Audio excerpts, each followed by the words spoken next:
What up, though? What up, though? What up, though?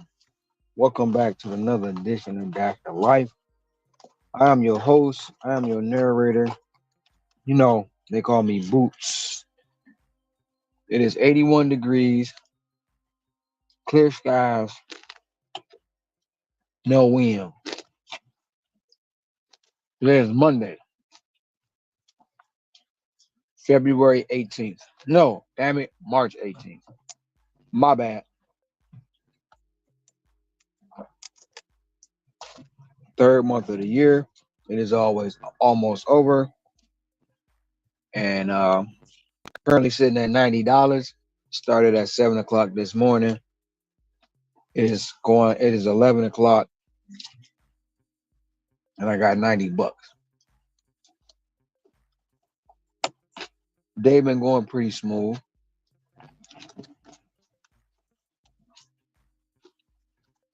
As of so far, and today will be the day that I reach 30 lifetime deliveries, 30,000 lifetime deliveries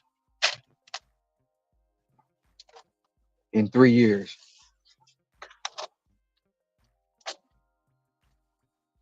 I needed 13 coming into the day. Already got 9. Got 4 more. So y'all gonna witness it all. But today's topic is choices and consequences. Over the past few weeks,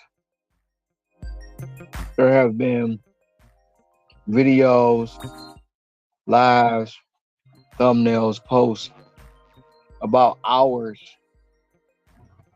worked, especially people who works 100 hours a week. Some people may think that it's about us over here on the GMN or in general. It was a topic yesterday of, are you ready or prepared for what's next? So forth and so on. When it comes to this gig space, in my opinion, we all have choices. We all have consequences. But you get a lot of these gig people, these gig tubers who want to reflect their own shortcomings or downfalls on you because they didn't take care of their bodies. They didn't do the proper steps to prepare for what happened to them in their lives, and they think it's going to happen to you. Once again, you have a choice. You have a consequence. And everybody that's over here on this channel, we make our own choice. We make our own consequences. Someone wants to say, they, running around got blood clots. They think everybody's going to get blood clots. Now, if you're not properly taking care of your body, there's a lot of reasons why you will form blood clots. Just driving around in the car doesn't cause you to have blood clots. There's other things on top of that they don't want to expose. Oh, you're driving sleep. No, if you're driving reckless, you're driving reckless. But if you're taking the proper steps and the proper precautions, you don't have to go through that. So when it comes to a choice and consequence, you make the best choice for you. And no one can tell you how to live your life. Because a situation happened to them doesn't mean it's going to happen to you. If you prepare yourself to sustain, if you prepare yourself to be able to handle what's next, even if it's the changing of an app, that's a choice you made. And whatever consequence comes behind that, that's what's going to happen. Because in life, we all have choices. And the choices we make allows us to deal with our consequences properly. So, you'll be present in the room and they'll have one opinion. But the minute you walk away, they want to slander your name. But when I was present, or when you was present, they don't do that.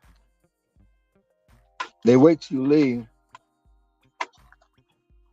to say what they really want to say.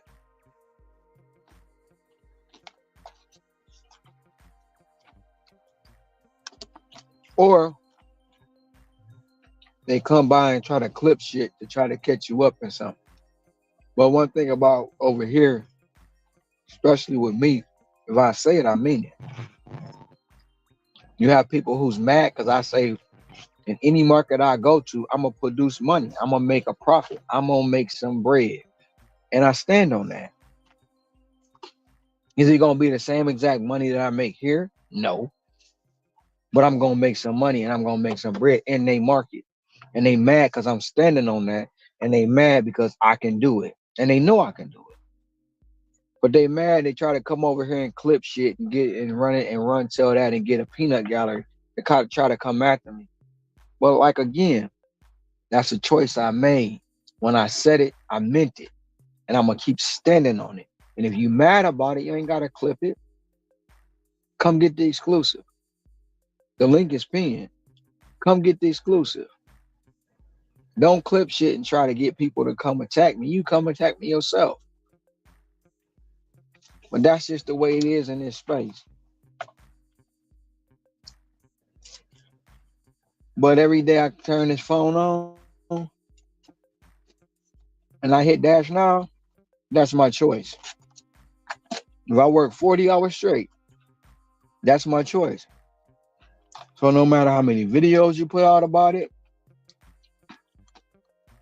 no matter how many I care about you, because you full of shit when you say that, it's not gonna stop me. So those are the choices I make, and these are the consequences of my actions. And like I said, if you don't like what I do, if you don't like what I say, don't watch. Or come stop me. But I'm gonna continue to do what I do. I'm gonna continue to work the hours I work because I want better out my life. And I'm not gonna let anybody with their own fear and self-doubt stop me from reaching my goals. And that's my choice and my consequence. So let me know how y'all feel about choices and consequences. Because y'all know how I feel.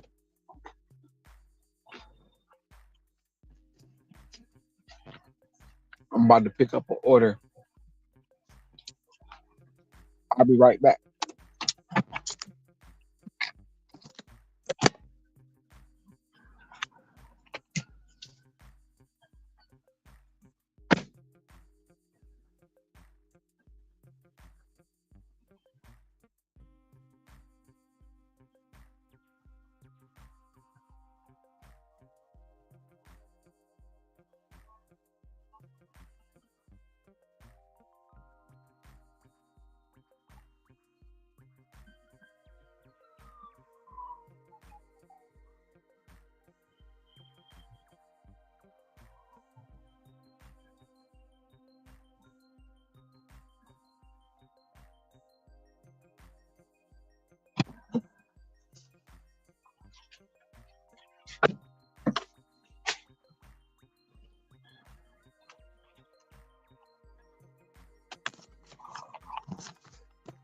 What up, though? What up, though? I'm back. Okay, here we go. Yeah. What's up, Hector? What's up, Diaz? Gal Riviera, Alamoana. Yes, I was on Alamoana. Roger, what up? I caught the replay of Pedro's live yesterday, and what I don't understand is why people are up in arms about hours worked in the gig economy, but they don't mention the most successful people work a lot of hours. They're not going to mention the most successful people, Roger, because they don't think about the most successful people. They only think about what they think about in that moment. They think no one in the gig economy can be successful.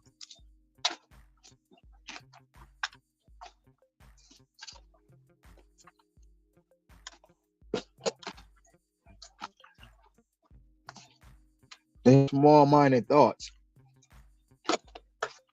Small-minded thoughts.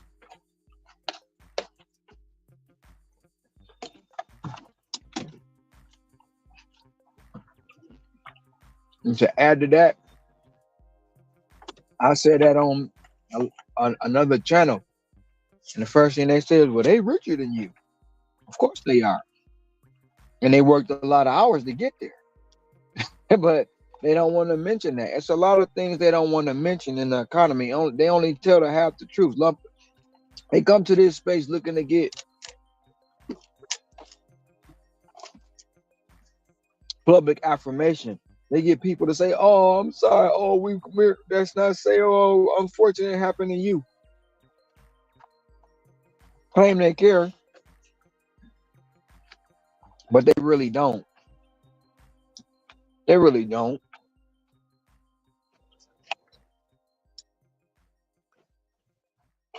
They claim they care about other people's safety. They really don't. They just don't want you to do it because it's you, and they know you're capable of doing it.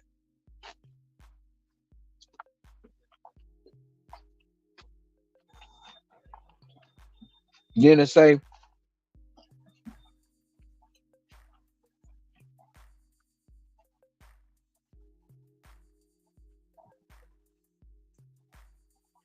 "It happened to me, it's gonna happen to you." Will it?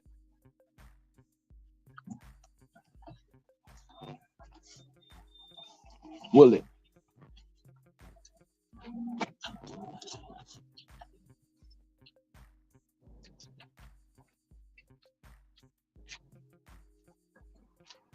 But at the end of the day, even if it do, that was a choice and consequence you made, right?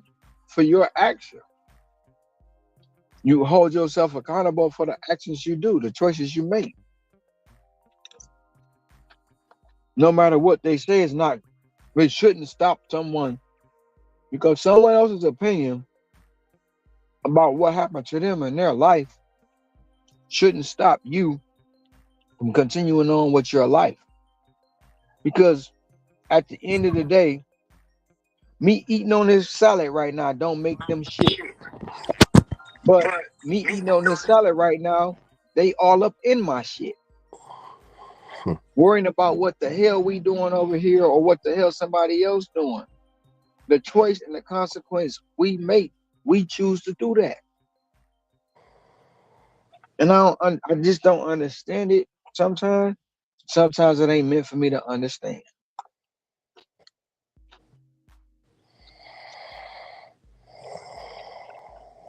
You snoring already, Ricky? Huh? You snoring already? You still asleep? No, man. I just woke up. Man. I came home, took me a 2 hour nap. I didn't sleep. Well, I tried to go to sleep. I didn't sleep, so I went on ahead and called my passenger, see if he was already up and whatever. And he was like, "Yeah, I'm up." So I went on ahead and drove him up there. And this one right here changed the time from 6 o'clock p.m. to 5. So it's 4:16 right now. So around 5 o'clock, I'm gonna go pick him up and drive him to Dallas and come on back home. Okay. Yeah, Mr. Tom was still when I came back. Mr. Tom was still up, I think. I fell asleep, man. Yeah, I know. Yeah.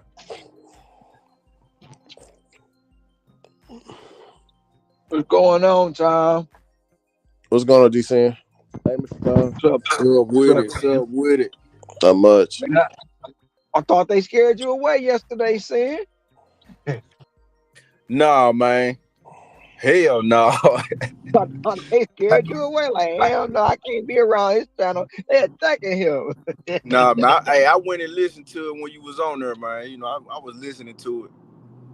Yeah, I had And checked it out. I had to apologize. I threw your name out there too, man. I ain't, I Man, don't want nobody. man, it's all good. I ain't worried about this, man. I ain't What's worried up, about this. boy? What's up, boy? This motherfucker look like he eat whole humans. this dog in the back of his truck. He look like he eat whole humans. Hey, buddy, Yeah. you see him? He like, yeah, he on the like he hold him.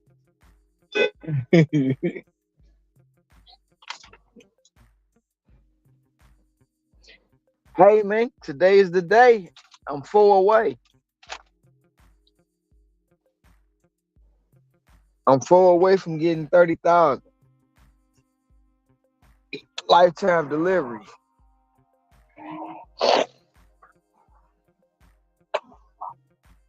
Don't even know what I'm about to do.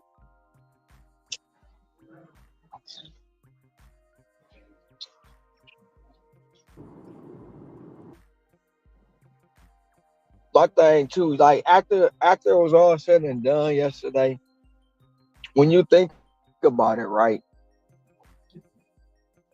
Two things happened that two things that was said that stood out to me, right? One,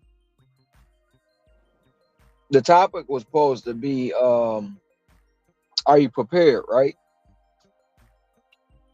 Um Most of the time they talked about preparedness, but they really talked about people working long hours.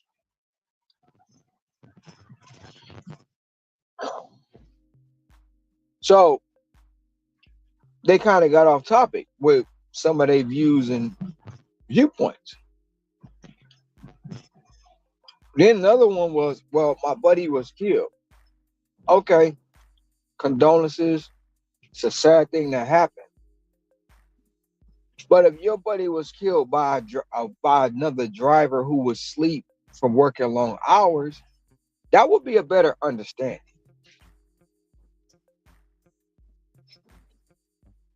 in my opinion, right? But your buddy was killed by a drunk driver. It's nothing we could do about that. So when I say if I walk out and get hit by a bus, you say it's an excuse. So if I say your buddy got hit by a drunk driver and it's an excuse for you say not to work long hours, you're gonna be really pissed off. So can you make that make sense? He wasn't killed by a driver who was out working long hours. He was killed by a drunk driver who was out being reckless. It's a whole different situation. It's a whole different scenario, and it's a whole different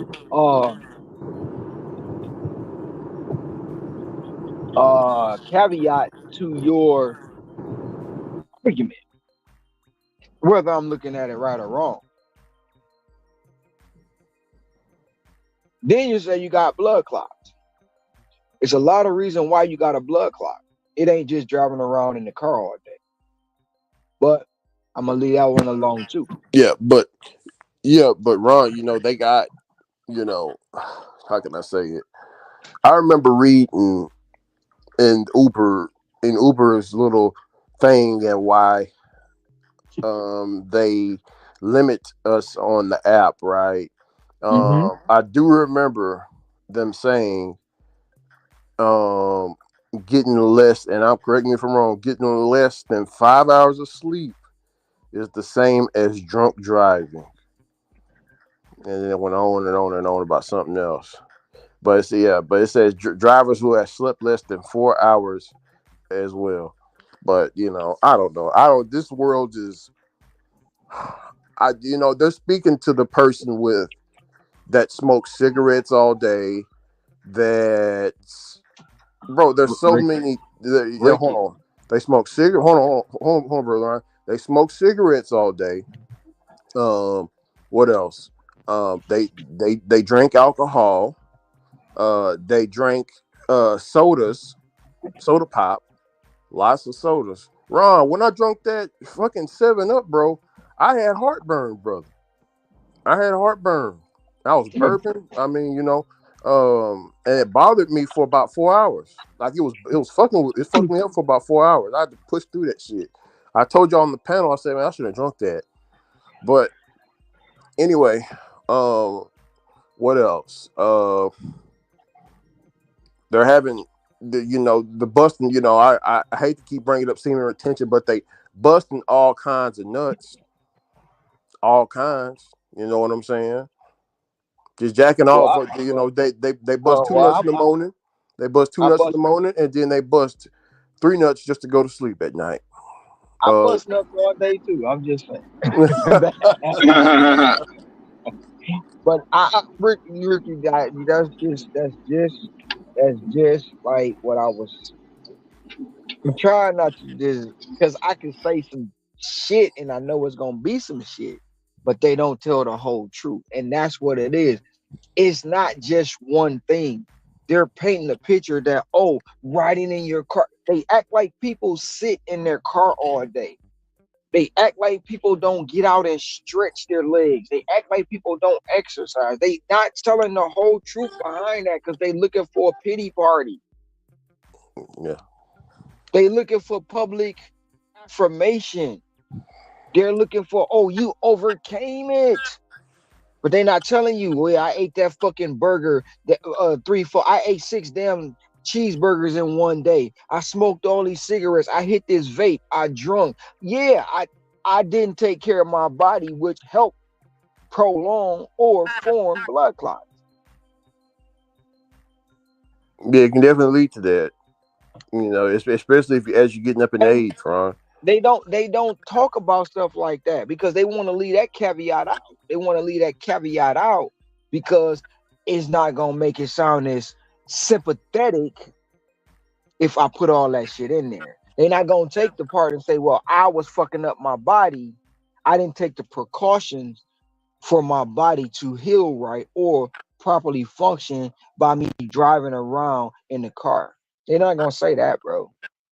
They're Hmm. gonna put they're gonna dispute their views on you.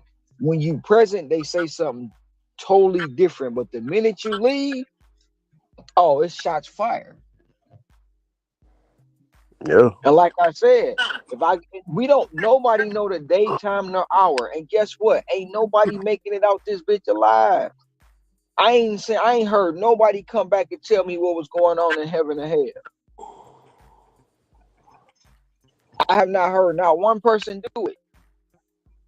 yeah. So Shit, guess what? if I'm not gonna live in fear.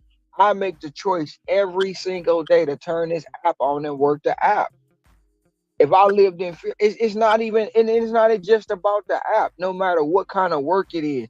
Oh, I didn't even want to do that today. I hope nothing comes in because I don't feel like delivering shit. Well, you got a W-2.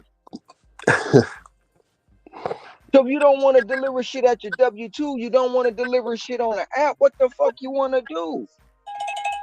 Sit at home yeah. and twiddle your nuts all day? No, we can't be playing with the notes, man. uh, yeah, Don't nobody know. Don't nobody know when they wake up, if they wake up, when they're gonna take their last breath. Nobody knows the daytime, no hour. So why would I live in fear about it? There's a shit. choice and consequence to be made. And if the creator says my time to go, guess what? Ain't shit you or nobody else can say about it. Because that time was my time was up in this realm of life, and my light beam need to be somewhere else. Because I've done all I can do here. I got other places to go and other people to help and other people to motivate in a different form, in a different way, in a different shape. It just won't be in the physical form that you see me in. Oh yeah, definitely. And And then what? for all this is for all the ones that screaming they care. I guarantee you, if something happened, they're gonna be the first one in line looking for the applause because they kept trying to say, "I told you so." They're gonna be the first one. Oh, you so care, but you hoping something happened so you can get the praise and say, "I told you so." You don't care. You wish something happened. You waiting. You praying on it every day. Damn, it didn't happen today. That's some bullshit.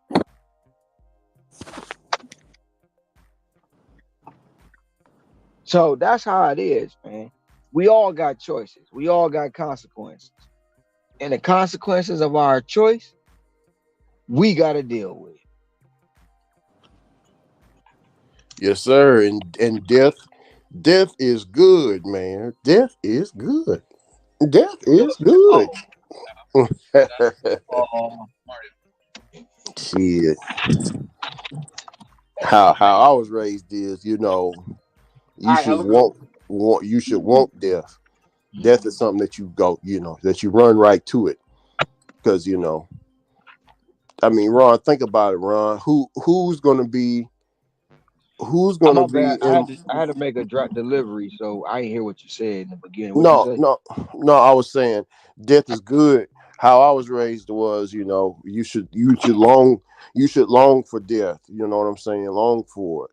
And I'll tell you the science behind it, Ron. If if me and you are driving, right, and we're about to have a car wreck, we see the wreck is about to happen, right?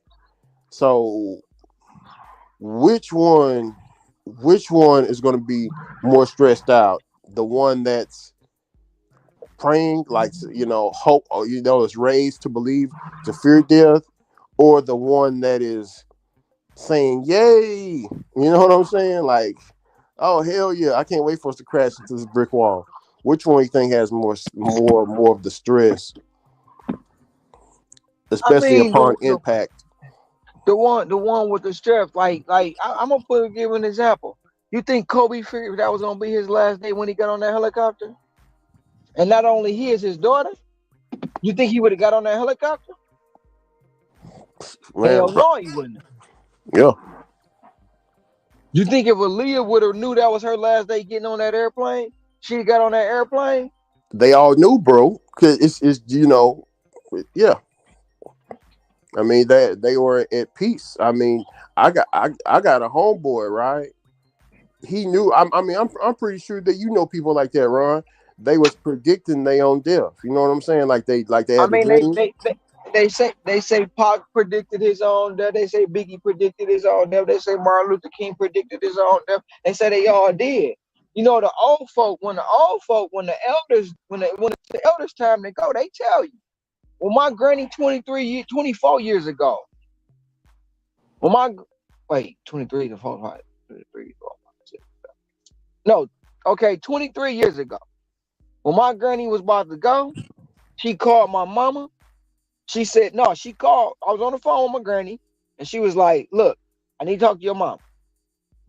She was like, put my mom on the phone. She was like, I need you to come over here, make me some of them biscuits you need. I need to taste them for the very last time for Thanksgiving. I ain't gonna be here.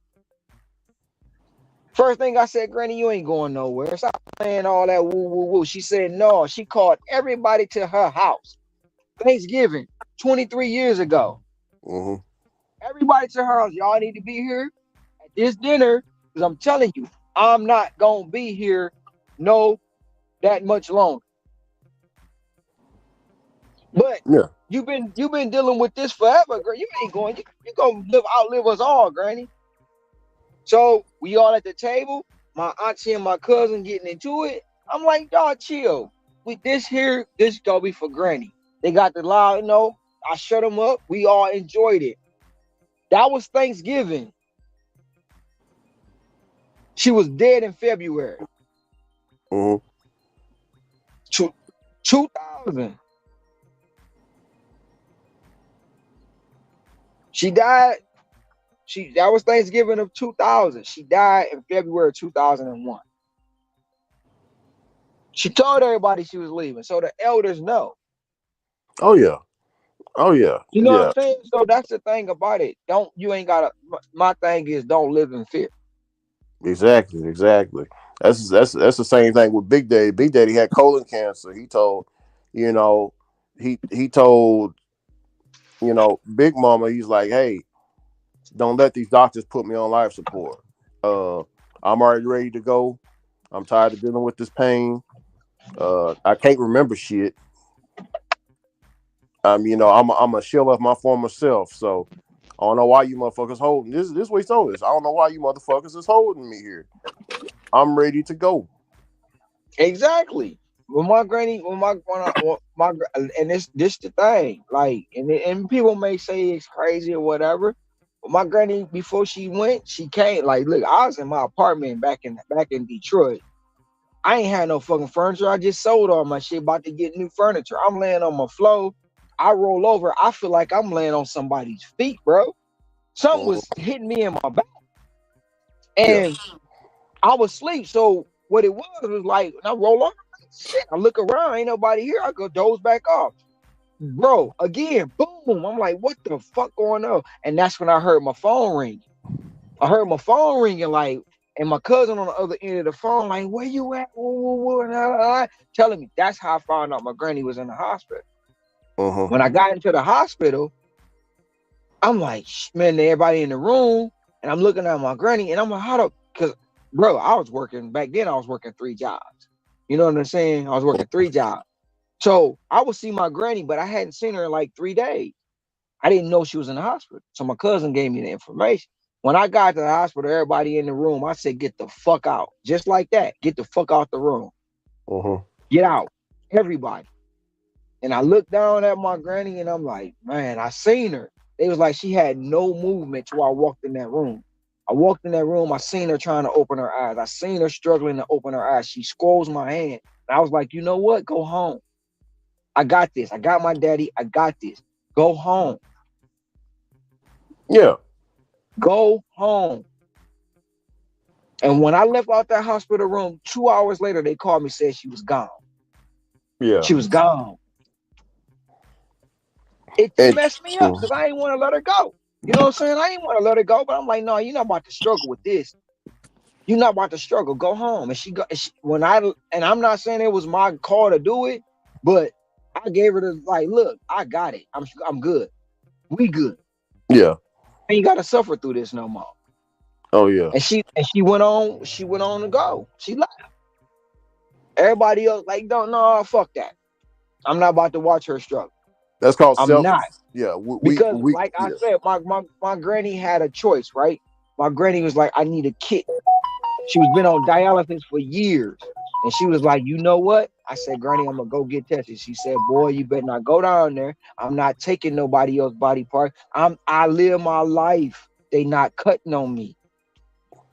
Yeah. They not cutting on me. I live my life. So my granny made a choice not to get a kidney. She knew what she was in for. She dealt with the dialysis. She dealt with all that shit.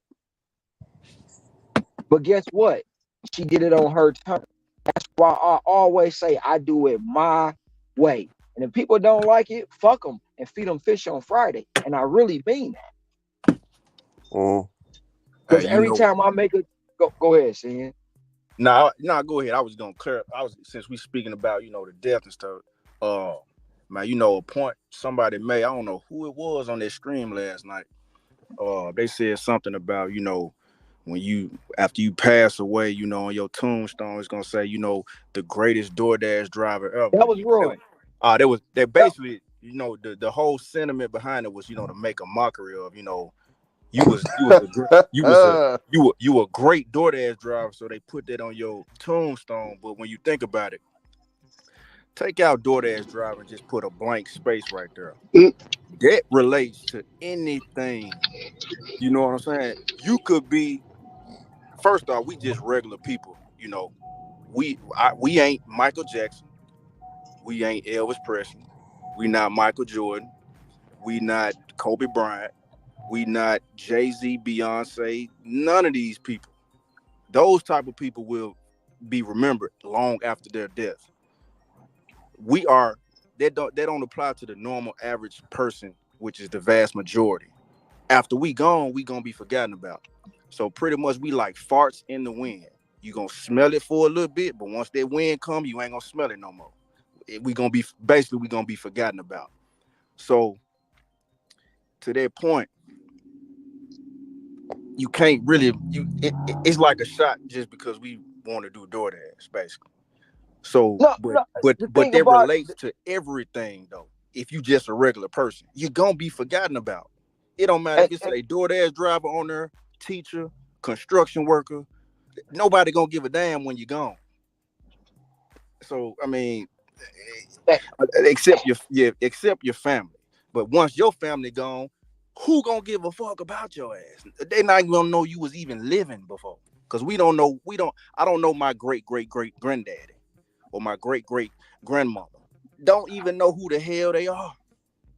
So It don't matter. If you living your life how you want to live it and doing what you want to do, it shouldn't even matter what it say on your tombstone. It could say DoorDash driver, the garbage worker, the goddamn it, street paver. It could say whatever on there. If that's what you want to do, that's what you want to do. Because we all gonna be forgotten about for the vast majority of us. Once we pass, it's over. It's and over. and and, that's you exactly right, and that's why I always say, why would I even complain? Who gonna really give a fuck? And the people always say, oh, we care. The gig tubers, oh, we care. They don't give a fuck about you. They They don't don't. give a damn, man. They don't give a damn about you. They looking for the next clicks and views. If something Don't give happen a to shit you, about you. if something happen to you, bro, they gonna have cheerleading squad. Told you so. I knew that shit wasn't gonna last. You could be doing this shit 30 years, but they gonna wait 31 years to say, "Oh, I told you so." They waiting for their moment to say they was right. They waiting for it. And when you keep proving them wrong, they get mad. They get madder. They get madder. Look, like I said, I knew it was gonna be shots taken undertone. Because the minute I came in the room, I said what I said. Oh no, no, I don't mean that against you. Woo, woo, woo. But the minute I leave, you talking shit. You talking shit. You reflecting on your life, what everybody else's. That shit don't attain to everybody else. Because you not telling everybody you didn't take care of your life properly. You didn't. You didn't take care of your shit properly. And now you want to project your life to get clicks and views and ahs and oohs and ahs and oh from the audience. Them motherfuckers don't give a fuck about you. They don't. Nope. They don't. And you don't give a fuck about me or the next person. That's just the bottom line. That's just the bottom line. And it's a choice and consequence we all make. And then the shots and the undertones is taken. Don't nobody know if this gonna be their last day. Don't nobody wake up and say, shit, this is my last day here. My cousin lost his wife because his sister wound up killing her. I mean, her brother wound up killing her. She didn't wake up that day and say, that's going to be my last day. My brother about to kill me. She never knew that shit. Come on now, man. They want to come and get in clicks and views and all the bullshit and worry about what somebody do, decide to work 100 hours. I don't give a fuck. My goddamn, if I show my time sheet from last week, them motherfuckers really gonna be mad. I worked over 147 hours last week.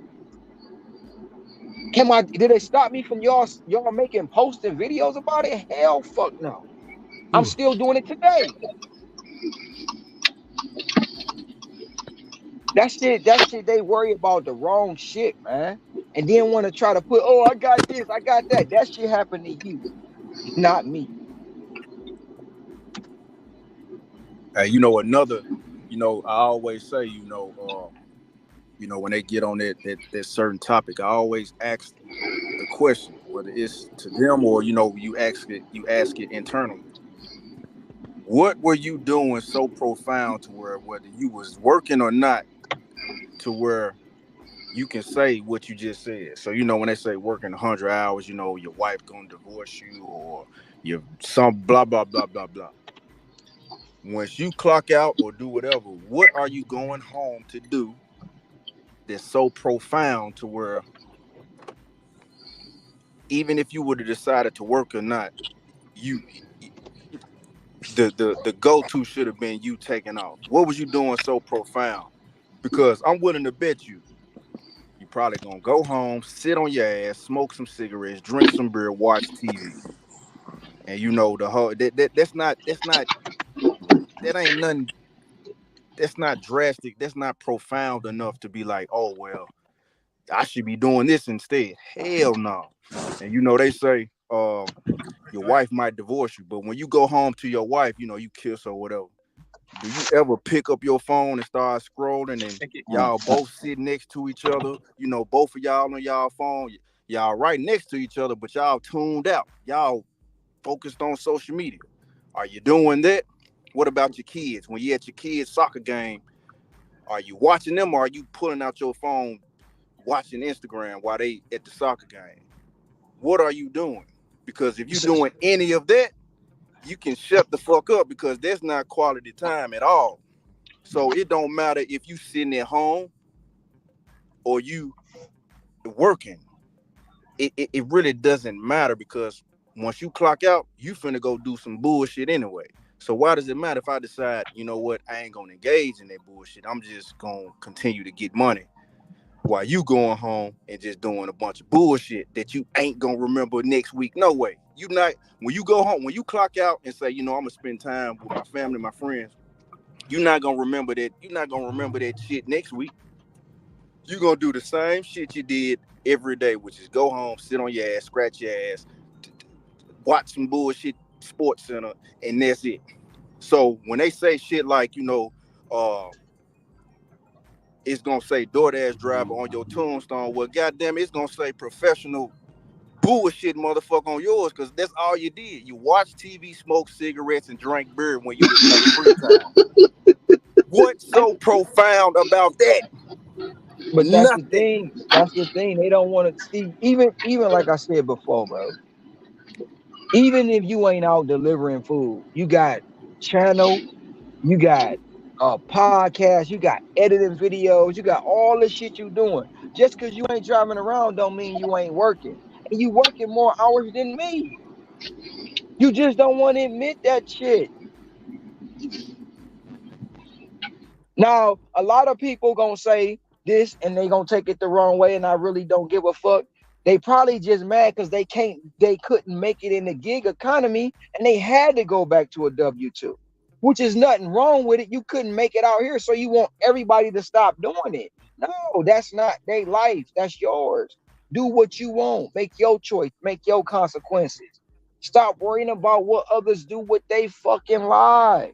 Because guess what? You only die once. You live every day. That's what it is. When the creator says my time to go, guess what? I can't do shit about it. It's my time to go.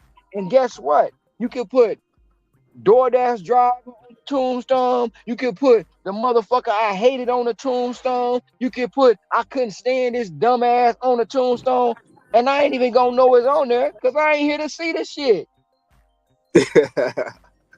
Yep, it ain't gonna make a difference because we gone. Goddamn it, gonna be gone. I I'm was not gonna here to say the see it. same thing. Now if you put it on there and one of my family members see it, they might fuck you up. But come on now.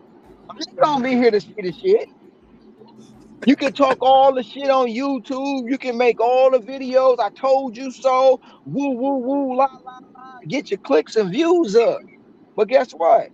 I still did what I did and I got you and I'm in your head rent free every fucking day.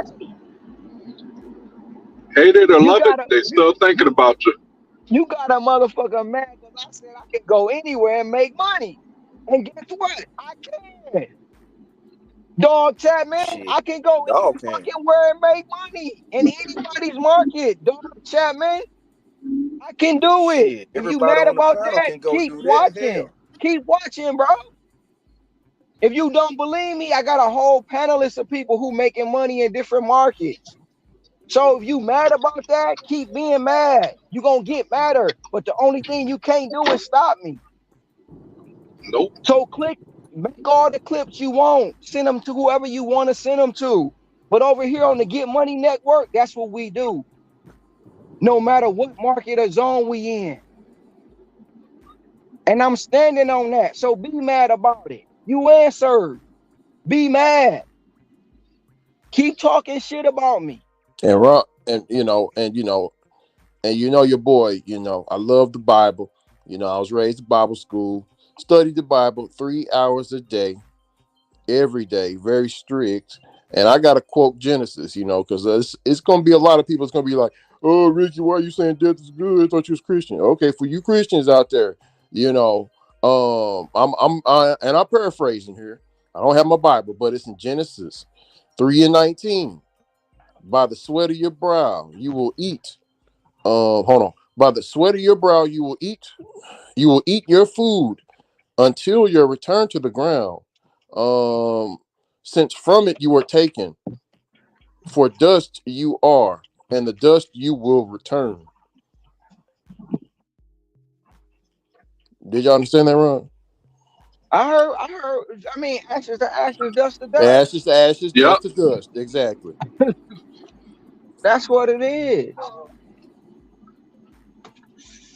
Motherfuckers, I mean, people got the notion to think because they say something, you gonna back down or you gonna quiver or you gonna be scared or no. Guess what? You need to go back to that street called fuck, because that's where you got me up at, fucked up on that street. Go back to that street. You got me fucked up on that street, and you can find out you gonna have a cold day in hell when you say you gonna stop me from talking, stop me from working, stop me from grinding. You can clip anything you want, because anytime you clip it and you send it to whoever you gonna send it to, when they come asking, I'm gonna give them the same exact answer. I stand on what I stand on. I say what I say, and I mean what I mean, and I'm gonna do what I do, and ain't shit nobody gonna do to stop me. Only one gonna stop me is the creator or the person I look back at in the mirror. And until that person say it's time to quit, them two is the only two. Remember that. I stand on it. I stand on it 10 toes down. Hey, you know what else? To your, I was gonna say it last night, but shit, I ended up getting off, man. But the point you made on the panel, when you had brought me up, basically, it still relates back and goes back to, most of the people, they hate the work. So if they hate something, they're not gonna put forth the 100 hours, 80 hours, however many hours. They're gonna do the bare minimum that they can to get by and do what they need to do. They're going to do the bare minimum. Now, with them hating that, it's also they're going to develop talking points. The same thing that we dealing with now. They oh, you're working the hours, blah blah blah. It's because they hate the work. That's why they're saying that. Now, I'm pretty sure if they found something that they enjoyed, they're going to put a lot of hours in it. They're going to No, put a they lot of don't. hours in it. Oh, I'm gonna dispute that because they found something they enjoy, catering, but they don't put hours in the catering. They get a Yeah, $700 order. Oh, they the shit now. They don't put the hour. If they put the hours in the catering we put out here, oh, they'll be making thousands and thousands and thousands. But they cool with what they make. but see, Oh, they got families and shit to go home to. Okay, cool. here's another thing too. Like that relates back to the hours. They say to become an expert or a master at something, you got to put in 10,000 hours. So what they gonna say to somebody who put in they 10,000? Now you don't do 10,000 and then stop. Now it's a continuous effort. You might be 20, 30, 40, 50,000 hours into whatever craft it is that you have practiced, studied, and mastered. What do they have to say about that when you put in your 10,000 hours in? You got to put the time in to become an expert at anything. That doctor, when you pop up with brain cancer and got a tumor the size of a golf ball growing in your brain, and you need this A-list surgeon, you gonna want him because he bullshitted on YouTube all day, or you want him because he put in 25,000 hours back to back to back to back and didn't care what somebody said about him working too much. He wanted to be an expert and he wanted to be number one in his craft and his profession. You gonna want that dude that's put in that time and that work. You ain't gonna want some bullshitting motherfucker who been bullshitting his whole life. Yeah, and And I that's and I and I and, and I and I, and I got something to add on to that. When a doctor got to go in surgery for 20 hours and 24 hours, and they working on you for 20 hours straight, ain't nobody said that's unsafe. I ain't never heard nobody say that was unsafe. You can't do a 24-hour surgery. You got to cut it off at 12 and come back 12 hours later. Put it on pause. Give them under anesthesia. You can't work 20 hours on somebody's body. But guess what? If a doctor can do a 20-hour, 24-hour surgery, I'm going to work how long I want to work and how many hours I want to work. If it was 10 days in a week, I'll work 10 days a week. And the real funny part about it, I didn't even work 365 days. That's the funny part about it. I didn't work 365 days, but they show act like I did. Fuck out of here. And they say, getting burnt out and all of that. But burnout happens in anything. You know, that new thing that you're so happy about, you probably gonna get burnt out about that eventually anyway. So you're gonna have a life of, perpetual burnout. So I just say, man, just find something that you like doing and just do it. They be bringing up points, that relates to them. They are burnt out, but you can't try to project that onto somebody who isn't burnt out. If you burnt out, okay, fine. Go find something else to do. Find something that you enjoy doing, and move on. But you can't just be coming into the space telling everybody they should be burnt out too when they are not. If they enjoy doing something, you can't just come in projecting your mentality onto others and think they're supposed to follow along, because it's not gonna work that way. So it's I don't know. It's just a weird space.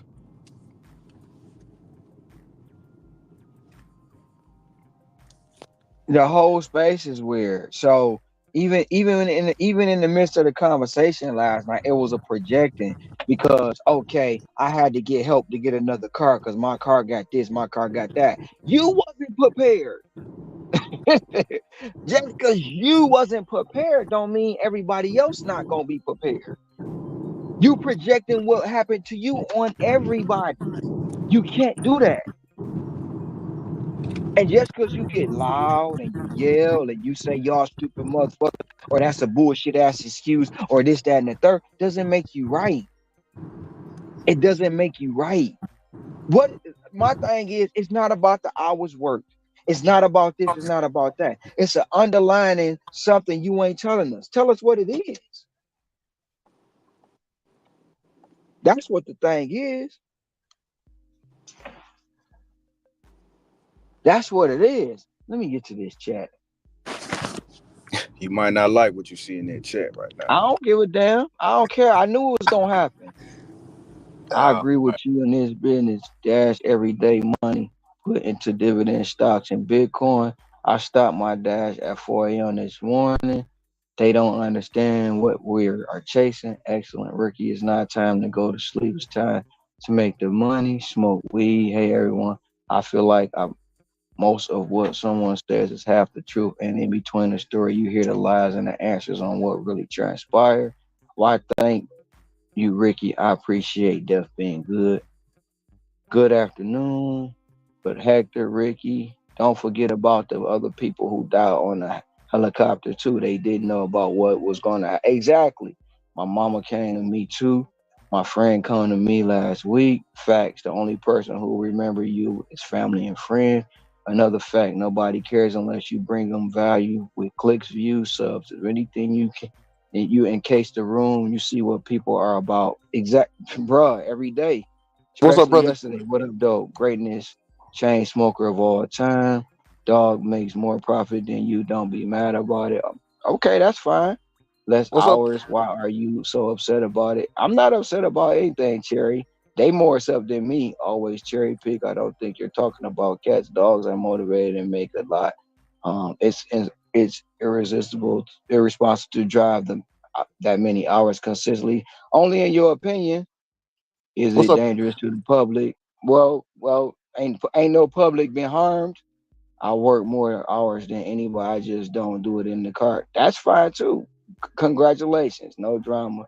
So you brag about being an employee. You want to be an employee like Bentley. Yep, I will. If I'll become an employee, I'm gonna scream it to the top of the um clouds. It doesn't bother me, Cherry.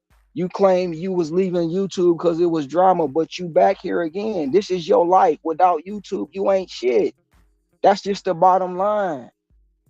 You the one be screaming about everybody else. You make all these pleas and stuff what people don't do. You say you want to protect your family name, but you on YouTube acting like a 12-year-old and you 50. And you're 50. You saying you said you was walking away, but now you back again. This is your life. Without YouTube, you're nothing. And you're What's gonna up, brother come with the Cherry? same script. the same script. You worry about everybody else. Why not worry about Cherry? You gonna come with the same script. I'm an ashy, homeless Mookie Moo who don't make no profit. Call me what you really want to call me, cause I'm ready for that too. And if you want me to go dig up one of my dead relatives, I will. And I'm gonna do the same thing to mine that I'm gonna do to yours when I dig them up too, cause I know that's coming. So come with some new material, Cherry. Come with it. Cause whatever you say, it don't bother me. Cause I know who you are. You miserable with your life and you want everybody else to be miserable with their lives. You can claim you made more profit to me, but if you ain't putting all your numbers on the table and showing your real face on YouTube, your real face without hiding behind it, because you claiming you want to protect all this real estate, then you got to come with something better. But you don't. You don't. You know better than nobody else on YouTube, Cherry. You not. But you think you are. And that's the problem. In your mind, you whatever you want to be. You can do that. But you won't even show your real face. Now make that make sense.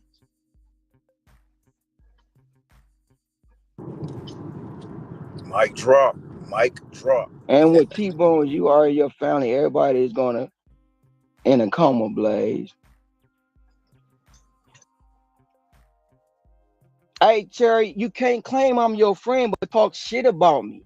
That's fake love. That's bullshit. I'm not harming nobody. And the fact of the matter is, it's my life. It's my choice, Cherry. Whatever you say is not going to stop me. Because you Bobby said said, y'all don't want. make it, because you said don't make it right, Cherry. It doesn't make it right.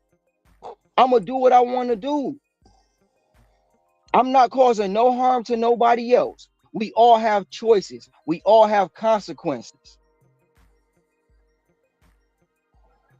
You said you was leaving YouTube 30 times since I've been in the space, and I only been in the space 10 months, and you back again with the same script, the same logic, the same shit.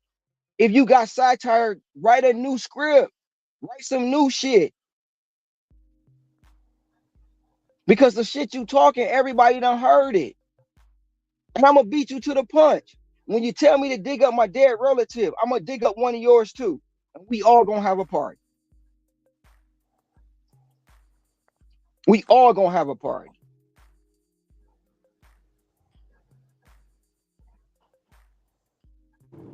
You can't say I'm your friend but talk shit about me.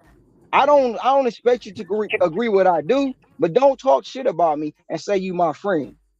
That's not friendship. That's bullshit.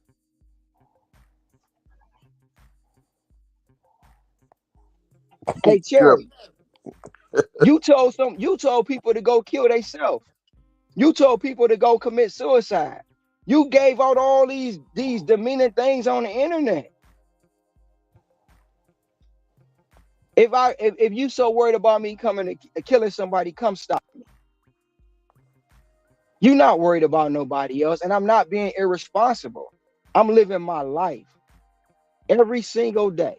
And if you don't like it, don't watch, don't listen, don't click, don't view, don't make shit about me. And when it happens, Cherry, you could be the first. If it happens, Cherry, you can be the first to say, I told you so. I give you the exclusive rights to say, I told y'all Ron was going to fuck up.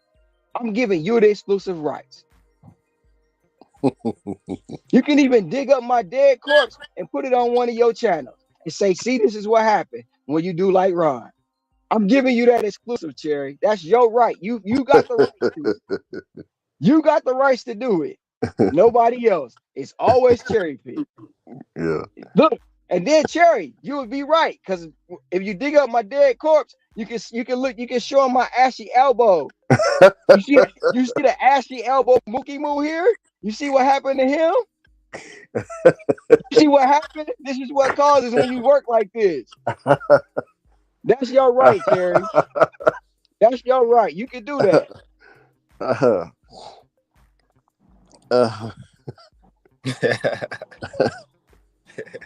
What's up, Jerry? What's up, bro? Inspector Colombo, what's good? What's good, Damien? Oh I'm not. shit. What am I crying about? You came to my channel. I'm not crying about shit. I'm not crying about shit. What's up, DoorDash Rick? You never want to have an adult conversation. You want to try to tell somebody how to live their life. I'm Yeah, bro. speaking facts here. I'm Yeah, speaking brother. facts on my channel that I pay for, Cherry. Yeah, I'm speaking facts. The brother adult Cherry. conversation. Hold on, Rick. The adult conversation is motherfuckers want to talk shit, but when I'm living my life, I'm living it. Nothing you're going to tell me, nothing you're going to say is going to stop me. All the bullshit you talking, okay, I heard the talking points. Okay, if you're concerned, my bad. My bad if you're concerned. I take in consideration what you're saying, but guess what? I don't give a fuck.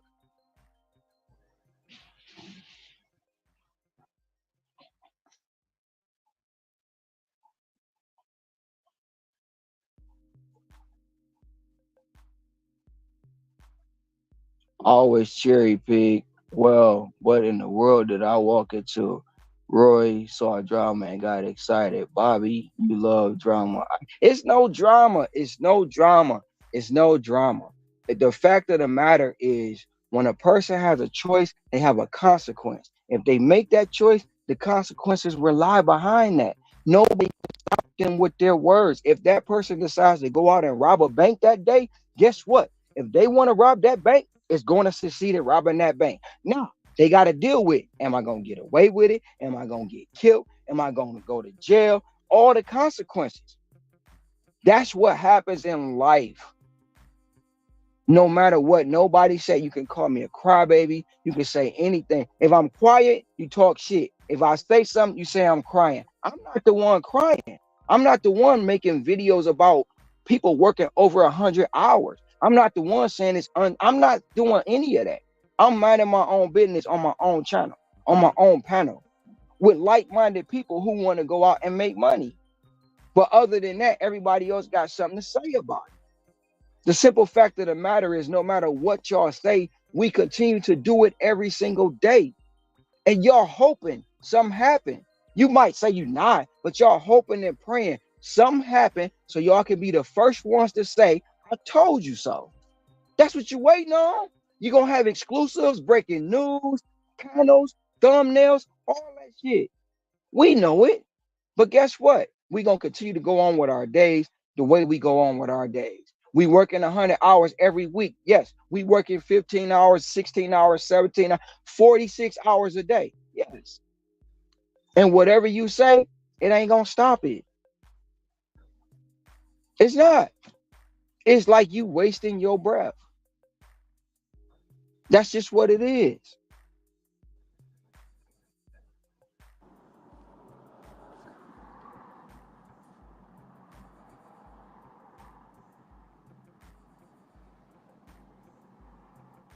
No, Nielsen, that's that. Sometimes DoorDash do that. They make you verify your account. I'm, Yeah. I'm about to hit 30,000 lifetime deliveries, man. For sure. I'm having a great day. People now, you see what I'm saying? People say I'm crying because I spit facts to them. They say I'm a crybaby now. Ain't nobody crying. Why you worried about my life?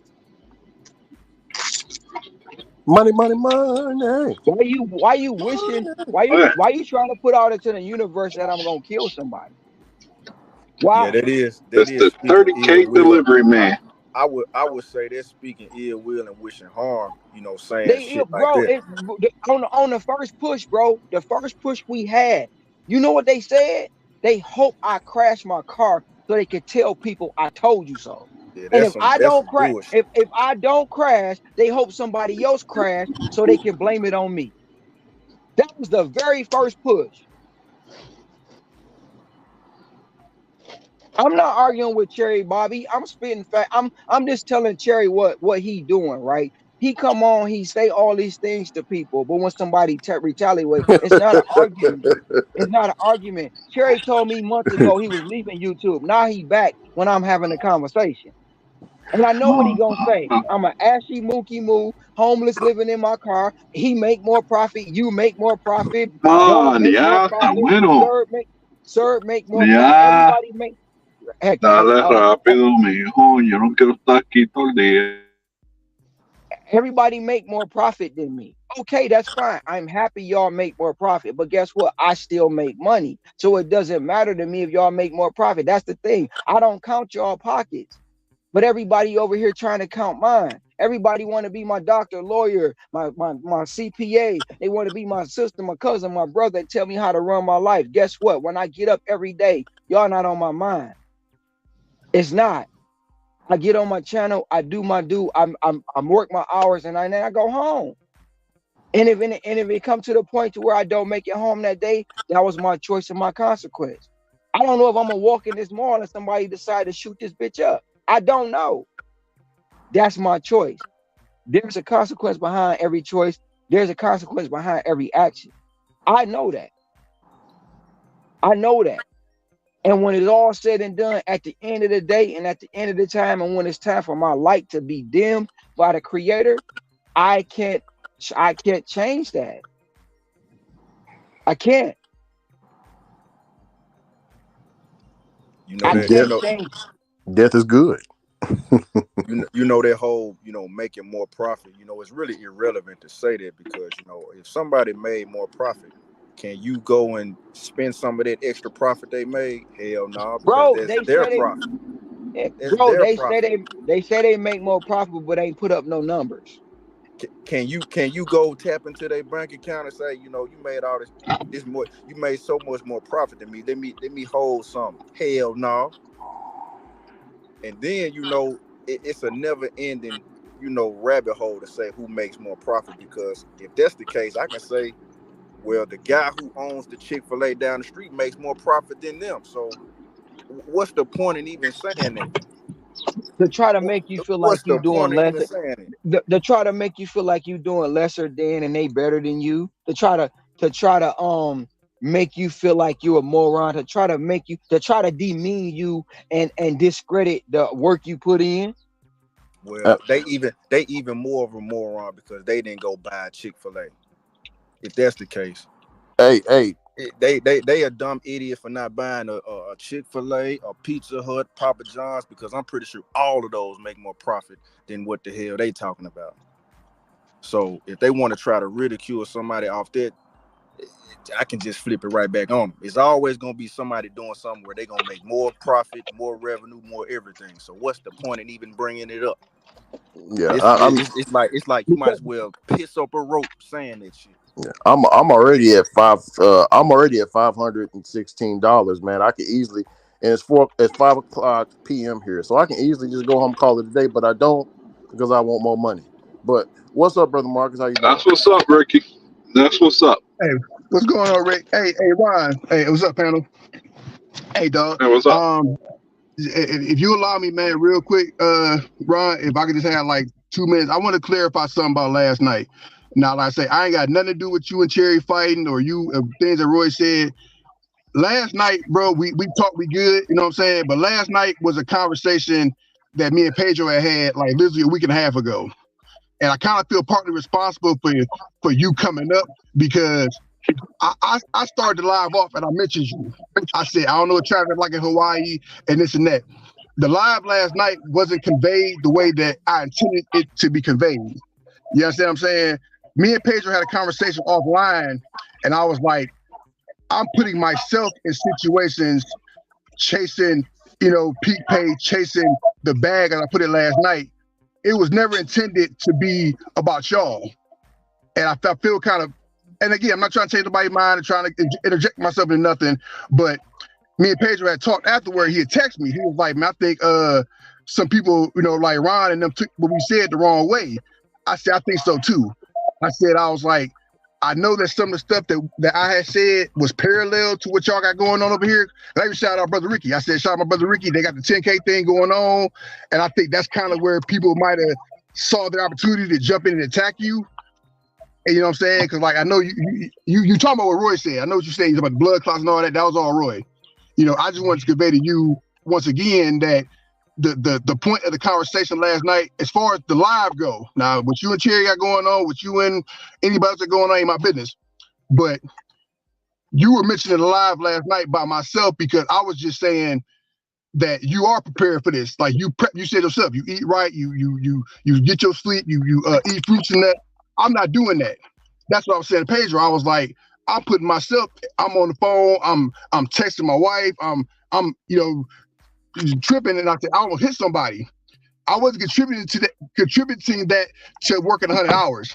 And like Pedro said, he was like, I think that he took some personal experiences and like made it like about 100 hours. I said, yeah, I know. I said, that was my intention. I wasn't trying to say because you work 100 hours, you're going to kill somebody. No, and because Gig Gal said it last night.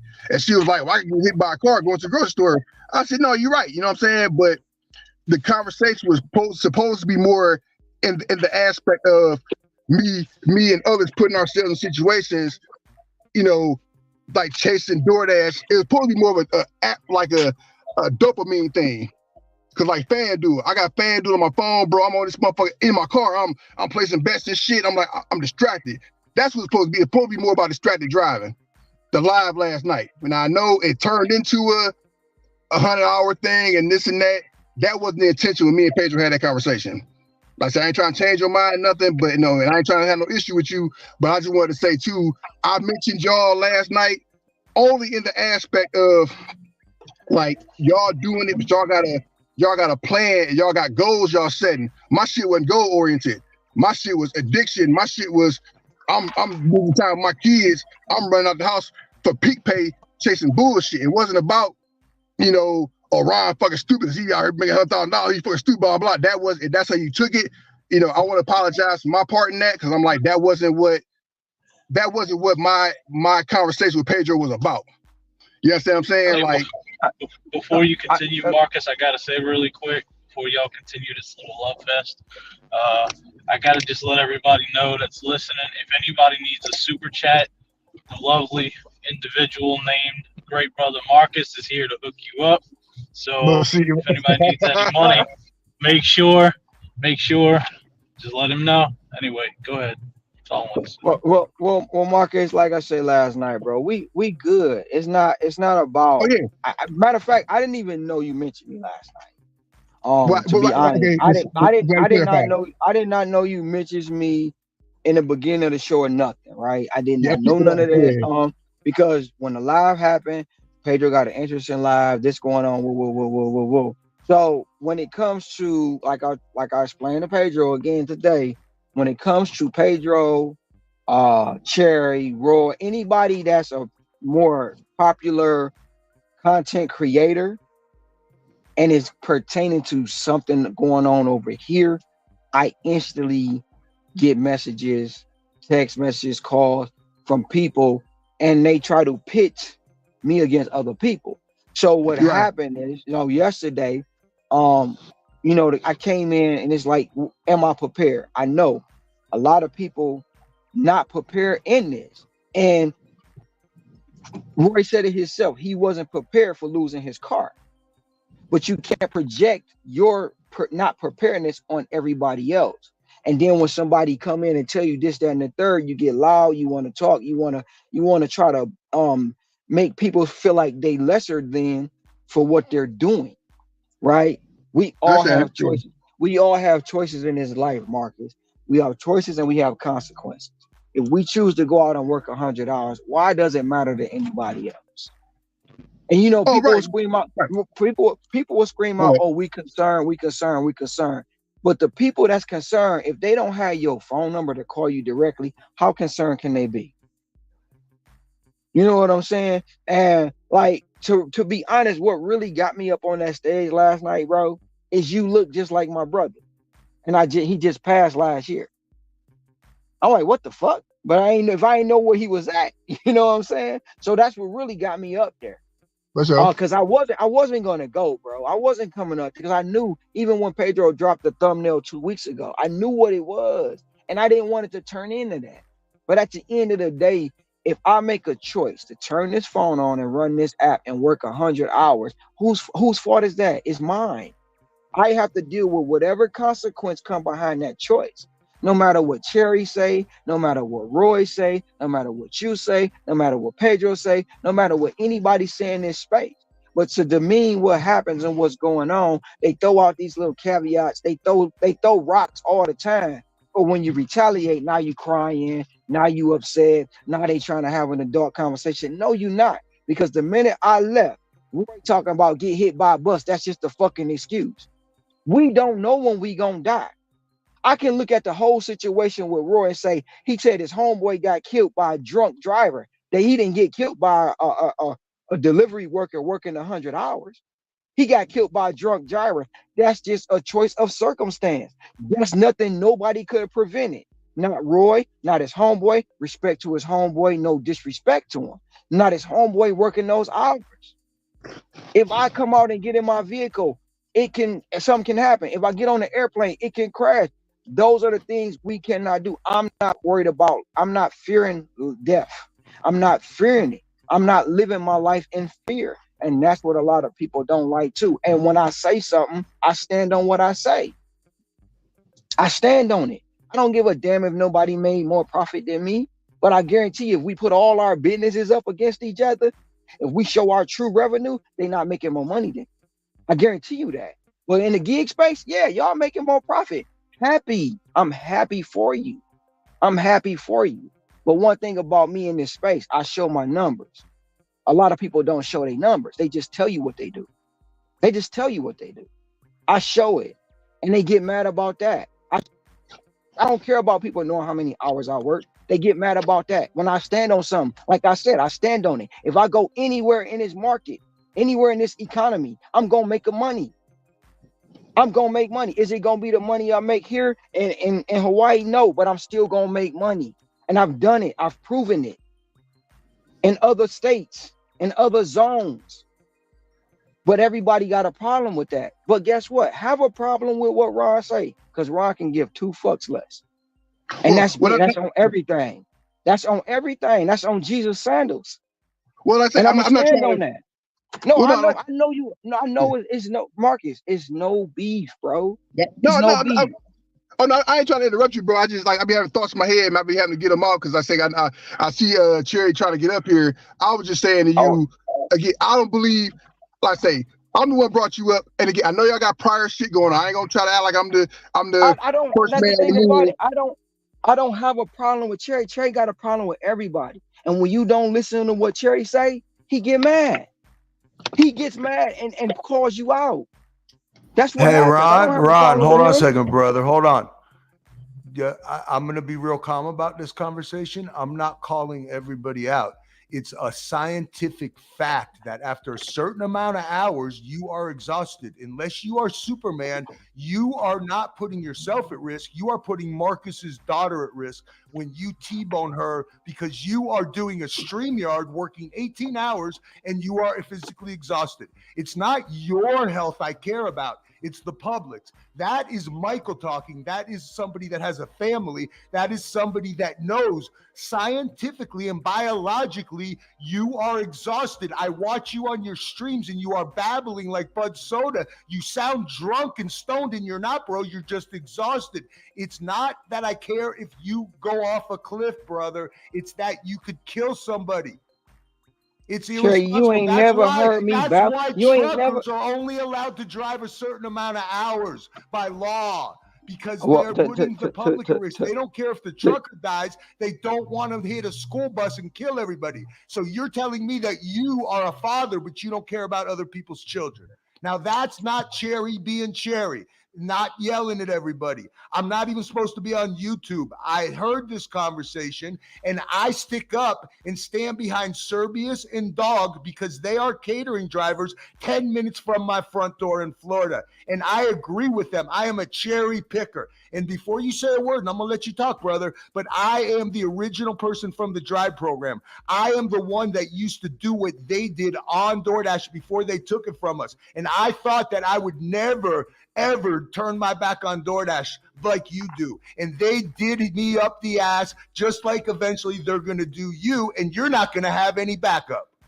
Now, I will be quiet, but don't say I'm yelling at everybody, and don't say that just ignore me. I'm sticking up for Dog because everything those two said are right. And I want to let you know that Dog and I and Serb said this to your face. And the people you're talking about waited for you to back away before they started talking shit about you. So at least we're honest enough to have this conversation. So if you want to come up here all day and be a crybaby on your own stream, nobody's gonna watch you, brother, and I ain't gonna fucking do it. But all you do is complain about, I make my money and you all hate it and you're all jealous. Well, Dog and I ain't jealous, Serb ain't jealous, UDM ain't jealous. We all can do what you do, but we go home at night.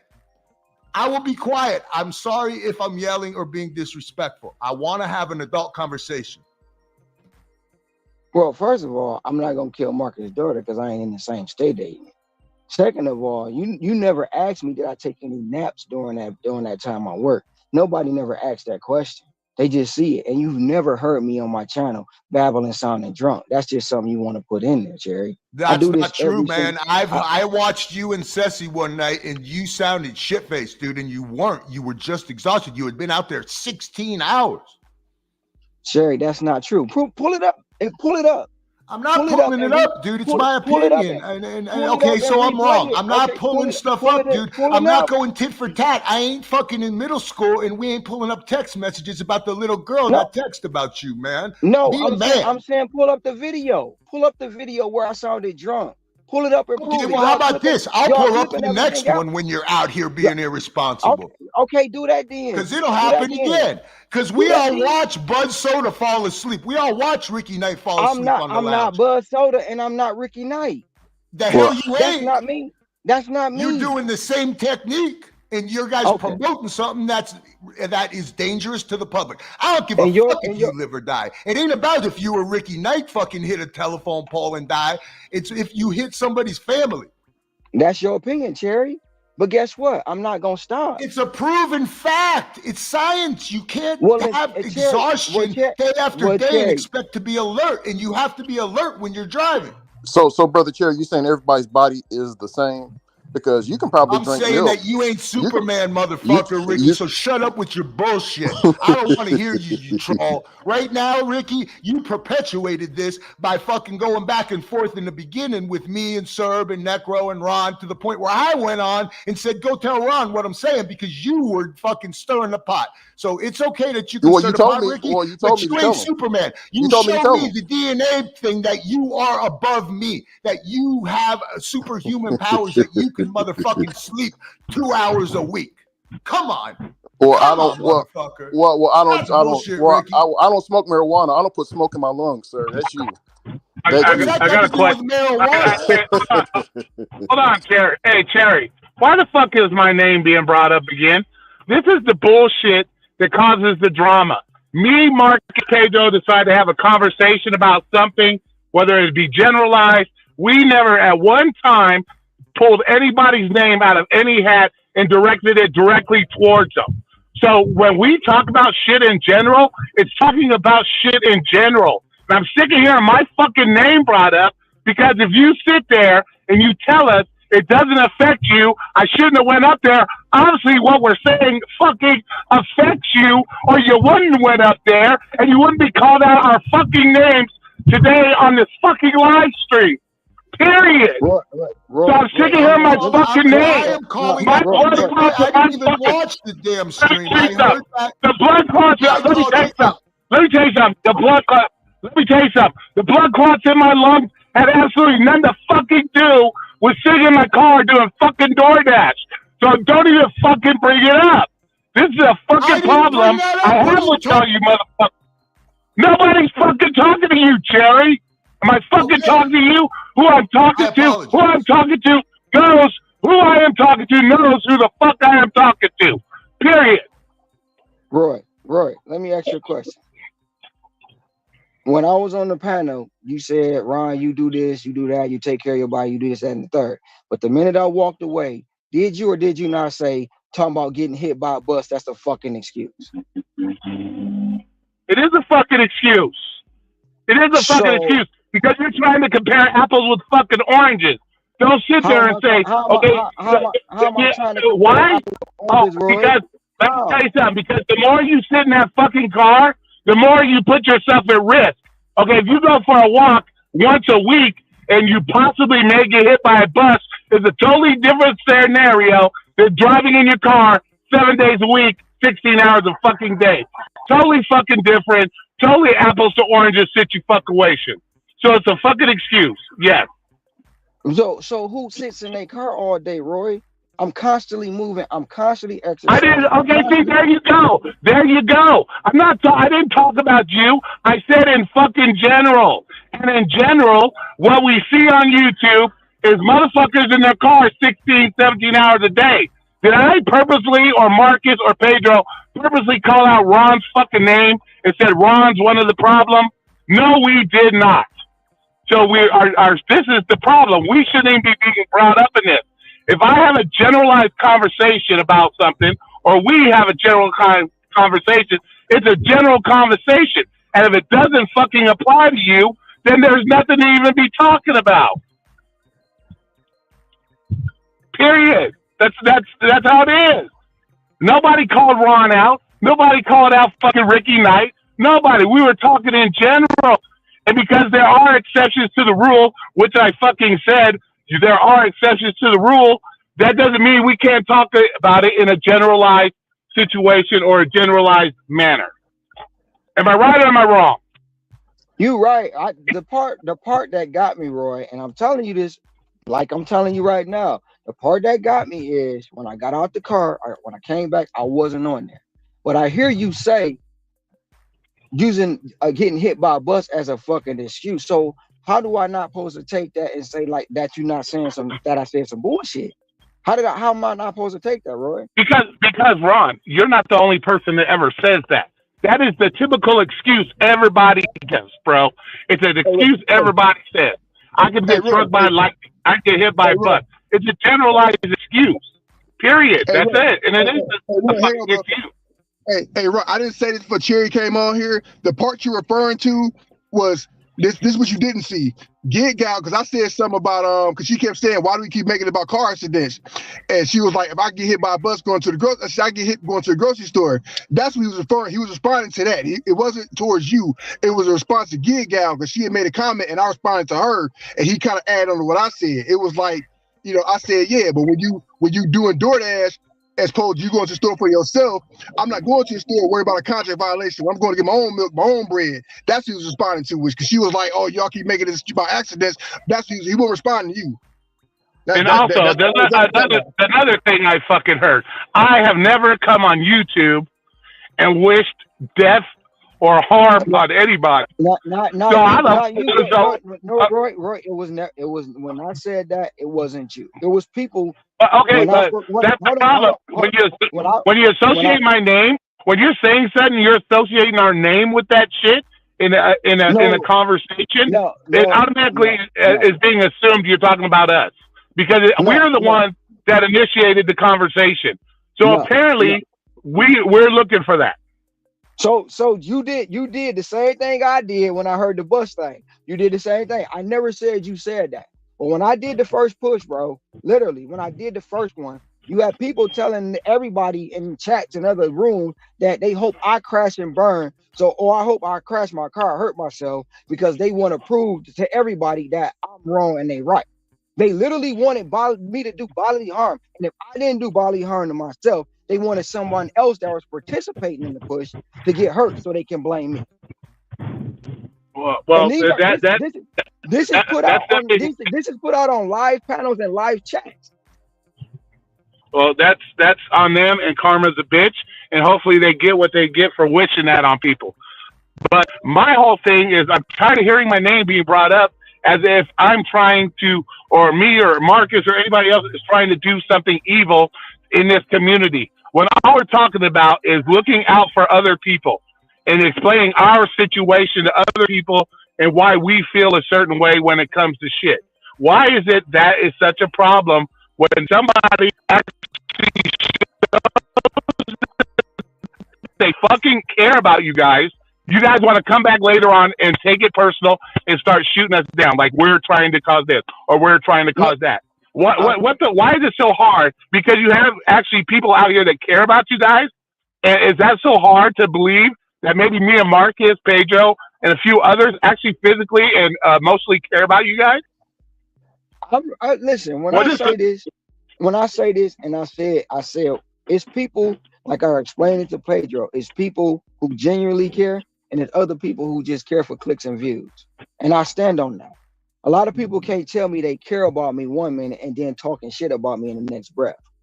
And I'm gonna tell you this, like I said, when I heard the bus thing, it's like, damn, the man just told me I do things different, but turn around and say it's the same thing I just said. Like, what the fuck? I walked away for 5 seconds, and to come back and hear that, it's like, damn, how can you say you care, but then you talking shit? That doesn't equal up to me. But now that we cleared it up, it is what it is. It's a clarification thing. And the whole conversation today didn't even start out about Cherry or nobody else. It just deviated into that. The fact of the matter is, people concerned about how many hours other people work, and that shouldn't even be a concern. It shouldn't be, because we all have choices and consequences. When you're working in a cubicle and you can't hurt anybody, I agree with you, Ron, but I'm going to go back to it. Biologically, it's impossible. And Ricky Knight, you ain't no superhuman. We all get exhausted. We all are less alert. But Cherry, one thing I want listen, Ron, I'm not going to pick on you, but here's what I'm going to tell you right now. You were on a live last night while you were delivering, while you were on your own live, and you missed something to blow this whole thing up. So just like that, you could miss a red light and kill my family because you were exhausted. What did I tonight, and you didn't even hear. You're having an argument on a StreamYard you're on, and you didn't even hear the whole thing. What did I miss last night? And I don't mean to pick on Ceci because I just got done telling her I loved her today, except you got Ceci disease where she comes in and gives her opinion, yells at me, and then when I clarify what it really was, she goes, well, I didn't know that, Cherry. I was doing a Grubhub. What do you expect from me? Well, you just did the same thing to Roy. What do you, oh, well, I was on the live and I got out of the car, Cherry. When I got back in the car, that's the same thing. When you say something about me, Cherry, I don't. So you're on 2 lives. You've been out there double-digit hours, and you're delivering, and you think that's responsible? I wasn't out there double digits last night. You didn't ask me that. No, you didn't ask me that. See what I'm saying? So, Cherry, what it is, what I want you to understand, when I'm working long hours like that, if you don't see me talking on the panel, it's because I went and took a nap. I don't just drive those hours straight. I pause the app and I go take naps. I'll take an hour nap. I'll take a 30-minute nap. I'll take naps. I don't just drive out here recklessly because you don't brag about that, do you? You brag about how you pulled an 18-hour shift. You're not responsibly doing a video saying, listen, y'all do what I do. Y'all do what Ricky Knight is doing. Maybe y'all should take naps. Because before you say a word, we are not picking on you. Don't get it in your head that we're picking on you. Ricky will back me up. Marcus will back me up. Roy will back me up that this conversation has been about Bud Soda specifically, who is my personal friend and invited to stay at my house. And we have watched him fall asleep, get in accidents, hit deers, and all kind of crazy shit on the lounge over the last couple of years. So this conversation may be moved to you, but we have all of us for years. We're veterans. You're not, my man. You are new on the scene. Nobody knows who the fuck you are. But just think if we took out your name in this conversation and put in Bud Soda, because that has happened. And Ricky knows it, and Marcus knows it, and Roy knows it. Hey, Chris, let me chime in right fast. Hey, bro, I'm glad you said that because, yeah, bro, you might not caught that part either. That's really what spawned me to even talk to Pedro about that because Bud Soda had hit a fucking deer, and I told Pedro, I said, I ain't seen Bud Soda in a couple of live streams. Y'all know Bud Soda, everybody fucking live streams. He's killed 8 deers in his delivery career. I almost hit somebody because I was distracted. That's what prompted the conversation. One motherfucking deer. He hit 2 in the same goddamn week, both on StreamYard. We saw him kill 2 deers in one motherfucking week. And Ricky knows it. This conversation is about Bud Soda. I don't mean to be disrespectful. Bud Soda ain't never been on the news 10 times, but nobody knows who you are, Ron. The community knows who Bud Soda is, and we've had this conversation about Bud Soda, not you. You act like we're talking about you. You got a physical, mental problem. Nobody knows who you are, brother. Other than Ricky Knight, you got one fan, Ricky Knight. And I don't mean to be disrespectful, but quit acting like you're Bentley. You ain't Bentley. You ain't never going to be Bentley. And that's Michael telling you that you got a fucking chip on your shoulder and ain't nobody going to watch your bullshit if all you do is cry like a fucking sissy. Now, that's me giving you advice and being Cherry that yells at everybody because that's what you expected from me. So that's what I'm giving you. You're my friend. I will have this conversation with you anytime. And I am challenging you against Dog Chapman on any channel you want for a gig war to show that my people can beat your motherfucking people any day, Ron. Have a good day. Heck yeah. Hey, Cherry, that sounds like a plan. Oh, shit, he left. Shit. Hey, Ron, I'm down for that. Damn, so much hostility. Jeez. Hey, Ron, nobody know who I am, but the state senator just had me in his office. Yeah. I'm about to say so much hostility Hawaii, over fucking delivering food. Nobody know who I am, though. Hey, brother Cherry. Hey, brother Cherry, if you type in Hawaii, Ron pops up on the Google Cherry, search. all you gotta do is type me in Google. So if you think nobody know who I am, put my name in Google, Cherry. Watch it pop up for the rest of my life, Cherry. I'm just gonna say this. Everybody so Cherry, come on, man. Why so much hostility? That's the bullshit you trying to do. we not hostile. That's our grandpa Cherry coming. You know, man, all of this over delivering some chicken McNuggets. Like, god damn. Oh, hey, real quick. I'm gonna hop off right there. You can go watch the interview with the state senator of Hawaii since nobody know who I am. Now, I didn't call them, Cherry. They called me. They came to my DM. So remember that since nobody know who I am. Man, oh man. Like I had to put I'm in McDonald's picking up order. I had to put my earpiece in. I'm like, God, everybody's yelling and screaming. But I guarantee you, if you type in always cherry pick in Google, your face ain't gonna come up. Actually, hold on. After the events that have transpired, are you sure about that? Hey, whenever it's possible now. Hey, whenever I go get Cherry. Because of what happened on another channel. My bad, Cherry. You might be in there. I gotta defend him on that one. When I get cherries on my fruits, I think of Grandpa Cherry. I think of him. I'm just letting y'all know y'all should be prepared for a video to be made with the cherry eyeballs and calling you Dookie or whatever the name was. Well, just so you know, I'm good to be a Mookie Moo. Okay. I'm good. Hey, not to be confused with Moochie Moo. Hey, Rod, Hey, Rod, real quick, bro. I'm gonna hop off here. Like I said, I wanted to talk to you before everybody jumped in and start doing what just happened. Like I said, I know y'all got previous situations going on, but last night I'm the one brought you up, and like I say, it wasn't intended as a shot to you and your network here. Like I say, it was more like a thought I had with Buzz Soda and Distracted Driving, bro. I said, we good, man. I still rock with your channel, man. I fuck what y'all doing here. But like I said, I just want to clarify that part as far as the live went last night. I'm the one brought you up. I'm the one mentioned the whole Hawaii and the 10K thing or whatever. And like I say, I know other people probably got their feelings about you previous to that, but I just want to put it out there and let you know from my mouth that last night wasn't intended to be a long hour, you gonna kill somebody stream. It was a distracted Buzz Soda hit a deer. I almost hit some fucking body being distracted. Hey, and brother Marcus, we gotta clear. I was trying to say it before Trey Pick left, but we gotta clear it up about Bud Soda. Yeah, we know Bud Soda very well. I remember I questioned Bud Soda. I said, Bud Soda, man, what's your health like? Are you eating any fruits and berries? He said, no, I'm not eating that. I eat burgers every day, and I drink at least 6 to 7 Monsters and energy drinks, and I'm trying to cut that down.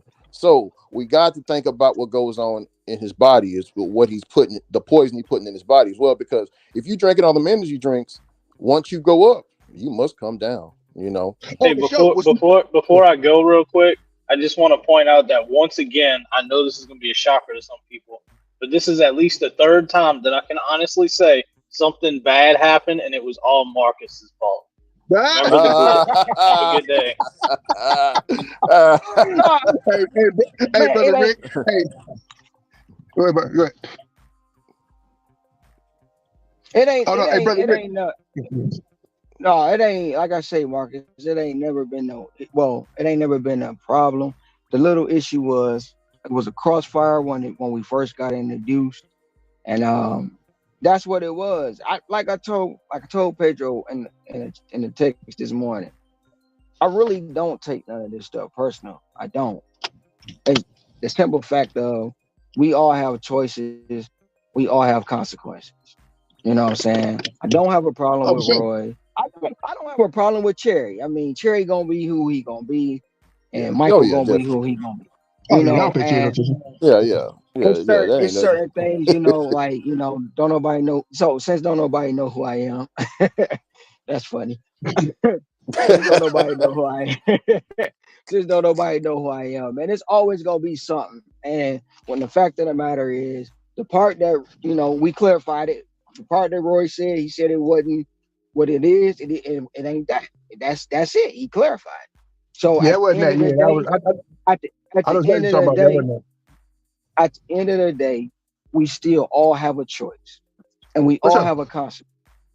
And we get and like I say, bro, I get what you're saying. I hear what you're saying, but at the end of the day, we don't know when our last hour comes. We don't know when our last breath comes. And we can't live in fear. And I understand, like you said, the kids and all that stuff, and the family and all that stuff, the work-life balance and all that stuff. But every time we get in our car, every time we turn the app on, we have a choice. And whatever choice we make, we got to deal with that consequence. And sometimes a lot of people want to put their opinions in, which we all have an opinion. It's like we all have an ass off. And everybody not going to agree, but we going to agree to disagree. It's no ill feeling towards nobody. And me knowing who Pedro is, me knowing who Cherry is, me knowing who Roy is no love lost. It's no love lost at all, because I know how they are. I know what they mean, and I know how they mean it when they say it. It may come off sometimes fucked up, but that's just the way it is.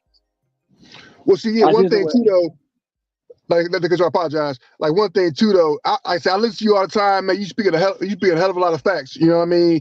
And like me and Ricky talked about before, like me and Ricky are very passionate, opinionated cats too. But the gig too is always get the fucking credit. Like Bobby Left says, all Marcus's fault. You know what I'm saying? Everybody attack Cherry, everybody go at Bobby, everybody go at that. Where I just wanted to express to you, you made a good point last night. I even thought about what you said. When you said, like, before you got up, you was like, bro, you can't live your life like that being scared. And you absolutely right. Like you said, I can't always, because I'm out working now, apart.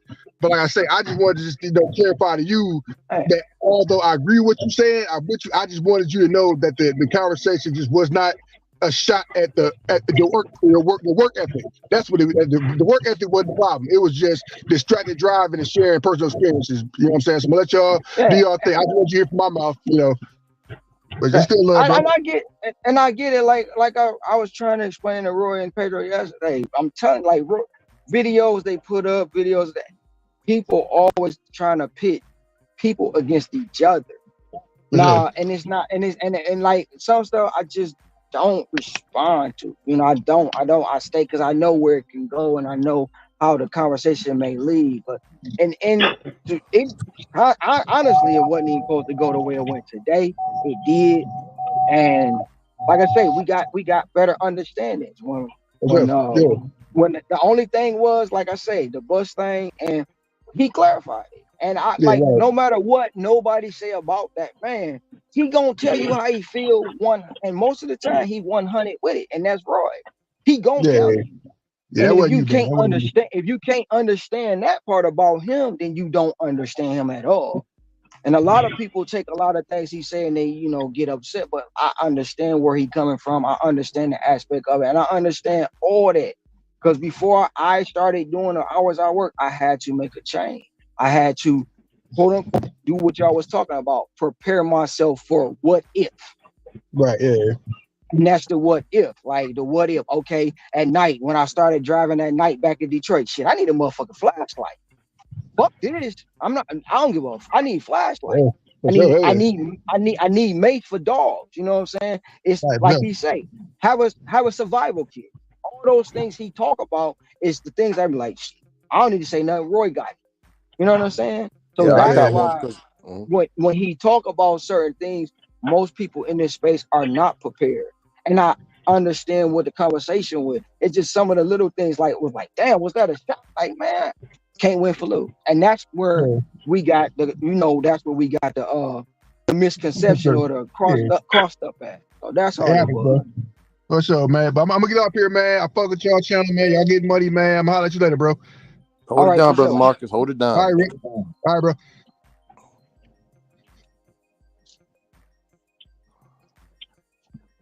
Okay, I'm back.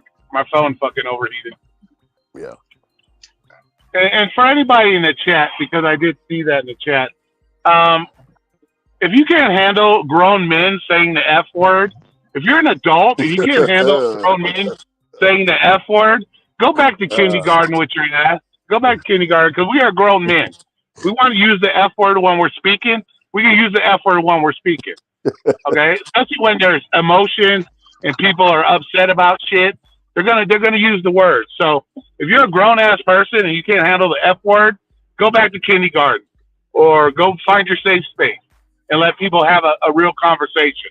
How about that? Okay, let's get that straight, because I saw the one girl in there speaking her mind, telling me to shut my pie hole. Whenever you feel you can, whenever you feel you can shut my pie hole, sweetie, feel free to do that. But other than that, we're grown ass men. We can have a conversation. And yes, it just irritates me that we are trying to have conversations that nobody else wants to have. And when we have these conversations, everybody takes shit personal. I have been personally affected myself, totaling a car, having a close friend killed doing DoorDash, my health, because, I'm stuck in the car all the time. I've had these experiences. All I'm doing is trying to share that with people that, hey, here's an example of what you don't want happening to you. And it's like, we try to do those kind of things and people get their feelings hurt. It's like, I'm not trying to hurt anybody's feeling. I'm not trying to throw shots at you, because trust me, everybody knows I will put a personal video out on you if I want to throw a shot at you. We know this. So it's not like I'm scared to say, okay, if I feel what Ron is doing is wrong, guess what? Ron will get a video of his own. I do that kind of stuff. But I've never used Ron as an example of anything, because Ron goes above and beyond what your average DoorDasher does. He takes care of himself. He eats right. He takes his breaks when he wants to. He goes on vacation when he wants to. But he's an exception to the rule, and people don't seem to understand that if you know you're an exception to the rule, what we're saying or what we're trying to convey shouldn't even affect you one way or the other at all. You see what I'm saying? You gotta get what I'm saying here. I totally understand what you're saying. Like I said earlier, the only part was that bus. I'm like, damn. Nah, hey, that was just the only part. But like the most part, you put a video out a couple, maybe last year sometime. It was like, I was like, Roy ain't talking about me. Because I told him the same thing you just said. Roy, if Roy was talking about me, he'll put a video out about it. You know what I'm saying? And then, like I told Pedro, I said, Pedro, I know if you're talking about me, you'll call me. You'll be like, Ron, I'm about to do this right in the third. And that's how I know. You know what I'm saying? So most of the time, now, can it look like that on surface? Of course. Anybody Why on would the you surface park in front of us? But when you dive deeper into it, and it's not more say about you, Pedro, or anybody else. Sorry, not you. Sorry, not you. I'm talking about these people driving. Fucking idiot. Yeah, but it's not about, per se, you, Pedro, or any other content creator. It's the people guy. It's the people in the chat that want to say stuff, trying to pit us against each other, not knowing. Exactly. In most cases, we can have adult conversations. We're not going to agree. Me and Cherry not going to agree. And that's the sad part. That's the sad part. You got all these little sons of anarchy fingers in the fucking chat who are too chicken shit to put their fucking face up or share anything with anybody other than, don't say the F word because I'm going to get my feelings hurt. Stupid shit like that, which nobody gives a flying fuck about. You know what I'm saying? So yeah, so we're the ones that actually put ourselves out here, willing to share our experiences, willing to share what we do. And you got these clowns in the fucking chat always wanting to add their 2 cents of nothing into something and just sit there and while they're watching their soap operas or whatever else doesn't trigger them. So you know what? But if you took anything I said wrong, Ron, it wasn't to you. It was a generalized situation that we were talking about. Had nothing to do with Ron specific, because I will call you out on specific shit if that's the case. And I never have ever said anything bad about Ron or thrown any shade towards Ron, because you're different. You're a different breed, and I've always said you're a different breed. But what we were talking about last night is just in general, because these other people, we've seen these motherfuckers, like the guy that tried to attack Pedro, his 400 fucking pound ass. That's the kind of shit. You know what I'm saying? That's you the call him shit big we're homie, talking Roy. about. You call him big homie. But I gotta let you go. I gotta do this delivery, and we can talk about it later, man, and we'll have a talk later. Yeah, already. Like I say, Roy, it's nothing personal. And I'm gonna be like I said it before. It was just a bus thing, and it just I just like, what the heck, like, damn. But you can see how it can be misconstrued when you thought we was talking about that. You wish no, it wasn't you, but that was really put into a chat, and somebody came out their mouth and did. Like, really, we hope he crash and burn. Like, really? Like, damn. Anybody anybody that says shit like that, karma's a bitch, and don't wish shit upon people like that, because that's just ignorance. And anybody that would say that in my chat, I'd be like, see you, motherfuckers. You wouldn't be, that's a bullshit. So yeah, and and to be fair, Roy got the most death threats of all. Just for me defending Roy, like I told you, Ron, I done got all kinds of emails for defending Roy. I'd have been called a sex trafficker. Man, you name it, bro. It's been bad ever since I defended Roy them years ago. I mean, they still in my DMs, Ron. You see what your motherfucking friend Roy said? Oh, come on, man. God damn it, man.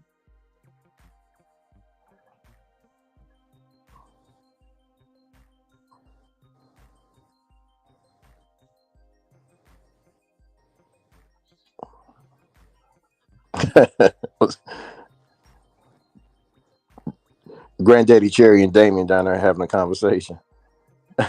Yeah, I see that. He said women that Brother Cherry said women that don't like the F word need to get F. You need dick. Vitamin D, Cherry. They need the vitamin D, huh?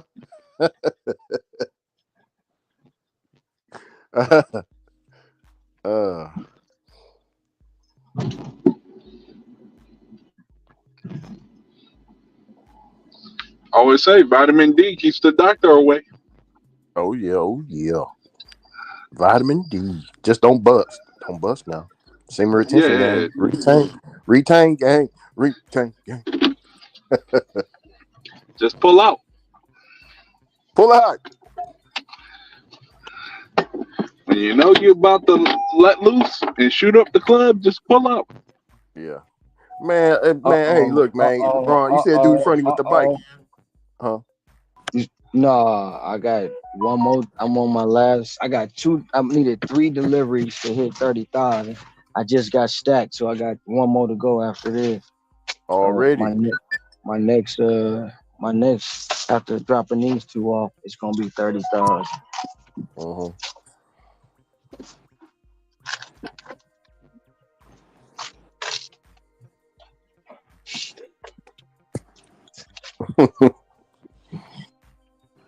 I'm reading the chat for you. It's always our fault. At me in a certain way, we're gonna have a talk, Bobby. You say what? No, but Cherry Pick said, "No hate, Boots. I love the topic. I consider you a friend." Yeah, I love you, Cherry. I ain't no love lost. Yeah. Ain't no loss at all. I mean, it's just a way to have a conversation with people. That's all I, it is. I I think mean, I think his birthday. We wished him happy birthday on his on when Pedro was up there on the live stream. I think he's 67 now. He's about 67 years old now. Shit, he's up there with Mr. Tom.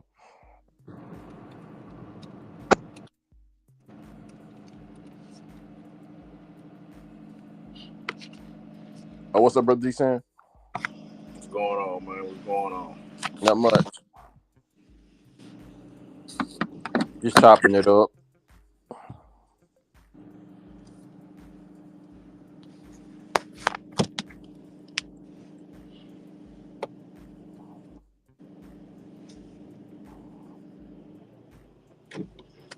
Yeah, but Damien, that's how brother Granddaddy Cherry talks. You know, he curses. I know a lot of friends like that. You know, they curse to get their point across. You know, and it's one, it makes them feel good, and the second, it'll make you listen. For a lot of people, they won't even hear you if you're just talking to them plain. Like if you're just talking to them plain, some people you got to curse at them for you to get their attention. Marcus, do you know any people like that?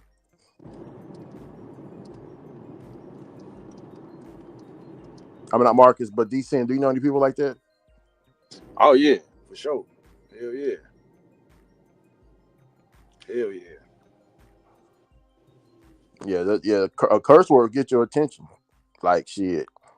If I'm talking to, let's say I'm talking to my son, and we just having a conversation, ain't nobody gonna pay attention. But if I say the word "fucking boy," god damn it, everybody gonna be like, stop what they doing and just, you know what I'm saying? DC, and they gonna Hell yeah. They gonna be like, hold on. Yeah, what's going on? Yeah. Curse words get attention, but really, DC, bro. See, I don't know, man. When I'm in the church, we know that a curse word is the word that we use every day, and it's not a curse word, which is God damned. Like, if you damn it, like if you say damn him, you're damning someone. That means you're cursing that individual. You get what I'm saying? You're cursing him when you damn him. But if you say shit, fuck, and all these other words, those ain't curse words. You get what I'm saying? I think shit is an ancient word. Like it's a highly revered word in some places. So I don't know. I don't know who made those words curse words when they're not even curse words. The only curse word is damn. You damning somebody. God damn, And you know what's crazy? The word damn, you can say it on the radio, you can say it on TV. Yeah, you say You it can say it everywhere. But you can't say shit, fuck, bitch, hoe, pussy, dick, ass. You can't say that. It's crazy, bro. Who made, I don't You know. can't say that. They go bleep it out. But Yeah. you can say damn all day. Damn that. No, damn this. You out your damn mind. It depends on the time slot. There's some time well, slots they'll let you say ass. the only damn you can't say on TV if it got God in front of it. Man, jeez. you can't say that one. Hey, what's up, Hannibal? Hey, Hannibal's hungry. Just dropped the $20 super chat. He said, Oh shit! "Congratulations on your 30K deliveries. Much love." Oh shit! Damn, Hannibal, you ain't gotta do that, man. You ain't gotta do that, bro. What?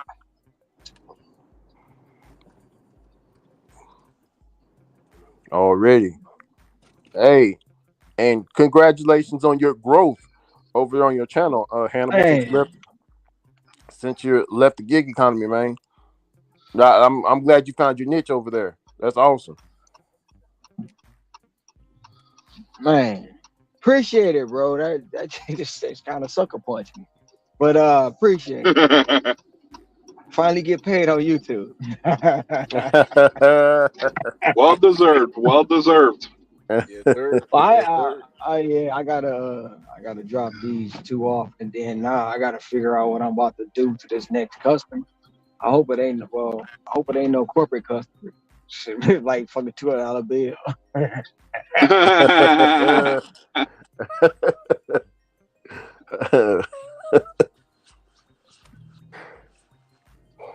Yeah, but I like that challenge. That probably will never happen. But yeah, man, that'd be awesome if we can get it. We can get a team to go against another team, and we all making money, bro. Because that's all I want. All of us making money. I don't care whenever they ready. Yeah, it's whenever they ready, man. Yeah, I say I'm down for it, bro. I am down for that shit, man. Don't forget to take the What is this? What was a challenge to what? What is this? They said they're gonna put a team. They said they're gonna put a team against us to beat them. Yeah. They whole team gonna destroy the team we put together. You ain't hear that? Nah, man. I was on the phone, man, when everybody was on. He said he gonna get a team together and we gonna have a war. Yeah, hey, bro. I'm ready. Whenever they ready, I'm ready. Yeah, man, they must don't know who on the squad over here. Bro, look. They must don't know who on the squad over here, man. Hey, I'm laying in the bed. He just told me nobody know who I am, so I guess nobody need to know who we are. Hold on, let me see if he's ready. Let me see if he's ready. They tell him, man, they gonna have to put them little $200 a day shit up, man. Yeah, you gonna have to drop all that. They gonna have to put that little shit up, man. The wrestling, you gotta show me your face. I can't pull you up with just the avatar. I got you. You good?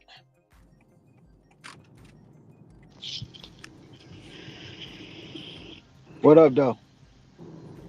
Good, fellas. What's good? What's good? Hey, can y'all hear me good? Oh, you got a little feedback. Do you got both streams open?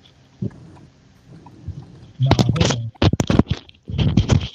Hey, can you hear me now? Yes, yeah, sir. I can hear you. I can hear you. All right. Hey, I got I pretty much got a quick question for all y'all. If y'all could help me out. So is there anybody here on the panel that's a platinum dasher but does earn by time? Yes, I was doing earn by time as a platinum dasher for a while. All right. So the question I got is this: I recently got my catering bag approved. So if you're a platinum dasher and you do earn by time, are you still receiving catering orders? Yeah, you receive a lot more catering orders on earn by time. That's what I noticed. I receive more catering orders on earn by time than earn per offer. Yeah. I thought so. Cause man, like I was doing earn per offer all fucking day, and I didn't get shit with catering. I was like, man, fuck this, man. I'm about to go back to earn by time, man. I can't. Hey, how you doing? Shit. There you are.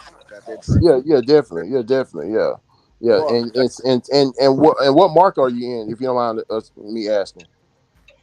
I'm in Carolina. Oh, so okay. So you're in the Carolina. See, I'm in East Texas. So yeah, I mean, you in North or South Carolina? I'm in North. So you down there with Hector? Well, he go by Hector Hustles on the channel. I don't know if he on the panel right now. Yeah, but Hector don't do earn by the earn per. Yeah, he up there. I'm here. What up? He in North Carolina too. Yeah, I just had to make a quick run. No, the guy, wrestling is lit. Asked the question. Let me look it up. No, he on the panel. He asked the question. Oh yeah, I'm panel now. Earn by time, and catering orders. So you got the platinum. Y'all both. He said you platinum too. So you don't do earn by time, do you? Hell to the no. I did it one time this year, and I'll never do it again. What part of Carolina you in? Because Hector is in Clayton.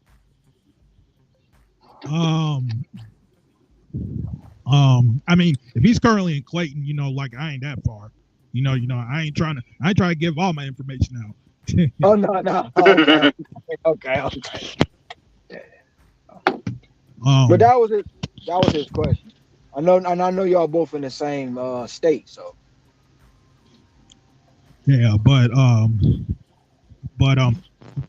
that was pretty much the only question I got for y'all fellas though, because I was wondering about that all day, and I was doing a little bit of experimenting earlier when I was doing earn per offer. I was like, man, this is some bullshit. And then I saw y'all was live. I saw some people was on the panel. I was like, well, shit. Well, let me just go ahead and ask somebody if they did earn by time, and if they was platinum, if you still get catering orders. Hey, quick question for you. You said you was noticing all of that on today. Yeah. You do know there's an issue with the catering right now at the current moment, right? Oh, for real? Yeah, so nobody is seeing catering at the moment. So that's probably why you haven't seen them. So even if you are in the catering program, you got the ability to get it. DoorDash system is screwed up with the catering, so no one's getting them right now. No one. I haven't seen one in about a week and a half. No one is getting catering at the moment. So that's been a topic we've been talking about for the past week and a half or so. Almost 2 weeks. We trying to understand what's going on because nobody on the panel is getting platinum. So damn. Yeah, we think it's related to. Well, I think it's related to with because on March the 7th, DoorDash rolled out the platinum and the tiers to a whole lot of different markets on the 7th. So I'm thinking that may have screwed up some things. So people most all definitely. over the country.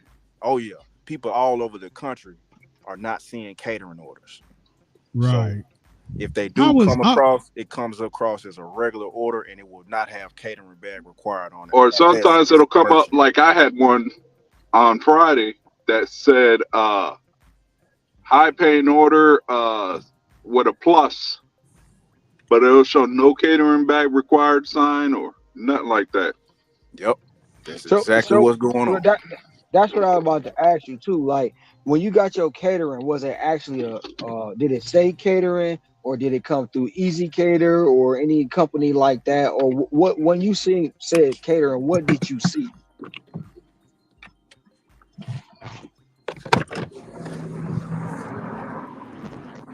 Did he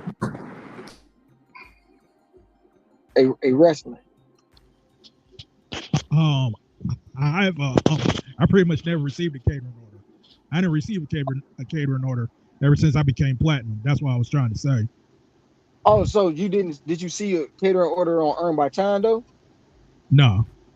Oh, okay, yeah, but no, yeah. That was the question. I would have told you nobody's seeing catering. Like and what was it? 3 weeks ago, it was nothing but catering bag. But ever since they rolled that platinum system out, man, that is null and void. I did. Inspector Colombo did say he got a couple the other day. Tom said he got one. The other day, DJ Energy said he got one. Two the other day. So they've been people like what's your AR if you don't mind telling me? Because they said people in the 90s are getting some catering, but not much. Well, like it was around 90, but it's currently stuck, and I mean stuck at 77. Because like I said, like I've been working all damn day. I must have did like over like 25 already, and that shit's still stuck at 77.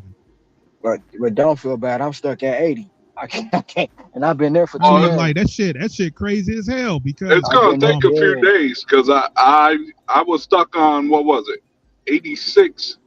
I'll tell you, 2 days, and all of a sudden now I'm at a 93. Look, I'll tell you how to get it up, right? I will tell you how to get it up. Now, you don't have to do it. I'm just, this is what works for me, right? I turned off Earn by Time, and I figured this out. When I turned off Earn by Time, so Earn by Time will send you every order possible, right? And they'll send you orders to where you got to drive or communicate back to the location, which is dead miles. So those dead miles equal up the time that you're losing to get another order. So you need to change it from Earn by, put it to EPO, which is Earn per offer. And I want you to take, if you see a $2 order going 3 miles, but the drop off is to another restaurant, take it. You get what I'm saying? because then you'll have a quick turnover rate. Because right when you drop it off, you'll get another order because you're close to that restaurant. You get what I'm saying? Now, don't take a $3 order or $2 order going 9 miles out of the, to where you got to drive back. Stay inside of create yourself a little cluster. You know what I'm saying? Or like pretend your car is a pinball machine and you're in a little area based off your market. You get what I'm saying, X? Yeah, I feel you. Yeah, just taking those small offers, it might not equal no money, but that's what's gonna push you through. You get what I'm saying? Because it's all about the numbers. How many drop offs that you can turn over. You know what I'm saying? Right.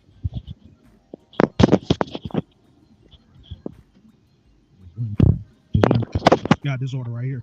But the other question I got for y'all is that there's been this theory, I don't know if it's a theory, it probably is a fact, but I've been hearing this thing about saying if you go ahead and you schedule like each hour, like they would tend to look more at your active time, and then they would try to equal it up to each hour.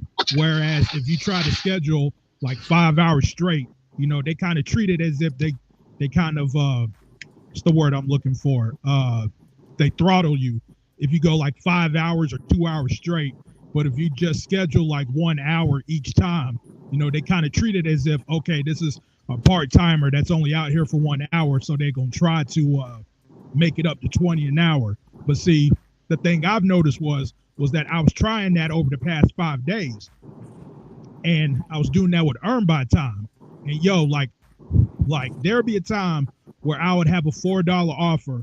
I'd take that, and I would get that would equal up to like 15, 16 right off the bat. And by the end of that hour, I'm like at $21, $24 in that one fucking hour. And this is like during like the downtime, like breakfast or like in the mid-afternoon. We ain't talking lunch or dinner. So I was experimenting that too. And I was like, damn, like that shit's a glitch in itself in a way. Yeah, so you talking about the 1 hour method. So yeah, where you only schedule in increments of 1 hour. So you can do that. But you will see way more benefits doing the 1 hour method if the actual lot was working correctly, because it works good for getting catering orders. So right. But right now it's not working properly at the moment. So yeah, you right on with the 1 hour method. So you could do that. Sometimes it works, it may not work, but a lot of times it does work. But yeah, you can definitely see good results with the 1 hour method. Yeah. Because I was keeping track of that. Like I was kind of keeping track of. I would write down my metrics and shit down like each hour, and I'm like, damn, like it's really in fucking like 20, 21, 25, sometimes 26. I think the lowest I got was like 18, 19. I was like, damn. But shit, like like I said, like if I try to go like a 5 hour block, 8 hour block, 12 hour block, I mean, shit, I'd be sitting at like 15, sometimes 6. I'm like, damn, like, how the hell everybody else making like goddamn $30 an hour and shit? Like, man, y'all pretty much doing something that I don't know. And so, I had to go ahead and look and ask some people around, and one person say, oh yeah, you gotta try that 1 hour thing, see how that looks. I was like, damn, shit, crazy. Yeah, a lot of people use the 1 hour method. Like if it's slow, like let's say you've been sitting for a while, they'll end their dash and schedule 1 hour, and then they'll see like good results with that 1 hour. So it's almost like resetting the algorithm almost. Right. But that's pretty much only question I got for y'all fellas, man. About that whole earn by time and that catering shit, man. Cause like I said, man, I was working all fucking day today, and I didn't get shit. And I was like, well, damn, how the fuck all y'all getting catering orders? And then as soon as I take a chance, like a lot of y'all be hyping up about ratings matter and all that other shit. Here I go, I raised my acceptance rate up. Like I bought the catering bag, I bought the pizza bag, I bought all that shit. And then I finally got approved this morning. I'm sitting here getting hyped. Like, damn, I'm about to get these damn catering orders. I didn't get shit all day. I'm like, man, look, gotta be something wrong. So you just got your catering bag, Yeah. and this your first time being in the LOP? Well, the LOP? No. Like Uh, I was I see pretty you. much LOP like years ago. I was LOP years ago, but ever since they started introducing, like they introduced the platinum stuff in my market a year ago. But you know, like I weren't Oh yeah, trying to accept probably the every, same time as me. yeah, like, oh, I mean, like I weren't trying to accept every fucking order, but I mean, but you know, like it got to a point where I was like, all right, you know, like I'll give it a shot. And as soon as I reached up to 70, which was probably Thursday, yeah. It was usually a Thursday or Friday. You know, like I pretty much decided just to get my catering bag off Amazon, and I got it overnight. So when I got it the next day, that's when that's when I took the picture. And they told me it'll take 4 days, which would be today. Then I checked my ratings thing, and they told me I got approved for the bag. So. So I was gonna say, if you just got that message saying you were invited in, so that's another caveat that is questioned, to where if they, because we've trying to pretty much been speculating where catering went or whatever. So if you talking about you just got yours today and they told you can have catering, that means catering ain't dead like somebody else, like other people are anticipating, because they still working on something. We just don't know what it is at the moment, as far as the catering goes. So have you seen any plus signs with your larger orders? Like, so say you get a 1050 plus or a 1250 plus. Have you seen any of that also being a diamond offer? Nah. Nah, like not like the plus sign, or not like the total will be higher. You know, I mean, I have seen the notices of like high, damn, what's the term called? A high paying order. I've seen that, but I haven't seen no plus sign or no plus sign or total will be higher or anything like that. I ain't seen none of that today. At all? Nah. Today or just in general? Today. When was the last, if you can remember, when was the last time you seen a catering order or something that say catering bag required? Shit, like that was pretty much a year ago. But that was because I was on the old LOP. I was on the old LOP before the platinum shit came to my market. A year ago? Yeah. It ain't been that long for us.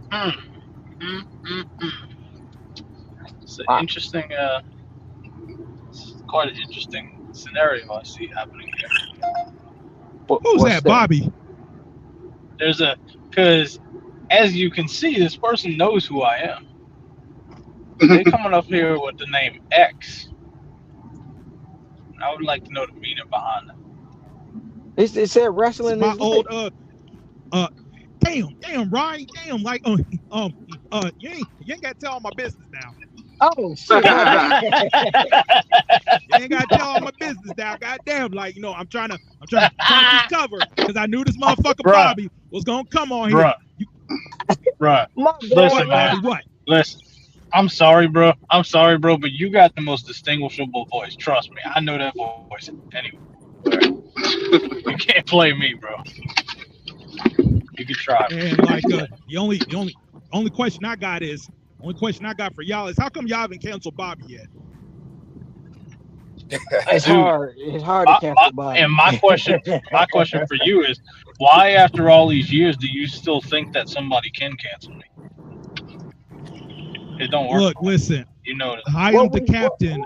I am the spokesperson of the Cancel Bobby campaign. And then pretty soon, as soon as I go on vacation, I come back, you still here. So it looks like I got to go right back to my campaign, and I will start that going on Flex's live stream tonight. What did I miss? Man, this guy been coming at me for a while. It's all love, though. Oh, I don't He come used after to you, give me Bobby. You used to give me such a hard time, dude. Oh, not me. Not Oh, me, yeah. Bobby. Now that's slander. Oh yeah. No, that's not slander. Remember that one time you got really mad when I said that you sounded like Light, or that you looked like him, or whatever? Yeah, man, because that was bullshit. I was like, Light? I do not sound like Light. But it wasn't as bad when Torp was saying, "Oh, you sound white." I sound white. Well, what the hell black guy sound like? Yeah, I remember that. You remember that? I was like, what the fuck? I was like, I sound white. Well, what the hell Yeah, black bro. guy got to sound like? A black guy You know got how to sound. Torp is. I was like, well, what the hell? And then it was pretty soon. Then it was pretty soon I found out that Torp be saying like the N-word and all that other shit. I was like, Oh, yeah. okay, well that explains it. Oh yeah, he out there, bro. He out there for sure. For sure. That explains a lot. Oh shit. Anyway, I hope you've been doing well, man. I just been listening. I heard your voice, and I'm like, look at this guy acting like he knew or some shit. Oh man, this asshole. I pretty much blame Boots. He kept saying my government name and shit. Like, damn, I was like, oh shit, man, here comes Bobby. I didn't know. Look, I hadn't seen the name. I don't know. Wait, who are you? I seen right. Well, I ain't gonna say it again. I was like, bruh. I was like, there's only a couple. There's only a couple voices that I know distinguishable. Cherry's one of them, and LV is another. I want to say sound like somebody else, but I don't want to say the name now because you said don't say it. Something like a ninja, you know. Yeah, I don't know. or a Zen master, you know. Let me see. I don't even know where you're going with this. Something like a sin. Say. I don't. Oh, he does. He does a little. He does kind of like if Sensei had a little bit deeper voice. I could see that. I could go see around that. it. Yeah, no, just say Sensei. It's all good, man. He a little bit like if Sensei didn't always sound like he had a little less estrogen than he should, then yeah, I could see that. A little bit. Anyway, shout out to LV, or I'm sorry, X, whatever you're calling yourself today. Well, I mean, if you want to know a little fun fact, I used to be named Gig X. I used to do a gig channel for like a few weeks, then I stopped. Have a good one.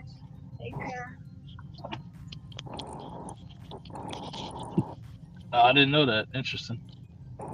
Fascinating. Yeah, like I told you that last year, Bobby. Now you see how you forget shit. I mean, yeah, I forget shit all the time. You know why? Because I kind of compartmentalize my life in the sense that if it ain't something that's a really big deal or directly affects me, I generally forget it. Now see, right there, Bobby, right fucking there. You don't give a damn about what I got to say. I mean, you're making it personal. It's no offense. I don't give a damn what anybody got to say. It's not you. It's in general.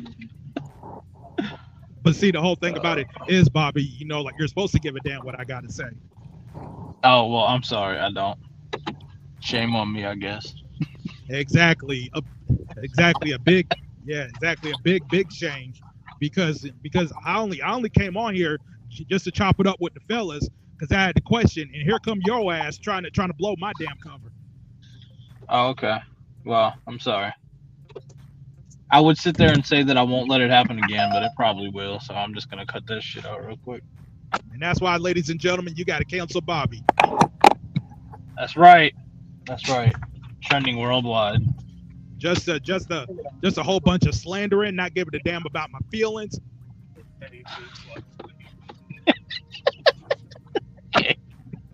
Whatever you say, man. I need to get Roy back up here. I don't know, dude. I feel like between him and Cherry, bro, their blood pressure must be a little high. So just let them calm down for a little while. Oh shit. Oh, They were man. up here yelling and shit, bro. They probably got headache. I can almost guarantee that after that, Cherry immediately went and popped the baby Advil or whatever he takes.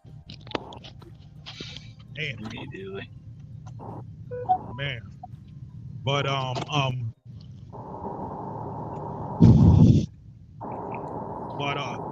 about to go ahead and yeah, you cutting out. You cutting out really bad.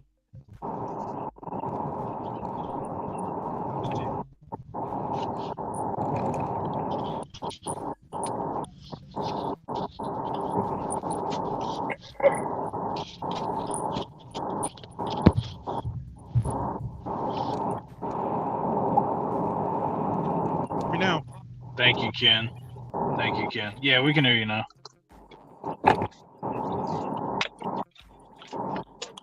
Well, I thought we could. Nope. There he goes.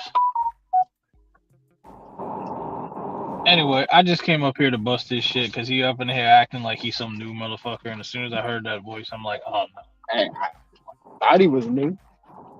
Nah, he been around a while. I don't know what he trying to pull up here. I'm not saying that he wasn't legit on some of this shit. He wanted to know about the tier system. As far as what he said. And that's true. Catering bags have not came through the tier system. Oh my god, $5 for 18.5 miles. Wow. Holy shit. And they just stacked. Oh no. I'm at 30,001 deliveries. Anyway, good luck to everybody. Make money, have fun, screw what everybody thinks, do your own thing, and if people don't like it, tell them to go fuck themselves. That's all. That's what I preach. Peace. All right, Bobby. Peace.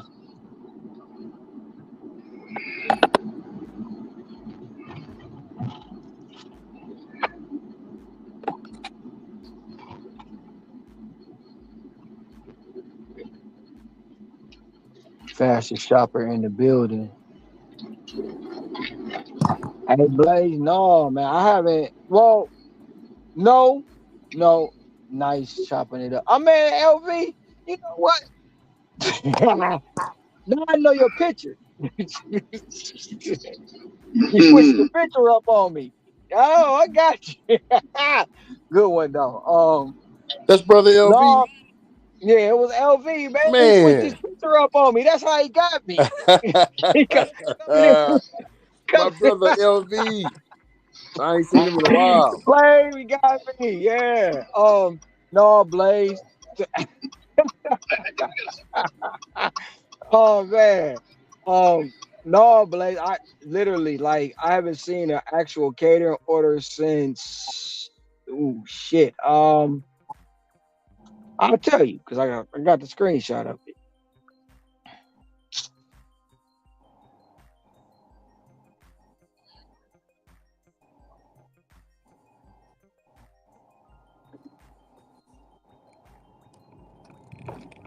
I haven't seen an actual catering order since March 8th, one that said CBR. That was the last time I seen it. And now I will say, like, some of the orders I get, like the pluses that I've been getting with my diamonds, when I pull up to go get them, I'll be filling up my catering bags. I did one yesterday, went to the Thai place, picked up the Thai food. It was 5 bags of literally food, and it paid out $40, $45.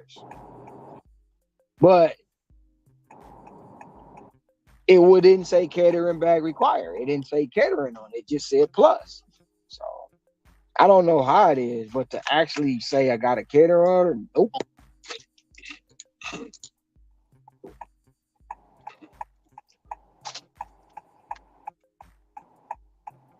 That right.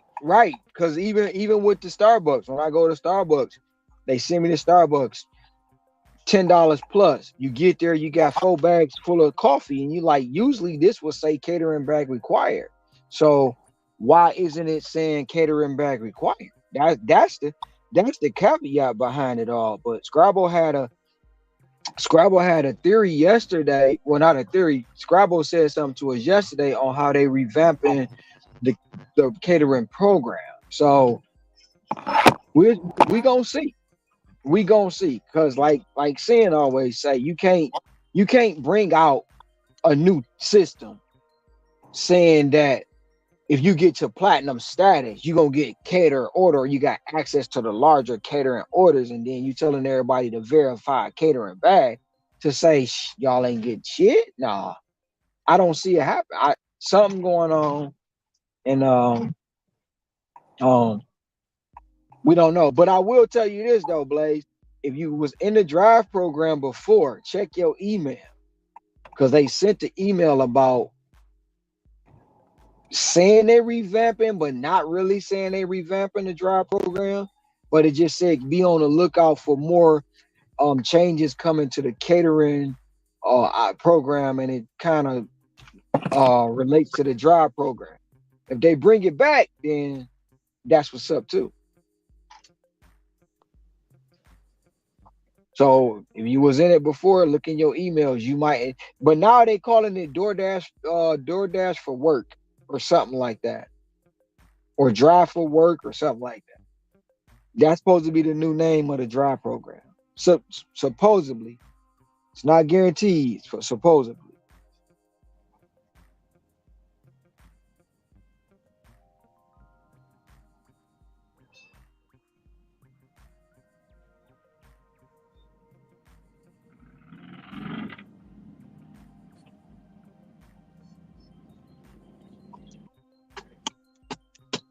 Well, I have reached my 30,000 delivery. I'm on my way to pick it up, and I'm at odds of what I'm gonna do. I'm gonna check and see how much this bill is.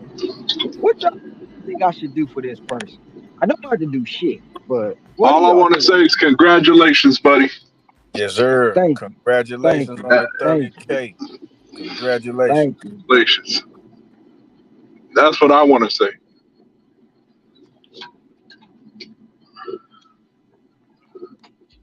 I got a couple of things that was put out today. Yeah.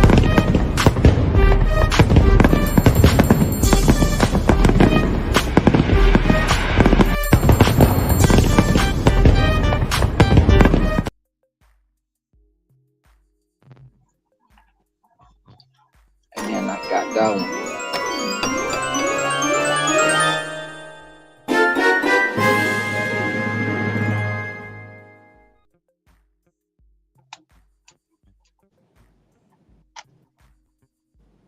Probably cheesy, but I did it.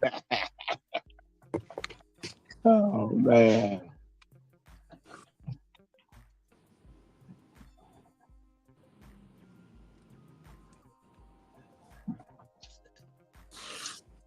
This lady just tipped me 11 on like 15 worth of food. That's what's up.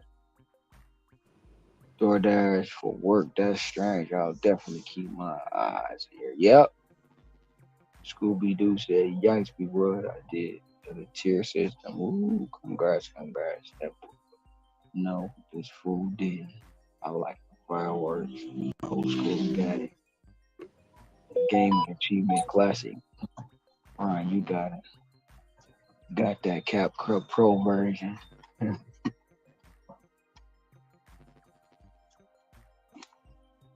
I'm just the average guy who making deliveries.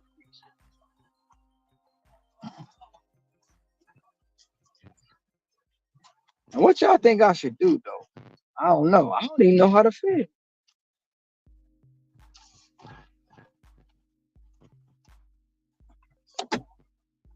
I don't know how to fish.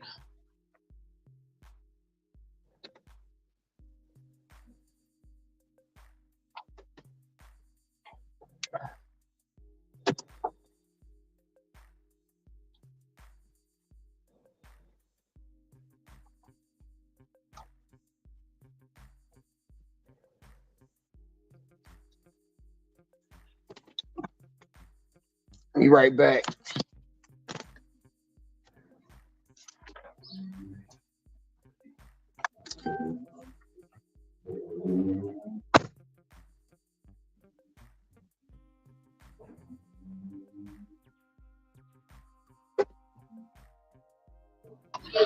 I know one thing for sure.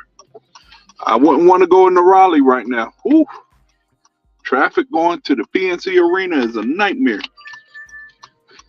Because they got WWE in town tonight.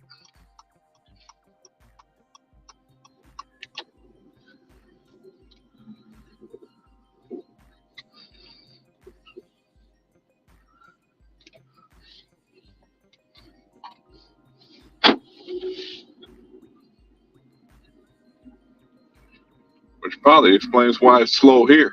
But I already knew that.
The hell's that?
My bad, Ricky. I wasn't even in the car.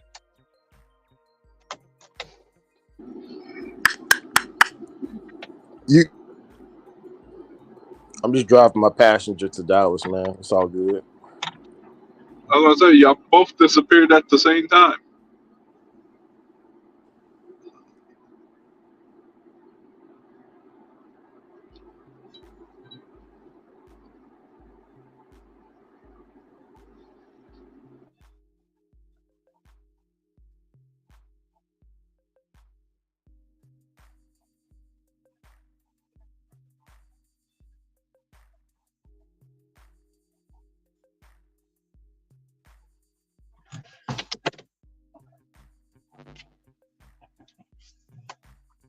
They canceled this thing on Panda Express, trying to give it away.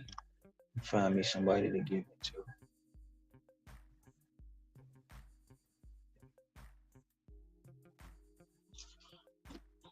Load up this GoPro right now. Let's see if I got any memory on the card.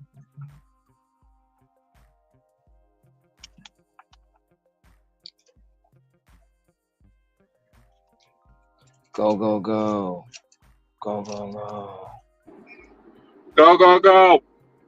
Go, go, go. Go, go, go.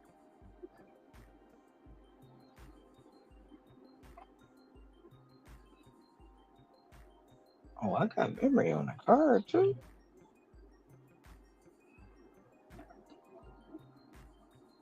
$5 hours and 40 minutes on the card. Oh yeah.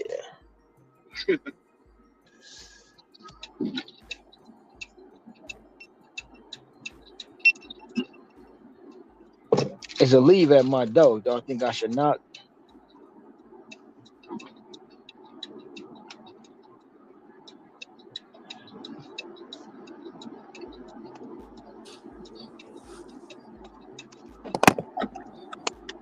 Don't know what to tell you.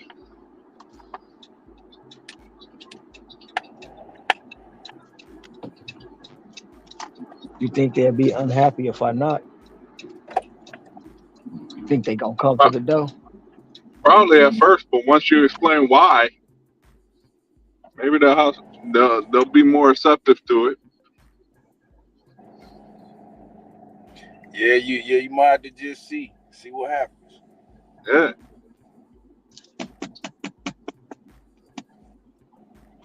Because they gotta open the door to get the food, right? Yeah. Eventually, they're gonna have to open it.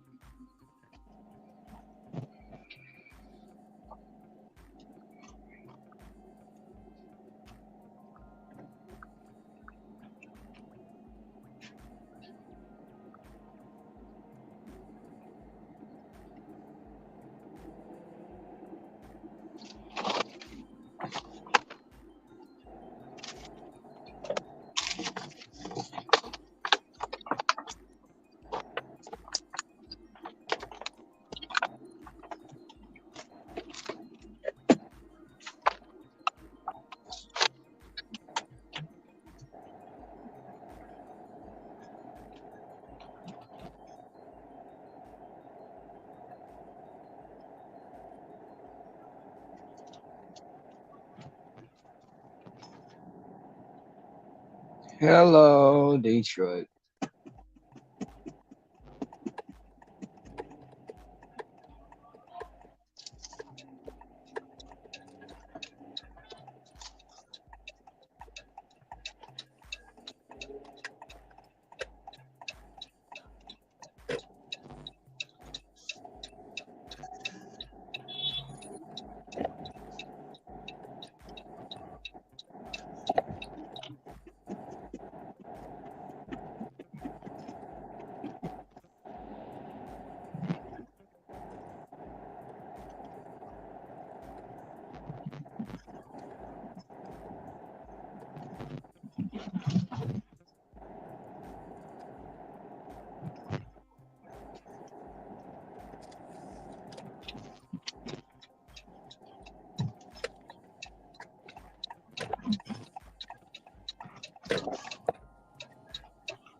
I'm right back.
You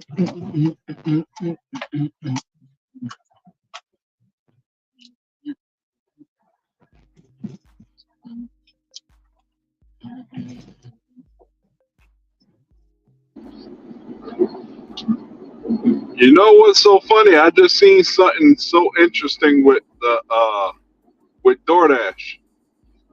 What's that? Well, I was in that last delivery when I went to close out, and I went to look at my stats.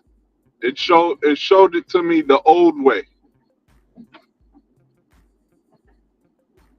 and I was looking at it. I'm like, the way The you have diamond it, way? Ron? Yeah. For a brief second, it showed it to me, and I know one category was different on it, on the old version. It said my on time and early was 89%. Now that it went back to the other way, the platinum level, it went to 88%.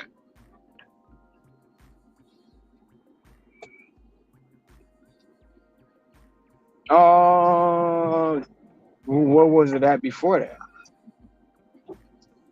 It was the one that never moves was 88%.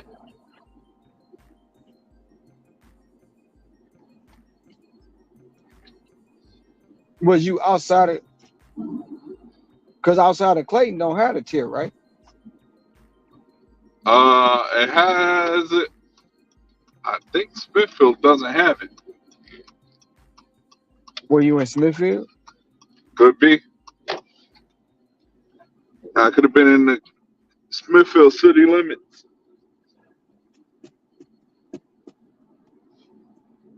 I was like looking at that one little category. I was like, huh? That's still kind of weird that the category you had changed Yeah, like that by for some odd 1%. reason, I took a screenshot of it. Yeah. I just found it so weird.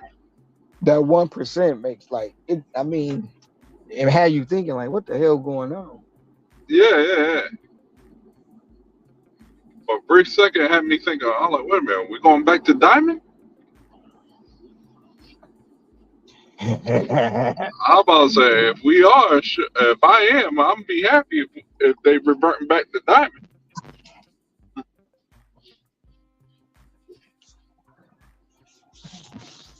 It had me looking at the thing like, what in the world?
Man, I don't even know how to feel. Like, knowing I made 30,000 deliveries.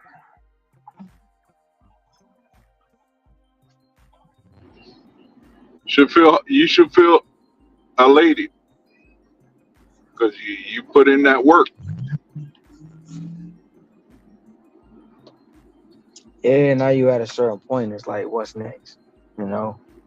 Only you know what your next milestone is going to be. That's true. But just know, we're all here for you, whatever milestone's going to be. That's true.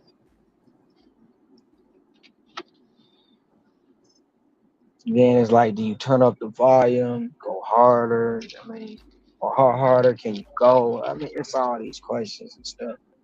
Mm-hmm. What were you really trying to do? Hell, even in the end, is it even all worth it? You know what I'm saying? Oh, it's worth it. Definitely worth it. Because you put in that time, that effort, and the results are showing. Should I don't even know how this person gonna act. You know what I'm saying? It's a leave at my door. Should I knock? Should I just leave? You know, do what I'm gonna do, leave it. You know what I'm saying? It's all this shit going through my head. If I knock and they don't come to the door, are they gonna give me a dang on a bad rating? And I'm trying to do something good. Customer didn't come to the door, but your customer rating dropped because you knocked on the door. Yeah, I don't know how that. I haven't gotten to a milestone yet, so I don't know. Should I have waited till I got to 50,000? You know what I'm saying? All the kind of questions just go through your head. Oh yeah. Yeah, that would be messed up, man. You trying to do something good and then they give you a bad rating. You be like, damn. Or if they watch this later, or if they even watch it, be like, oh man, this dude was trying to bless me, and I just didn't do nothing for it. It's just a regular customer. I doubt they watch, you know, unless I tell them about it, you know. I did, like the other day, I paid it forward, and the lady posted me on her page, and you know, well, she posted what I did for her on her page and all that stuff, and some people from her page came over here, so but she never even seen me. She just was like, what the hell? And she sent me a message back. You know, she messaged me back. It's like, thank you and all that stuff. And then sent me the clip of the video she put up. It was her and her two daughters, and Denny's was on me. You know what I'm saying?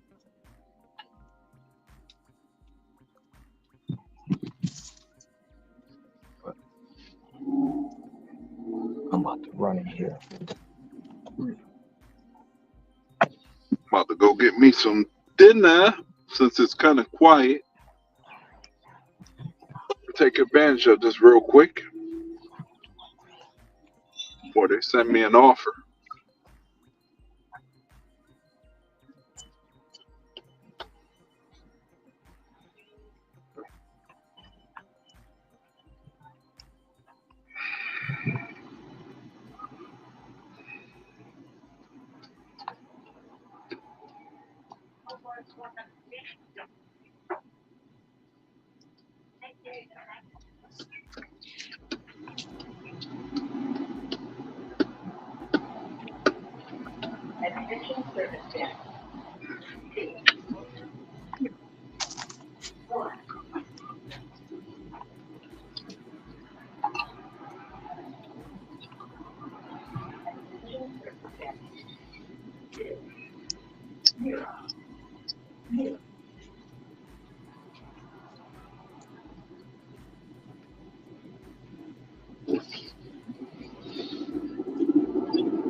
My favorite people out tonight. Damn, they ain't out tonight.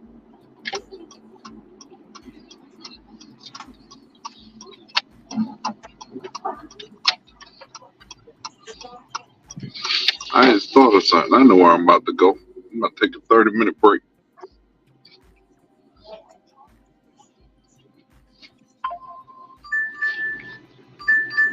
Damn it.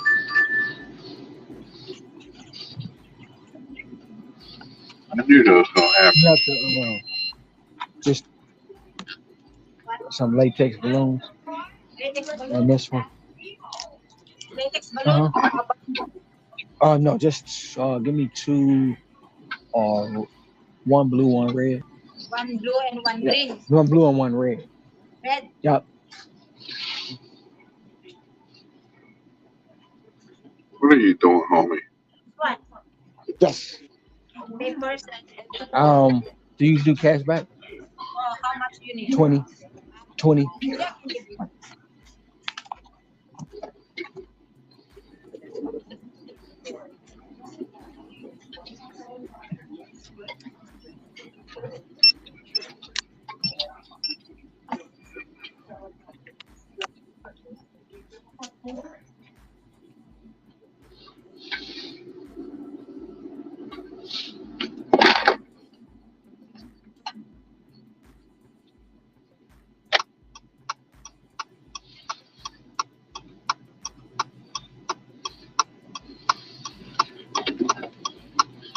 Hey, Sid.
Now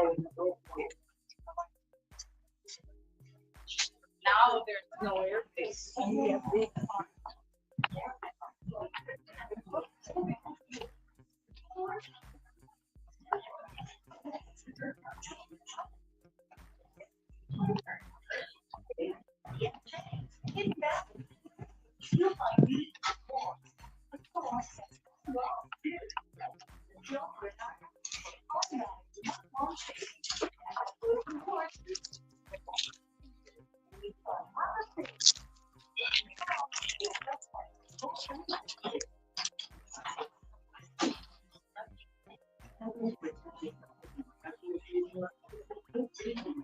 Just stay together.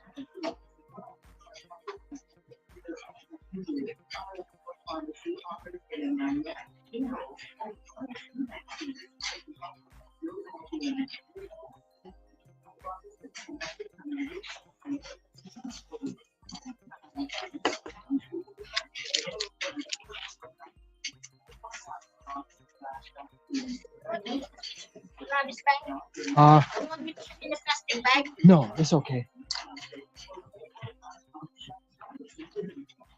Thank you so much. Have a good one.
Thank you, Tom.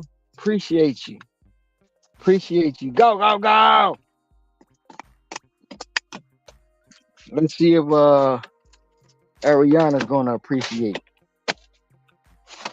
her food.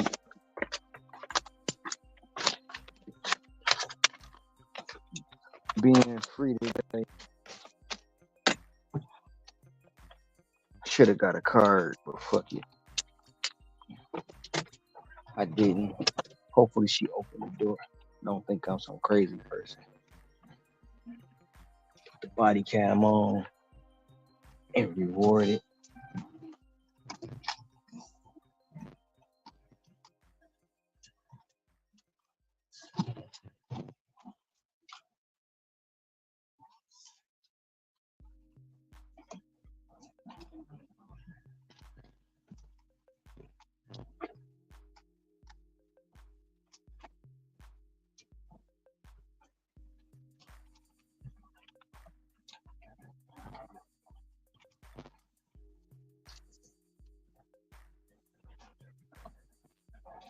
Sun's out, buns out. Shout out to the 11 in the box. Thank y'all for being there. Today is kind of a celebration. I think 30,000 lifetime deliveries. I am on my way to drop off this order to 30,000. Damn it, I didn't get the gift card. Fuck it. It is what it is. 30,000 delivery to the customer. I don't know how they gonna receive it, but I am going to attempt, because it says hand it to me. No, it says leave at my door. Sorry. I'm going to attempt to knock on the door, see if they come out. If not, then it is what it is.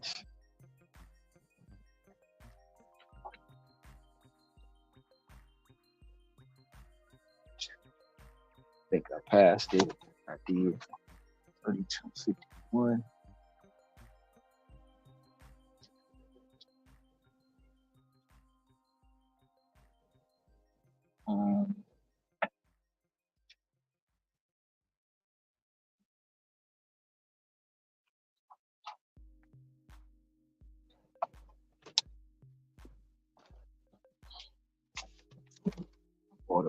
1, 2.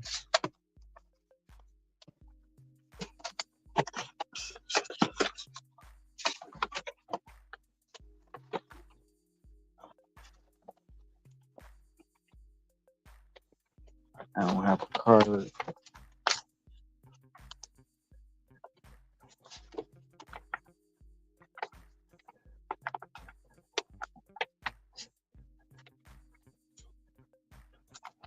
Delivery, 30,000 delivery. I'm about to put my GoPro on just in case they come outside. I'm gonna take y'all with me too.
Coming out. No, Ariana, I'm coming out.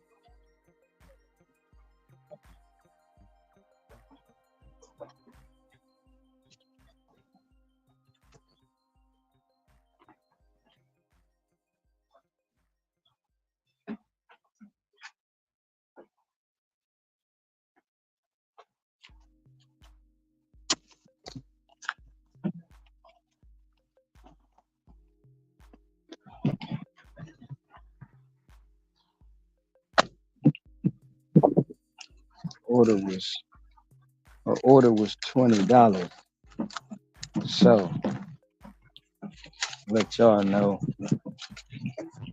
I'm paying for her food, $20. Returning it to her, put it in the bag, but I don't get the card. Put it back in the bag, and I'm gonna give it to her. Let's see what's going on. Let's see if she comes to the door. Actually.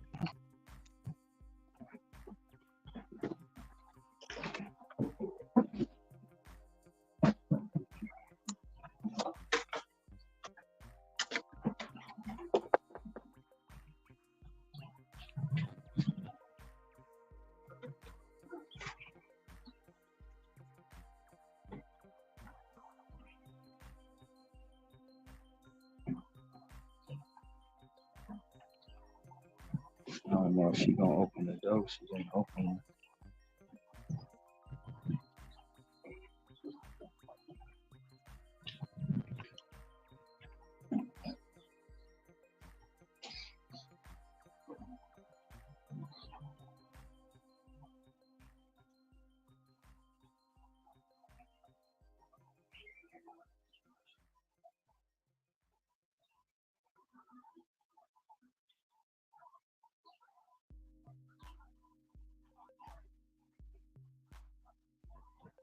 Well, they're not opening the door, so I'm just gonna leave it right here before I close it out. I'm gonna send them a text.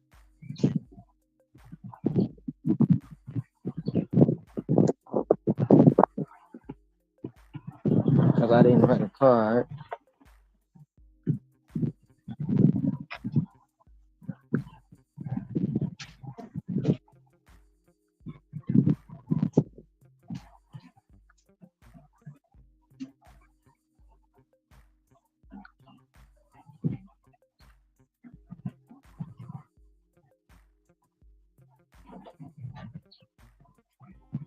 As y'all can see, they didn't come to the door, so I'm just leaving it right there.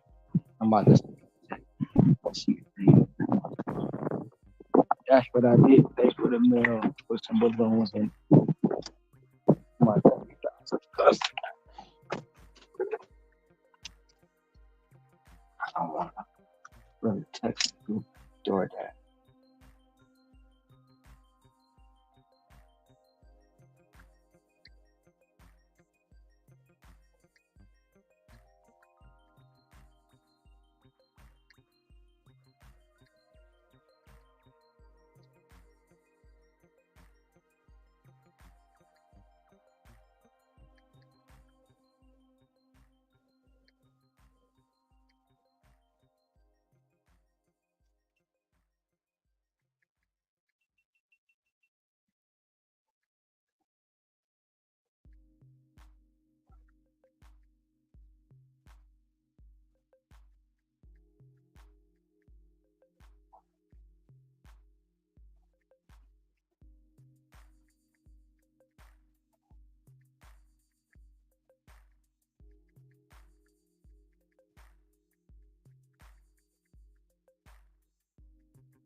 How the drop off go? Yeah, they didn't come to the door when I knocked, but they came out and got the bag with the balloon. I sent them a text because I didn't have a card. So I sent them a text. Hopefully it don't get me in trouble through DoorDash. But yeah, but they got it. I look back, the balloons was gone and the food was gone. So now they read their text message, they know why they got the balloons. If they respond, they'll respond. If they don't, they don't. You know what I'm saying? Yeah. Yeah.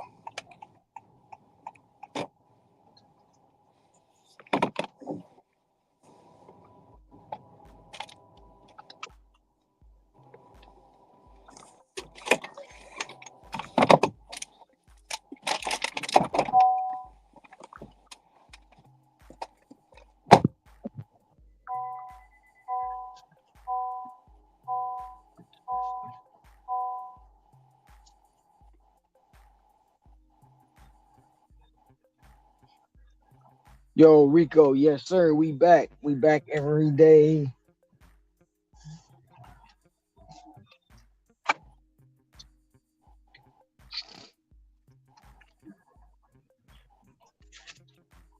I was hoping for a different outcome, but it didn't happen. I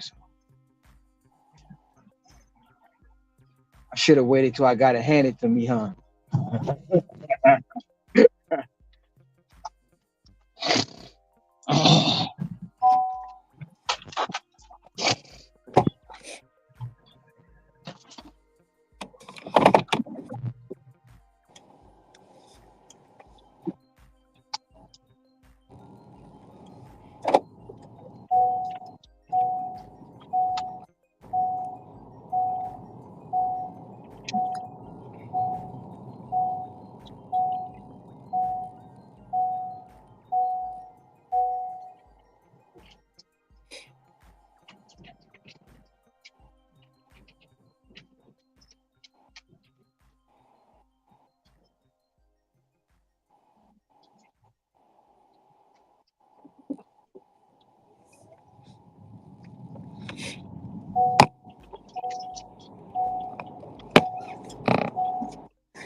You drop your passenger off, Ricky?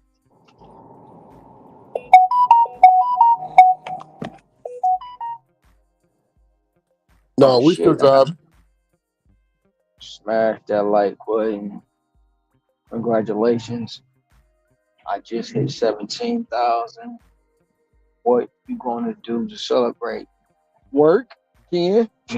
That's about it. Try to get to 40,000 before the year out. To be honest, 190 for the day, full day tomorrow. How are you feeling after such a compliment? Are you ready for it? Instacart, I don't know. I got so many feelings right now, to be honest. I don't, for one, to be real, like, keep it a book, I don't know how to feel. Because I know it's a milestone, but at the end of the day, I'm like, damn, what do it really mean just because I did 30,000 lifetime delivery? Um, what does it really mean? Then it's like, okay, well, you did it in 3 years. So now my brain, like, how many people have done it in 3 or less years to get to that number? Then it's like, okay, now you got to 30, shit. You got 9 months left in the year. Can you get to 40? If not 40, can you get to 38? Can you put up another 8,000 deliveries in the next 9 months?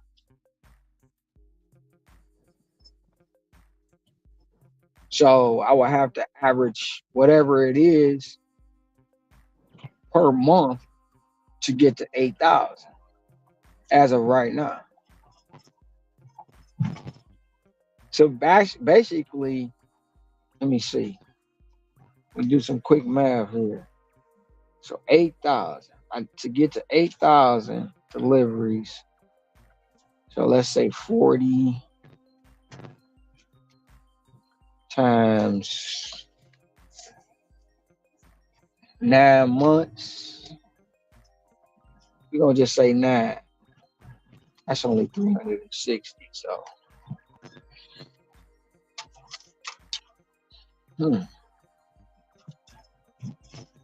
40 times.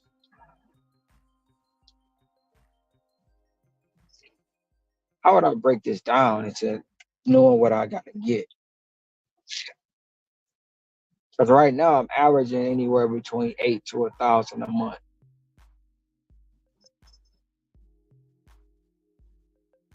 Basically, I have to do 1,000 deliveries a month to get to 8,000. And if I do 1,000 a month and I do 9 months, that's still 9,000. I'm only gonna be at 39,000.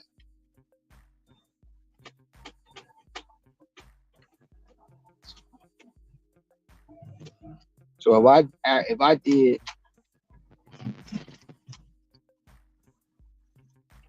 I do 800 times 9 months, that's 7,200 deliveries.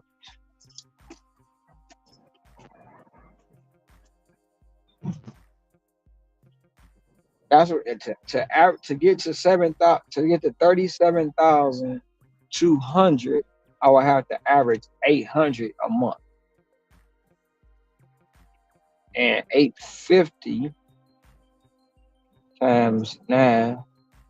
Oh,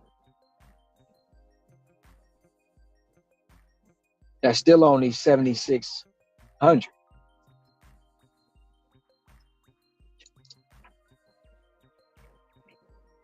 Let's do 900.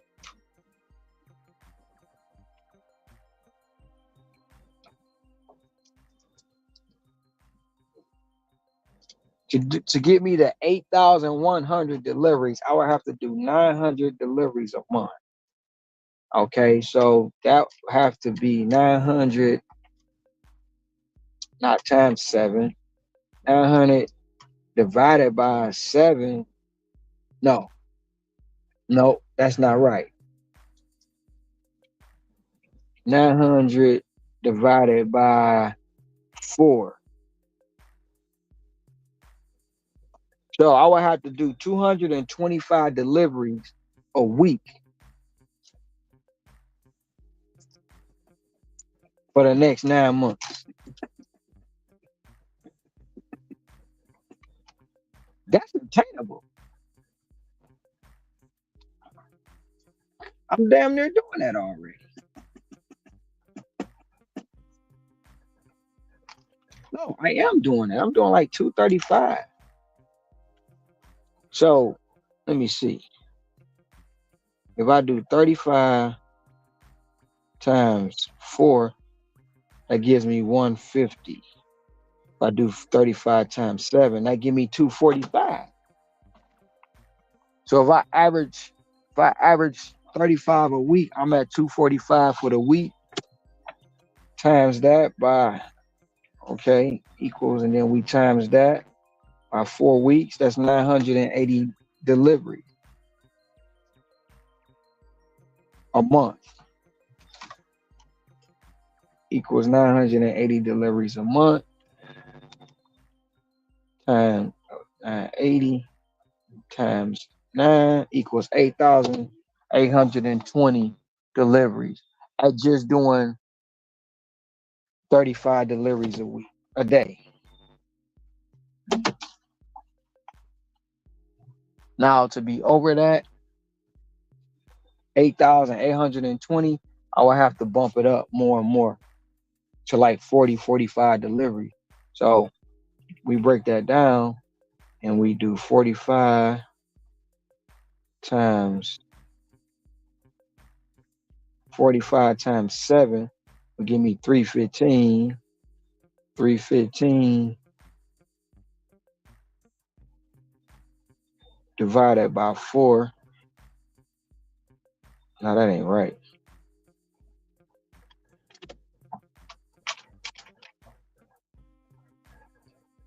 So if I did 35, no, if I did 45 times 7, that's 315 a week. And then we're gonna say 315 times 9. That ain't right.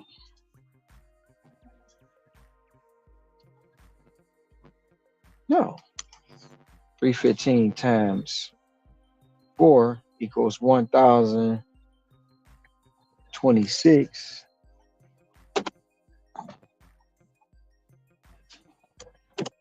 And we're gonna times that by 9. That'll give me, oh shit. That'll give me 11,340 more deliveries if I did 45 a day. So that'll put me at 41,340 deliveries.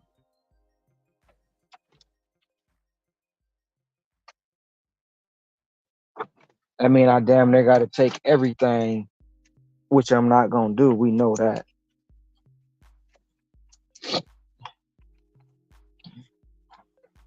Everything. Yeah.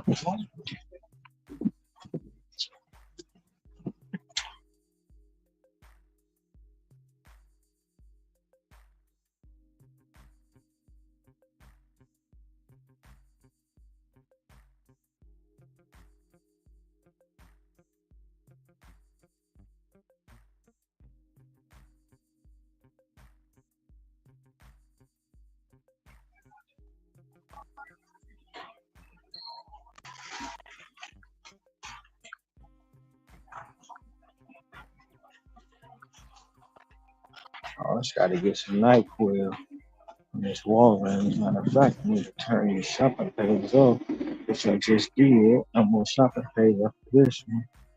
I'm going to walk around here and get this NyQuil.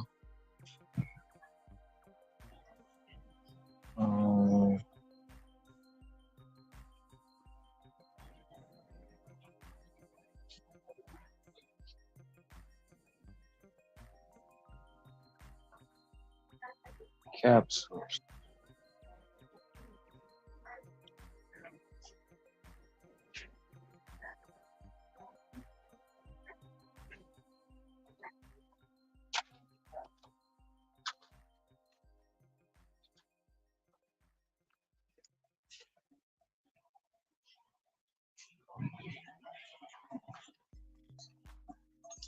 I'm all right.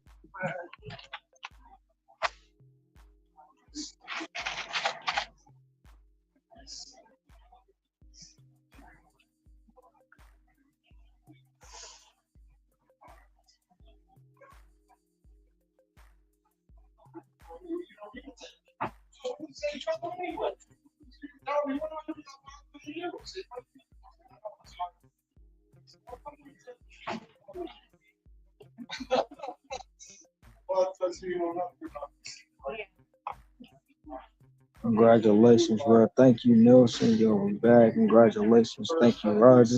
Congrats. Thank you, Matt.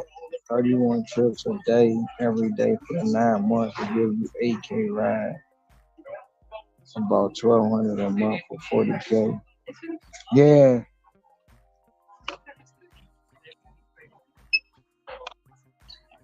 Yeah, we.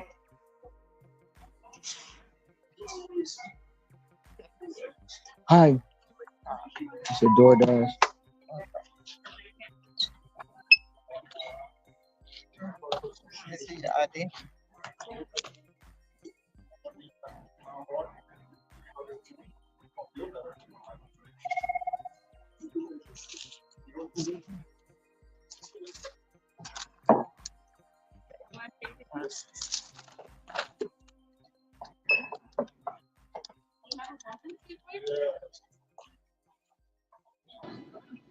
How'd it go with that delivery? They didn't answer I was the on a phone door. call, so I missed it. No, they didn't answer the door, but they came out and got it. And I didn't get a card. I just wrote on the bag 30,000. And I put the money that they paid for the meal inside the bag, and told them, and I sent them a text and told you can toss that. And told them they can throw it out. I mean, they can. Congratulations on being a 30,000 delivery. They haven't responded, so I don't know what the repercussions gonna be behind it. I'm quite sure they gonna keep. You know, they paid. They food was $20, so I put the $20 inside the bag, and I put some balloons on it, and told them thank you and congratulations for being a 30,000th delivery. No, they didn't respond. Whether they read the text or not, I don't know. Oh, It is what it is. I mean, yeah. I knew when it said leave at my door, it was a chance that they wasn't gonna open it. It would have been nice if it was handed to me. I know. I was like, shit. Maybe I should have waited till I got to hand it to me. Mhm. Yeah, let's just hope they ain't on no BS. No, hope they ain't. Hope they ain't on no BS. I mean, the thing about it is, I sent the text. So if they read the text, you know what I'm saying? They read if DoorDash read the text, they like shit. Well, it wasn't nothing really malicious about it, No. you know.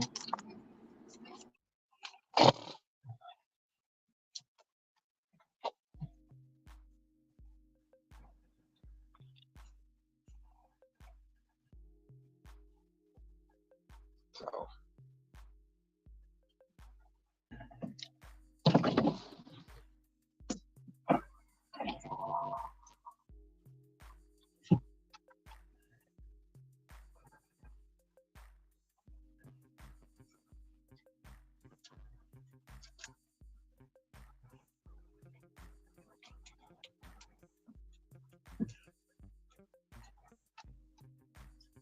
let me check my customer rate.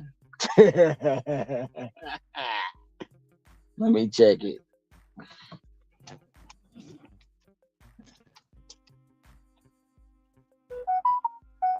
Oh, they sent the message back. They sent the message, oh, LOL, thank you, and with the crying faces. They sent the message back. Oh, that's even better. Hey, they sent Oh it yeah, back. that's good. That's good, then, Yeah, man. that's good.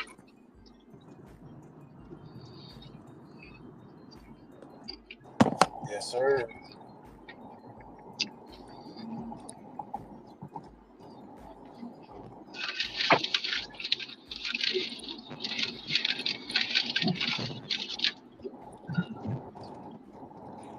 Yeah, that's the good thing about what we do. When we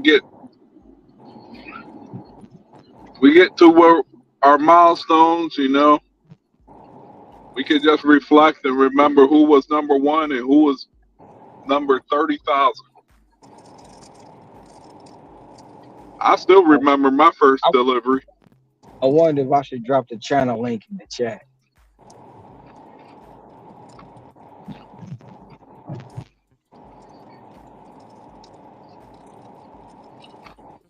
My very first one was a Vietnamese restaurant, and that offer was $14. I wonder if I should drop the channel link in the chat. No, I ain't gonna do that. Nah, I wouldn't. DoorDash ain't getting my access. I wouldn't do that. No, I'm not. I sent the text back saying you welcome.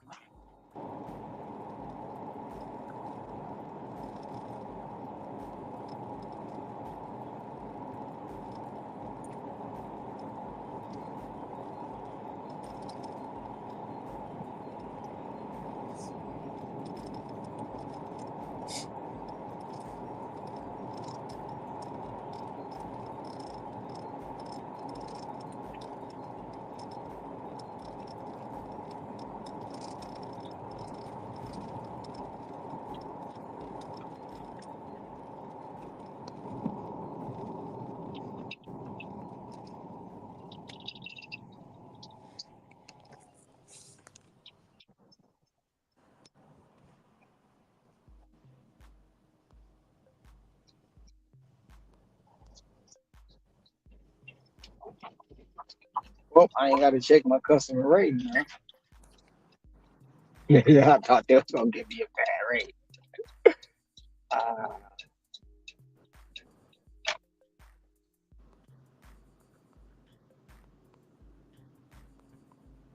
I do gotta turn up the heat. Time on my heels. Tom got 26,000. He on my heels. Yeah, Tom, he gaining fast. Hell yeah, he Man, is. hey, yeah, and I'm on y'all ass next too, goddamn. I'm at 17,000. I'm on y'all Tom, ass next. yeah. Hell yeah. I'm trying to catch this guy in the group I'm in. He got 30,263 right now. Shit, I'm trying to catch him. I'm really trying to catch How many you got? 30,263. Oh, okay.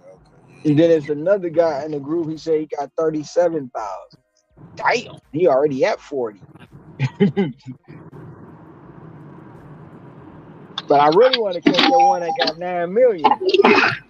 9 million.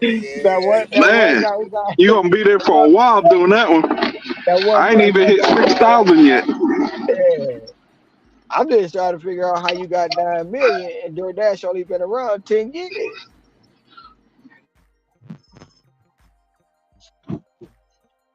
That one right there. Now that one is suspect. The other one, Yeah, they pretty good. yeah, that's probably a photo. That's most definitely a Photoshop. You ain't see it? I think I did see you post it, but yeah, when I Yeah. saw it, I was like, man, that's definitely a Photoshop. Hell no. 9 million. He had to be doing 9,000. Had to be doing like 9,000 a day or something like that to get to that point. In 10 years?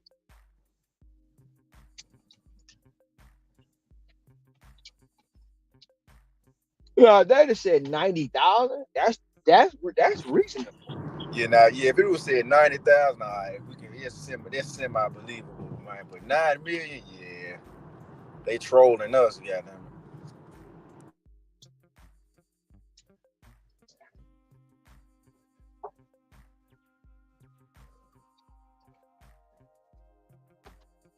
I just gotta wait for the email because they gonna send it to me. You have reached 30,000. Congratulations.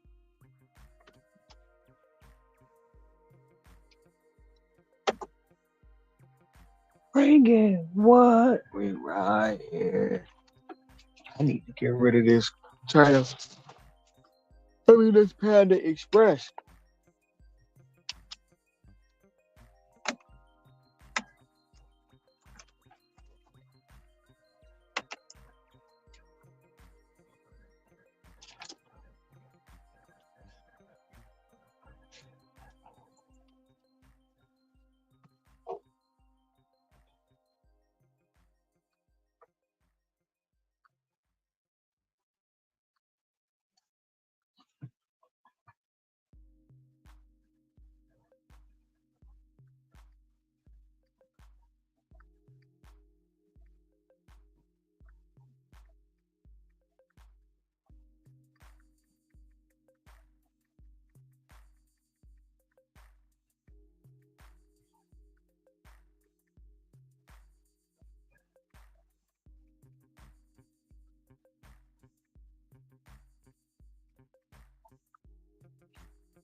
I thought about that already, Tom. I thought about it.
Yeah, yeah.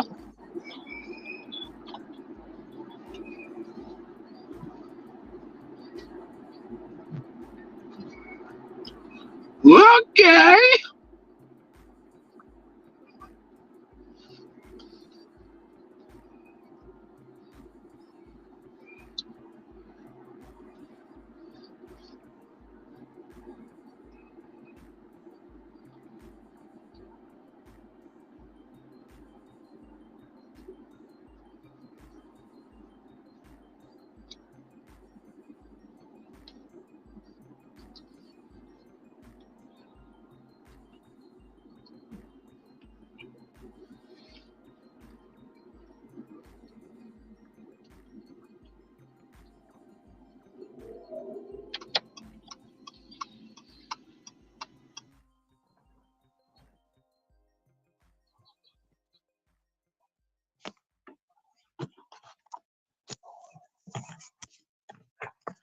Hey Rick, you see the chat?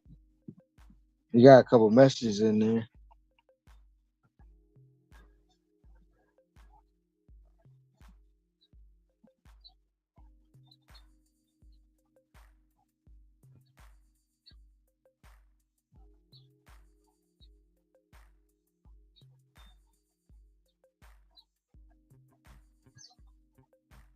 I know you probably still driving, but Ricky Moss said, "Yo, Ricky Knight, you should get a channel and do interviews. I will watch."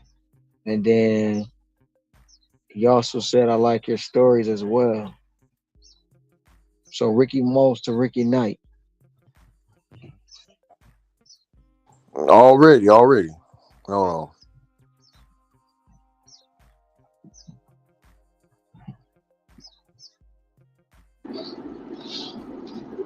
And the title would be Ricky Knight Presents.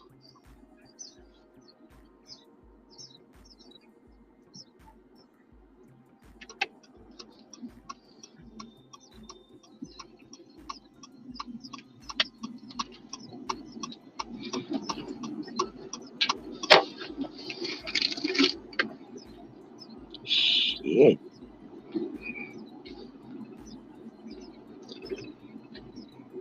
Oh hell no.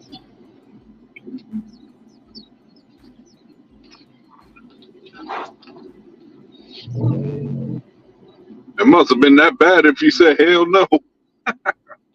Man, this roller coaster, bro. I can't do them no more. But if I was younger, most definitely be on this joint. I ain't did a roller coaster shit since my son was in middle school. Look at this shit. Try to get it. Like,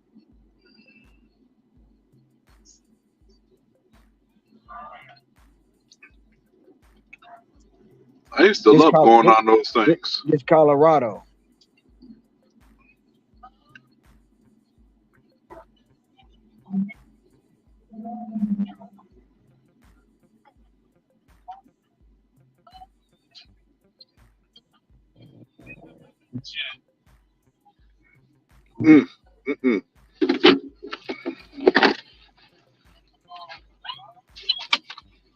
Look. That thing got some height. Yeah, but look at this shit, bro. Oh, damn. Nah, I couldn't do that. Hell no. I couldn't do that. Hell, bro. Bro, that's Colorado. Oh, hell no. Man, the feeling like when you get up there, you already looking down. And then when they drop, you feel your stomach go up to your eyeballs. It's like, hey, man. Bro, I dropped my stomach drop just looking at the video. Hey, man. Shit. That shit hell no. That shit had you like, Lord, why did I do this? Why did I get up here, Lord? Just save me, and I won't do it no more.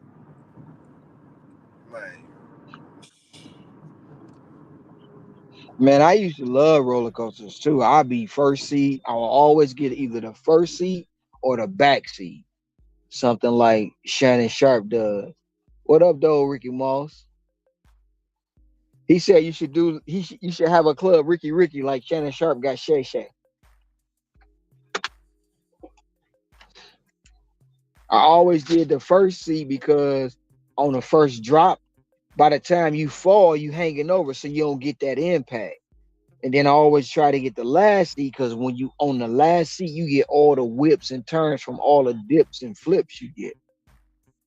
That was one of the reasons I got the first and last. But shit, that one right there, that's worse than the Millennium Force. I think the last time I went on one was what? I forgot which state it was, but I went on the Superman ride. Oh, that stand-up boy? Yes, sir. No, yeah, because the Batman is the one you lay down. The Batman, and then I went on that after.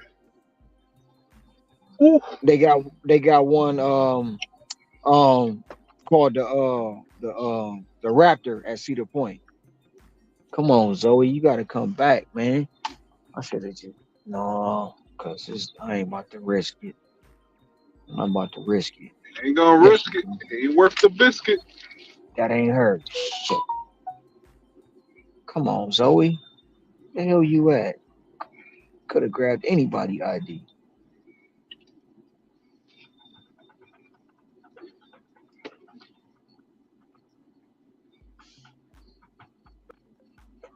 Yeah, that's one thing.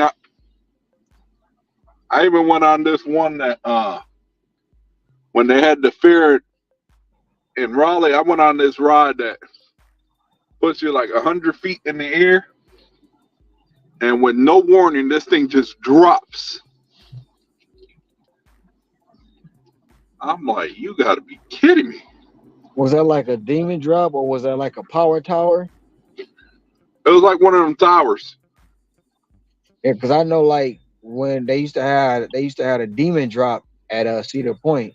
So you get in this box. I mean, it's all it is a box, right? And you go up and you watch this ball as you going up. Hold on 1 second.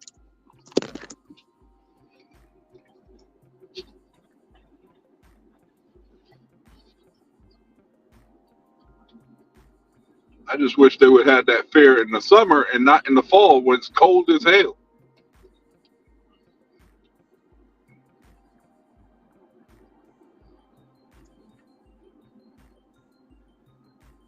Having in the summer months, you get more people to attend.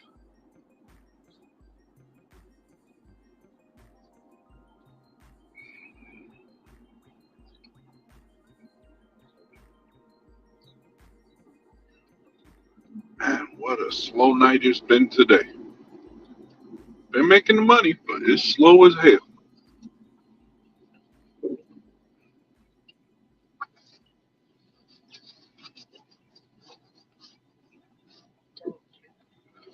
That might be.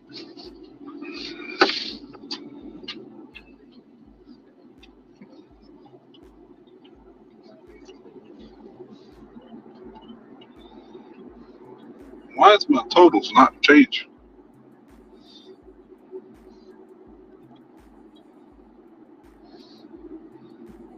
That's much better.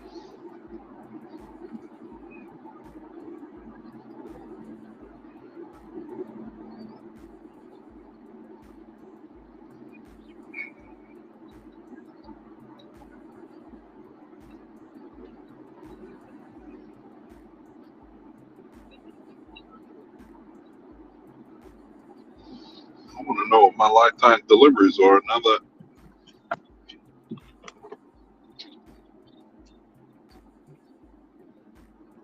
You know what? I got a long time before I get into thousands.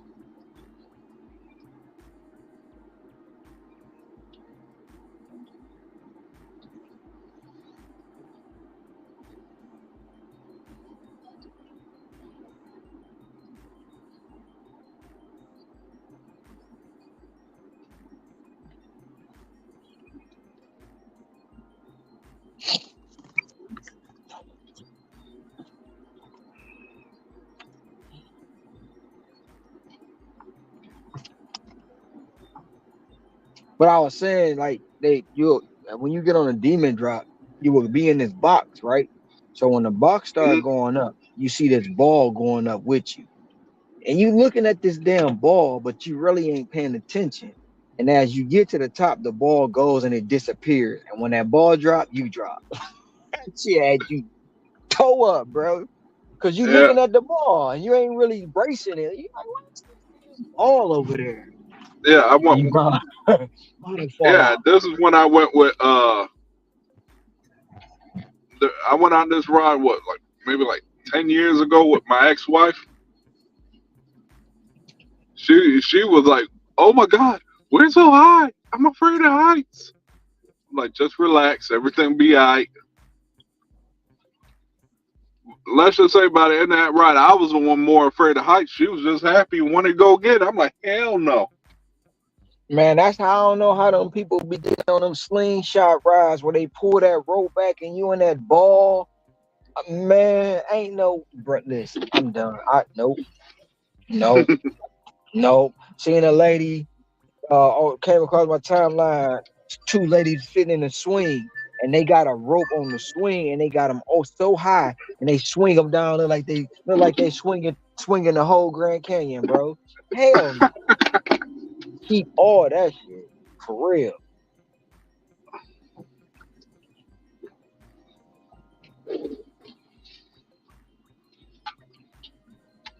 I used to could do it all, but shit.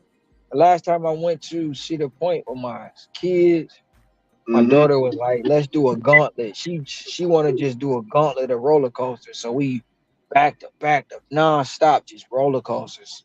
The last one we got on a Millennium Force. I was like, you know what? This is it. I can't. Nope, Ah, nope. And she tell wanted me to I get ain't on. do what I just did. She wanted to get on the Top Fuel dragster, Dang it. and I was like, no. I thought I accepted the offer. Damn. Hey Zav, to be honest, they've been sending me a lot of trash. In the process of me trying to raise my AR to the 90s to see, to see who all over there in the 90%. And like just this morning, man, I mean, I know it's probably because I started late this morning. I started like at 7 o'clock this morning, but just this morning alone, my first four offers, my very first offer out the gate was 275 this morning, McDonald's. Mm. I said no. So I got up, When I got up to go turn the alarm off on the other phone, it hit me back, same offer, $3. So it went up a quarter because I walked to my front room. That's some bullshit. That's some straight bull. It went up a quarter by me walking from my bedroom to my front room. So I guess in my bedroom is closer to the McDonald's than my front room is. So after they sent me the $3 offer, they sent me a Starbucks for $4.75. I was like, nope. So I declined three. Now, well, I let them time out, and then they sent me the fourth one, and that one was for $3.75,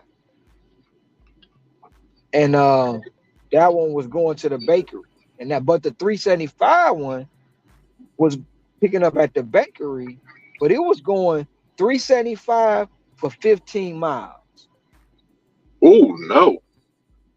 I was like, man, y'all got me ducked up. And then after they sent me those, they sent me one for $12 stacked order at Leonard's Bakery going 2.2 miles. So I had to decipher between, no, it was $14 for two deliveries at Leonard. So I had to decipher between two, four trash offers before I even left the apartment. Mm.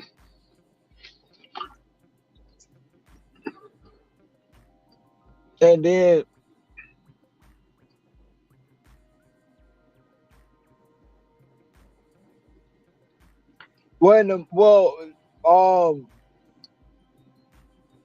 it's just what I feel like when you got a high number like the 90s, they don't know what to do with you. Yeah. Even though they're trying to force your hand to be that high, they still don't know what to do with you because they can't give you all the good stuff. And on surface, you think somebody with 90% taking everything.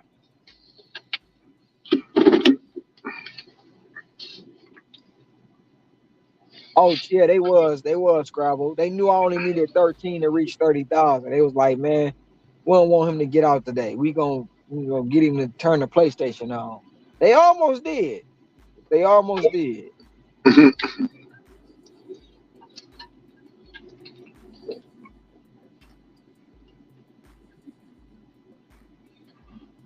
But yeah, they don't know what to do with me because I'm in the same boat. I'm at a 92 right now. I do believe this though. Like if it went back to, I'm not gonna say the old system. I'm just gonna say the old way they did it. So all the merchants who have a tablet can rate you, as well as the customer can rate you. So if you pick up from that merchant and that customer and they both give you a good rating at the same time, in my belief, you're going to be paired to that customer. So if you go back 3 or 4 more times and the same thing happened, or it may just be, well, okay, we're gonna use the same. So if it's the same merchant and it's the same customer, and you go back to them again and they do the same thing and they rate you good, I believe you're going to be prioritized to that customer if you're in the area. Far as and that merchant as well. So you might go, and it might even be a different customer. For the merchant, you might just go to that particular merchant, and every time they rate you on that tablet, they give you that good rating, you're gonna be most likely to receive an order from them before anybody else. No, we can't see what the merchant rated us, but we can we can see we can see what the customer did, but we can't see what the merchant did. And that to me is not fair because I feel like, we used to could rate the merchant and we used to could rate the customer in the form of a thumbs up and a thumbs down. No, we can see what the customer, you can see what, well, you can't see which particular customer rated you, but you can see the customer ratings in your app. But we used to give the customer thumbs up and the merchant well, both vice versa, thumbs up, thumbs down. They took that feature away from us, which I feel like is wrong. We need to have that feature back.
Apple's bullshit.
Do you get a lot of only ratings we can do now is when they random do you feel safe pop up survey period. Yeah.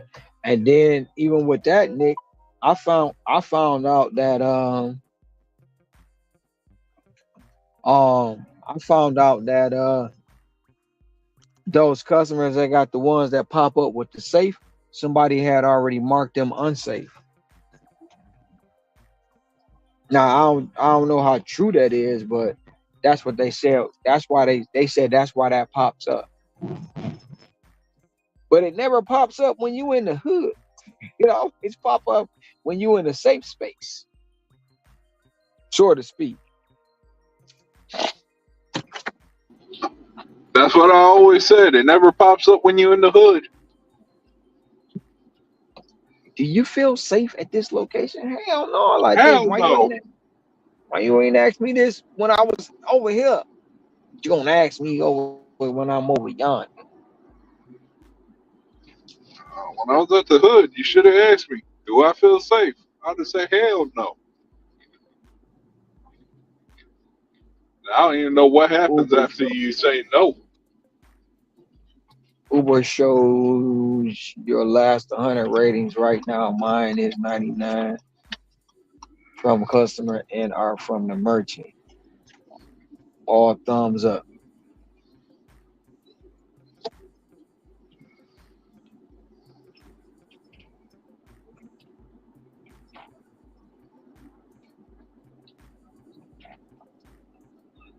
I mean, that's one. Those ratings is like is real messed up because, like I said, they can rate us, but we can no longer rate them. You know what I mean? Uh, I've only been had like 4 merchants that I wouldn't go to, but I haven't even seen them on that platform as far as hotspots in a while. So I don't even think they still on the platform because a lot of the older ones dropped off. because they didn't want to pay the fees no more, and added new ones. In the last 2 months, I've seen about 14 or 20 new restaurants added that I've been to and never been to before. And I know they ain't been on the platform. Um, and the real new ones, I'm not go in there. I'm like, how long y'all? They, oh, we only been on there 3 months. Yeah, I know because I ain't never been here.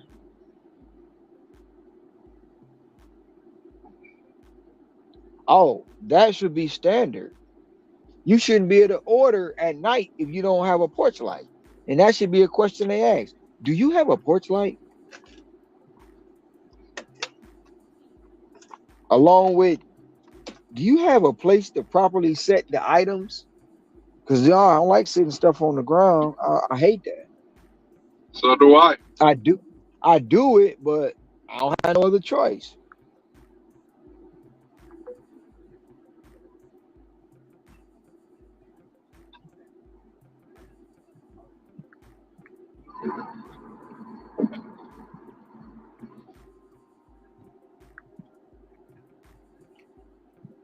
When I first started doing it, all I heard was my mom, you better not sit that on the ground. Like, Mom, come on. That's all I heard in my ear. Hey, And hey, Ron. Jesse, yeah. Jesse just sent me a picture. He cooking his homemade banana pudding waffles. Who is Jesse? Banana pudding waffles. Yep, banana pudding waffles. Oh man, that sounds amazing. Yep. Yes, it does. Wait, who is Jesse? Jesse, my cousin. Remember, I told you he was one that made the macaroni and the 3-cheese macaroni and cheese balls. Remember I told you about that, or did I tell you about that? Never told me about it. Oh yeah. So I can't come to Ricky house to eat. I come out weighing like 400 pounds. You said Yeah. Ain't nothing 3 cheese but like macaroni and cheese balls? country food eating. Not No. everybody can't eat. Everybody can't make mac and cheese balls. I've had No. cheesecake factories are pretty good. I've had the ones that I don't know if they still got them, but Dang it. I don't know where I want to go eat. Too late now. Olive Garden. Olive Garden. When they had them, I don't know if they still got them. Where else did I have them? One place I had them, they was horrible because they were dry, and the macaroni was overcooked. Oh no, not these, man. Trust me. Right when you bite into it, you gotta be careful. It's like a hot pocket. You know, that cheese will get you, burn your shit. If you ain't careful. It'll burn your palate. It'll burn your Hell yeah. palate all up. Hell Your yeah. palate up. Ooh, I just went in my pocket. It was hot. Very hot. It was a hot pocket. Said, hot pocket. You said hot pocket. You said banana pudding. Wait a minute. Mm-hmm. Y'all, do y'all know that powdered what's it called? The powdered sugar? Powdered. I don't like no powdered sugar. I don't like no powdered sugar on nothing.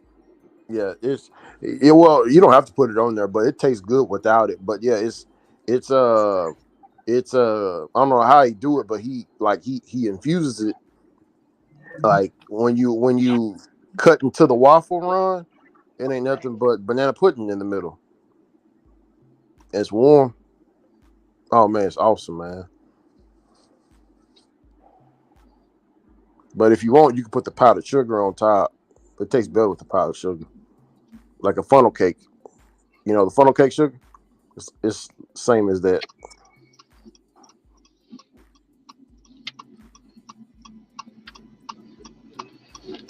I remember one time he deep fried some spaghetti, bro. Like turned it into like a breadstick when you I did that before. Mm-hmm. I did the deep fried spaghetti, and you know what I did? Even though they taste like pork chops, I fried some ribs. Hey Ron, look here. You know them you know them Hawaiian rolls? Mm-hmm. He did Hawaiian Sloppy roll, Joe the with sweet Hawaiian he did rolls. yeah. He did Sloppy Joe with the Hawaiian rolls, and he also did Sloppy Joe with the 3 cheese Texas toast. Oh man, Not a Texas toast, the Italian Texas toast, or yeah, the the Italian three, bread Texas toast. Now that sound fire. yeah, That no, sound no, fire. the Texas toast like it looked like a bun, and it got Uh huh. 3 cheeses on top of it. Man, I'm No, but hungry that is than a one of hoe. the. You ain't lying. That is one of the things that I be laughing at. You get back in the car, all of a sudden you see that porch light bling. What the fuck? What was that when I was up there trying to take a picture in the dark? And then your address visible. Yep. I feel like when the porch light come on and I'm walking up there and it come right on, I feel like I'm in a Metal Gear Solid moment. Remember on the game whenever he get caught and Yeah. that little red thing pop up. No, we what we talking about when you took the picture in the dark and you get back to your car and then the porch light come on when you get back in the car. Like, Oh it's delayed. Yeah, yeah, the delayed sensor.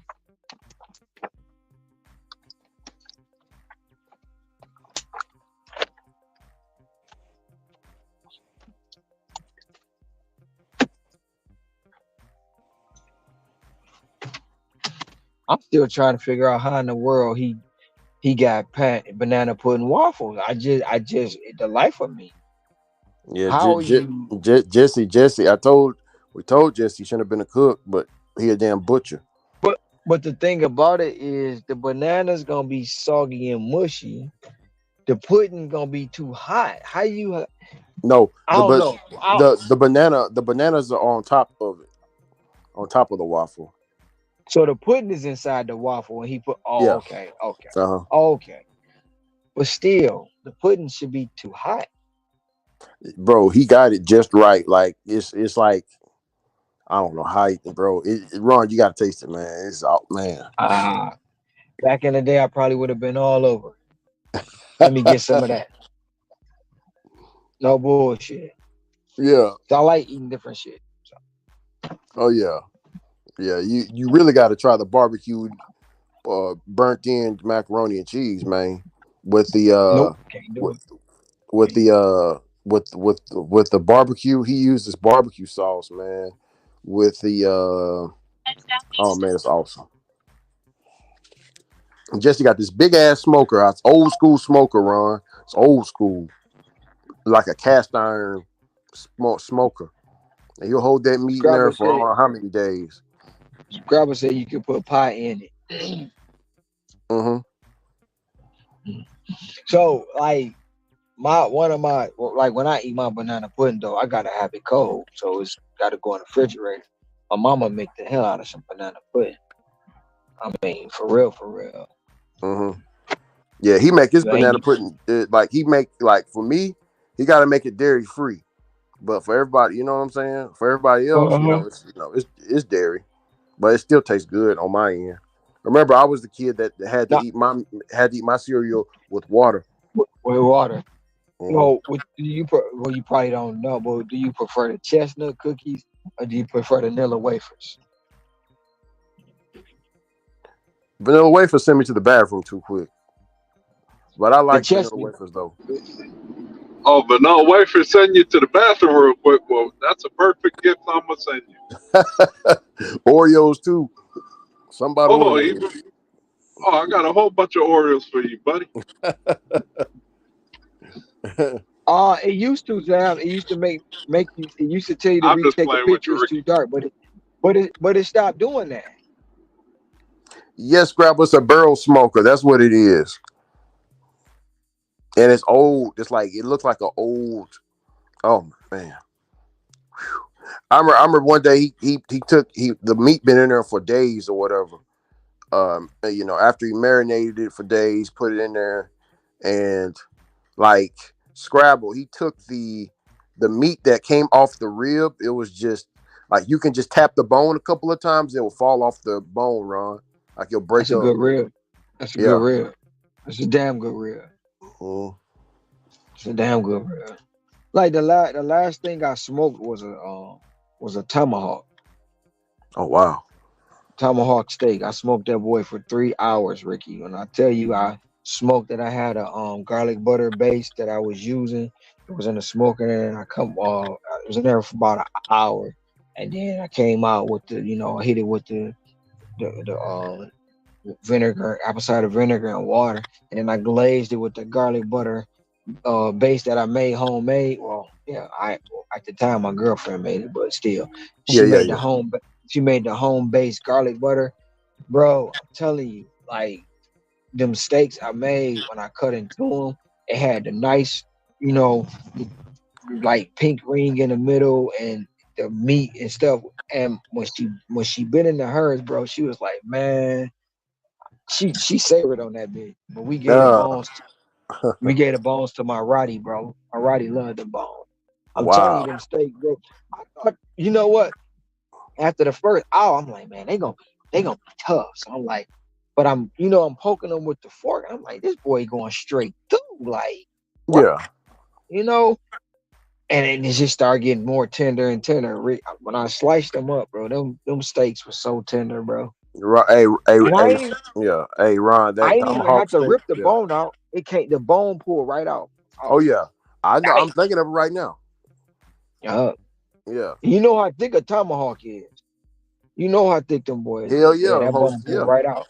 Like a marble, like a slab. Yeah. I used some nature seasoning, some garlic powder, onion powder, and some slap your mama. Oh yeah. Oh hey man, we definitely fuck with the slap your mama. Hey Ron, I bet you ain't never tried this one right here. Jesse made him some Chinese barbecued ribs, bro. Oh man. I tried Chinese ribs before. I didn't like them. Boy, the way he made it, he added his own, his own style with it. Added the steamed rice with the broccoli. Oh, dang. Oh, man. I did not like ribs. Hey, any ladies? Korean barbecue? I don't like the Korean barbecue either. Any ladies looking to he is single, brother, my cousin Jesse. He always working and he loves to cook. He live on the farm. He a simple man. He got a slow accent though. It's a little bit slower than mine, Ron. He got a real country accent. You know what I'm talking about? Are you talking about? He talked like D-Rev a little bit, but a little bit slower. He just he a country bumpkin. He a redneck. I guess what we would say.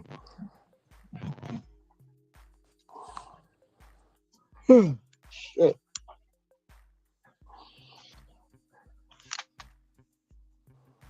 Oh man. 7 a.m. flight, man. Shit, why the hell did I do that?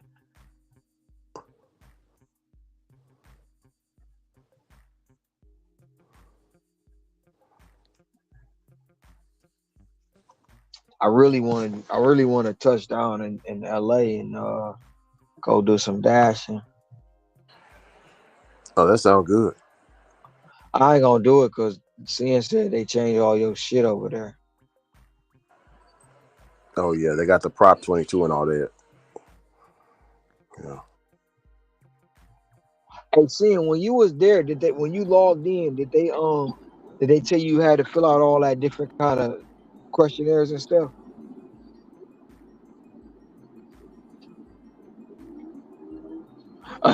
Scrabble said I'm too old for all that, but I wish him good luck. The dating pool has plenty of quantity, but little quality. Hey, Scrabble, preach. Oh yeah, definitely. The dating pool is full of pee.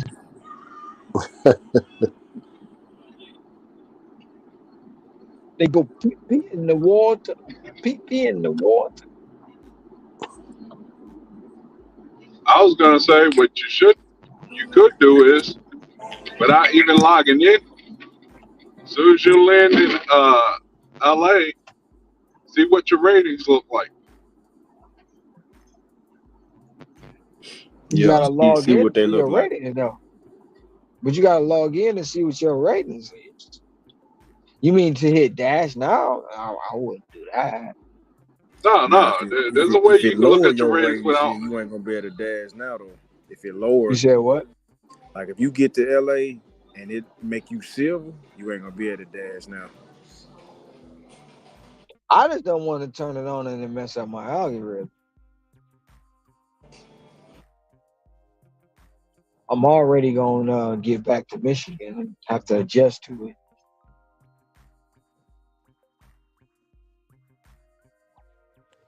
Say hello to DoorDash Dad down there, man. Brother Derek. Derek. Man, I miss Derek, man. His name is DoorDash Dad. Or we will call him Geeky Condon. He just, he got into it with Pedro and just left. Like, he said his last words to Pedro and just disappeared.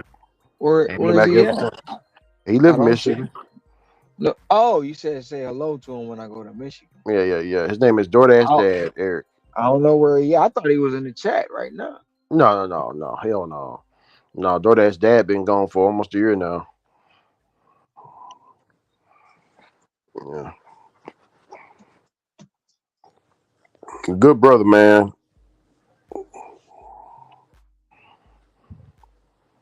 He said he just got tired of the bullshit and left.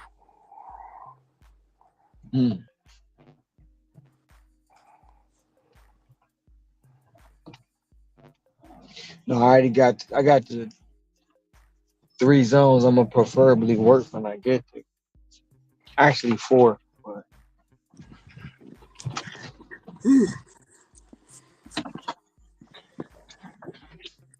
my start time is 5 o'clock. Yeah. Hold on. And I ain't gonna be. I'm not gonna be able to turn off my shopping place. I already know that. I had that bitch on, which is fine. I'm not doing no Myers though. No Myers.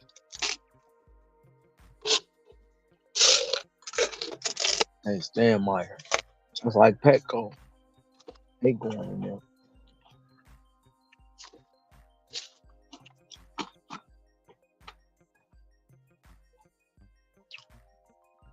DJ Energy said Derek is on YouTube.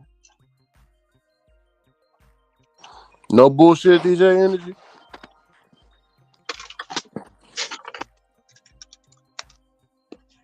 Oh well, we can't be friends. He do Detroit Lion content. I ain't cool with them.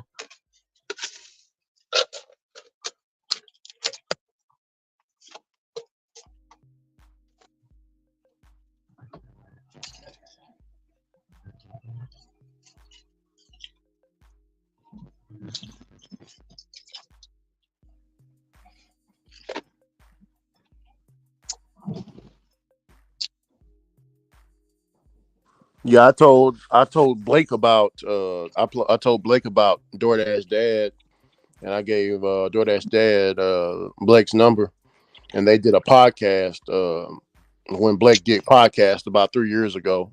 Well, yeah, it was about 3 years ago. It was definitely good. It's good. Before Blake did all the scamming stuff.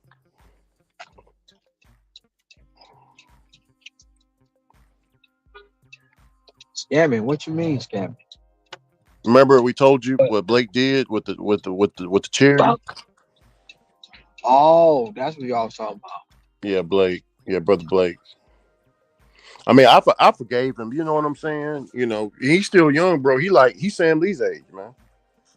He's about to have a kid right now. So I mean, just That's the one that did the Cancer Foundation. yeah, him.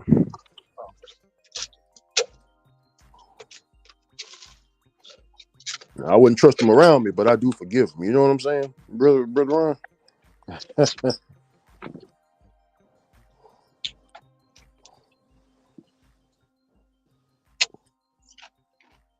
That's one thing. It's hard for some people. Ron, have you noticed that for a lot of Christians that claim they're Christians, they don't like to forgive, man. Ricky, there's a difference in forgiveness and forgetting. Forgive but never forget, right? And you know, Christians are the most hypocritical people in the world anyway. Yeah. I mean, yeah.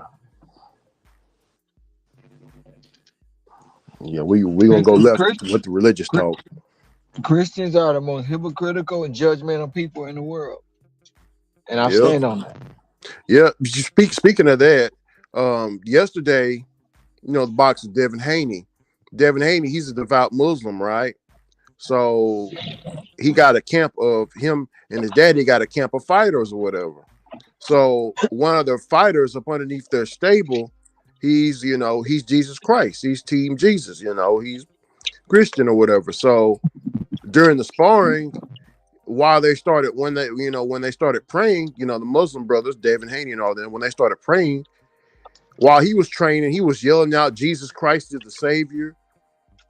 Y'all need to get up off y'all knees and stop praying that God, and he was mocking their religion, and so he got what he asked for, Ron. He got sent to the hospital, if you get what I'm saying, brother. They pieced him up. They pieced him up real good, tightened him up, Ron. Yes, sir. Now he on social media talking about, I got jumped. Yeah, tell me the reason why you got jumped. Rachel Scrabble threw up and got the hand over her face.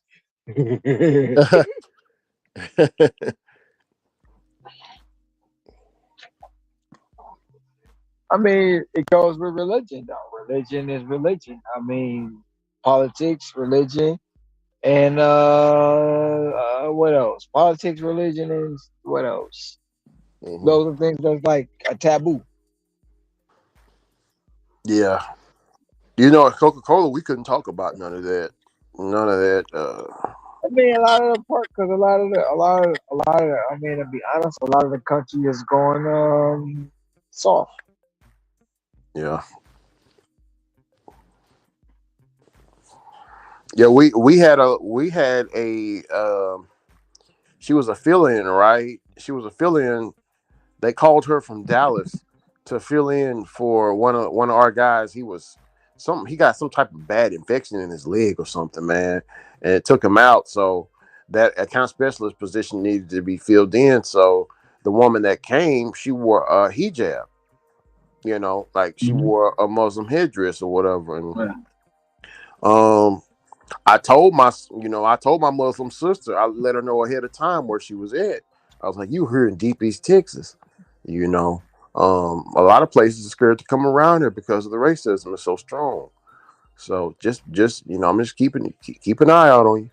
So, man, one day I go and check in on her, man, and she is just upset. She's like, I don't understand. The guy he said he started talking about Jesus in front of me, and he made me feel very uncomfortable, and I don't know what to do. I was like, yeah, I mean, just don't worry about it. Just stick to the work. Everything's gonna be everything. Just don't go out in certain parts at night with that hijab on. Man, Ron, she couldn't wait to get the hell up out of there, Ron. Hear me? To go back to Dallas. Right. Hey. You got the fuck out of there.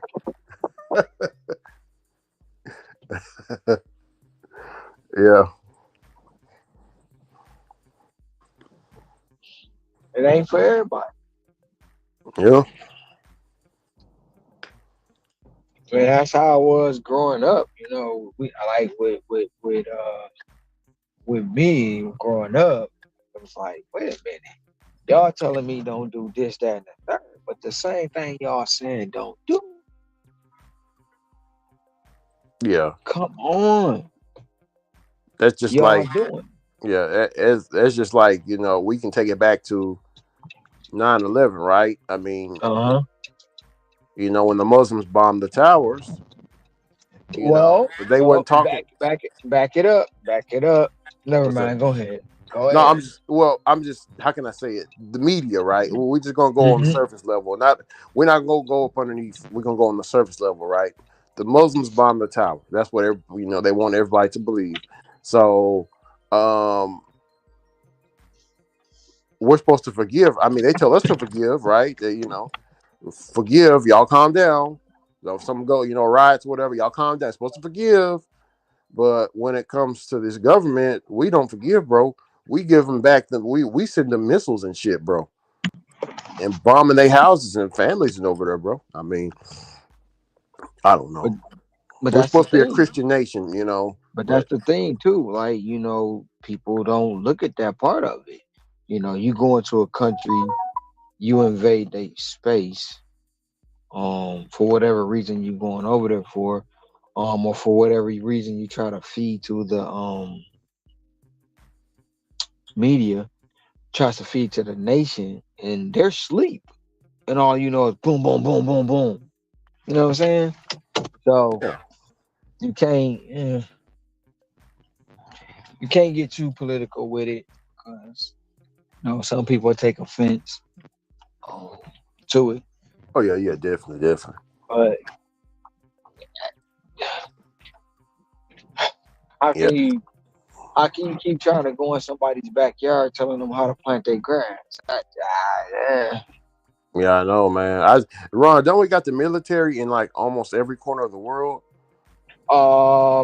Yes, not almost, but they're still occupying a lot of these countries.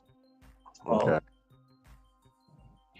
and you know why? I mean, for what it is, it's not what they're telling us.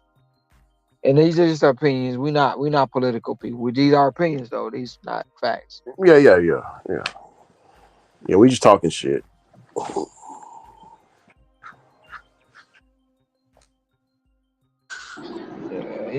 And Crabble said she just read the history of conquest by Christian nations.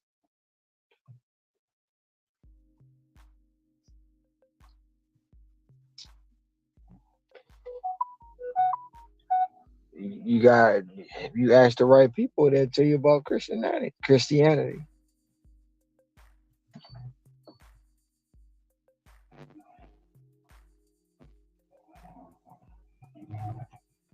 Yeah. Oh, you talking? Hold on, I'm reading Scrabble's comment.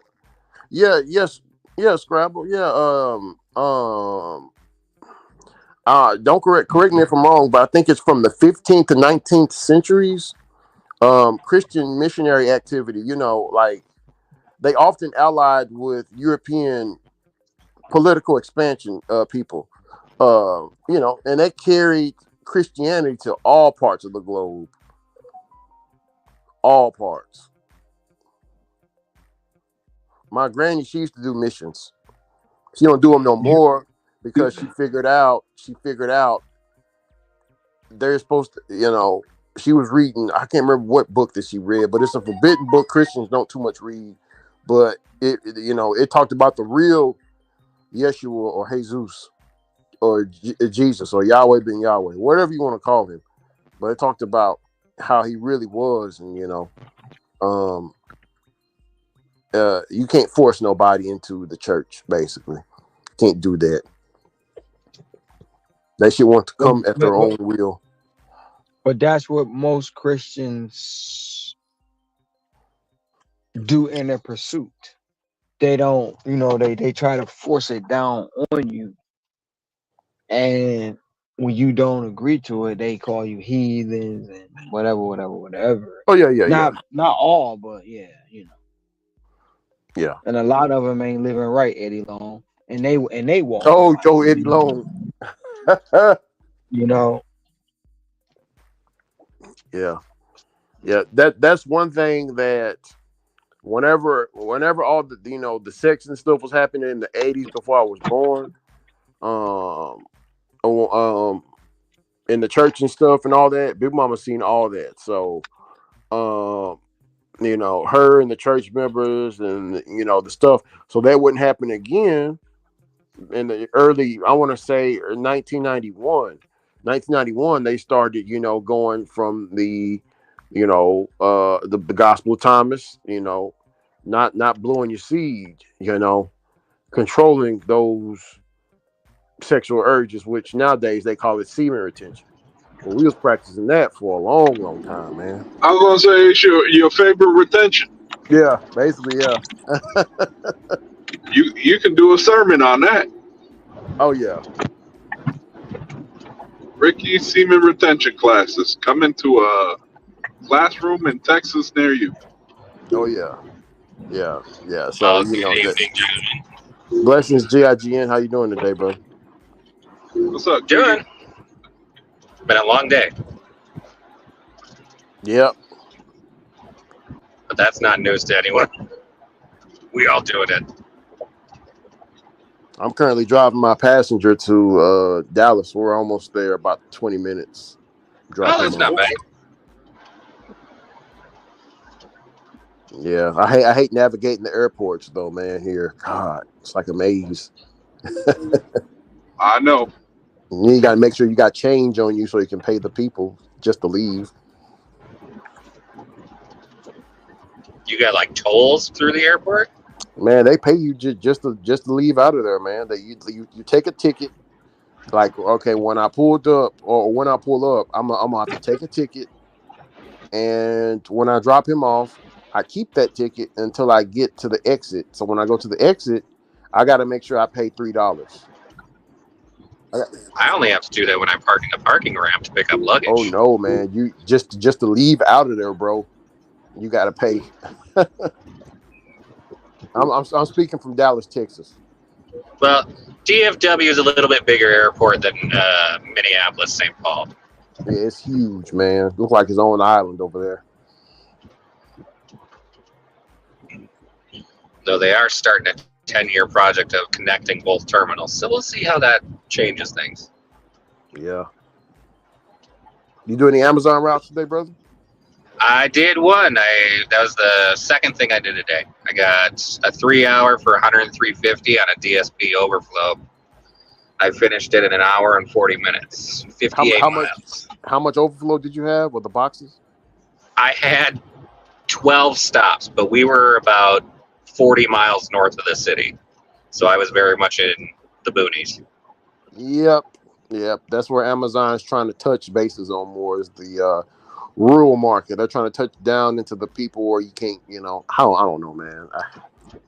I just think different about that. If they're going to pay me like that, I'm not going to complain too hard about it. Well, it's like this right here, right? If it's raining, right, and they want you to, I'm speaking for my drivers. Yes. If it's raining and they want us to go down these, bro, and here, I don't know about where you live, but here in Texas, we got roads that's called mud roads. Like it says, you get those dirt ones that get soggy, and with the weight of your trucks, that's not smart. I know, man. I know. But Amazon wants every package delivered. So they'd rather have it delivered and stolen and have to replace it than have to reattempt it again for one you sent out before. Yeah. See, we do have, but it's not enough to go around. We do have these Amazon bags that can cover the overflow, like if it's boxes and stuff, or packages. We got these weatherproof things, like you can zip them up and just leave it there at the mailbox while, if the rain's going to bounce right off of it, but there's not enough of it to go around. So, I don't know. Yeah, no, I just try to tuck it up under the eaves as much as possible. Otherwise, not much I can do because they don't give me that stuff. Yeah. The UPS drivers, they just toss the shit. I've seen it numerous times. I don't know if y'all order through UPS and y'all live in a rural area where you're just to get to your house is dirt, mud, and clay. Yeah, I used to. Yep. Oh, you used to? Yeah, UPS, they'll just throw it out there and leave it in the rain. I mean, they'll call you, but if you don't answer, your shit gonna be sitting out there. They're gonna mark it as delivered.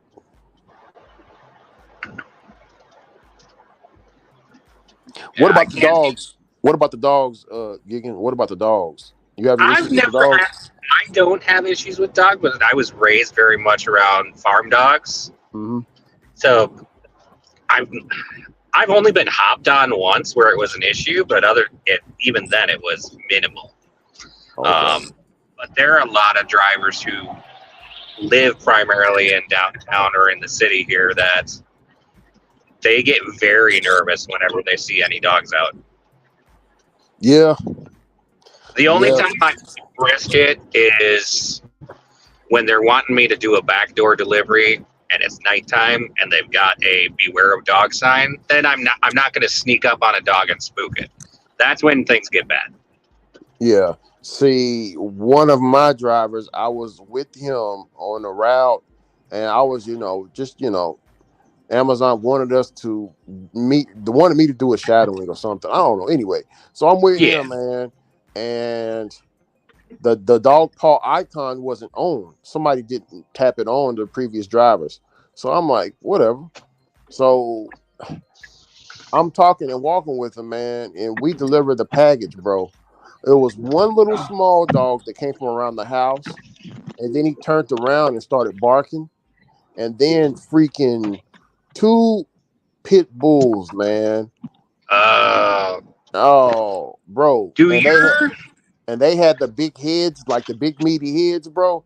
Yeah. We just freaking, they looked at us and like they nodded their heads to us to let us know, hey, man, we about to bite your ass and we about to bite your ass. So we just took off running. Do your mailmen see up here in Minneapolis? They actually put orange paw stickers on the mailboxes. Oh, wow. So I look for that. I've never seen that before. I've never seen that before. That's crazy. That's good right there. Need that. Because then it's public for anybody walking up there. I mean, a lot of people just looking at it can kind of see and be like, oh, there's probably a dog here. Uh-huh.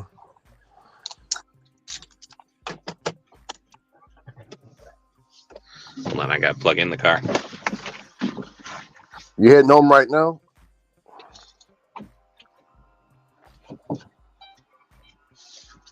No, I'm still trying to make about another $40 dashing tonight, so I'm putting about 70 miles of juice in. Only cost me about $5.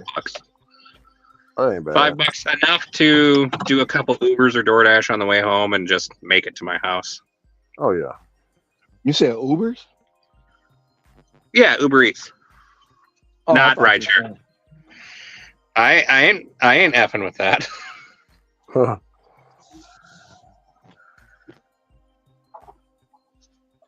And my wife is trying to change. She's trying to adjust how she works. She's gonna start trying to do pre-dawn Amazon routes so she can finish earlier in the day and not have to go back out later. So we'll see how that adjustment goes. It depends if she can get up out of bed.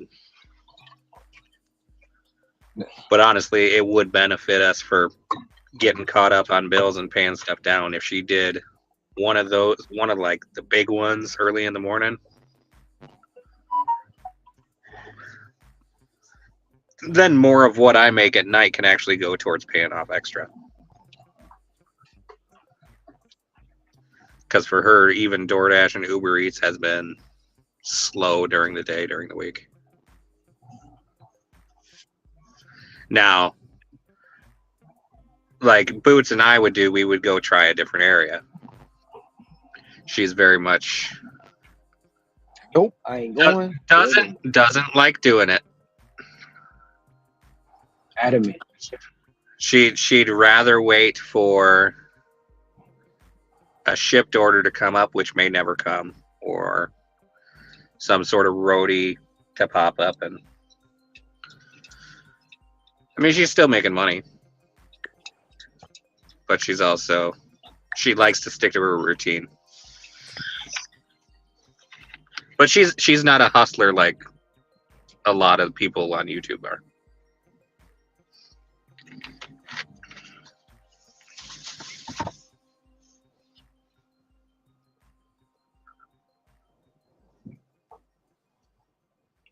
Anyway, I'm gonna quit talking. How has your guys' day been? Are you good? Today has been good. I reached 30,000 Lifetime Deliveries today. Congratulations. I Thank hit you. 20,000 Amazon on Sunday. That's what's up. Deliveries? Yeah. Now, does that count as routes or does count as packages altogether? That's packages. I'm up to 114 routes in the last 65 days.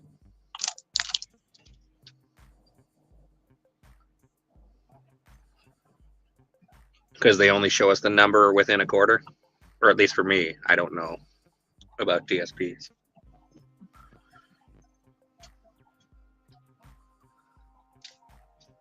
Where am I going? Oh, I'm going to Udon. Why did I do that? I don't want a different one. I'm thinking at the rate that I've been going, though, I might hit 30,000 packages delivered by like December.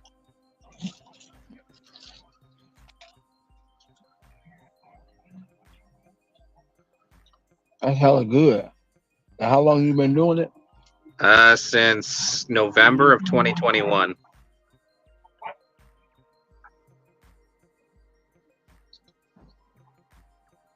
So almost 3 years too. Yeah.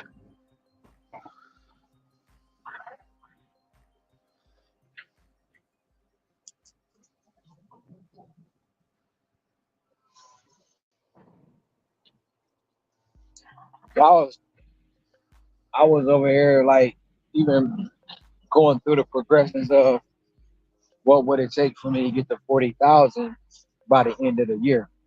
Yeah. And I would have to go back to doing 40, 45, 50 deliveries a day. Yeah. I mean, for packages, it's possible, but that is a lot to line up. For packages, it's a lot easier because I can knock out 12 to 20 packages in an hour. Yeah. You can line them up, but does like so if you get your batches is not just one person. So that's the thing. Yeah. So when you get a batch, what's the most you ever had in a batch? I think 50 packages. Could you do more than that? Depends if they fit in the car and how close they are put together for stops. Like if they're all envelopes, I can fit probably 100 or so, or 250 in the car. Zob said, "Do you think Amazon is viable for someone that's barely signing on?" That's barely signing on, like just taking a block here or there. I don't know. Wait, just said barely signing on.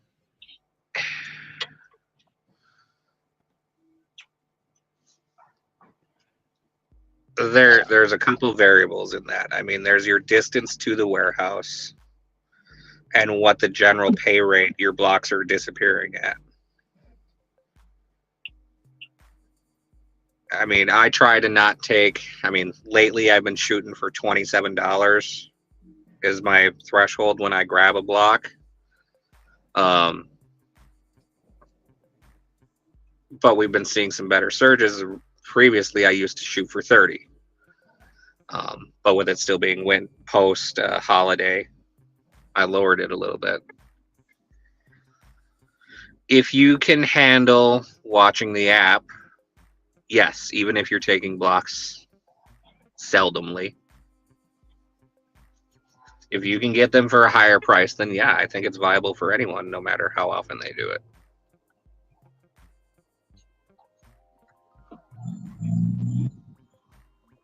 You just got to be aware that you are going to put miles on, and that's another reason why I go for a higher pay rate.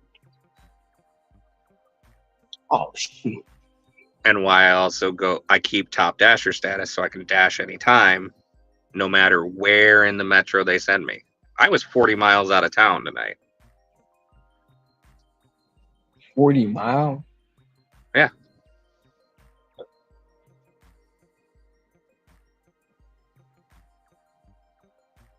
on the north side, and I live on the south side.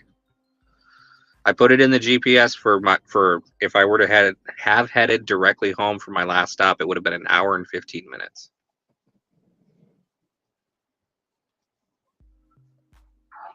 I got to go to the damn gas station, and I'm nowhere near the Costco. Son of a bitch. Oh well, here we go. I'm about to try to get over it. I straight forgot to go get gas. I ain't put gas in here in 3 days. Is the gauge broken? No, I just like what's today? Monday. So I filled up on Saturday, and I haven't been. Yesterday I got up. I was running. Today I got up running and gunning. Now I just realized the gas light just popped on. So I gotta go to the gas station. It's working. It's different, it's a difference from the truck to driving this. Truck, is $50 is fill it up. Zav, as far as that goes, I think even if you're not going to work it very often, getting on the wait list and then likely towards holiday season in the fall is when they'll onboard more people. Yeah, $60 is tough for those, especially with traffic in LA.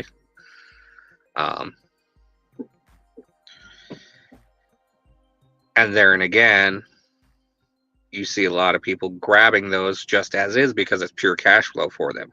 Now, on the off chance you see something that's great, grab it. But otherwise, if it's $60, then I'll stick to food delivery because I can make $20 an hour on food and do less miles.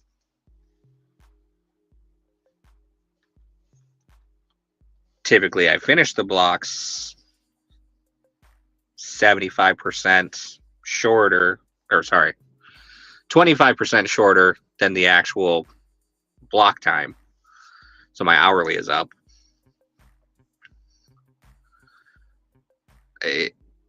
It's a complicated answer. If you follow what I'm trying to say. Like, as long as it's worth it to you, like if you run the numbers and you can occasionally grab one that's good, awesome.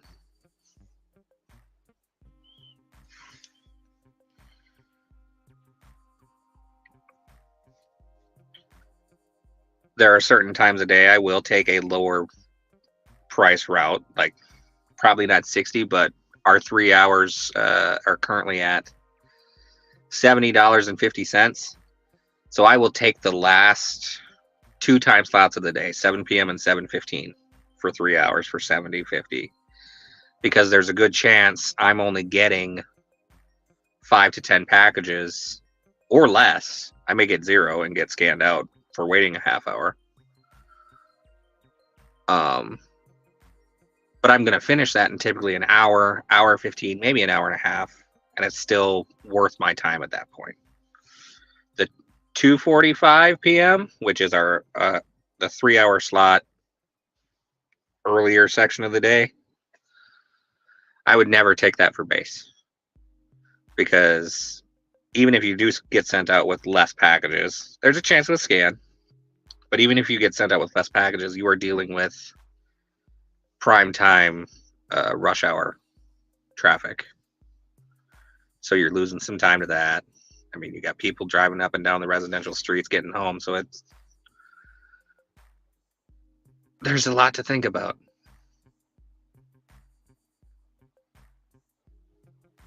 And I'm sorry I can't be more clear. That's enough juice. More than I meant to.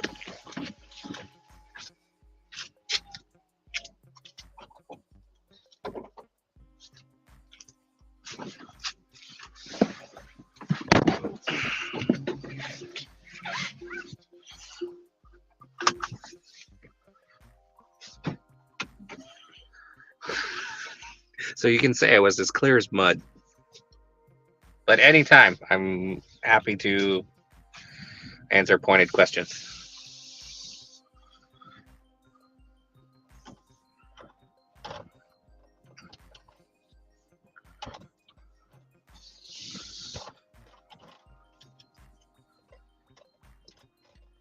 And even so, if I was freaking out enough where I didn't think I was making my goals and I needed to just accept whatever I could get for pure cash flow, say I got a mortgage payment or they're going to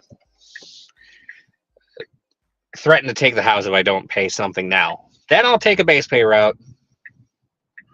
Not that I'd like it.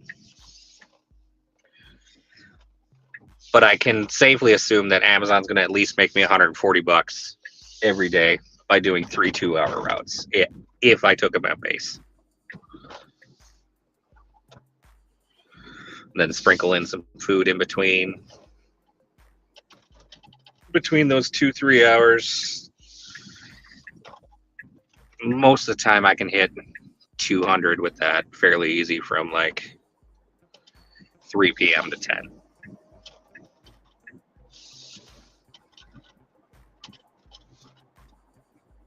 Like I'm at 181.50 today after 5.5 hours.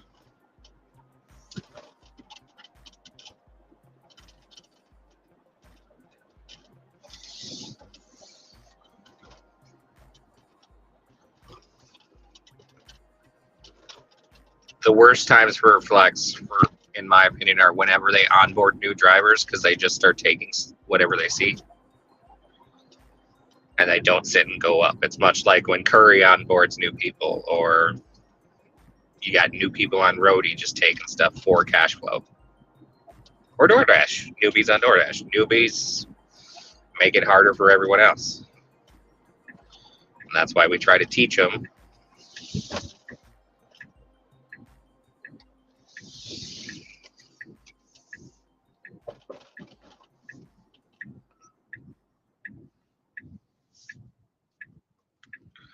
Yeah, no, I got one of my friends up here. He's signed up and on the wait list. The nice thing for him is I know we are getting a new warehouse in the fall.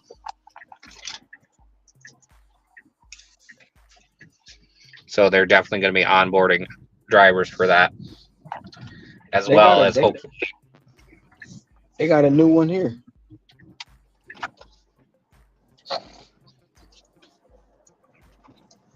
Brand new. Yeah, I think yours is a van warehouse primarily, right? I have no idea. I have yet to see. Oh yeah, we talked about this. You were going to try getting their maintenance contract. No, not them. That was in Detroit. Yeah, on the trucks.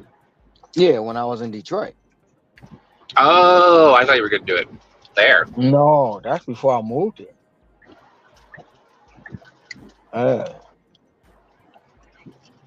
That's before I even started doing gigs. See, when we were talking about that, I thought you were going to try doing it there on the new electric trucks. Oh, hell no. I have no interest in it. Not anymore. That's all everything that happened at that was in Detroit. I was going to try to do the contract with them. Yeah. To do all the PMIs on their vehicles. Yep.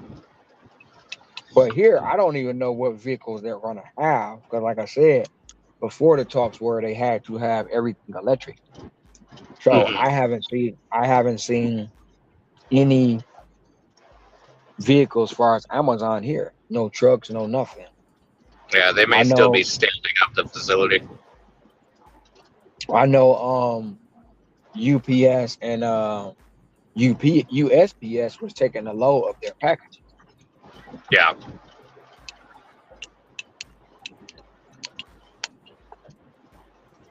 Zav, I wish I was 15 miles away from a warehouse. That would be such a, to be able to wait till 30 minutes before a block to leave and have more flexibility on watching for them. I'd love that. So my house is an hour away from the warehouse. So how close would a new warehouse be? 45 minutes. It's not that much closer, but it is farther south. So there's potential, if they'd use the same delivery radius out of that building, that maybe there's days I could actually deliver to my own house. Because right now, the closest I've ever gotten was 10 miles away from my house. So how would that be like? So you get your own package. Do you have to take it home, or can you scan it in right there? I would have to. You have to be in the geofence to deliver it. But I mean, to be honest, well, if I got a route going that way, I have other packages in the area anyway, so it's not like I'd be going to my house for one package. Right. No, I would. I mean, it would probably ding my stats, but I would just deliver it late. Why would it ding your stats? Because if you're ordering from the Prime, it's supposed to be like 24-hour delivery. And so they set a window for when it's supposed to be delivered by. So like all the packages I had tonight were due by 10 p.m. If I didn't get home till 11, I personally wouldn't care. But typically, I'd be within a mile or two of my house if I've got other packages. So it's not like I'm really holding it for any reason. Right.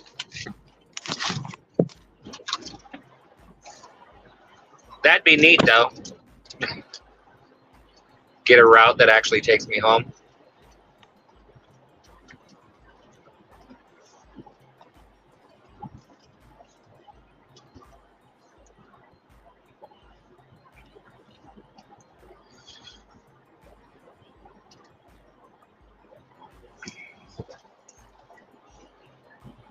Yeah, they've actually.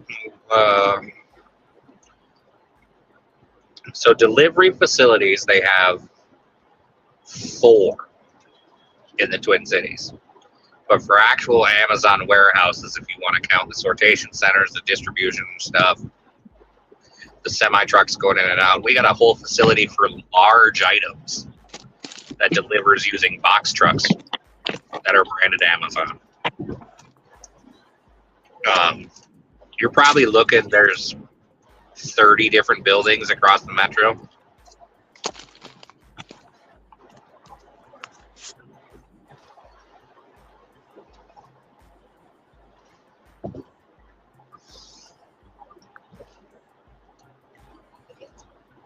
Like their big packaging facility is actually for like 3-day packages.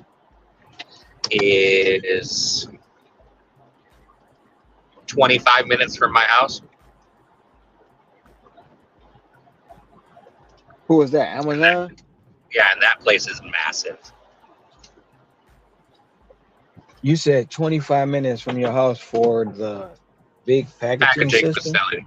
Yeah, their packaging facility. So can you pick up from there or no? No, I can't. So that's where so when Amazon Prime Air, the airplanes, all their cargo goes down to this facility to get packaged and sorted.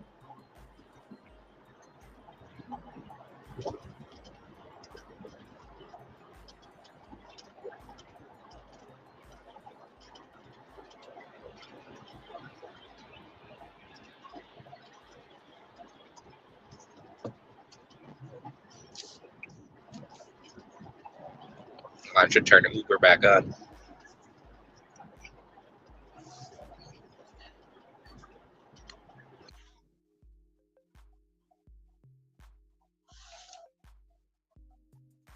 Probably could have walked this little Caesar around the corner. No, I had to stack the order, and where I picked up the order at literally is around the corner. But it's 3 pizza bags full of stuff. Oh, they have 14 pies and some cheese bread and some of those new bread puffs.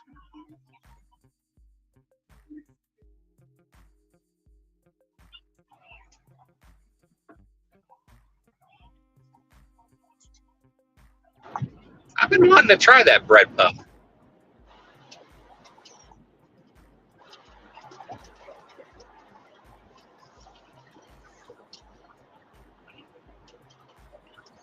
Yeah, for actual prime delivery, they should be doing faster than that.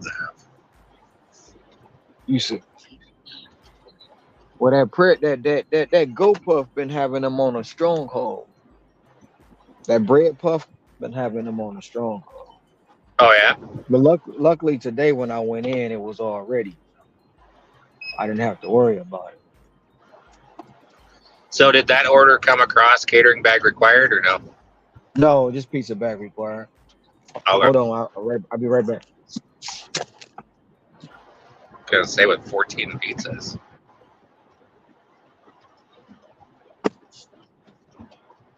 La, da, da, da, da, da, da, da.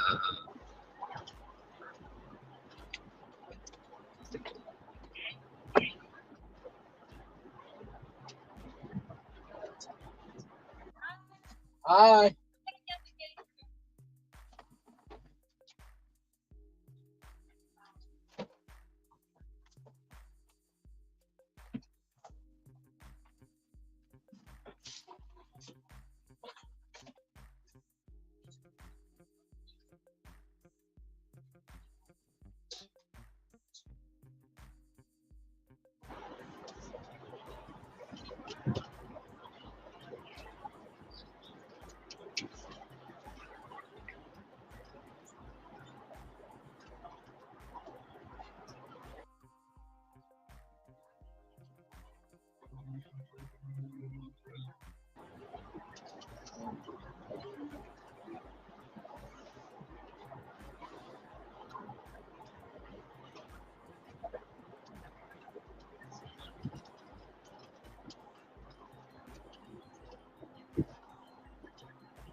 Ooh, I got my own pizza order.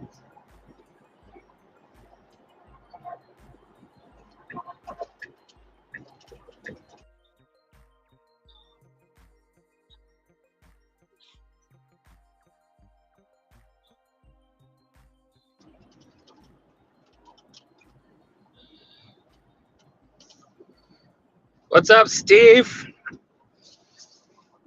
I missed the second live with Bodie. Obviously.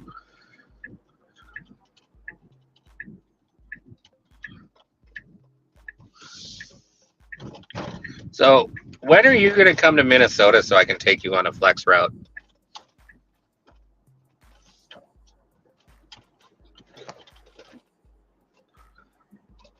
Because I'm not changing markets. I'm not losing my zone. I'm not going on the wait list.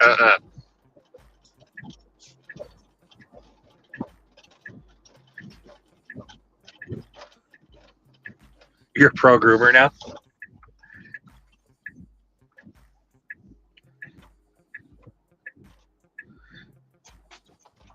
What's up, Scrabble? I forgot to say hi.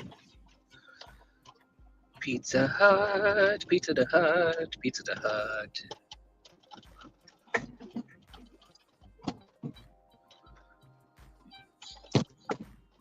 Oh, that's right. That's coming up, isn't it?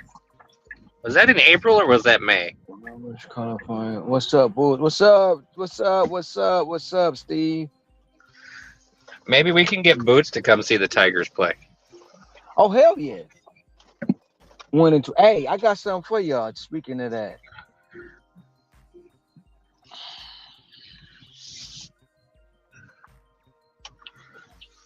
I love my Tigers, man.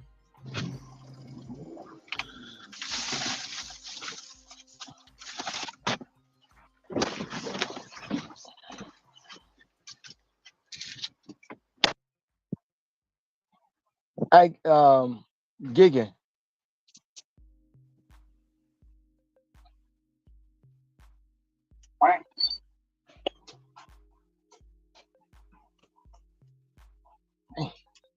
Yeah.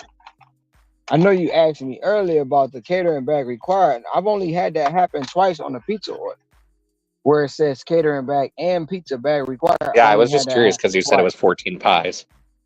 Yeah, it's 14 pies, but yeah, let me see. I just gotta do it. And what was it? It was $28.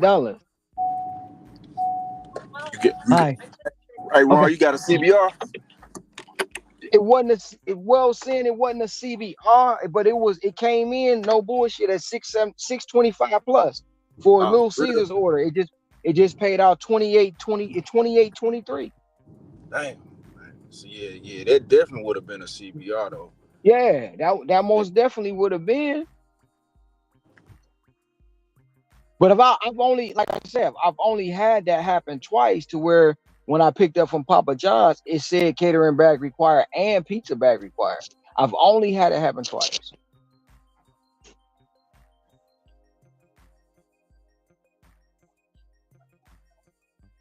Which was mind blowing. But yeah, they spent some bread on there. And she told me, I put the tip in the. It came in at 625 plus, but she's like, I put the tip in the app because I don't have any cash. I was like, okay, thank you, but I didn't have my phone. Phone was in the car.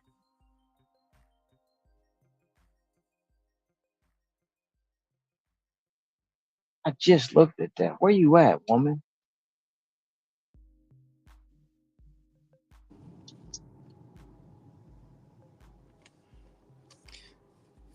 Yeah, I'm missing the CBRs. Hey Zav, you probably gonna be waiting for a minute on the CBR order till they work them kinks out, man. So yeah, man, till they work the kinks out, we all gonna be waiting.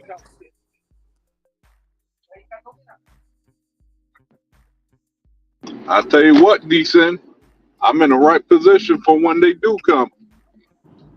Oh yeah, you talking about with your acceptance rate? Yeah, I've been hustling to get my acceptance rate up. Well, shit, they won't even let me move. They will not let me move. Right now, I'm sitting at what, a 93. Oh yeah, you up there for sure. Yeah, you up there. Hey, I know we was talking about cologne. What y'all know about that Valentino? I don't think I ever had I'm trying to see if I no, I ain't never had the Valentino. I ain't never had the Bro, Valentino. I got that. Chick told me to go get it, and I got it. Then my honey bought me this one. I'm trying to remember the name of it. It's like a woodsy, like smoky smell, but bro, fire.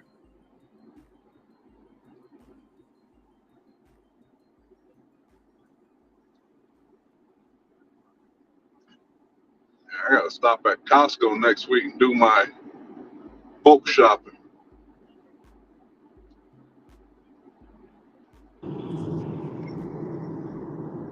I don't know if I'm trying to see Costco. Yeah, I mostly go to Sam's for that, for like the bulk. I got my Sam's though, but I don't really go to Costco. It ain't one around where I'm at. Wow. Good thing for me is I got that for what, Uber Eats, just for being 1 month I did Diamond. So what they So give it to you for they free gave me or discount? a 1 year membership. Oh, they give it to you. They give it to you for free through the program, or it's like discount? Yeah. If you make I think it's like you have to have like 200 points, something like that, or 400 points. They give you a year's membership free to Costco. Oh yeah, that's what's up right there. I pay for my membership every year because the gas prices alone saves me a lot of money. Mm-hmm. That's why I keep the Costco. Yeah, they like Sam's with that gas. If they built one in Smithfield, I go a lot more often. Yeah, so Costco just like Sam's, because man, when you ride by Sam's, they always got the cheapest gas out of everybody. Yep. So so Costco just like that. Yeah, I gotta get me a membership to Sam's. I had them all. I had Sam's, Costco, and BJ's, but when I moved here, I got rid of the Sam's and the BJ's. Because for one, there's no BJ's here, and the only Sam's here is so far away. I'm like, fuck that, I ain't going. So it's no point in carrying the membership when you don't utilize it. That's like me. If I'm gonna go and go to Costco, I just plan when I'm gonna go because it's so far away. My Costco is right down the street, So. Costco is in Raleigh, so I got some travel. I'll be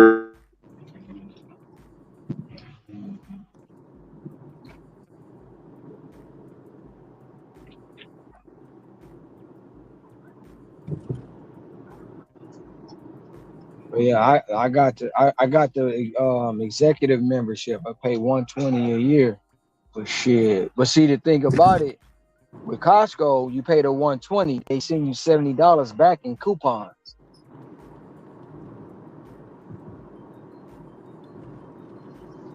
So it's almost like you basically getting the membership. They try to break it down to every year. You try to almost get the membership basically for free, or no more than $30.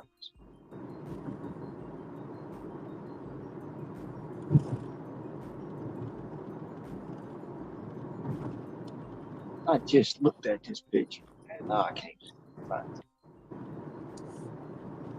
Got all these pictures. You know why? Because I'm in the wrong phone. That's why. That's why I can't find it. Because I'm in the wrong phone.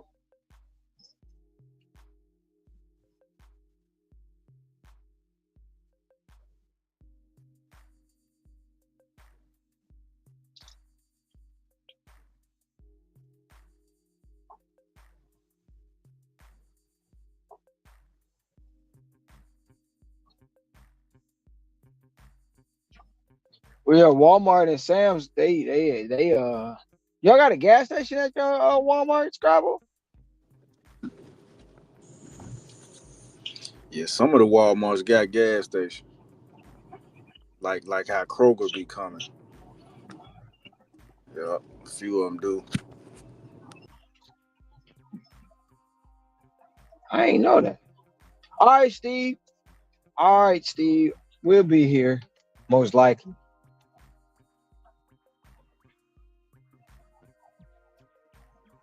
Steve working late recording the podcast at night.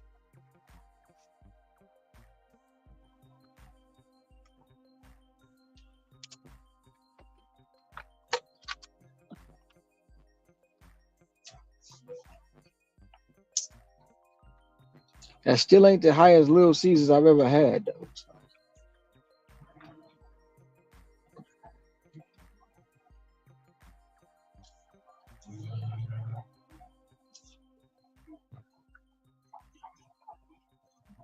It ain't even a shoe.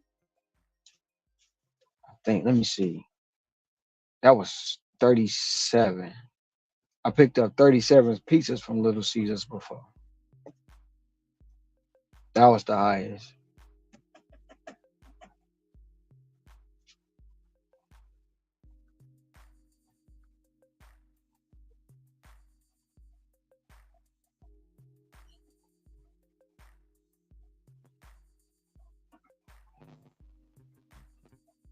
Zab, I will second those statements.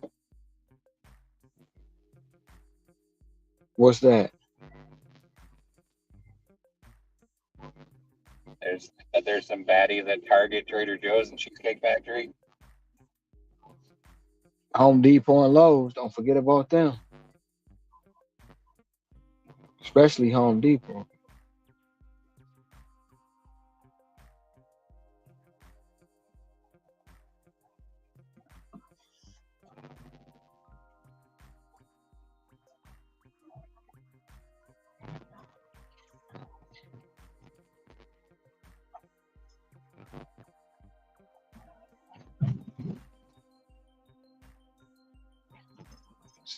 Lost our lives living in the gangster paradise. You still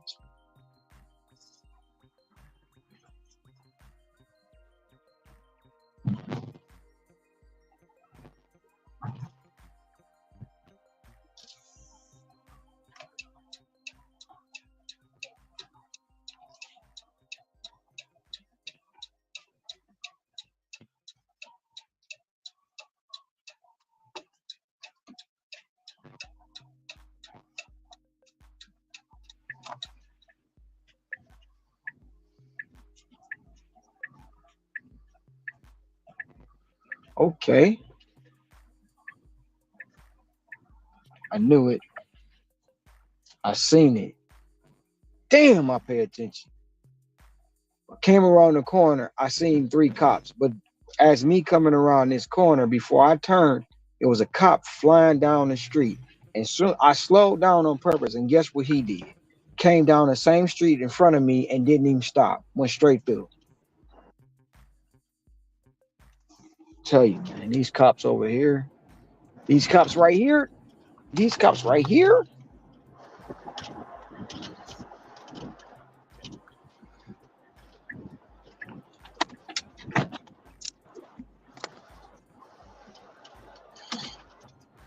Scrabble, I guess I always imagined Steve recording that during the day.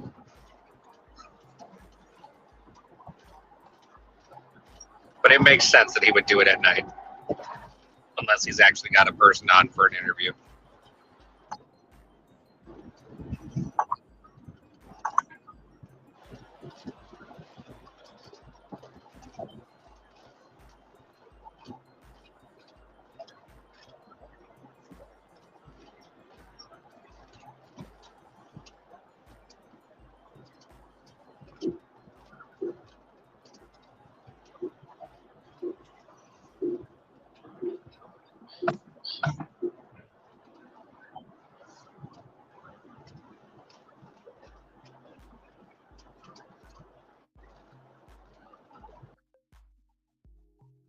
What promo do we have? Oh, we don't have no promo.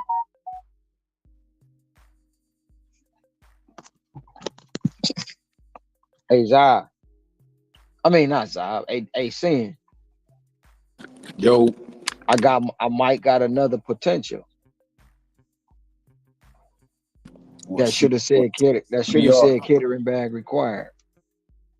1050 plus sushi, 12 items. That definitely looked like one.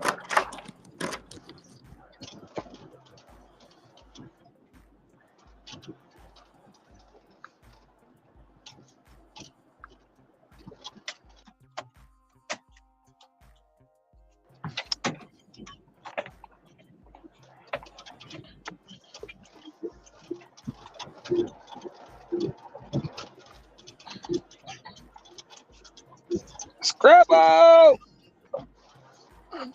Good evening, gentlemen. How are we? We good. I'm good. We're great. How are you? When you go down for surgery? When you go down for surgery? Oh, it was supposed to be, well, my arteriogram was supposed to be this afternoon, but they pushed it back to next week.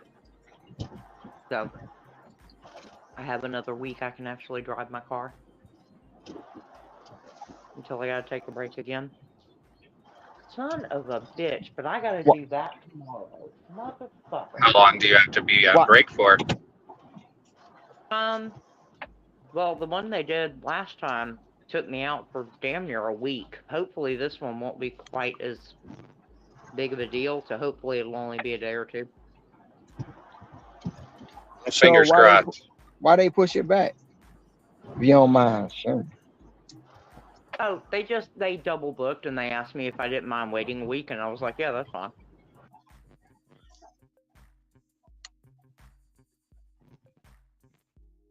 Now, what are they actually doing to your foot? They've got to blast out 3 blood clots in my left leg now. And probably put in a stent until I get my pacemaker in. Damn.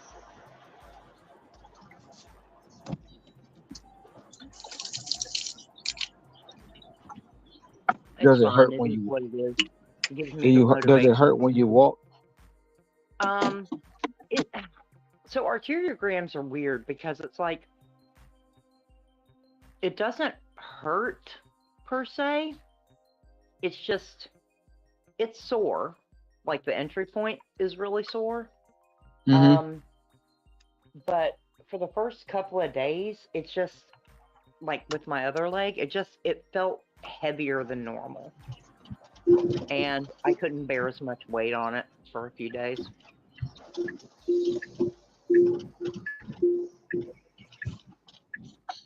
But it's a simple procedure, you know. You don't have to get put to sleep for it.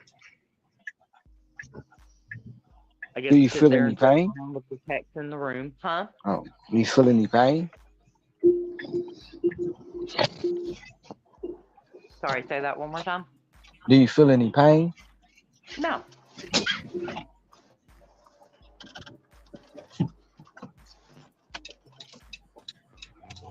No. Now, if they end up having to do an upper arteriogram, then they might have to, the anesthesia might be a little more than it is, but time will tell. We'll see.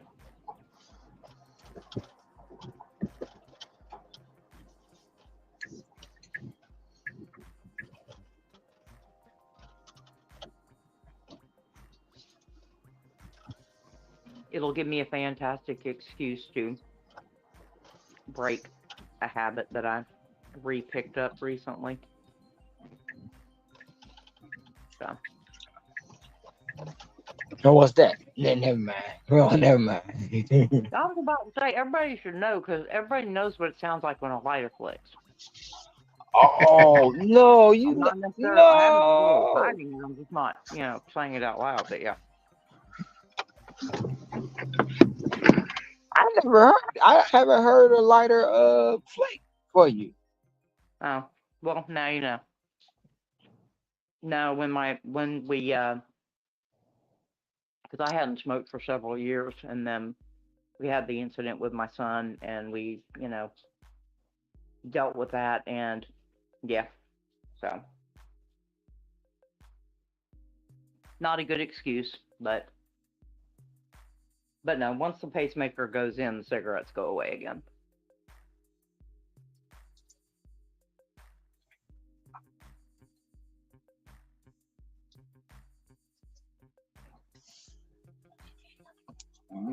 Well, we gonna keep praying. But how is your son?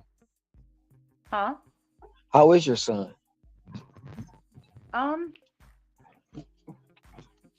He is, as always, a 100% trooper who refuses to let anything slow him down.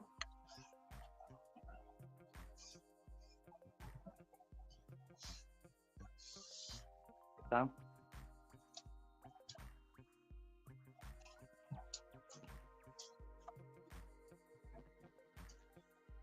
He is still very much in the camp of, if you try to call him disabled, he will punch you in the face if you're... He'll either give you a strongly worded rebuttal or he'll punch you in the face. Take your pick.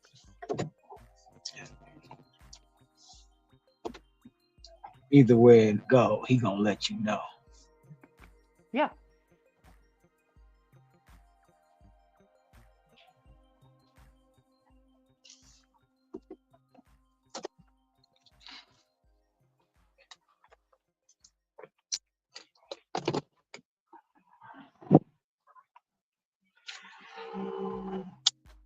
Signing papers.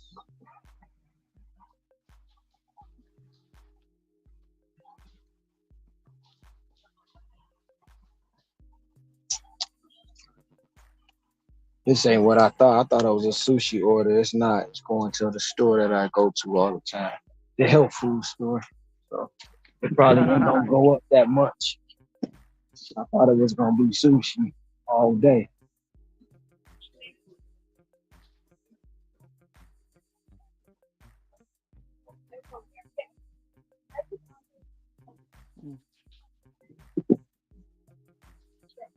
Should give me something to eat while I'm in here. Salad or something.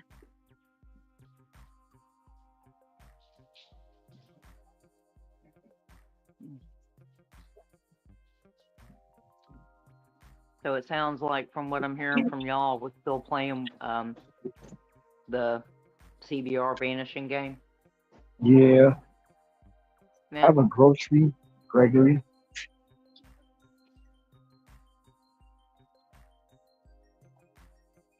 Well,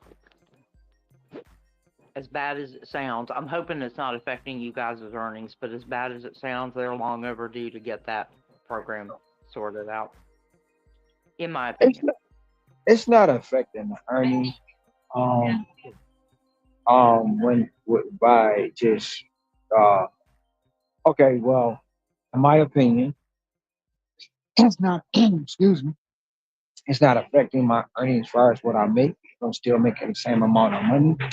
It just take a little bit more time to get there. Yeah.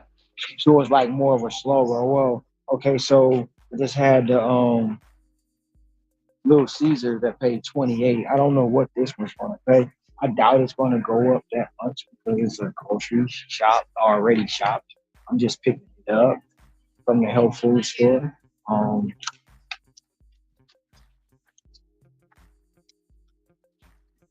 Pick up for Gregory. Yes. I'll be right back. So that's that. But other than that, it's just, yesterday I cut my night short, so I would have still had a $400 a day if I wouldn't have stopped. Yeah. So I'm still, me personally, I can't speak for everybody else. I'm still making my money, so I don't see it as being a problem. It's just more of a slow road to get to. Yeah.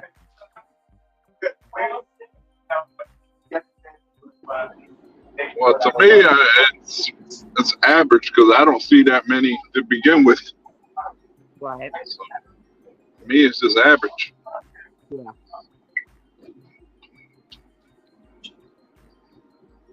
Well, for a lot of us that were in markets that didn't have a lot of them to begin with, it's not going to be, as big of a, or as noticeable of a difference.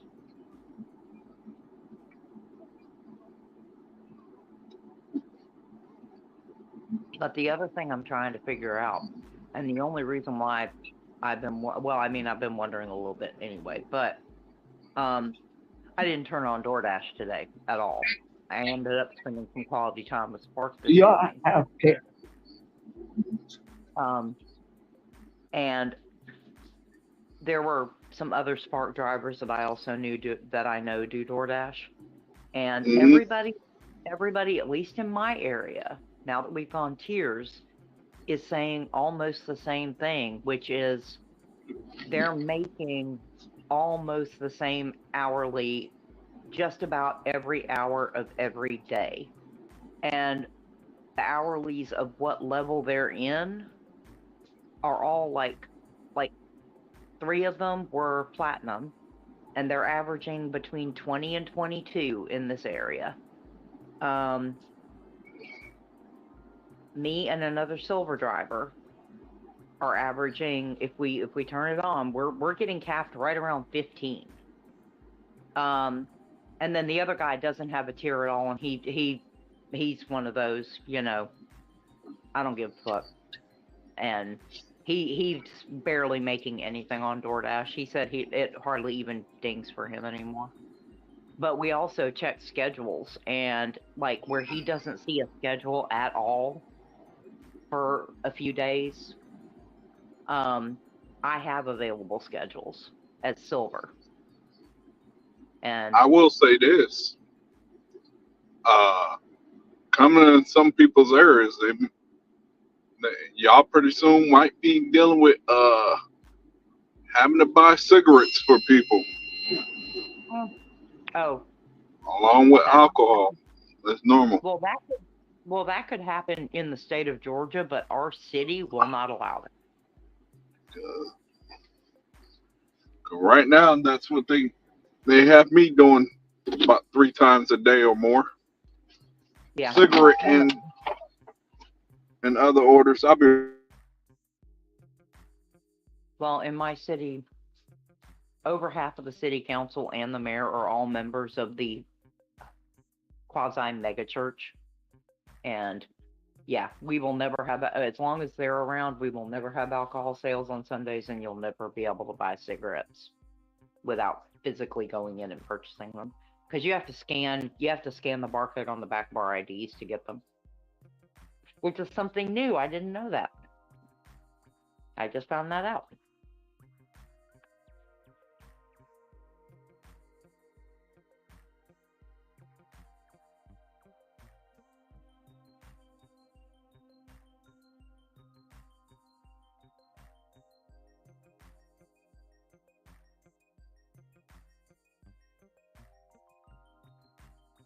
The city here actually is trying to make it so vapes can't be sold except by certain retailers, where people can't just get them in gas stations anymore.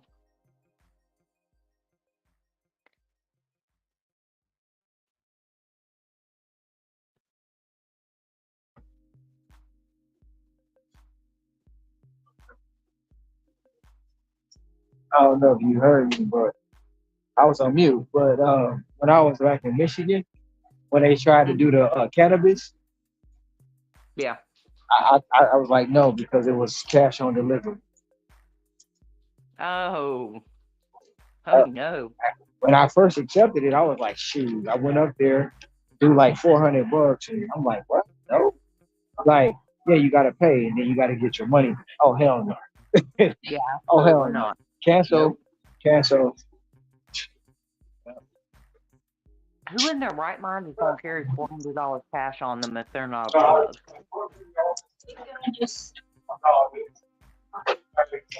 Wait a minute. Oh, that's mine. That's mine. It's supposed to be a larger one. I mean, but other than that, Jesus. This is just small. 16. That's why I was.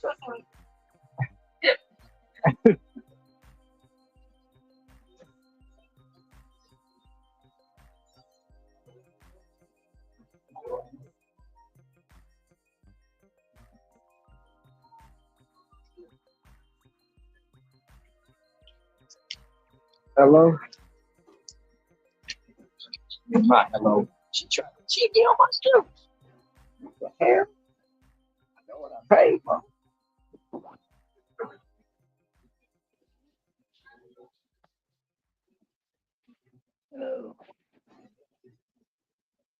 But yeah, they tried to get me, and I was like, nope, not today. Oh yeah, there's absolutely no way. But the cigarettes, that's kind of tricky because you got to be 21 to buy cigarettes now. Yeah, I know. Hell, any tobacco product you pretty much got to be over 21.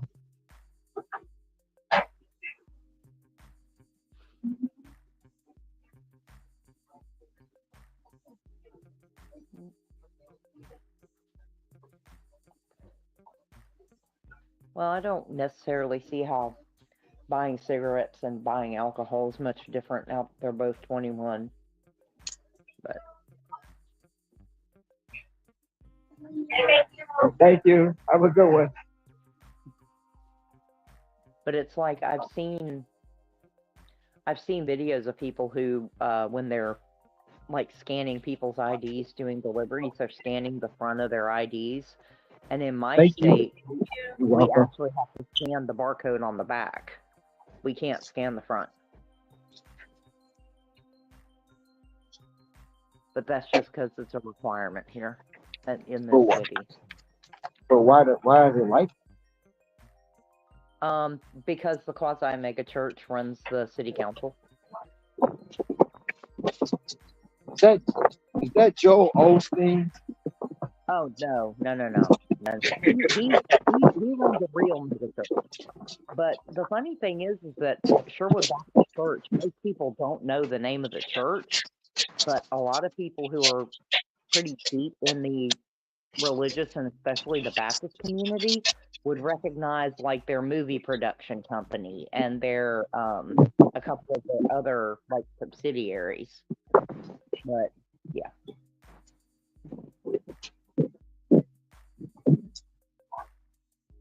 They are they're something else. But in this city, they kind of run the show. So been that way both times I've ever lived here.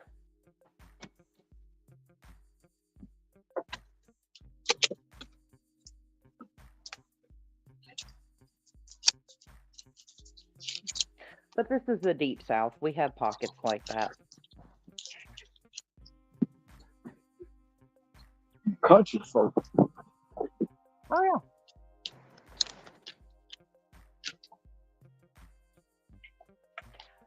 yeah. There we go.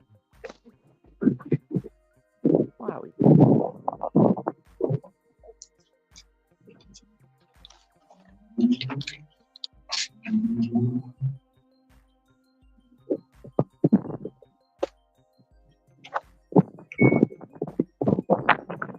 Yeah, anyway. Iffy, you got your passenger dropped off and done, I'm assuming? You said what? Oh, I was asking Ricky if he got his passenger dropped off and he's done.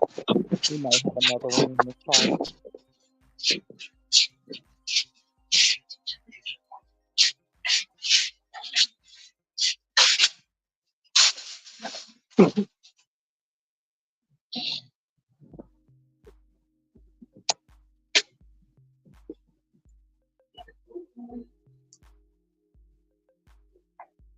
Can't deny how much I love you.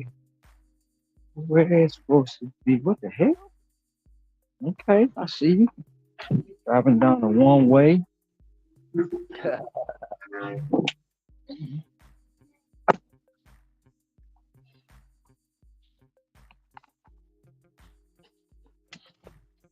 I haven't seen Ghost in a while. I wonder where he up to.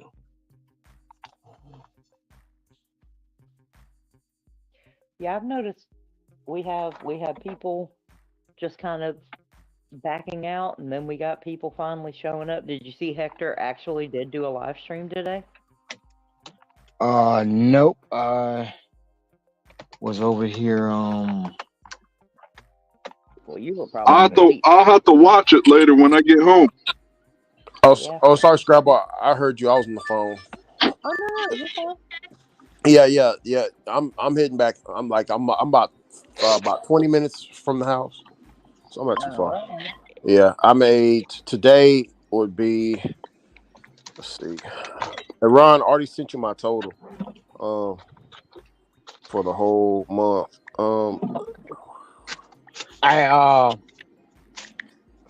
You gotta send me yours again, Hector.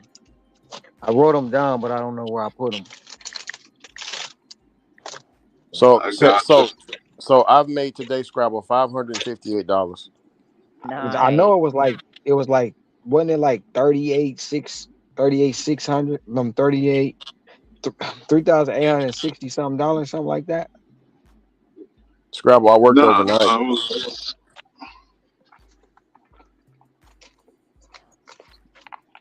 I wrote them down. I don't remember what it was. No, you know what? You was at 4 something because you was at 30. Yeah, I was at 4,208 and some change. Okay. Yeah, because I'm at 4,462. So he's right behind me, Ron.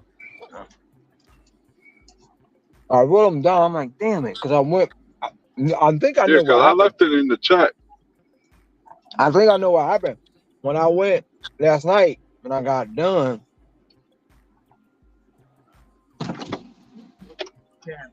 because my behind went to sleep at 4. You hungry?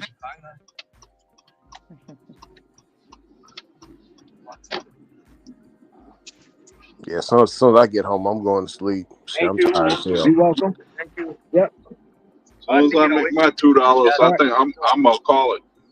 Yeah, I went to sleep in the car, Hector. I didn't sleep for long, though, man. I didn't sleep for long. I slept for about 30 minutes. I was like, I'm gonna sleep for about 2 hours until my passenger. And I'm gonna call him passenger. I only slept for like 34 minutes, man. Hey, Ricky, you know what's the weirdest stuff though? Yeah. What's that? I was rushing to get to the Acura dealership to get the transmission fluid change. Yeah. My dumb behind forgot that I scheduled it for next week. Damn. Well, so I got it's not it done this week. anyway. It's next week. Yeah. I got it done anyway. Oh, already. Yeah. They mustn't have a lot of people. Nah. It's the only place that I do the transmission fluid. Cigarettes. What the hell? Who got the discos? Oh no, this is construction. Oh, I ain't the discos. it's always good to sell cigs from the south and bring it back to the north when it was easy to hustle with making deals with Chinese peoples in Chinatown. Shoot, a pack of ports will cost you about what, like $7 here. Up north, they're about 12 to 15 bucks. Yeah, they ain't cheap. Terry. I remember when I moved into the state, it was $3, and that's 2007. They was $8 a pack when I left Michigan. I don't know what they are now. Yeah, they're probably pushing $10, $11. And the funny thing is, I don't even worry about what the prices is because I don't even smoke. My buddy Phil used to go to the store, man, give me 3 packs of Newport 100. What? Dude. That's $24. Dude, I remember one time they had that promotional buy one get one free. The customers never saw it because I rated all that stuff. Well, we still live, you I know, rated that. Texas is different from any other state. So our tobacco down here is still, you know, certain gas stations around, you can go in and get it, like just get a pack of squares for $3.99. Or we can do that here. Yeah, you can do that here too. Yep. $2.99. Yeah, $3.99. But what's $2.99. what's them Lucky Stripes? Yeah. Yeah, Lucky Stripes, Cherokee. Lucky Strike, Pall Mall, L&M, and the off-brand. I hated Pall Mall. Pall Mall is the cheapest, one of the cheapest cigarettes. They're awful. So, what's that one that ain't even a cigarette? It's like a cigarette. It's real small and real thin. Are you talking about a Virginia Slim? No, it's the Virginia Slims. My granny used to smoke. She used to smoke them long boys though. You're talking. Hold on. Misty. Yeah, something like Oh God. I don't know.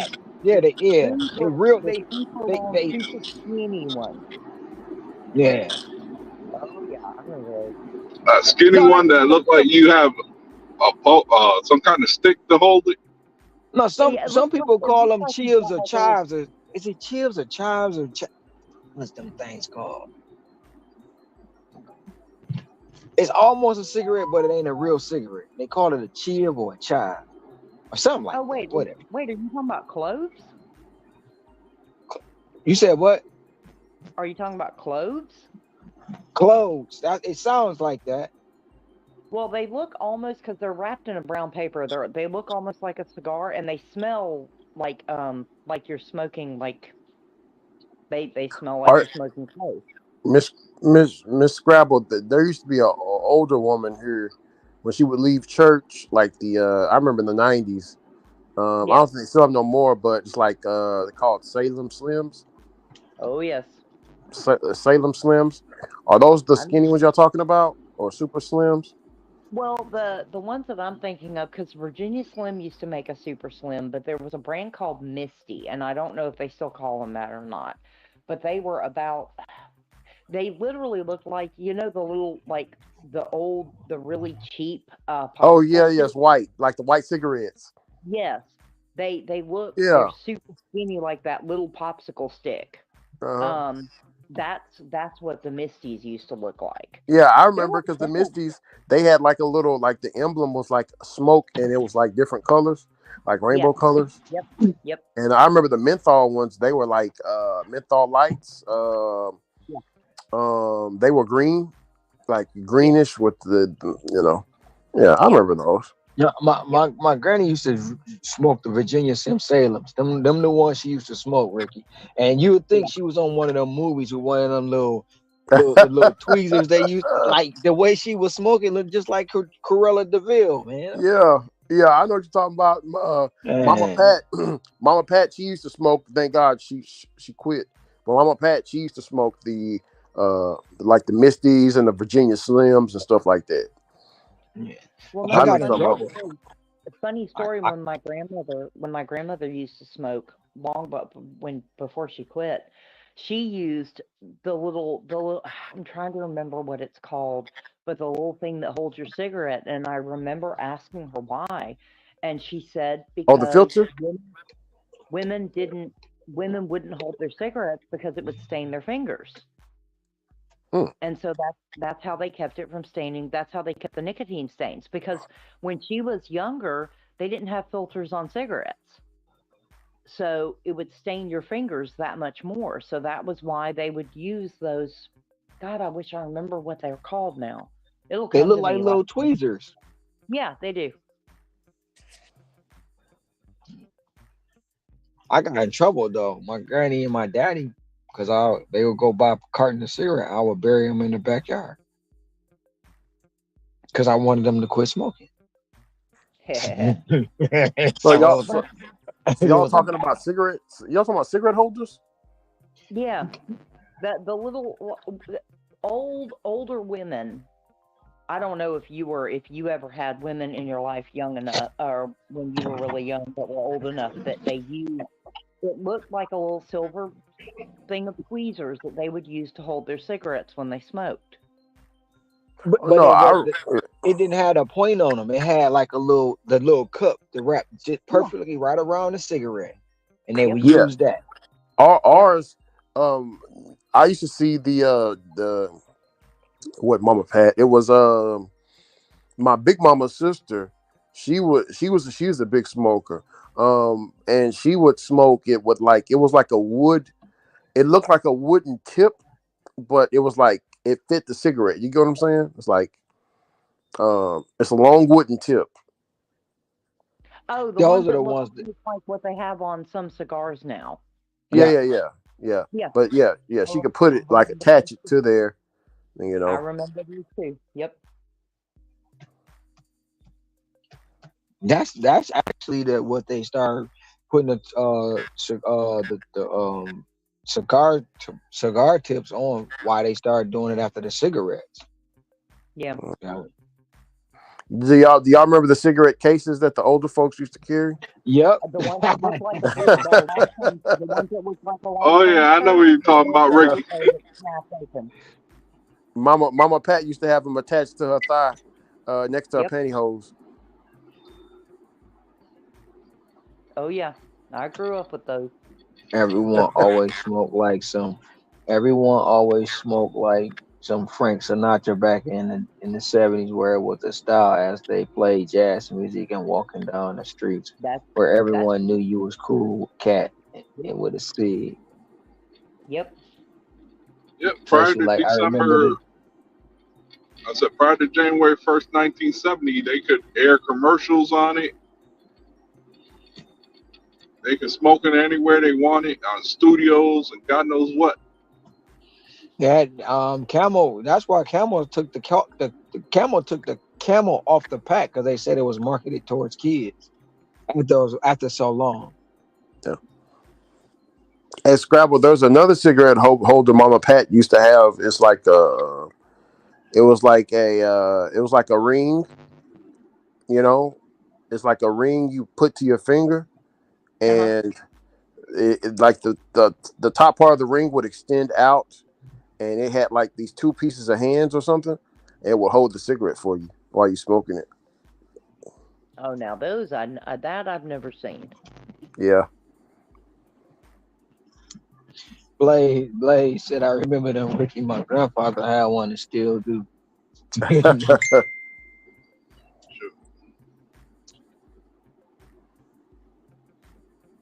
Nope, I remember every woman. You never saw their actual pack of cigarettes. You only saw those little things that look like a long change purse, and that's what their cigarettes were sitting in. Try telling that to my mom. Well, I mean, you know. My mom's like that lady that Boots be passing by. You have a cigarette? Man, I saw her yesterday. Shoot, that's how my mom be like, you have cigarette? Yeah, they got she always firing up a cigarette, talking about you got one in your hand. She's greedy. Hey, Scrabble, my friend that I worked at Walmart with, he had this, like, I don't know how he ordered it or whatever, or if he made it himself, but he had like a cigarette dispenser, and it had like a cigarette lighter on it, so it was like all in one, and you know, it looked like a Game Boy. Ron, you remember the Game Boy, the one you fold up? Yeah, it looked like that. Who has it? Who didn't have one back in the day? Yeah. I actually had, there was a guy that I worked with when I was up in Baltimore that had, it was a case that was similar to that had the lighter on it, but his case, he hand rolled his cigarettes, and it had like the little roller inside of it. So he had a little compartment for the tobacco, a little compartment for the papers, and when he was ready to smoke, he'd just open it up, and it would roll a perfect little cigarette for him, and he would just pull it out, light it up, and go about his day. Oh, he didn't use no filters, did he? Nope. Oh man, I remember selling those things back when I worked in the gas station. They'd ask me, they wanted the camo with no filter. I'd be like, how do you smoke this thing with no filter? Same way you do a regular one, you just don't smoke it all the way to the end. I mean, honestly, if you go to other countries, I mean, now there are more filtered cigarettes available, but in a lot of other countries, cigarettes don't have filters. That's just not a thing they do. Yeah, like the Turkish blend. I know that's one that doesn't have a filter. Hey, Scrabble, when I was in Vietnam, they got cigarettes over there where if you turn the package over, they show like a little baby on the back, and it shows like what could happen to it and stuff. You know what I'm saying? Or you smoking? Like they got like a picture illustration of, you know, on the back of theirs. Yeah. But everybody smokes over there, Scrabble. Everybody smokes over there. I mean, everybody. Oh yeah. Yeah, I mean, it's a cultural thing. But you also, a lot of people, you know, when they talk about, you know, they shouldn't be smoking, cancer, yada, yada, yada. Well, the thing is that their tobacco is processed in an entirely different way. It's not comparable. It's not great for you, don't get me wrong, but it's not the same as what we have here. Not even close. And you can tell because of the way it tastes, because I guarantee you half the people wouldn't smoke. I'm sorry, but yeah. Ugh. Yeah, they rough. No, I used to, no joke, I was so young. But I used to go with a group to help build churches and schools in Mexico. And I was 14, 15 at the time. And I would always go because I could stock up on cigarettes for 5 cents a pack in Mexico. Would anybody else in their right mind have smoked them? Absolutely not. But you know who didn't get checked at customs at the time? A 14-year-old kid. So you better believe I stocked up when I went to Mexico, every time I went to Mexico.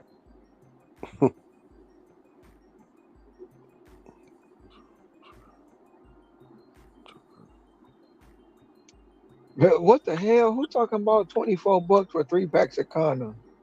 Where did that come from? That is way left field. Blaze says, $24 for 3 packs of condoms. What guarantee is anyone gonna get laid or have sex with 3 packs of? You wasted $24. For real. Hey, you know what? Unless they trying to take some Extends, Red Bull, and they got some crazy stuff. Or think of Viagra. Yeah, that's the only way you're gonna get your money's worth. Hey, props for Ambition. Their money spends just as good as anybody's. Hey, do those gas station pills? Have those ever killed anybody? I've always wondered because that stuff looks demonic in there. Yeah, I've seen it. Yeah, the gas station Viagra pills that they sell at the front. Oh God! Oh. Like those huge big capsules. Yeah, no. Yeah, no.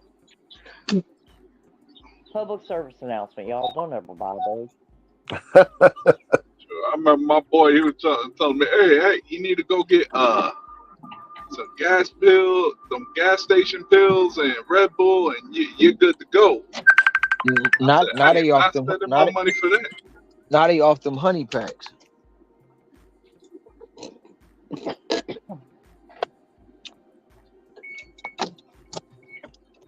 I don't know why DoorDash sent me to this McDonald's, but it's gonna be half pay for me. Now, the next time you have a dumbass friend that suggests something like that, just tell him that, you know what, you guys have way more tools at your disposal than just a dick. So just please don't do that to yourself. Yeah, you might as well be. Yeah, that's like you might as well jump off a building. Shit. I said, no, I'm good. I don't need it. Well, those things will mess you up. There's people that's 24-year-olds that's been not addicted. Their body's got so immune to those pills, they need pumps to get up. Oh shit.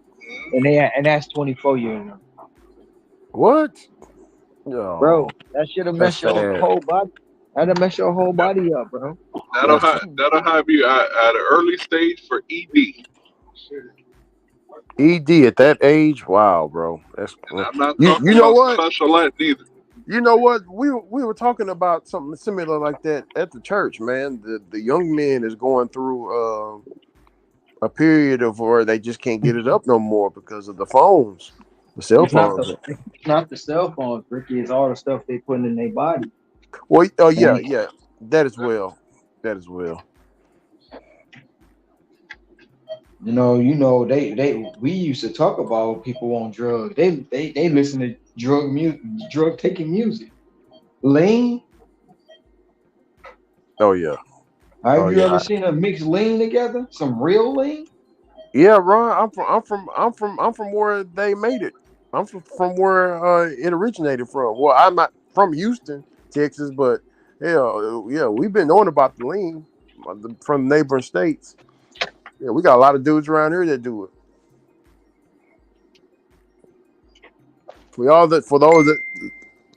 That's why Lil Wayne looks so bad. I know what you're talking about.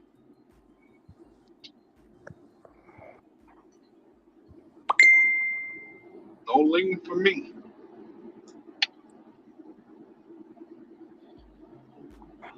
Yeah, Nipsey got on it too. That's why Lil Wayne looks so bad, man. What's the name? Something Keisha. Star Keisha or White Keisha, whatever that song was about. You know what that song was about? What's that? That was about lean. Go back and listen to that song White Keisha or something Keisha, whatever it was. That was about lean, bro. He made that whole song about lean.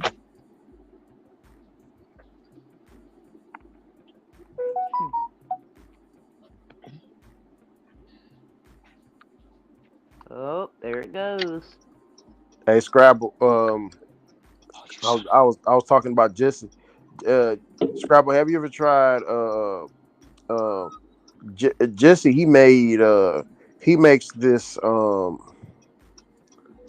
can I say it? It's like peanuts. It's peanuts with the Coke. Everything just kept in that. So it's peanuts. It's peanuts with the Coke sugar. I'm not the Coke sugar, but the Coca-Cola. You know when the Coca-Cola turns into syrup, or if you leave it frozen. Hey y'all, I got another one. Maybe a possible CBR. 1575 plus. Oh wow. Catering. Oh, wait a minute. That's a CBR. That boy said catering back. Man, hold on. I didn't even put on some weird ass shit. Don't tell me they done brought him back. Don't tell me they done brought him back. Let me get this screenshot.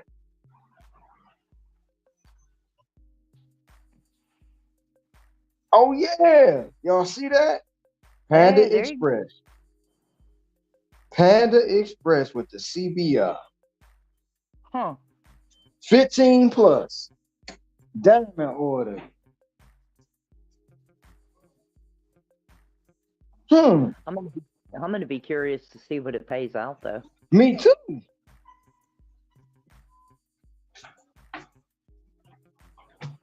Man, I ain't seen one of these, Ron. You finally got your catering bag privileges back. I don't know if they back. But shoot, longest Panda Express be sending them, I'm gonna keep going and get it. What the? Wow. And it's at the mall too.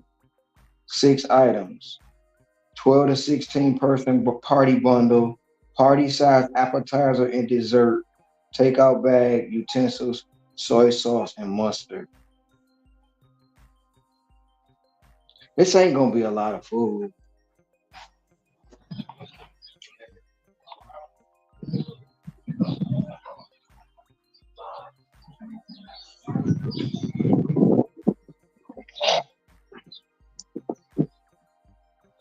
I want to know what this gonna pay. Yeah, I know. Hey, Blade, I don't know, brother. I'm geeked. I guess. I guess they say this what a hoe in church feel like.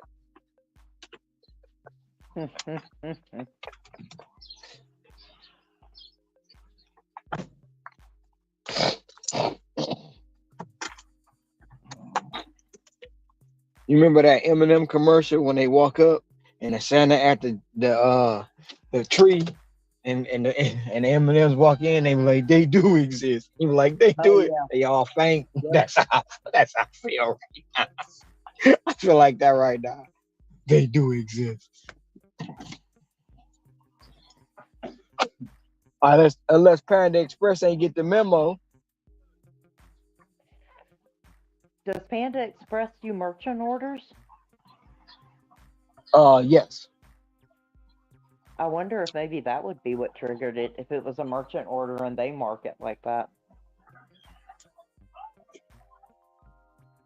My AR is at 74, Rick. It dropped down. I was at 80. That's some bullshit.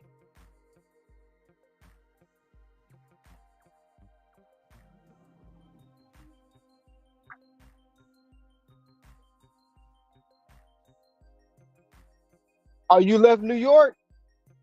New York.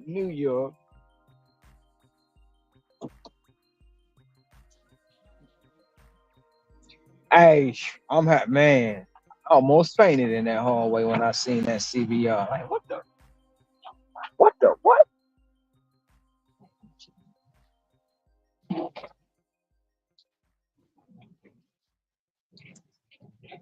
That's all right. Only one way to find out. But see, too, like, last month when not every time not every time, but most of the time I get large orders from Panda, it be catering. So it was last month. I went to Panda and I picked up an order and I walked in. I'm like, shit, it's about 4-5 more orders sitting there. So as soon as I dropped the one, I dropped it, hit complete, it hit me with another one. Bam. Went and got that one, then dropped that one, got a third one straight, and they were all catering. And they all said catering back, but that's before the tier rolled out. Yeah. And it was lunchtime too. So this is dinner, which is surprising. Like, this is the dinner rush. And you giving me this in the dinner rush? I ain't mad. Hey, I guess it's better when you hit 30K. I don't know.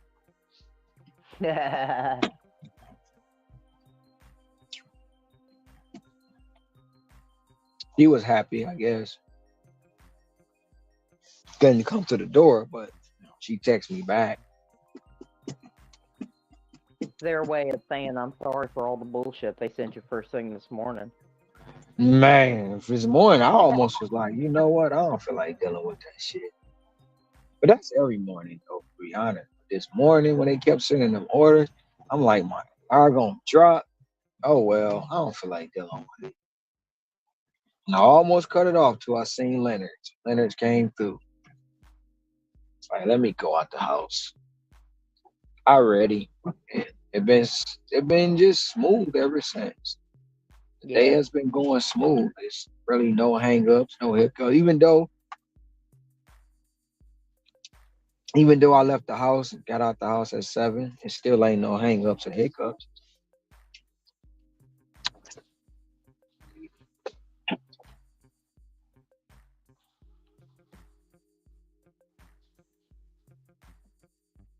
No, I was glad I ended up going out, even though the DoorDash map looked like garbage. Oh, had an interesting talk with our Spark drivers that also do DoorDash. They were like, "We ain't seen you around. Where have you been?" And I'm like, "Yeah, not doing DoorDash." That's where I've been. I don't do daytime DoorDash anymore. That map is gray. My ass is either staying home or I'm gonna do something else.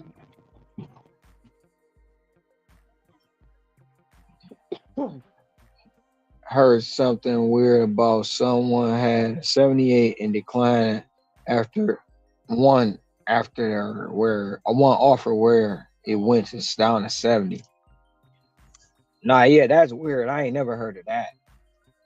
Nah, I've heard it to go down to like 76, but a whole 8%. Well, I've heard that. Actually, I want to say Hector has had that happen when you decline one of those multiple stop routes. Oh, you talking about Petco? Yeah. Yeah, because they for whatever amount of stops on there, they hit you with a point for every one. For each one, yep. Which is some bullshit because it's not like you can't unassign them individually. You can once you accept it. Well, yeah. Once you accept, But even then, when you try to unassign them individually, they know what you're doing. The last time I did it, they dropped me 3 points per drop. See, maybe I'm just petty as fuck, but I feel like, you know what? If basically our pay and our acceptance rate goes up by 1 point per offer, if we decline an offer, I don't give a damn how many orders there are on it. We should only go down a point. That's it. It should be point for point.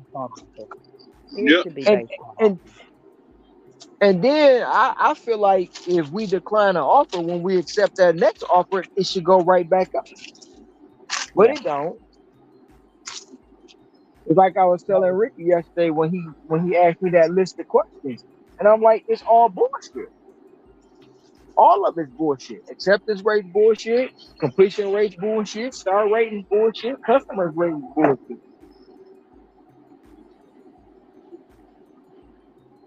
Yep, they can rate us, but we can't rate them. And that's the problem too. We used to be able to.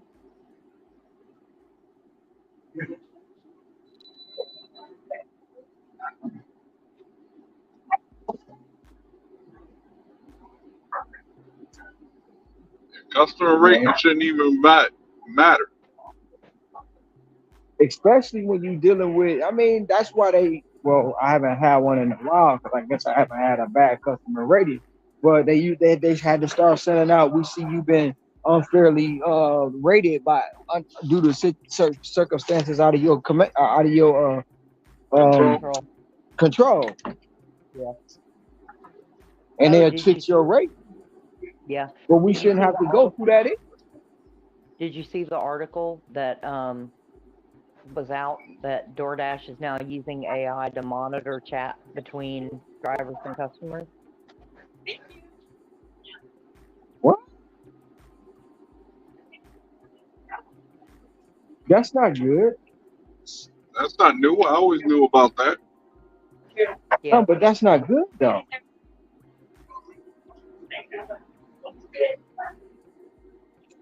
Well, I understand why, because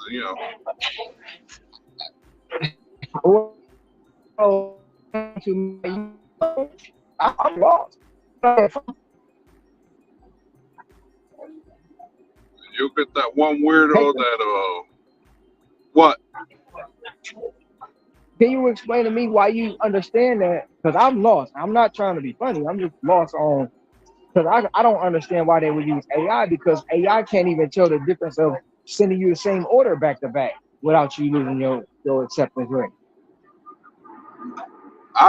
For me, it would be because in case you have a dasher trying to hit on a customer or vice versa, Well, see, it's like for or me, customers walling out.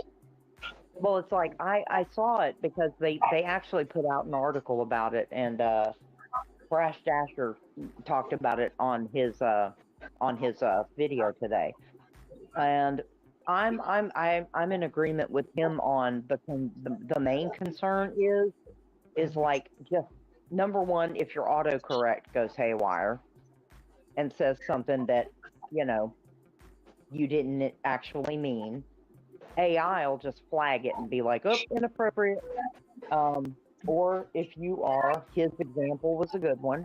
If you're sitting there, doing a shop for a customer, and you're like, I'm here to pick up your chicken breasts. Do you want the larger breasts or the smaller breasts? Who's to say AI isn't going to go inappropriate? And then you have to go through the whole deactivation bullshit. Because I can understand them retaining messages so that they can go back if you're like, the customer said, they never got XYZ, and I texted them to let them know that I was at their door, and or in some cases when I get a shady feeling about somebody, I send the extra message, thanks for meeting me at the door, I appreciate it. Things like that. I can understand them retaining them for a period of time for review purposes, but the idea of them like live monitoring chats using AI, there's so many things that could go wrong there. There's just so many things that could go wrong. And I agree with Scrabble on that. That's why I was trying to say, Hector. So just say, like she said, breast, leg, anything. AI ain't gonna be able to determine that. That's where the human factor come in at. And you know well as I know, they read these chats where they were reading these chats live. As you type it to that customer or that customer typing to you, they were reading that. And AI not gonna be able to decipher that, in my opinion. Well, yeah, but you got to understand, to have actual people monitoring it costs them money. And I get your point. I get your point when you say if the customer's wilding out. Well, what if AI decides to say, well, and they get it mixed up, thinking you the customer and the customer is the dasher? You do have a point there.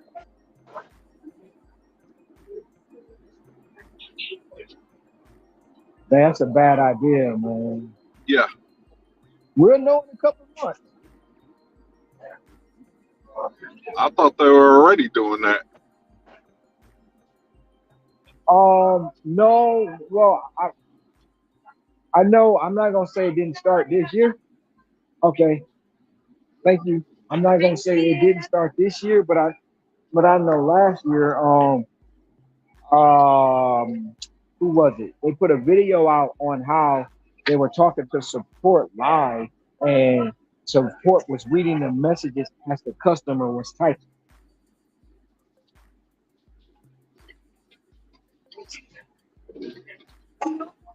Yeah, because I remember I was picking up an order, a Wendy's order, and I was talking to I guess the customer was talking to me, and I guess the customer used profanity words, and DoorDash told the customer, you can't use these words.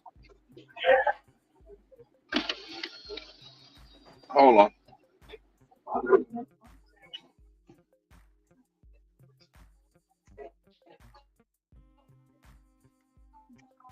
Oh yeah, here it goes.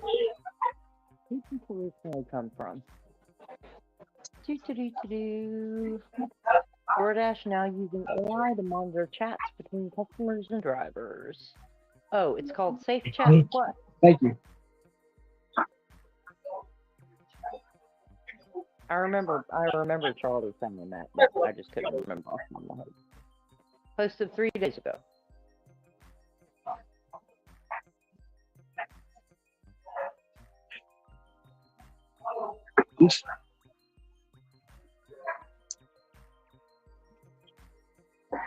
The popular food delivery company announced this week that it's launched SafeChat Plus, a new feature within the DoorDash app that leverages the power of AI to detect and prevent. Where'd it go?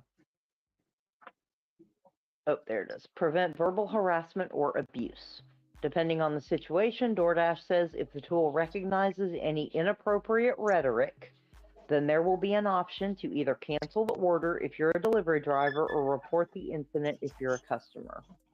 The company said that if the order is already completed, then SafeChat Plus will automatically block any future messages in order to prevent the situation from escalating.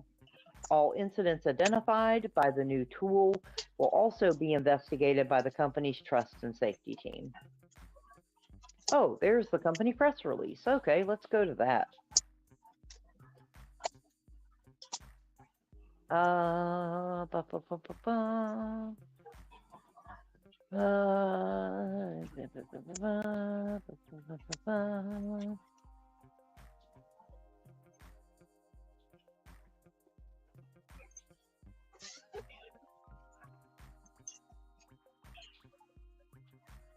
Damn, that article was basically coming straight off of DoorDash's press release.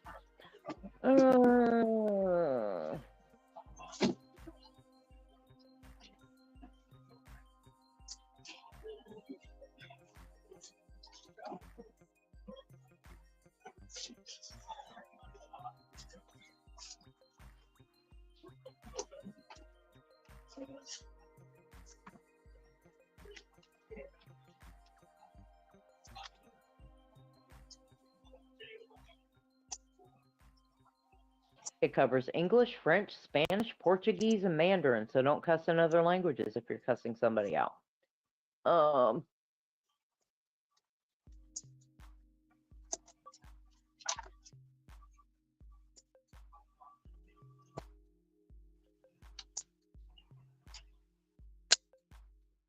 well, it would be nice if people actually used that.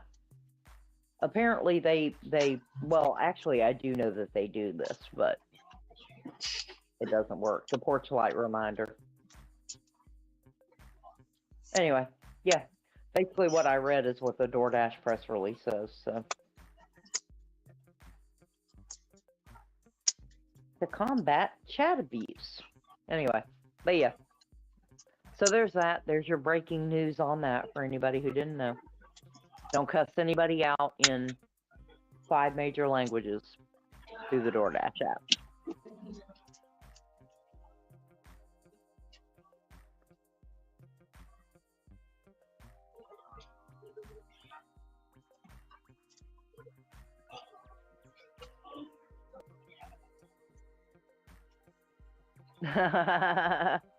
Well, like I said, I can't take credit for finding that myself. That was Brash Dasher.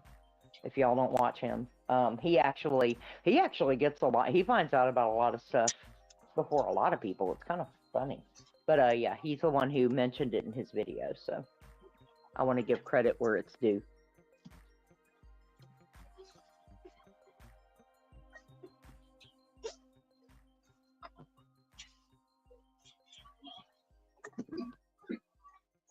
And I agree with Pedro. No offense to anybody else. He really does have the best opening to his videos also. I'm just putting that out there.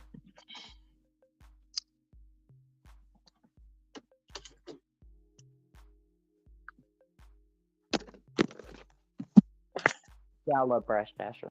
First channel I subbed to, as a matter of fact, once I actually realized YouTube had a space for GigTube. Oh yeah, Brash. Scrabble is like an oracle who says, well, information. Yep. All that Ron's still on that panda order. Yeah, I'm on the panda order. I'm slow rolling, Giga. I had to wait for it.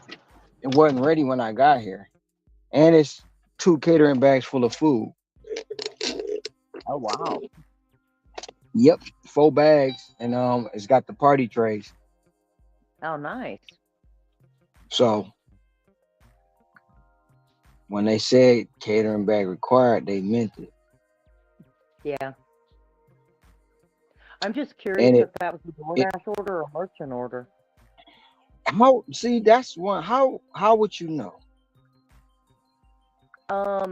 I mean, if you looked at the receipt, if the receipt's there, it actually should say. It didn't give me the receipt. Yeah. I don't know. I just got a weird feeling in my gut that's a merchant order. I know where it's going. It's going to the tax service. It's going to the accountants downtown. So somebody working late. Oh yeah, somebody. I almost guarantee that's a merchant order. Somebody's working late at the tax office because where I'm taking it to is the tax office of such and such and such and such. I ain't gonna say the name. Yeah. I ain't gonna say the name. But yeah, but no, I have a feeling that's probably a merchant order, and they in their system they can mark that it's going to require a catering bag.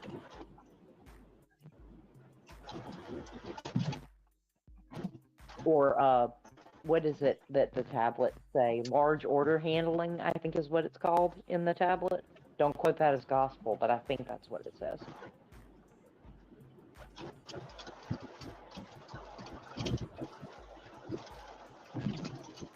Gigan said because it includes utensils. Oh yeah, because I'm in the yeah. I'm on a mission. Yeah, a secret agent DoorDash Mission Impossible. I think they're trying to separate the large order program and catering bag required. Oh, that's that. I mean, I'm not gonna say it as fact, but I believe that's fact, Gigan. Here, let me expand. Right. With them giving more people access, being at 70%, to orders over $100 ordered over regular DoorDash platform, they don't have to do that extra step for the actual catering bag. Because a lot of times it will fit in the normal bag. So they can get those fulfilled faster by just offering them to everybody over 70% in those tier markets. They're still reserving catering bags because those typically have the requirements from the merchant and or Easy Cater to get those filled using that process. So I think that's why the merchant orders are still coming across as that. And any Easy Cater order is coming across as a merchant order. So yeah, I think they're trying to separate them. The large order program, I think, is kind of sunsetting as far as with the changes. And they'll basically remove that as a thing.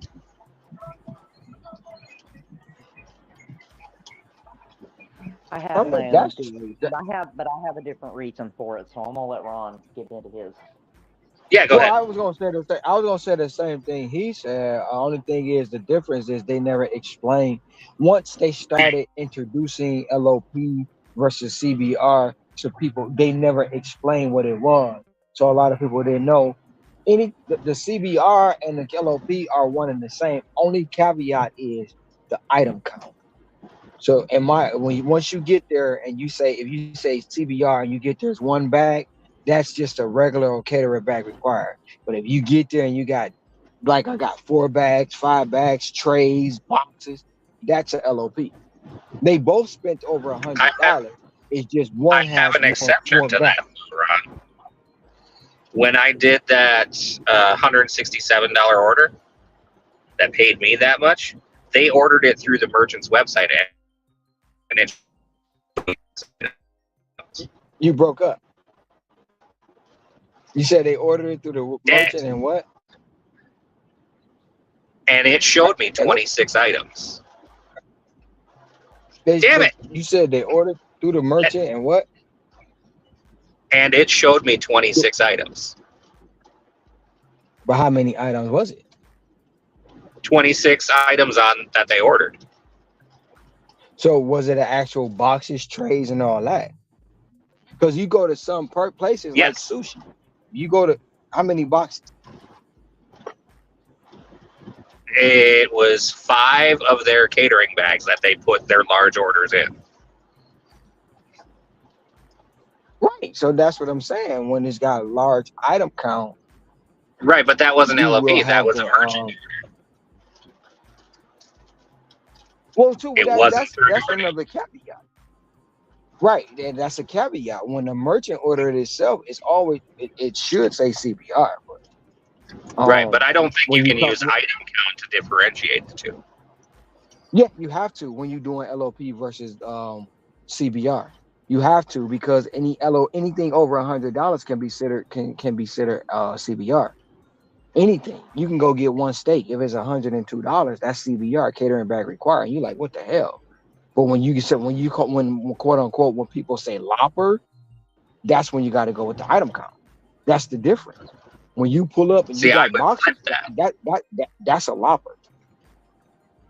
I would a say the large order. lopper is large order is the $100 threshold. That has nothing to do with the item count. Catering is strictly from the merchant side. And easy cater. But the catering, when it came through DoorDash as a CBR, wasn't always through Easy Cater. Right. When you get a because it lopper came through through DoorDash, merchant website. no. Not all the time. When you get a lopper, it doesn't always come through merchant. It comes directly through DoorDash, and you can look at the receipt. Right. That's what I'm saying. Yeah. Right. I believe that the panda you had is a merchant order. Oh, the panda because it's is a merchant order. Yeah, but the panda is a merchant order. So when you throw the merchant in there, it's a whole nother caveat. But as far as just getting a catering bag required versus a lopper, it's the item count. That's how you differentiate them. And that, for me, that's what was told to me from several support agents. That's why I'm standing on what I'm standing. It's not just me saying it. The support agents told me that. Several. God, we need a whiteboard just to draw this shit out, so we're not calling the same thing different things. But that's the thing. They never don't explain it well. Yeah, they never explained it well to the, to a normal person thinking the LOP is going to be banger after banger after banger. They never explained that. They never even explained the order over $100. It was never I explained. think you and I are trying to say the same damn thing, to be honest. That's what I said. That's what I told Scrabble. We said the same thing. It was just a little caveat on mine was just the item count, and everything else you said was the exact same thing. Yeah. And now what's Scrabble got to say? Yeah. Oh well, first, Blake. Some people are gonna adapt, and some people just aren't. And a lot of it's gonna depend on market. He's asking if we think people are how they're gonna adapt to the new tier system, or if they're going to.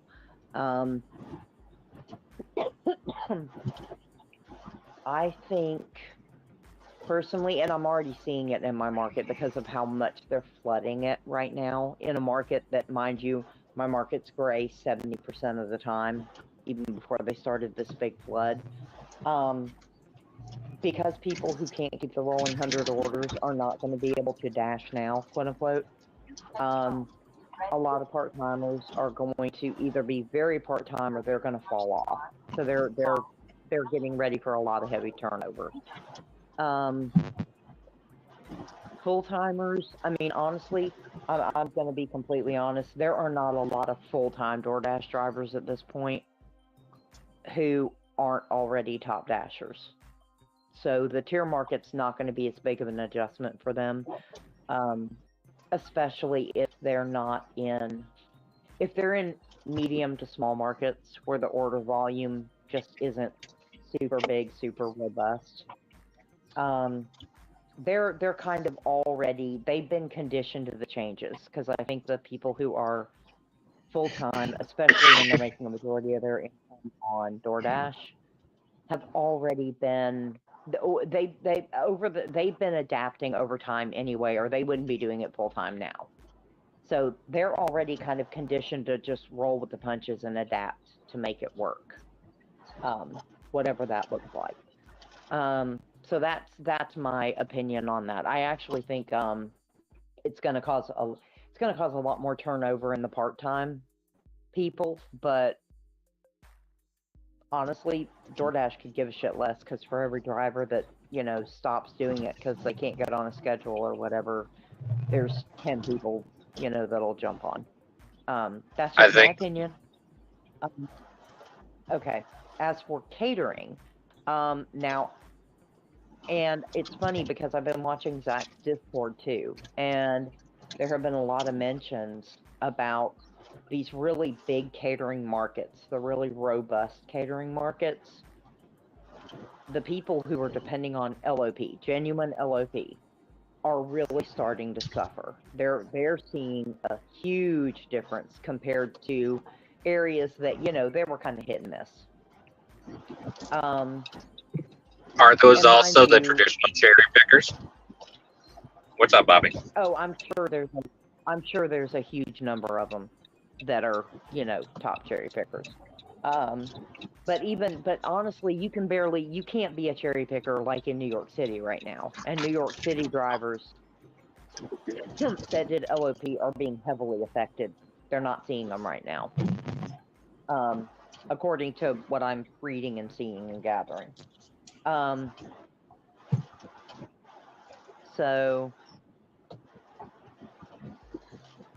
But something that always bothered me, actually, and I'm going to be honest with you about this, I never understood why DoorDash basically handed catering to somebody else, because they had a dedicated catering program once upon a time.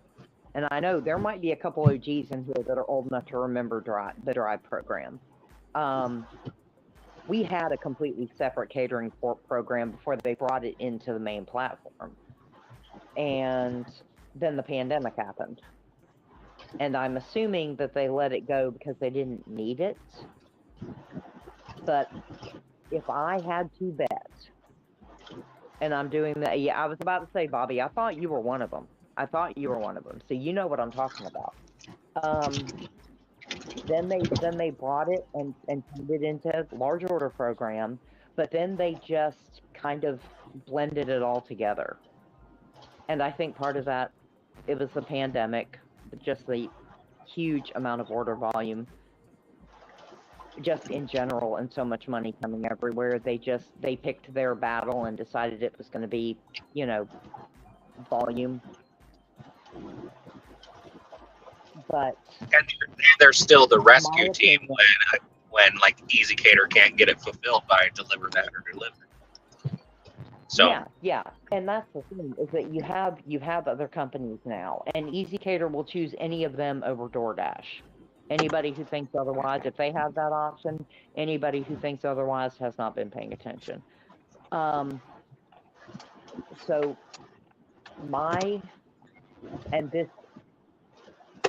y'all who've been here, who've already heard me talk about this is just going to be a repeat. This is just my opinion. This is complete conjecture, based on what I've seen, keeping into account that I have access to a DoorDash business account, a business customer account. So they have been pushing, and I didn't really think about it until y'all started talking about CBRs had disappeared. The fact that several months ago, we got an email from DoorDash basically letting us know that they were going to be offering a suite of services to corporate clients and to be looking for changes to give us options. And then you guys started talking about catering back required are gone. My opinion, and especially with the lower volume in some of the bigger markets that people are reporting of getting genuine catering orders, because the majority of them are coming from Easy Cater, that they are about to go, they're planning now that they've got order volume, they've got tiers, they're facilitating more orders, they've got their market share nailed down. I think they're about to go straight for Easy Cater. They're going to try to go And to our home, aren't they? And become a catering aggregator. I think they are going back to, I think they are going to recreate what was the old Drive program on an updated scale. And the reason why I think that is because the most recent email that I got, well, not the most recent, but not too long ago, the email that I got, and if you go to corporate.doordash.com, I believe it's it's business.doordash.com, I think. It talks about what they're offering to corporate accounts.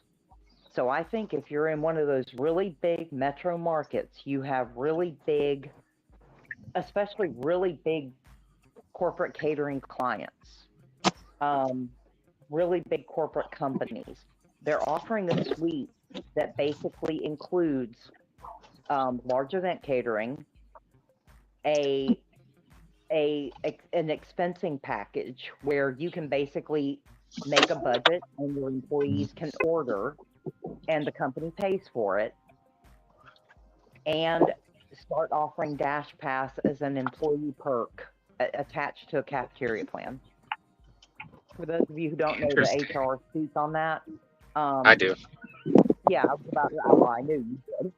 But for a lot of you, if you don't know, like a lot of those terms, they're HR terms. They're basically benefits that are attached to like your health insurance, your HSA, if you have like a parking benefit, a public transportation benefit. They're going to be offering their corporate clients the chance to give their employees Dash Pass for free.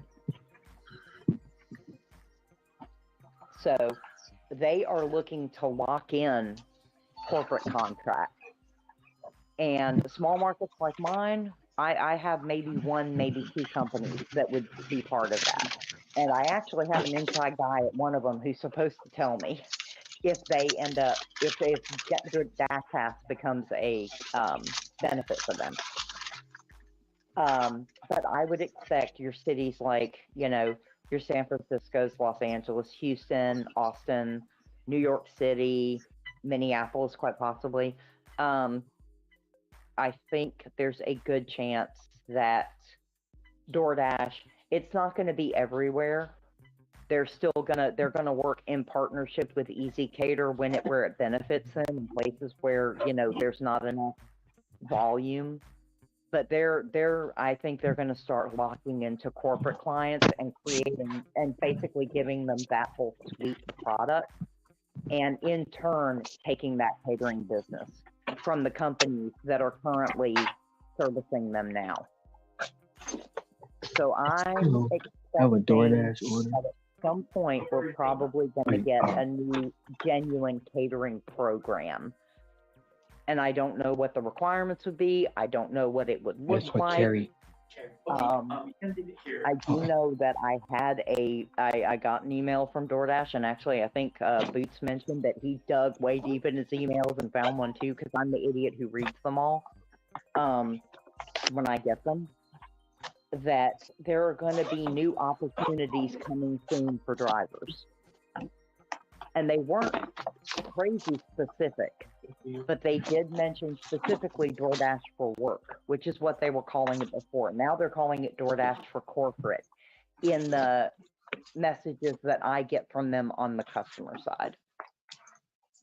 But this is all complete conjecture on my part, other than the corporate services that they're offering, because you can literally go to, I think it's business.doordash.com, and you can see that for yourself.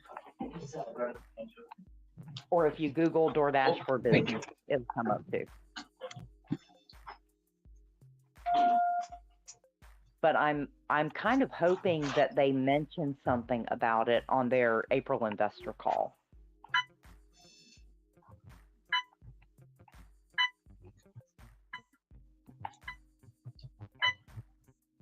Yeah, I'm not going to lie. I actually have a folder. I set up a folder so all of DoorDash's communications would go to it, so I get notified. Because again, I'm just... yeah, nobody wants to be... Well, I mean, some people, already act like they're employees for DoorDash. Sorry, not sorry. That's just my opinion. That is not the opinion of Dash Your Life Hawaii, anyone on the panel or anyone in the chat. Anyway, that's my opinion. But for those who don't, don't act like employees, no, nobody wants to be an employee. But if they do a catering program like the old Drive program, I actually would not be opposed to that, because that would literally work like most of the catering apps we already work with. They would be pre-scheduled. We would pick our offers. We would take our slot. It would, we would go with our equipment, facilitate the order, make our money. Which that I'm fine with. I probably wouldn't qualify for it anymore unless, because more than likely they'll put some requirement on it. You have to have a certain number of deliveries. If they were smart, they'll be like, you have to have a certain number of deliveries, and you need to have, an exceptional, customer rating or whatever. They may attach it to an AR requirement, but that gets a little spicy. But I feel like it will probably be an invite-only program.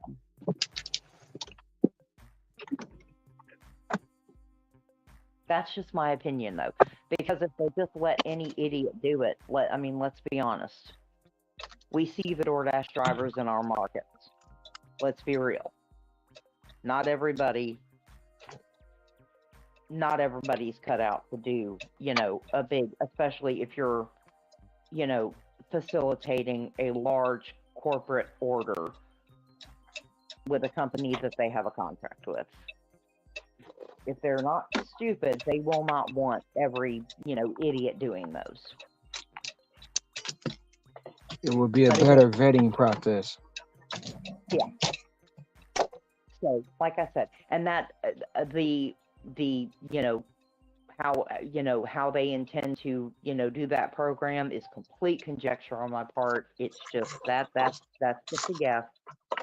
That and the fact that there's so much catering money out there right now that they have literally just given away to other companies.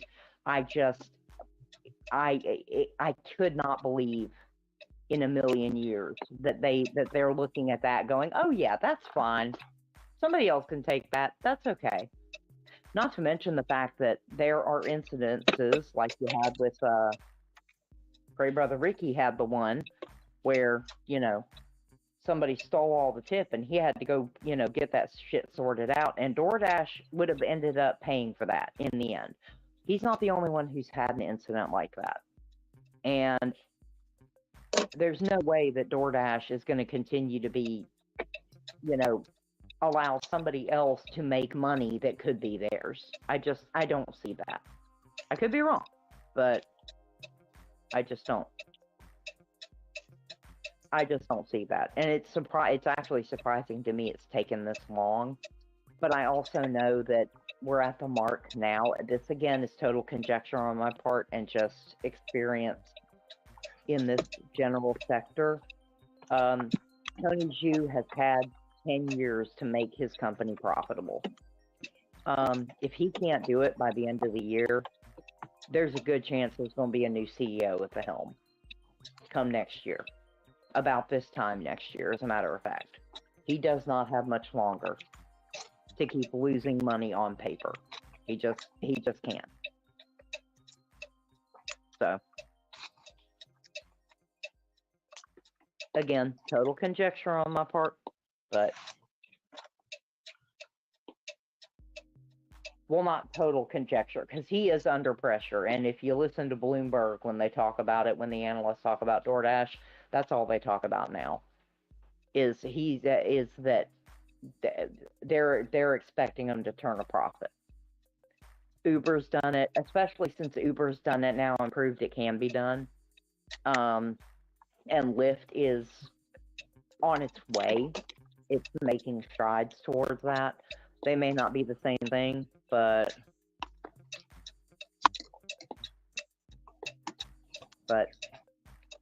Yeah, no. It's not a matter of whether he'll leave DD. The fact is that that's a publicly traded company. He answers to a board of directors, and they can make him leave. He doesn't have to do it willingly. It'll sound like he did. It'll be like, yeah, it's time for, this, that, and the other. But no.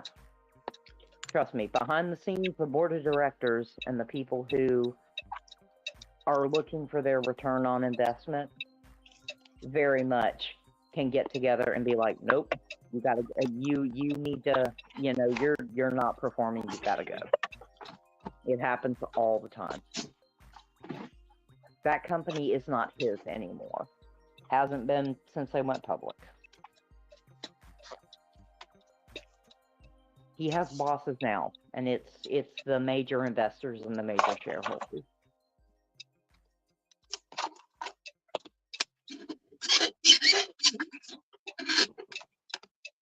But anyway, that is I know Bobby would be so proud of me. I didn't mention it earlier, Bobby. You'd be so proud of me. I didn't turn on DoorDash once. I made $95 in like 3 hours on Spark.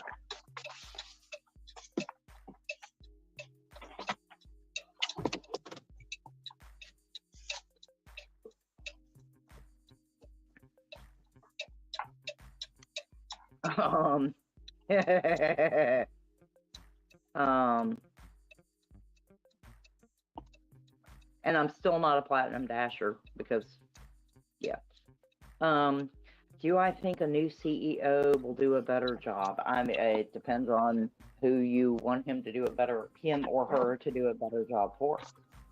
I mean, Dara Khosrowshahi's doing a better job for Uber than Travis did. If you talk to their investors, yeah, their shareholders love him. Oh yeah, he unlocked his what, $3 billion incentive? Well, I think it was or no, it was what, a $50 million bonus he was gonna get or some crazy shit. I have to do it. Yeah, that was massive. Yeah, it was massive, but he did it. He did it. No, do I think I don't think a new CEO will make life better for the drivers. No. If I'm gonna be completely honest. Now the one good thing that a new CEO would probably do is they would probably lean down the kind of the fat and the corporate structure, which it's fine.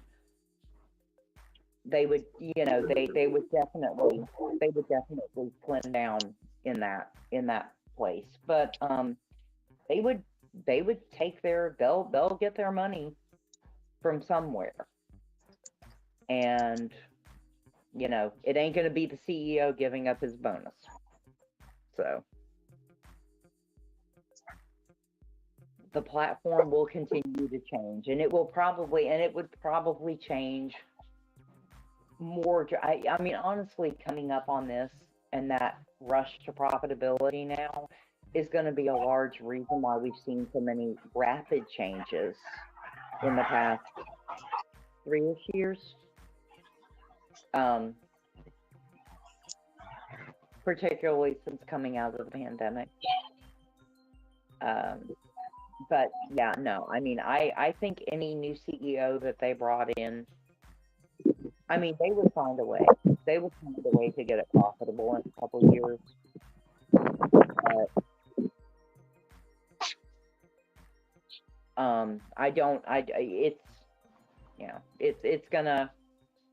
There will be probably more major changes that a lot of drivers won't like. I think there'll be more negatives on the driver side, or not driver perception, than positive. Just historically speaking, from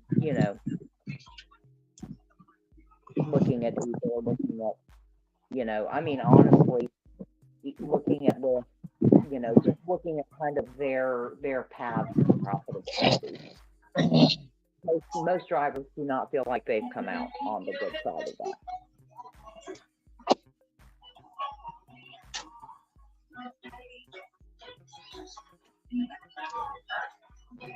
But that's just my opinion.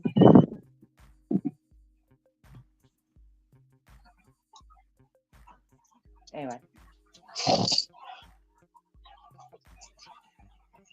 Oh, did y'all, I know, Ron, you'd been asking about this, and I was about to say, I mean, you know, we got one here that's actually in Minneapolis. So, apparently, Uber and Lyft are in negotiations with state legislators to get a law passed, a minimum pay law passed, that kind of meets in the middle. That is more in line with what the study put out. Yeah. Which I believe was 48.7 cents per minute and $1.20 per mile. Yeah.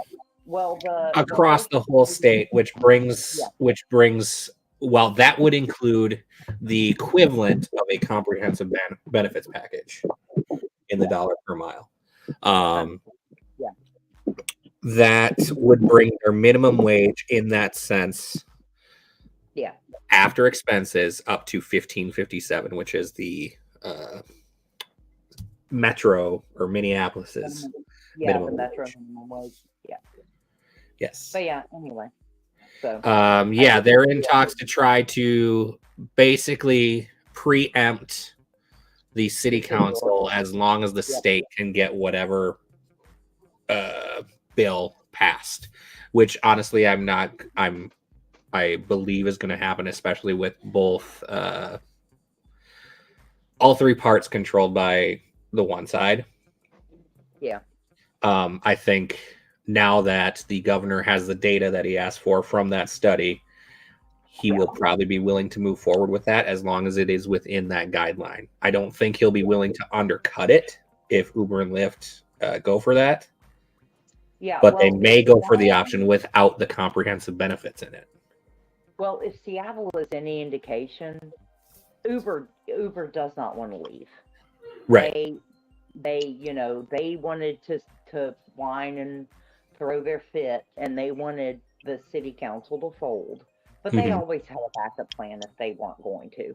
What I do like about this versus either New York or Seattle, I forget which because I haven't looked too deep into those individually, is it treats the PTO as a value as a payment to the driver initially versus going into a general fund. Right. And having to reach certain thresholds to hit that. It's just included in your pay and you can use it as you wish. If you want to take time off, you should be stashing that away. Yeah, that's the Seattle model. Yeah. Which I think is probably, that's the model they're going to go with. Number one, because it gives Minnesota the chance to say there's a model that's working. And it's been working for, close to 3 years now? And it is actually working. Yeah, especially in the rideshare side. I know the delivery side in Seattle is having its issues. Oh, God. Okay, sorry. I had to get Sam for a moment. But I would bet that something follows up quickly for the delivery side in Minnesota once something gets done on the state level for the rideshare side. See, I actually disagree. I think it won't be probably until next year after the election. Well, in the scheme of things, I think quickly, like I'm talking like within the next term election cycle, not 6 months down the road. No. Yeah. No, I think they will, but I also think that anybody, and I mean any city anywhere that is not watching the difference between New York and Seattle, because New York, you can say what it will. They're going to give it more time. They're changing their pay methods. They're going to figure it out and see if they can make it work. Whatever. But anybody who is watching Seattle, and thinks that that was a good fucking idea. I'm sorry, a good No, you're ducking fine. idea. Well, he's monetized, and I have a Yeah. Sailor's Mask. I'm really sorry. No, it's anybody who's not paying attention to what happened in Seattle and thinks that's a great model to go after is an idiot. Mm-hmm. Because DoorDash is not, we would, everybody loves to sit there and be like, we shouldn't have acceptance rate. We shouldn't have to, the people who are like, we shouldn't have to schedule, yada, yada, yada. Well, you know what? When you get all that freedom and all the flexibility that DD promises but can't deliver, you know what you get? You get Seattle. Mm-hmm. With or without a minimum pay, you get Seattle. Right. Because you get everyone and their brother going on at once. I mean, you treat it like Uber at that point. No offense to Bobby and Uber, but Uber does let anybody on at one time. Yeah. So. Oh, and I'm I'm with Bobby on this one because I feel the same way about Uber and Lyft. These gig companies did this to themselves. Oh, they did 100%. I mean, I'm sorry. I know people are like, there are some very strong opinions about legislation, but at the end of the day, like I said, Uber and DoorDash and all these other big companies that just kept taking and taking and taking and taking. Yeah, Bobby, you are the Uber spokesperson. Yeah. But yeah, no, they. Oh no, I didn't say no offense to you. I agree with you on this. No, I'm with you on this. No, they did this to themselves, and they pushed that line just a little too far. Mm-hmm. No, I think the city council would have been better if they would have actually, in the last election cycle, they got a bunch of more pro Mulda people elected, and they were going super aggressive. They weren't basically in the talks and giving anything back to Uber and Lyft in that, because granted, it's all smoke and mirrors between mayor, governor, all that stuff, and the companies. But from what it appears to be is that they did not want to negotiate at all. They just wanted their way and to pass it without any give back. Because I do think $1.40 per mile is very aggressive. Okay, so you want to hear my theory, and this is what's funny because the same thing happened in Seattle too. Yeah. My theory is that after Governor Walz shot down the original bill for this whole state of Minnesota, I think Minneapolis went, you know what? If we pass this, it's going to force them to come back. And we're going to get the compromise that we weren't going to get before. I could see that. Because now statewide, Uber and Lyft are not sitting there and going, if you try to pass one, we're going to leave the state. Oh no. They're saying if we come together, they're going to try to look like, you know what? Now you're willing to work with us, we'll come to the table. So it's not going to look like they lost this fight. Well, it's very much how they did that playbook in Seattle, where Seattle passed first and then they went statewide. Yeah. Well, Seattle is only in Seattle City. Well, Washington State, the entirety of Washington State has a ride share minimum pay now. Right. It's a little bit different from the city to this general state, I believe, the pay rate, right? Yep. But the whole state does have one. Yeah, I read through that entire study about a week ago now, whatever day the Monday after it came out. Yeah. That was 70 pages of fun. Yeah, I know. It's not surprising though, because it's a lot of data, and at least they were thorough. I will give. Well, and I enjoy that kind of data stuff. That was good for me. But yeah, that was the same thing when I read the New York. When did upfront fares come out though? Across countrywide. It's actually not nationwide yet. There are still some places that work on a rate card. Okay. Well, because I'm curious because they were using 2022 data, not 2023. Yeah, they're probably trying to use full year data, but they're trying to use, and the other, okay, so in my opinion, one of the reasons that they probably use 2022 data, I don't know if you've heard the interview that Joe Pierce, the contributor from the Rideshare Guide, did about it, because he's in I Minneapolis. did not yet. Okay. 2022 was the comeback year after the pandemic. So those earning numbers are skewed a little bit. I think so. Yeah. So because of that, he thinks that may be the reason why, because because if you look at just the 2022 numbers that were provided, it makes it look like drivers were on average making more, because they are not making that same. They did not make that same amount in 2023. Right. Uber and Lyft are basically saying, well, we haven't finalized everything yet, so we can't be 100% sure about those numbers. Well, and I think with that as well, I think they commissioned it in October, so they didn't have the full data set yet to pull for 2023.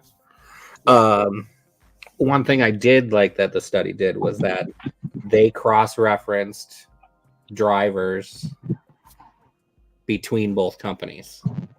Yeah. And they made assumptions and tried to accommodate for accepting a ride while you were finishing up another one on a different platform. Yeah. So I believe that the study put a lot of due diligence into trying to clean up the data and get it usable. Yeah. Yeah, that was the sense I got. Now, mind you, I didn't read it. I think yeah. But no, I think they'll come out with. I kind of, and this is completely but I agree with Joe Pierce. They're probably going to end up with the $1.2049. That's probably about where they're going to land. Like I think when the study came out, Lyft and Uber were very much playing into what did they say? That the city was 60% over what the study suggested. But I think when they said that 60% number, they were quoting the non-comprehensive benefits included number, because that came out to, I think, 89 cents a mile. Yes. Yep. Yeah, because what is that? 1.40. God, I can't do this right now.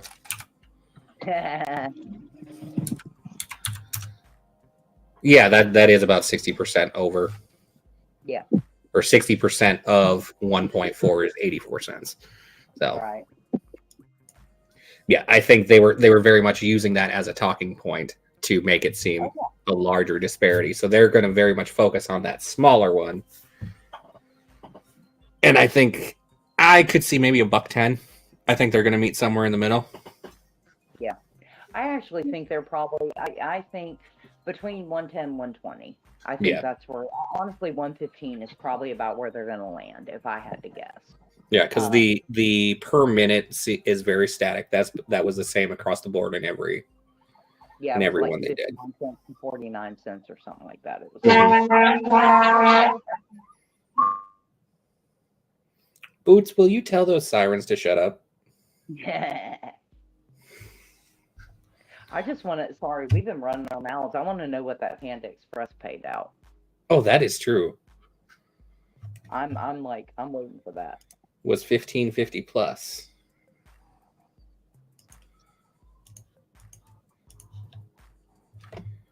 I'm going to mute myself while I go all clicky clacky on the keyboard.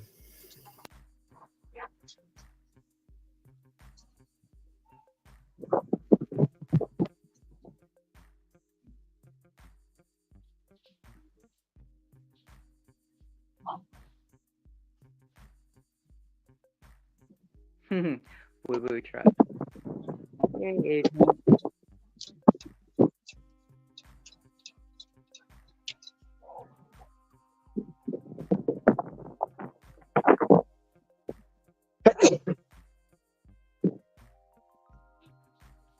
Oh, he's still Are you still going to the Panda Who? drop-off? You. No, I'm done. I showed that. I'm going to pick up another $30 run. Oh, did it end up being 30? It was $30. Yeah. Hey, not bad. But it's still like it should be a 50. I mean, not a 50, but it should be a CBR. Well, that one did say CBR, so yeah. But I didn't know. I couldn't determine whether it was a merchant or a regular DoorDash home. But it had to be a merchant order. Yeah, my gut says merchant on that. Yeah, same. Which is still not bad. No, still not bad. I mean, how long was that? 6 miles, I think it was, you said? That one was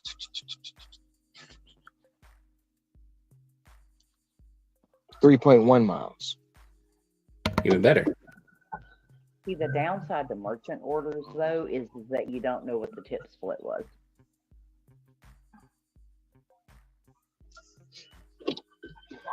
So the deciding factor that I've learned between those two when you look at merchant orders is whether it comes through their POS directly from the website or whether it comes through their tablet or whether they upload it to the tablet manually.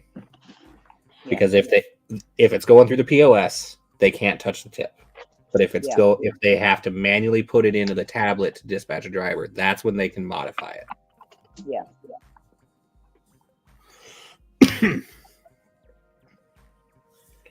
Well, see, I don't have a lot of the restaurants that you guys have. The only ones that I have that have CBRs like Panera and stuff, they dispatch through a tablet. They all do. Right. You know, all 3 of them. They all dispatch through a tablet, so they can all tip split.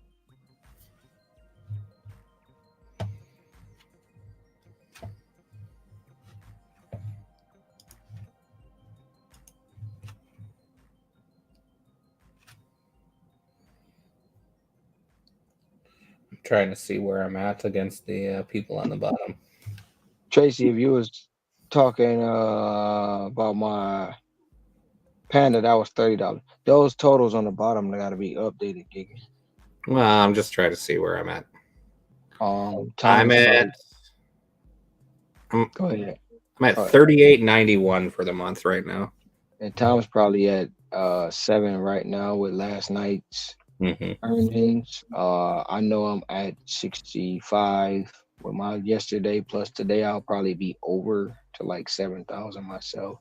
Nice. Well, not close to it, but like I was excited last night. I crossed 15,000 for the year. Oh, that's what's up.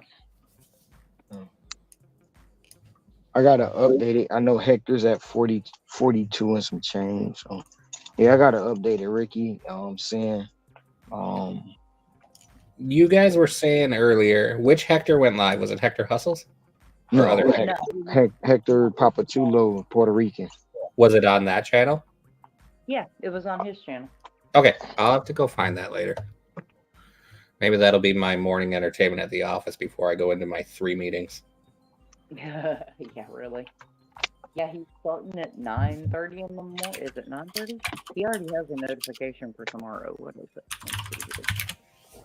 Ooh.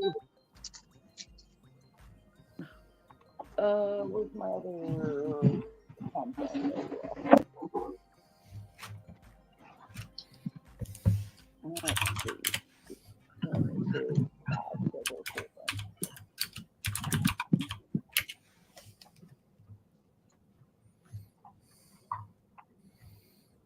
It is 9:30 a.m. Eastern. So I gotta find the right freaking channel. Yeah, it's just under Papi Chulo. Matt has a community post actually that has the link. Okay, that'll make it so much easier because I'm finding some musician.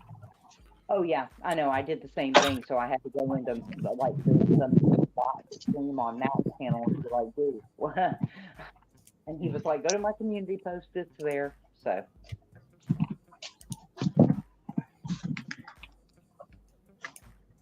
and all the usual offenders are there in the morning. Ricky's been making his cameos in the morning, saying hello. Bobby's been popping. I don't know, Bobby, did you pop in? I don't remember, because I wasn't paying a lot of attention. Not gonna lie. I think I'm in the right spot. I got a DoorDash.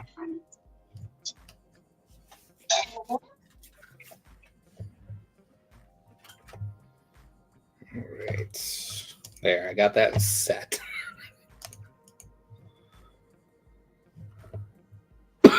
Damn it. All right, let's play budget. You just got on DoorDash? It's your first time? Well, no, I've never been here, so I was wondering how long you been on this year. Okay, all right, thank you. Now I know where you at. All right.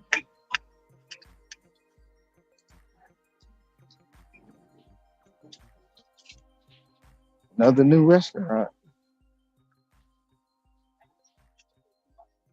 Smith and Kings.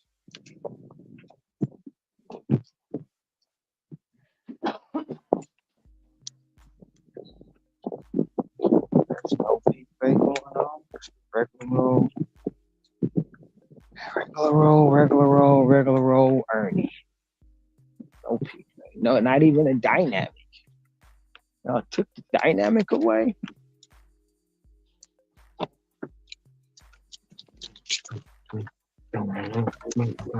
Tracy, where are you at that you're getting snow? I'm liking this hour right here. All right, I'm back. This is about to be a $30 hour for me. Nice. Oh shit! I thought the damn mic was off. The camera was off. No, you weren't. I just did $11.75. Get ready to work on an $18 stack.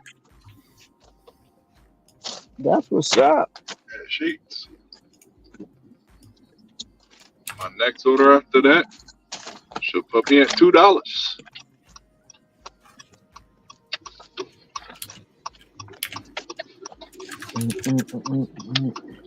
But y'all be happy because the first half of my day was stressful.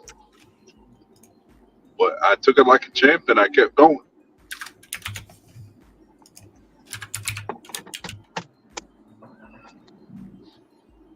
I'm sure these are people that went to the wrestling event and now they came back and they hungry. Y'all got the wrestlers in town? Yeah, they were at then they were in PNC Arena in Raleigh. Minneapolis is trying to get WrestleMania next year. Apparently, they're in the bidding process for it.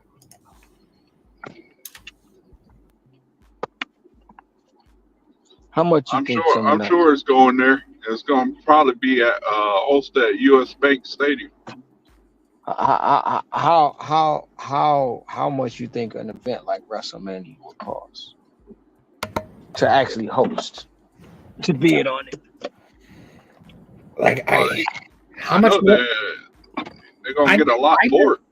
I never followed wrestling, so I don't know what.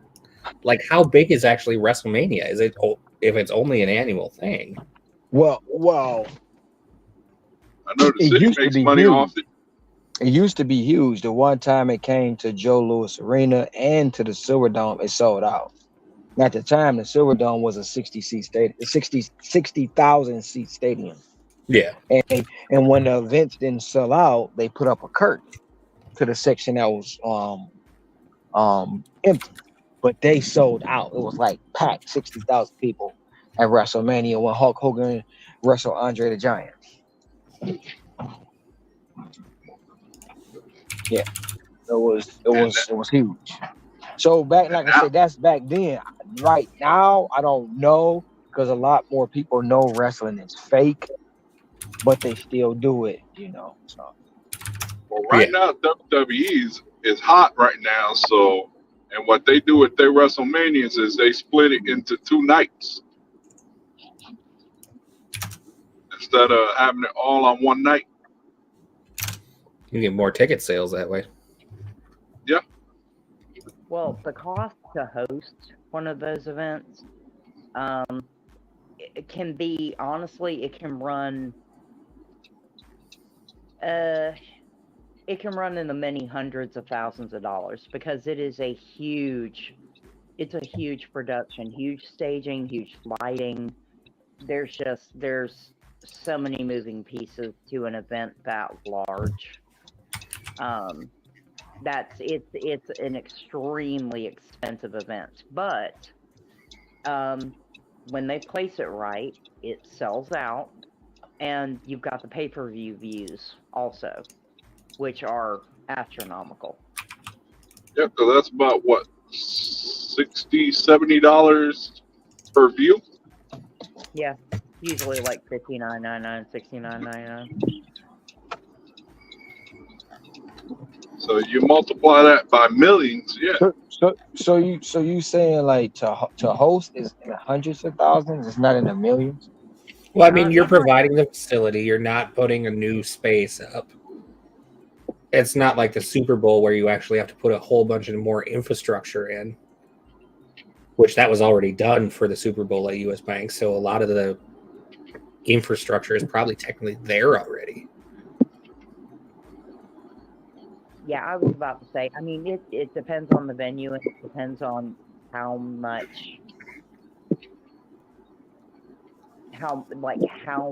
moving pieces they have to put in there to make it work. It could very well be in the millions, but they're going to make way more than that. And you have to remember, most of these people do travel.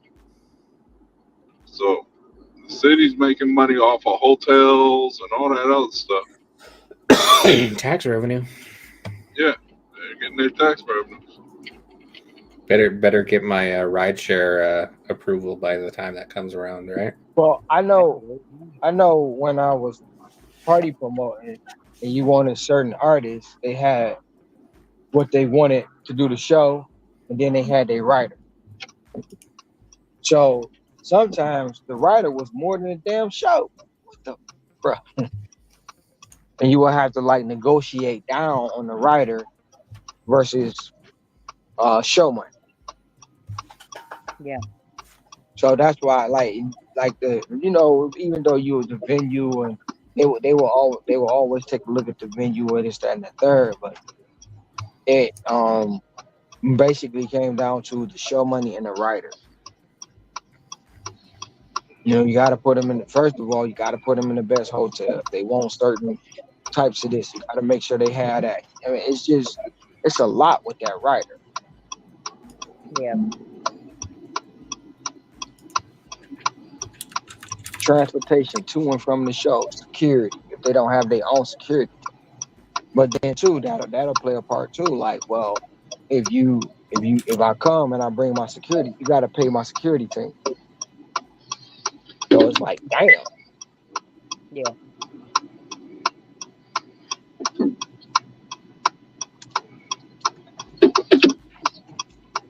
So I would just like to host a whole WrestleMania. I wonder how much one of those shows will cost.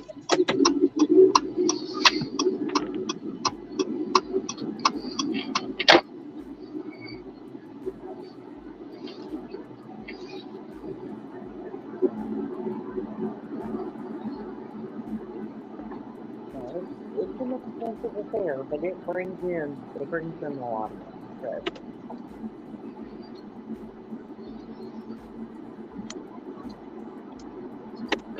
I know wrestling. I mean, like I said, it used to be huge. It used to be. I don't know what it is now, and I don't know a lot of people that really actually is into it anymore like they used to be. But I used to watch wrestling all the time. I used to go home and watch it. I used to watch the WrestleManias, And nowadays you can get highlights of it on YouTube. Oh yeah. That's what highlights of it on YouTube or. Ever since what's his name, he kind of broke the mold, but that's why most of the streaming companies are out now. Napster. Remember, I don't know if you remember Napster. Yeah, I remember. Yeah, Napster, that man.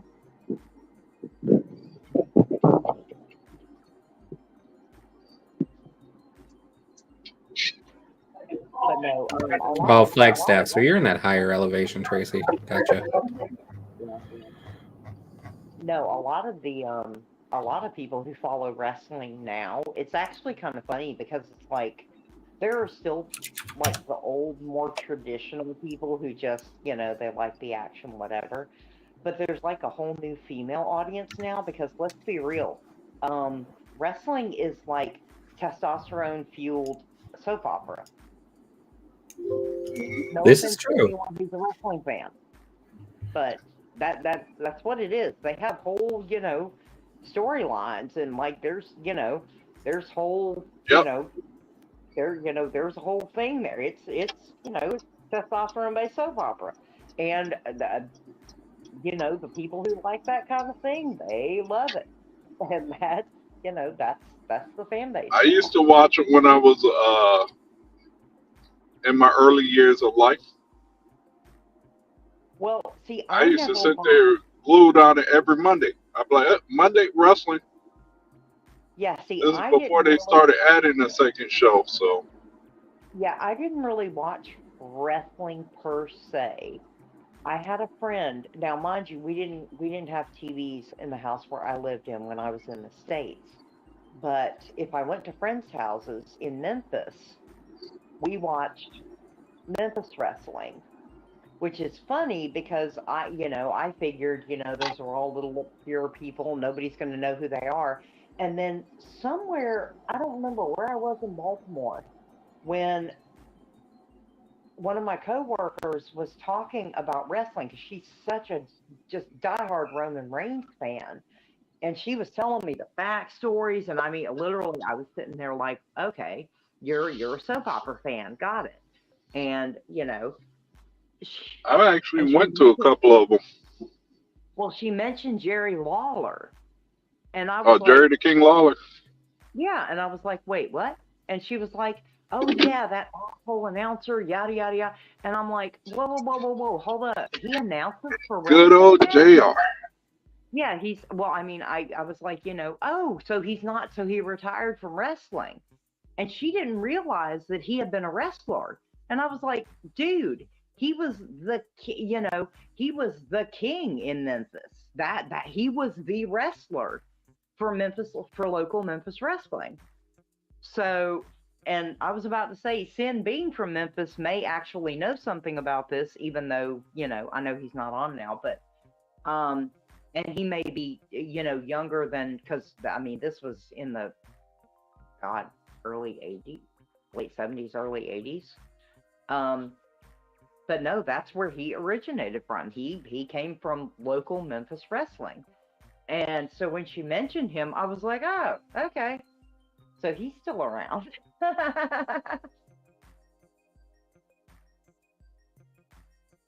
But no, we didn't watch that stuff when I was a kid. But it was like that girl that I worked with. I mean, she, boy, she told me she was into it. She all the backstories and all the drama and all the and literally my first impression was I was like, this reminds me of the women, of the older women talking about General Hospital and Days of Our Lives.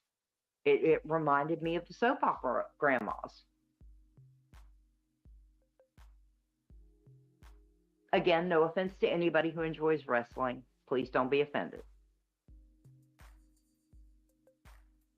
That's just my opinion.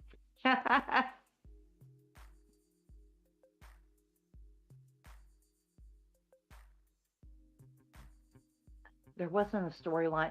Didn't Vince McMahon have like some beef with Stone Cold at one point?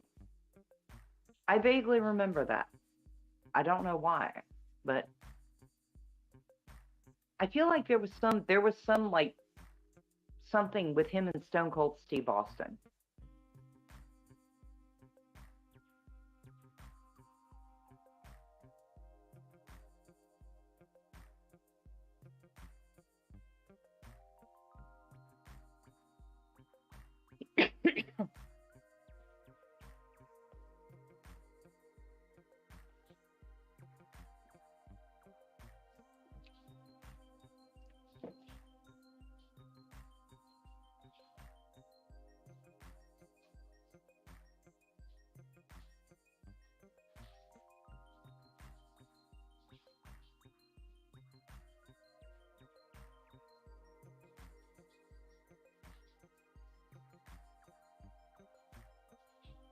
PG era. I have no idea what that is. Would they have to go straight after they started showing out? Okay. Yeah, I thought I vaguely remember. I don't know. Maybe I saw it on YouTube or something. I don't know. I vaguely remembered something with him and like Stone Cold Steve Austin. That, and I remember people flipping out when, and I still don't understand this, so I'm not going to know any context or background, but something about when Hulk Hogan became a bad guy, which I whatever.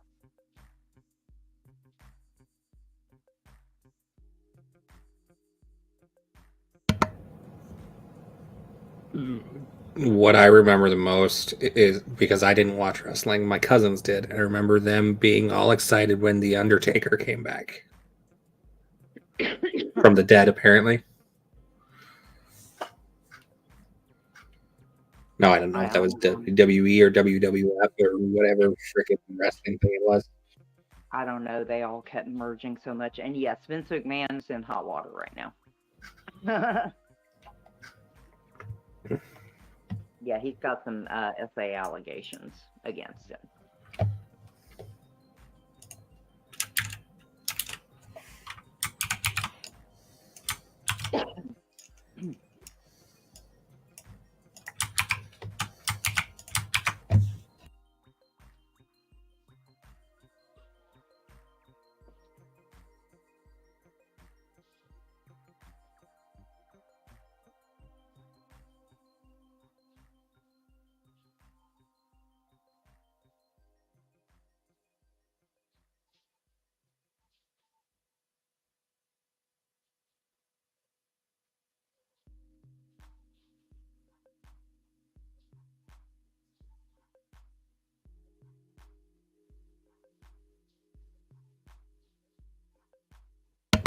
Good thing I caught that. The IRS is pulling money tomorrow. Oh yeah. They're taking part of my payment plan out. Like, oh shit, I gotta make sure there's money in there. Oh yeah.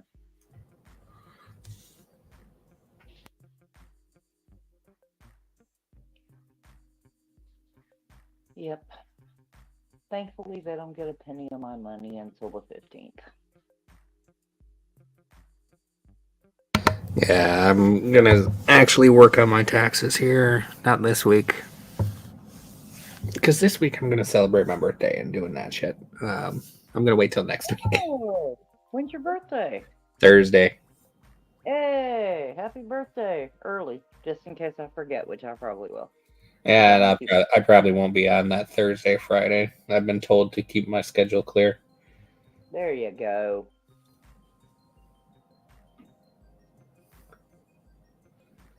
Be turning a whole young 34. That is young. I know.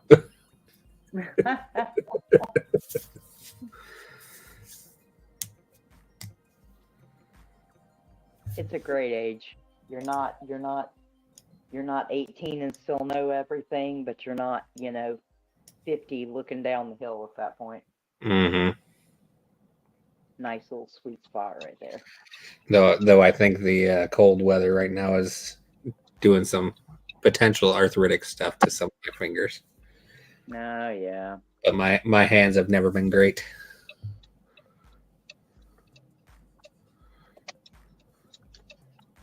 Yeah.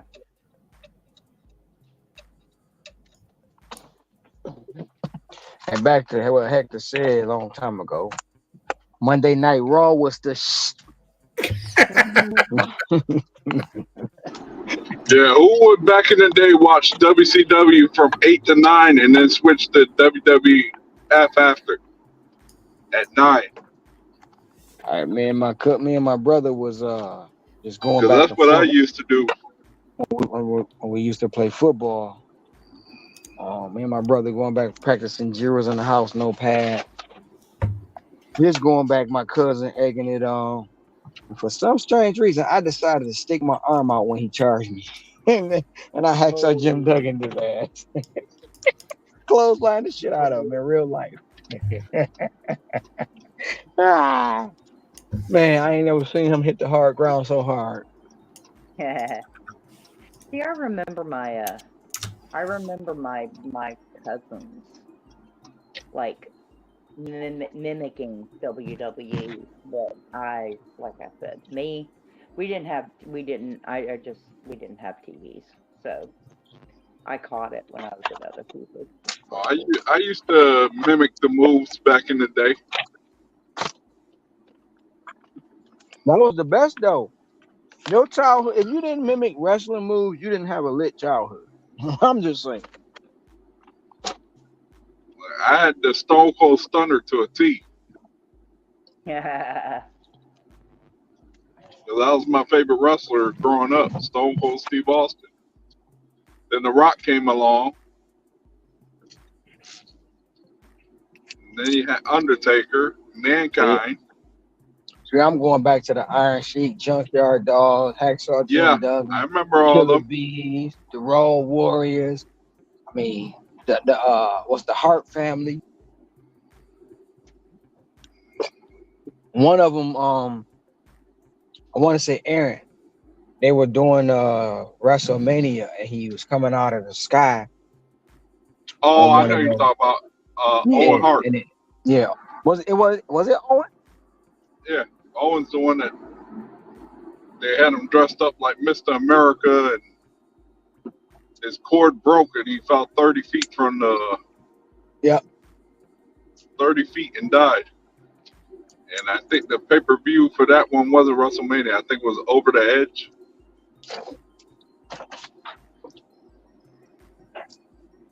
Yeah. Yeah, see, the only wrestlers like Stone Cold Steve Austin, I think everybody, whether you know wrestling or not, knows him. Hulk Hogan, obviously. Macho Man Randy Savage. Ric Flair. Jerry Lawler, obviously, he was a Memphis state. Oh, yeah. Ric Flair's from my state. Woo! Can't forget about Jake. Jake the Snake Roberts. That one's terrible to see.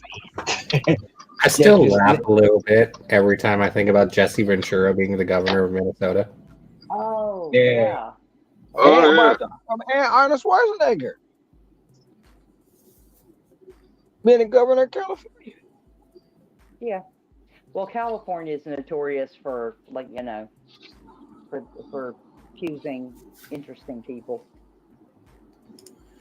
for their governors.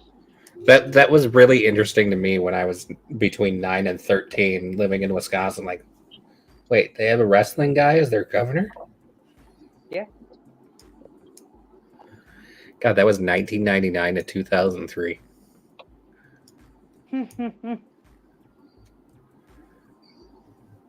Wasn't that far ago though. That's the thing. Not really. Wasn't even that long. What, 11 years? 14 years. No, wait, 4 years. Oh, how long ago? 11 years. No, you're talking 20 years. Said 2003. Yeah, 20 years. 20 years. Yeah. I thought you said 2013. No, sorry. Still wasn't that. Oh, shoot. I was 20 years ago, 30. I was 20 years ago. I was 7. No, I was 27. But I was going to say, Boots, that's easy math. I was 27. Well, 26. I was 26. I was 20. Keep forgetting I'm not 47.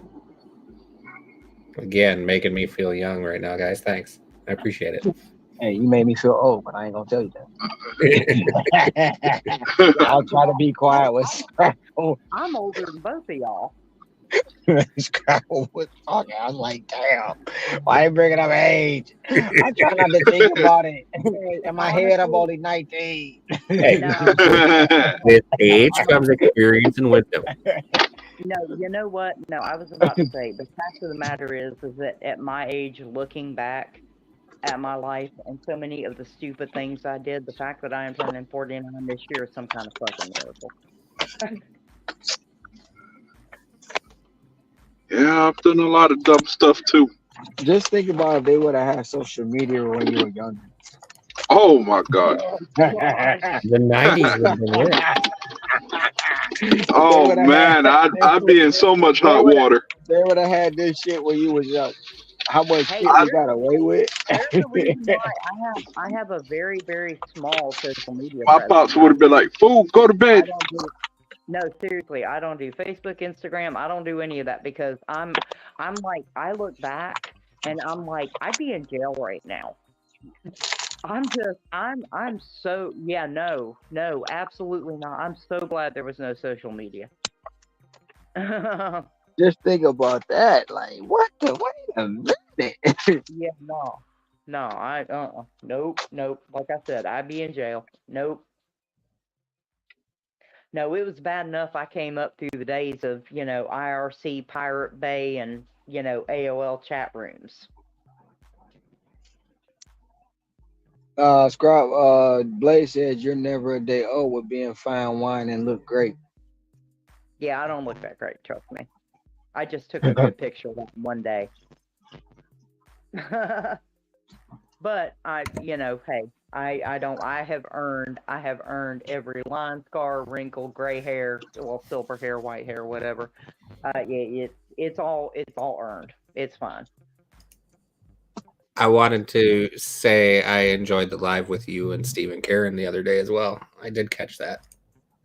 Oh yeah, well, to be fair, I was more of an audience member, partially because the time frame when he said he wanted to do it my time, I was like, son of a bitch, that's probably going to run right up on something, and sure enough, it did. So, because I was planning on actually being in front of a computer,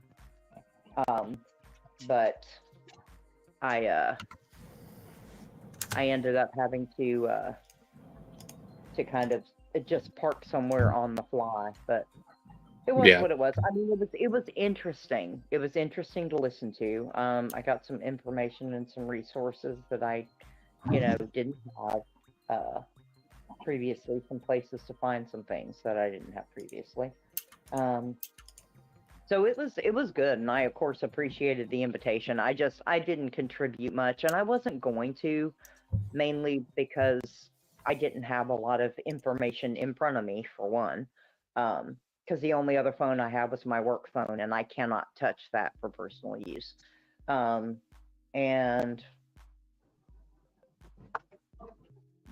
I'm trying to think of the most. See, I keep telling Boots, Virgos can learn to be diplomatic, but you can tell because we have to take a few minutes. When you have people that have some very, very strong opinions, sometimes it's best not to argue in a situation where the opinions are that strong when you don't have like some really specific stuff in front of you. Very true. So. No, and I did pick up on that a little bit, but overall, I think there were a couple things I took out of it at the time that I didn't I wasn't aware of, or I hadn't picked up previously. So all around, I think it was a good update. Yeah. No, and it was a good conversation, and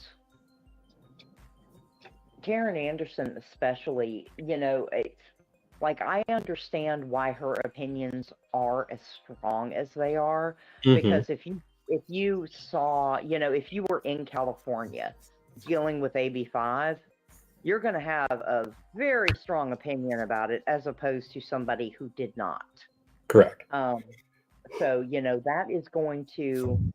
that's going to make a huge difference in someone's outlook when it comes to a lot of those things. Because I have some opinions about the way contract work is used right now,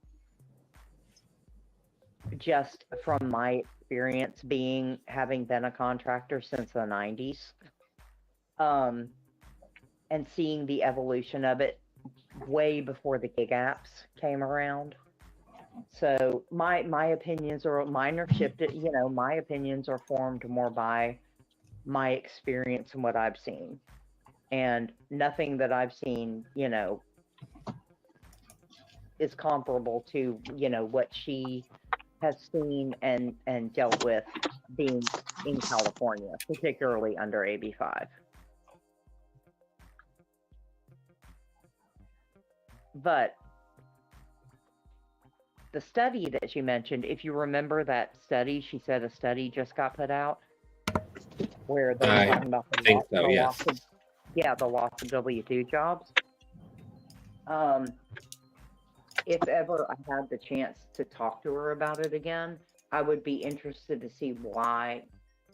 I have an opinion about that study now that I've looked at it, because when they pulled the data was during the pandemic.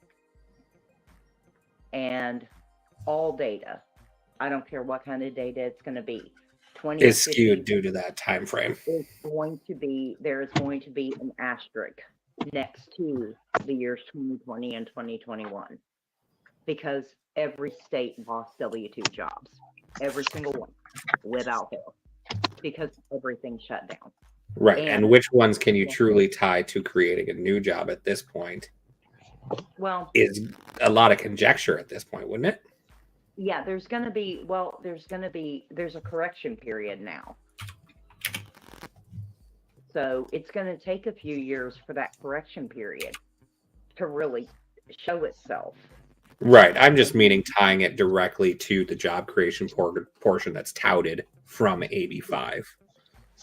Yeah. Well, see, the study that she mentioned showed that California lost jobs after AB5. But the data that they use is pandemic data. Mm-hmm. Every state lost jobs. Everyone, without fail. There's a reason why the unemployment rate was so high, and why it has come down so much. You know, it's you know, you can't sit there and blame a single piece of legislation for all those job losses the same way that you can't credit Joe Biden for creating this many jobs, you know, a year or two after the pandemic. There's always going to be an asterisk next to this data. Because but not to cut you off, but Scrabble, some of the jobs that they say he created, not to be political, but some of the jobs they say he created, don't you look at them jobs and like, that's some bullshit? Just my opinion.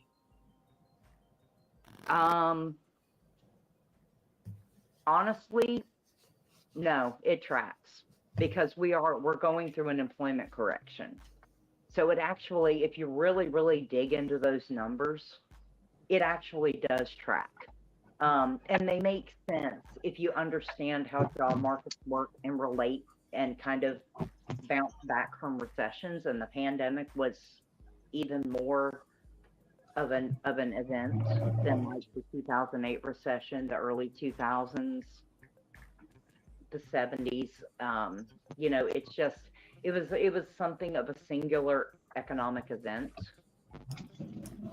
that the data for, you know, the years of the pandemic and for the next few years after the pandemic, they're going to always have to make that note, you know, but, you know, that was the pandemic, but that was the pandemic recovery, but that was, because they're not in the normal type of cycle. Now, what it did do is it did accelerate what was already happening and well, it brought to light in large part too. It kind of brought a collision of automation, AI, and this new work economy where people are not wanting to answer to an employer. So it, you know, it accelerated something that was already happening, but that wasn't highlighted quite to the extent that it got highlighted during and especially after the pandemic. But that's my opinion. But it is a fact that the data, when it comes to like anybody talking about, blaming somebody or some government, or a government figure for job loss or a single piece of legislation, especially, I'll put it that way, for job losses in 2020 is not being fair. Because I don't care if it was a Republican governor or a Democratic governor. I don't care if it was a red state, blue state. I don't care how conservative, how, tax friendly they were, how, vaccine unfriendly they were, or how lockdown friendly or unfriendly they were. Everybody lost jobs. Everybody. It was just that major of a disruptor. Because because our economy is so intertwined now globally that even if our country had just kept on business as usual, we still would have been incredibly disrupted because of the rest of the world. And so many of the pieces of our economy now are tied in with what's going on in other parts of the world. So we would have had disruption no matter what. And no single piece of legislation like an AB 5. Now, I'm not saying AB 5 wasn't destructive, because I have no doubt that there were parts of it that absolutely were. Because anytime you try to put blanket legislation over something that you don't understand, you're going to have a problem. And nobody has a good handle on the contract space, on the full gig space, not just the gig app space. And and Steve did mention this, and he's absolutely right, that the Fair Labor Standards Act is antiquated. That's a nice way to put it. It's old, and it does not suit the current economy as it works right now. So it's going to be really hard. No one in good faith who understands it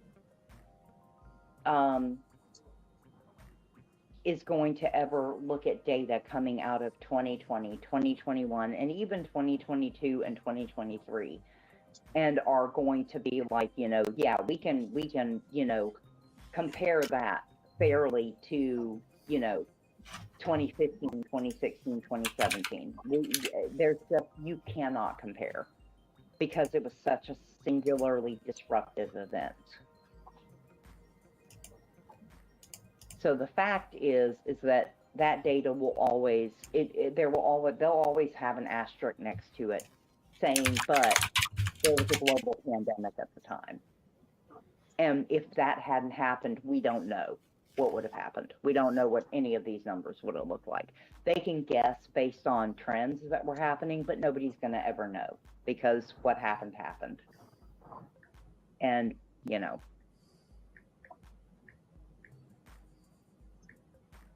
so the fact part is that data it's not normal, and it can't be fairly compared to just any other year. My opinion is that, nobody in good faith who understands that kind of thing would literally just be like, oh yeah, no, that data indicates that this law is, was a terrible thing.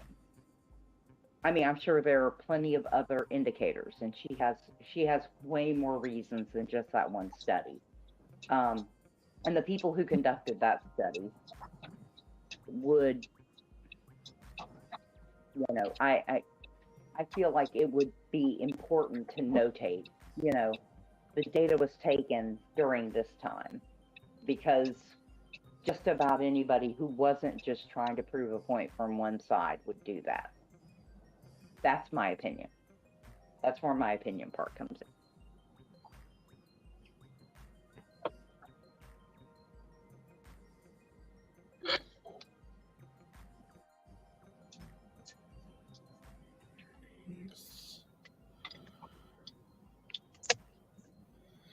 I'm getting distracted.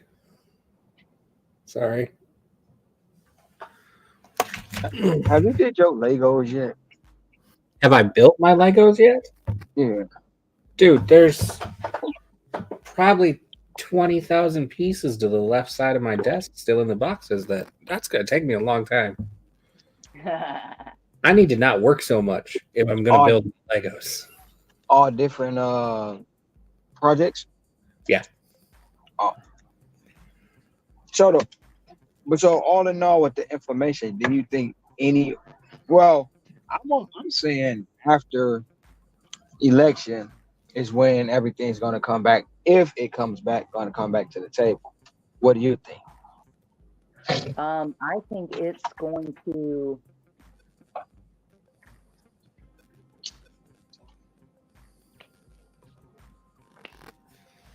I'd prefer if it could be settled and be done, not ping pong back and forth every 4 years. Yeah, that's the problem, is that they're trying to put a regulatory Band-Aid on something that honestly probably needs a legislative definition. I know people don't like legislation, but if they're determined to do this, because that's the thing with regulation. It literally can change with every administration. There's no continuity. And that is probably one of the biggest issues right now, is lack of continuity. Honestly, I don't, I mean, if we get a new administration, will the new administration immediately go, yeah, we're getting rid of that, ignore it, executive order, we're done? Maybe. I guess it just depends on what the priorities are. If you listen to what the candidates say, or if you look at their history and look at what they actually did or do. And legislatively, it's such, right now in our current climate, and this is my opinion, there's such a razor thin margin right now.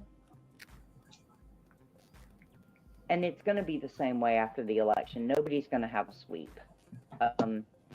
There's not going to be a sweep. There might be a few seats here, a few seats there. It's not gonna be a huge shift.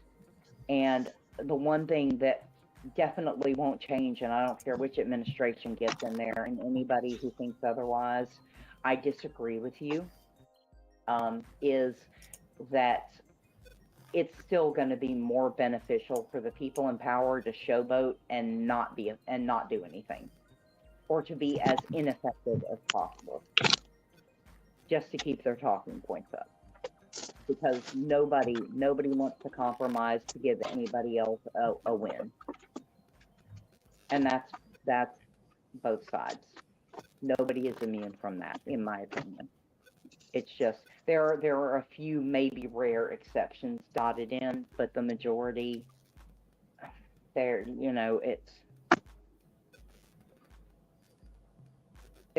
no incentive to compromise anymore. It's more beneficial to be a wrench in the works and just to, not work together and function. That's just my opinion. That is absolutely just my opinion, not the opinion of Dash for Life Hawaii, anyone on the panel, or anyone in the chat.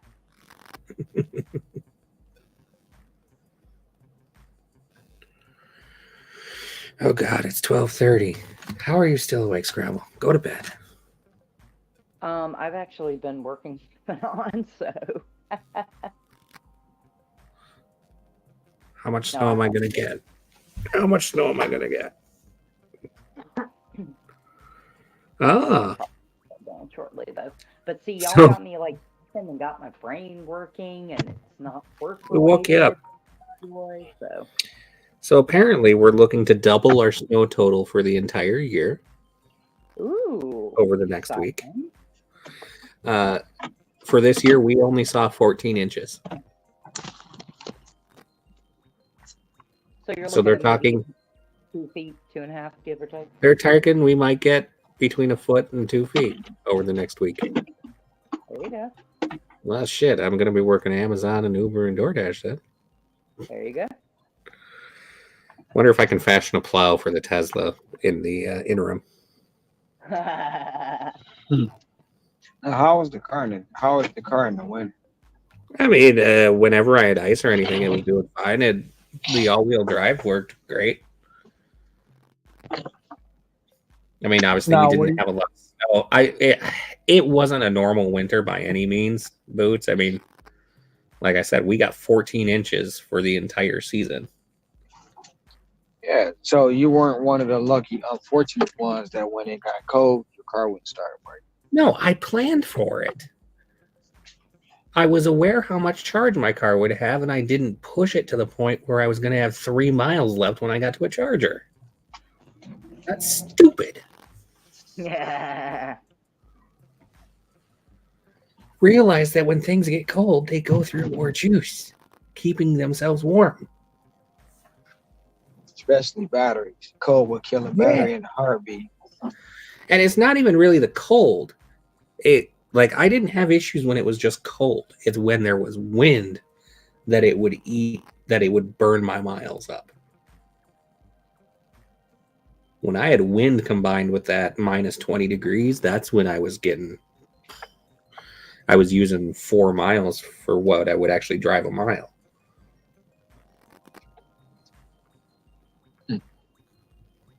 See, I've always wondered. I felt like Teslas or any fully electric vehicle could very well do really good in like snow and ice conditions because of the increased weight of. Oh yeah, the weight was great. I mean, I caught myself cutting loose a little bit, but that was mostly just because there was torque right away that I wasn't expecting. Well, yeah. But it would aggressively compensate for it when I would go around a corner. So I would feel it start to slide, and then it would let off on the juice, and it would immediately like stop the skid a little bit. So it very much tried to compensate for it the entire time, and I really had no issues at all as far as driving goes.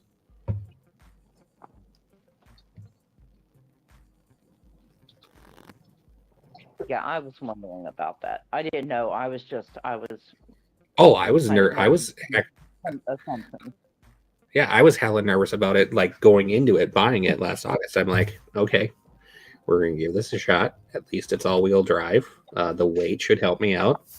We'll see. Yeah. What I was most nervous for was the torque we really didn't have too much ice. But that's when I was most nervous for, was if we got a good ice storm and I had that amount of torque in there, you're putting that instant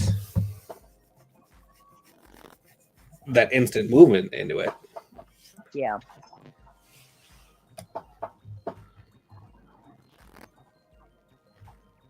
Well, good to know, because I hadn't heard Tony talk about it.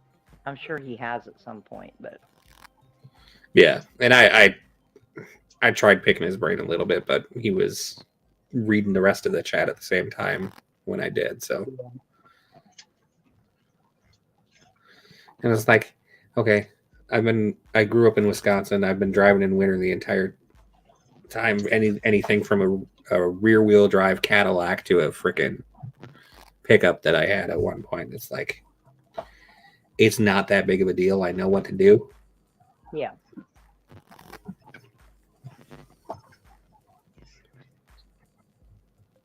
When you say you're supposed to get snow? I think Thursday. I gotta check down weather. You're going to be getting some in Michigan too. When do you leave? I leave next Tuesday, 7 a.m. But I don't get to. It might be by then. I don't get to Michigan until Thursday. No, Wednesday. So I leave here on the 26th. I don't get there till the 27th.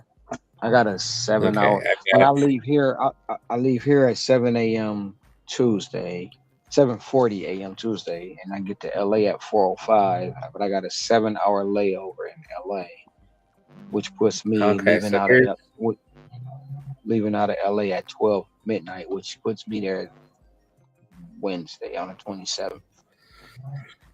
All right, so here's my 10-day forecast. Snow showers on Friday. Snow showers on Sunday, Monday, Tuesday. Rain the following Thursday with PM snow showers. Snow to rain the 31st and the 1st. I don't think it's really going to amount to a whole lot unless we get a huge burst of cold air with it, too.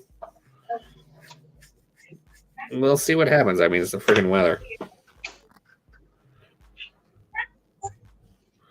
Apparently, one of the models was saying like multitudes of feet besides that up to 2 that we were just talking about.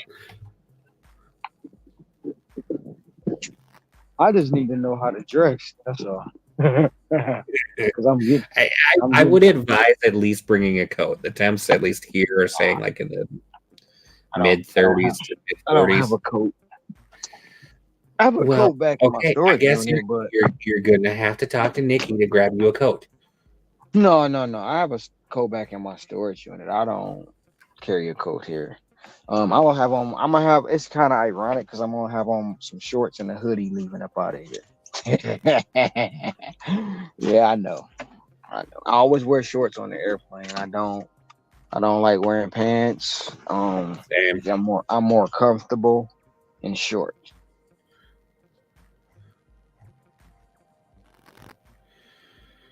Okay. Yeah, it's 12:34. Honestly, I'm going to bed, guys. Sound like a track from Michigan, but it's been a long time since I've been up there, so. Yeah, and I wear slides. I don't wear shoes because I don't like taking my shoes off at TSA. Oh, that TSA. Yep. Yeah. But then I always take 2 blankets with me. So I take a blanket so I put over my legs, and then I take a blanket to put over my face when I go to sleep. Yeah, then you can fold up the excess behind your head. Nope, I'll keep a neck pillow with me. I've never liked those neck pillows. I can't get comfortable in it.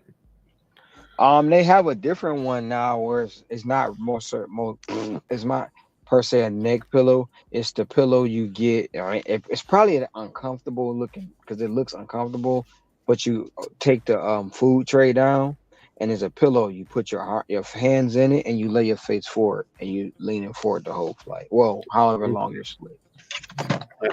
And hopefully the person in front of you doesn't go to tilt their chair back and forth while you're laying down. Yeah, that too. Or you can just pop it up behind your head and go from there. I'm going to dip, guys. We will talk to you maybe tomorrow. All right. Maybe later. I'll be on here tomorrow. See ya. All right.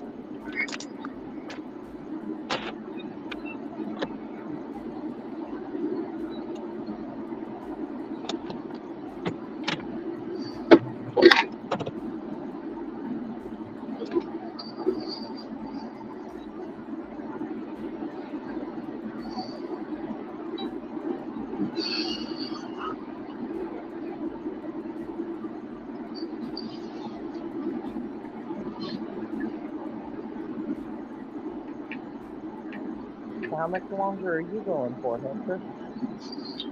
I'm trying to get 200. So as soon as I get that, I'm done. Yeah. Which I'm very close to it. It could be my next order that I get. Oh wait, I know that house. What about it? Sorry, I saw something come up on my.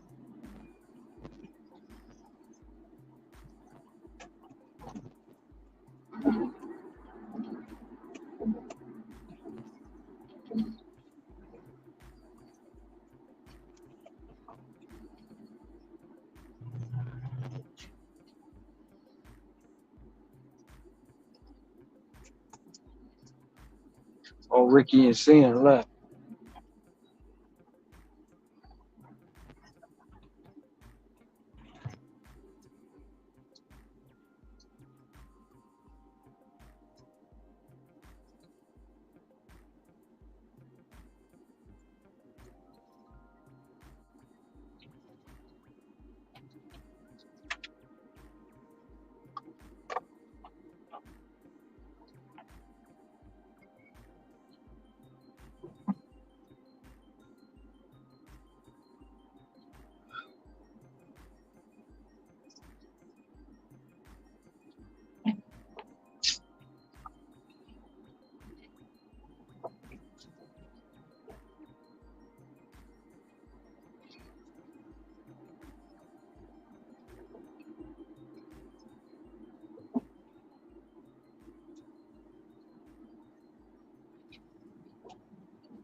Oh yeah, he did that ride share.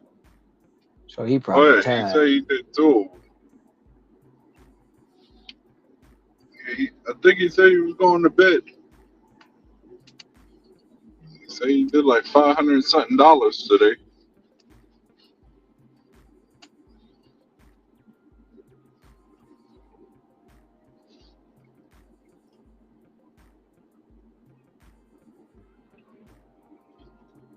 I started at 7 this morning. I started at 1:20, so this afternoon.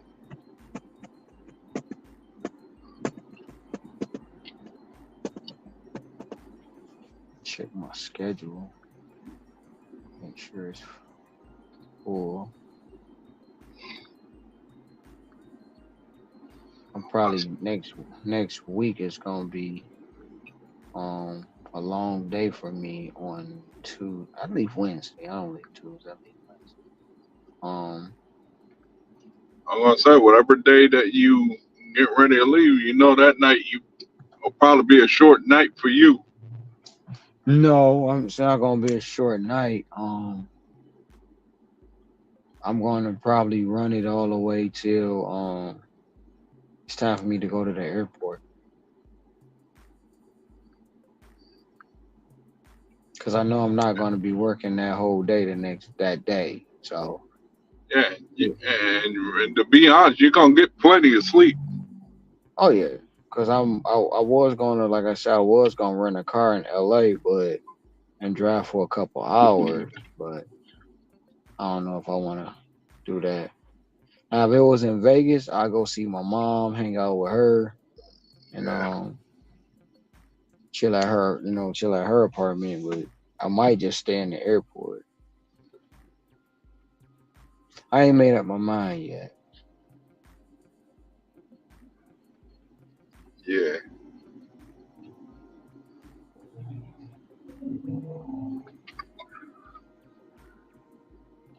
Cause I leave out of here on the 8th. Well, not the 15th. I leave out of here on Tuesday, the 26th. And I get to Detroit on Wednesday, the 27th. And I don't come home until 14 days after, 12 days after that. I'll be back here on the 8th.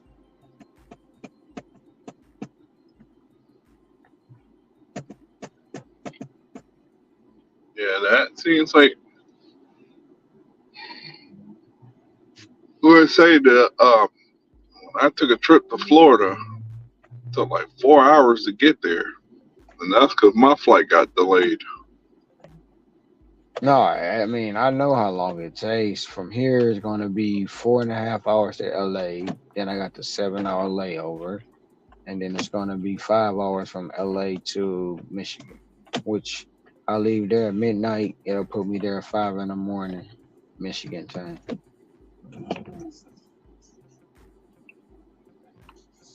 It seemed like for me, it was like when I was leaving Florida, I got back into Connecticut about like 10:30 at night. I was like, man, it was faster to get from Florida to Connecticut than going to Florida. There's always traffic coming home. I'm like, what the hell's the difference?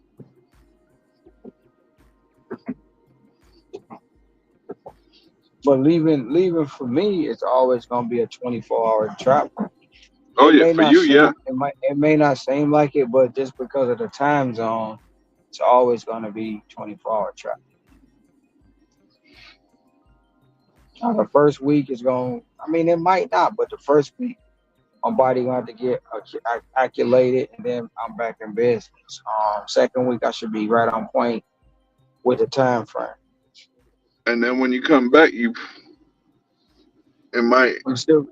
I'm gonna be right on point, pretty much. I try to be that because when I come back Monday, I'm probably not gonna be working. And then I start back working on Tuesday. Because that happened to me when I went to Cali, and my body was adjusted to Eastern time, so I'd be going to sleep about like 10:45, 11 o'clock Pacific time, which is about 2 a.m. And then waking up about like 6 in the morning their time. So it threw me off for a loop when I was over there.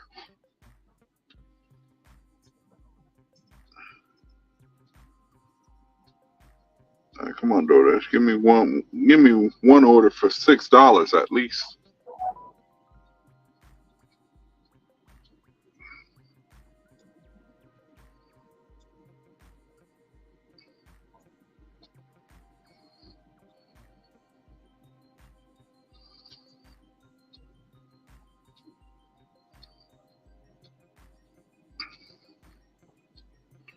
Sure, what helped me was there's a dollar peak pay to 2 a.m., which I didn't even know there was a peak pay.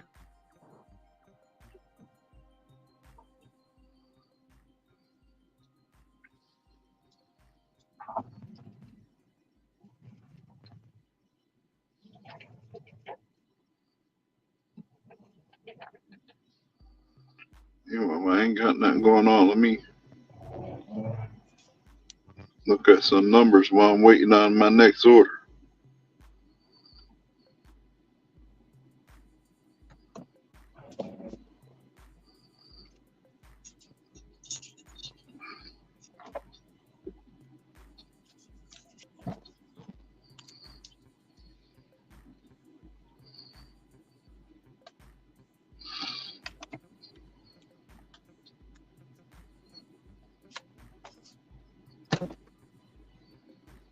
Got a DoorDash for $12.40. Okay. All right, thank you. Thanks.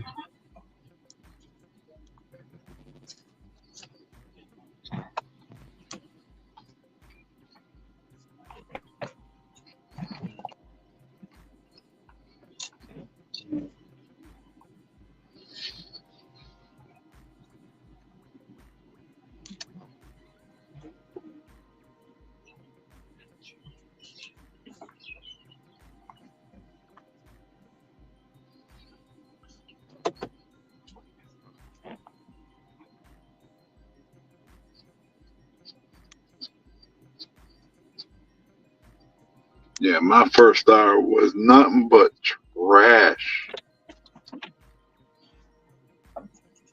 They're sending me $4 orders.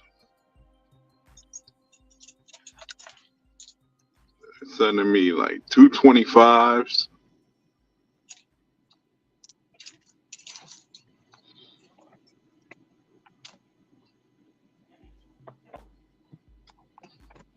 then they sent me a good one, which was what, like $18 to do 2 shopping pays.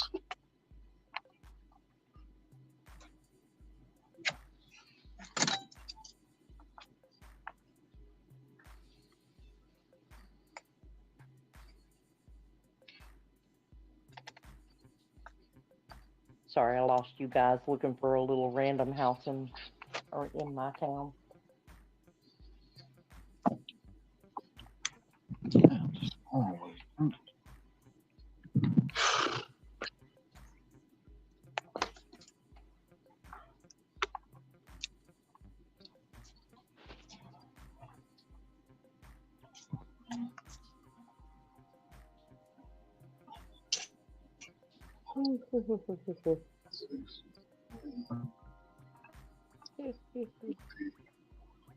I'm gonna take the stairs.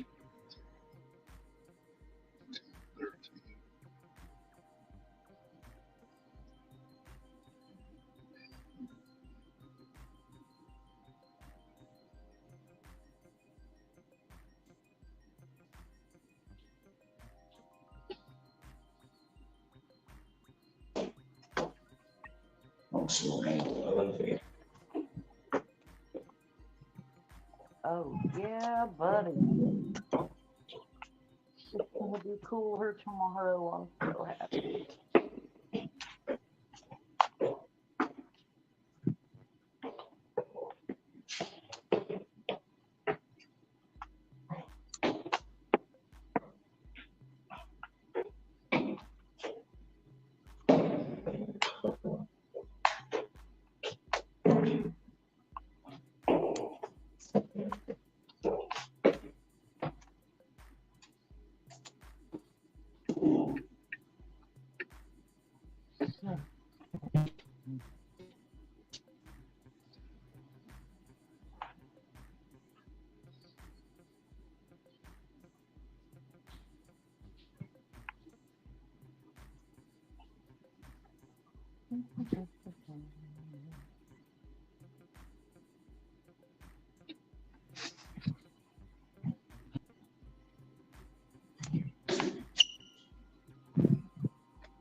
I ain't complaining. I did exactly what I wanted to do. Get my AR up. And I got it right where I want it.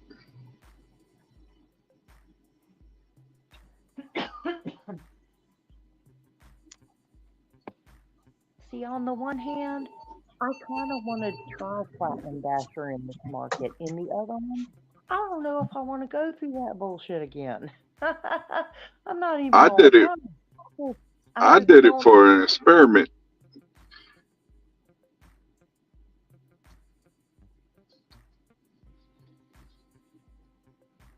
I want to see if this is legit with a 90 something AR. If you get better values, order. I know you're still gonna get trash every once in a while, but I want to see if having a higher AR will get you a higher value in the algorithms, or if it's just still the same. You know, a good way to Well, one of the best ways to test that is not just looking at, I mean, you can go and review each order to see the order value, but I'd also be curious to see, because your market's a lot more like mine. You're Yeah. in that more rural, spread out type market. I would be curious to know if your earnings in platinum still kind of average out the same for an hourly. Like if they're starting to, because like I said, just by talking to guys today and talking to some other guys just since the program rolled out, I feel like at least in this market, because the order volume is going to be what it's going to be. So it's almost like they're averaging it out. And I'm just curious if you see something similar. I've noticed, like, the first hour I worked, it was like 15, about 15 something an hour. Yeah, but it picks up later at night, right? But I have like a stretch between like what 11 and 2 Yeah. where people order and those values go up because you're going further distances. Yeah. So the value goes up. Like the last two I did was what? The last one I did was like $18, but it was what, $5 base, $4 peak. Yeah. And one customer tipped $5, the other person tipped $4. Yeah. But I do notice, the further you go out at night, the more DoorDash has to fork out in base. I did notice that. Yeah. Well, that's not that surprising, especially if there's less drivers on the road.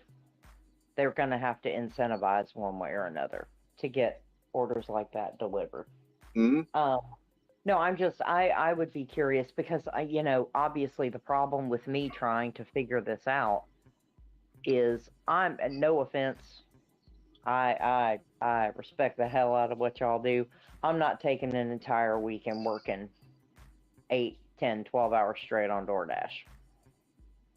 Because it would take several weeks to actually be doing it full time to really be able to say definitively, Like I can say what kind of works for me, and I can look at my gray math and be like, yeah, I'm not going to make a lot of money because obviously there's not a lot of order volume right now. But I can't, Yeah. I don't have the background of, I'm willing to go out at, like in my market, doing 5 a.m. when everything opens to 10 p.m. when everything closes. See, well, eventually what I'm going to transition to is more of a 7 a.m. to about 10 o'clock at night. That's what I'm going to study to see what those are like during the weekday. Yeah. I already know what overnight does. And overnight is usually when people are hungry. There's not that many dashers out. DoorDash panics and throws out these high values to get you to go out. Like in my area, there's probably about 3 or 4 at night dashers. Yeah. Yeah. And the later and later you go into night, the less dashers are out. Yeah. Most of them like to work till about midnight. Yeah. Nobody wants to work past midnight. And everybody wants to be out 7 o'clock in the morning. Yeah. Like I was looking at it this morning, 7 o'clock in the morning, my map said very busy. As I was going to get my transmission fluid changed in my car, and I decided to change the timing, the drive belt, because it was old. So I changed that too. Yeah. And when I got back out here at 12 o'clock, I noticed that value wasn't there. Yeah. I was getting more of the after lunch people, but that was because mostly I spent the first 45 minutes just charging up my phone. Yeah. Because while I was in the shop, my chargers were in the car. So Yeah. No, it's like I watch my map during the days because even and if I'll I'm not, watch it. yeah. See, I watch mine because even if I'm not going out and door dashing, I'm gonna be honest, I'm that asshole. I have every day scheduled in like little blocks throughout the entire day because even if I don't go out and work, I'm doing a service to somebody, keeping somebody else off the damn schedule. So, Yeah. you know, the other folks who are all fighting for orders can thank me later. If they ever, I swear, if they ever add a schedule commitment metric, I'm going to be the first motherfucker deactivated. Just no doubt. It's going to be me. They're going to be like, you are abusing our platform, go away. Without question. One more. And you know what? I won't even be, if they did it, I wouldn't even be mad about it because they ain't wrong. Because I will literally sit there, I will take a schedule block, I'll make, because I keep mine in little short 2-hour blocks.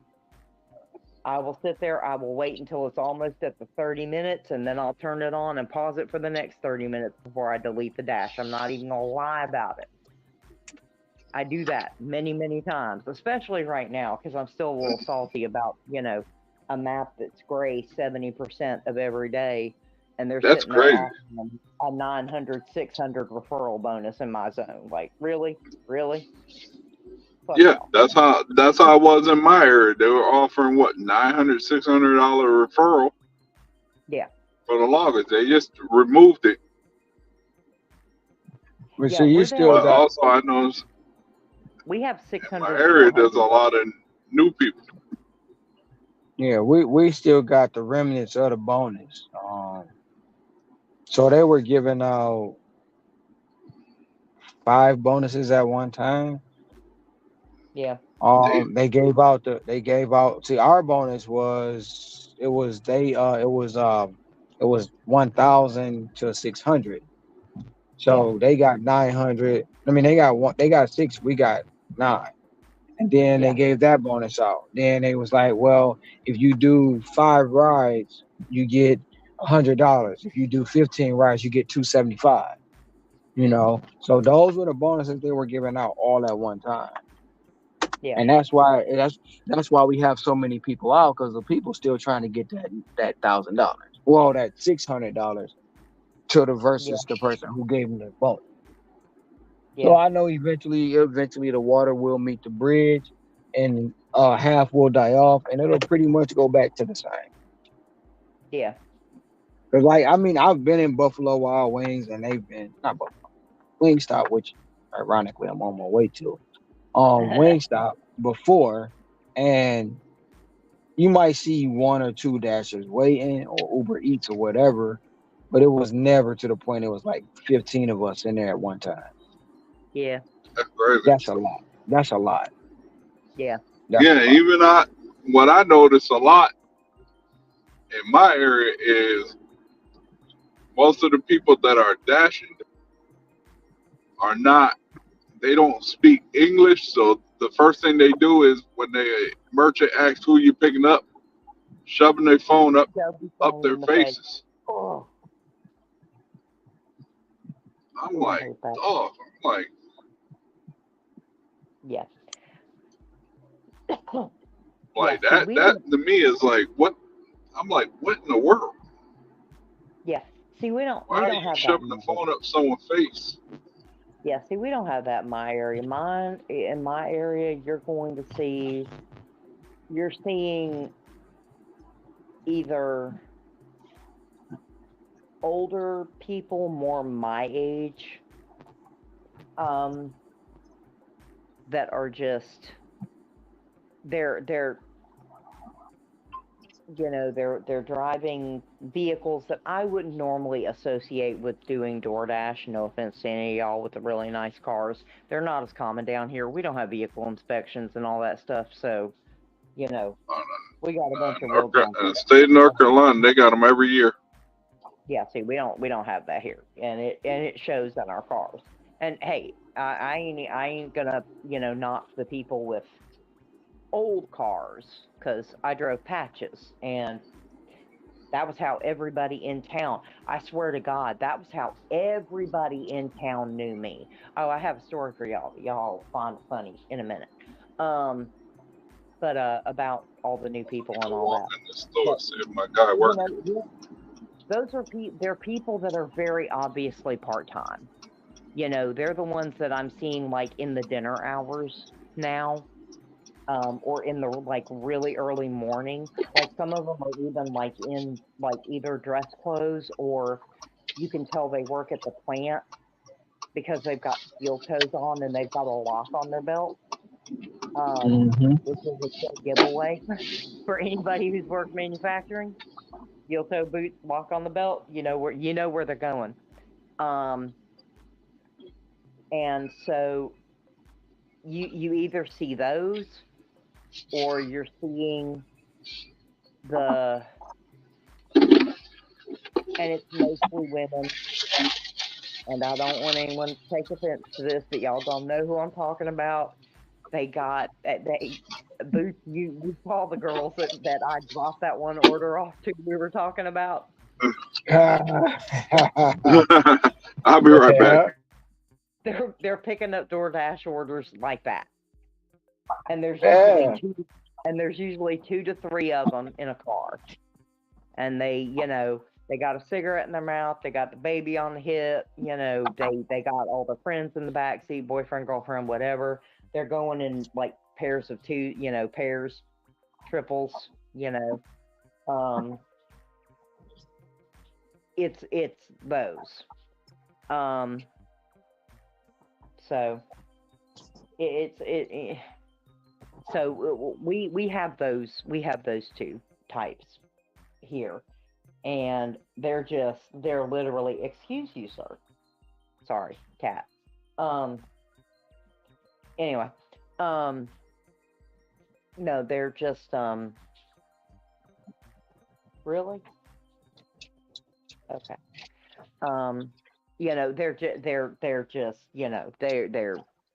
they don't give a crap. They don't give a crap. And you'll see them for like a couple of weeks, and then they usually won't see them anymore for whatever reason. But yeah, we don't, all of ours are locals. That, and we have a bunch of people that are coming. I don't know why. I've had to explain a few times already while I've been out. Not door dashing, mind you, but like I'll go into a place to shop or meet, or I'll be in a parking lot somewhere, and I will have a DoorDash driver who knows who I am sit there and be like, oh, hey, I need to ask you something. Okay. You're doing DoorDash right now? Not right now. Oh, I need to ask you something. And they ask me about why their staff look the way they do, because they're coming from out of town into Albany, because the surrounding markets are small, and they're never busy. They're great all the time, most of the time. These are 2,500 people, 5,000 people. They're in really, really tiny little markets that we have dotted around here in the south of Georgia. So they travel here because we're the biggest population they're going to get without going 2 hours away. And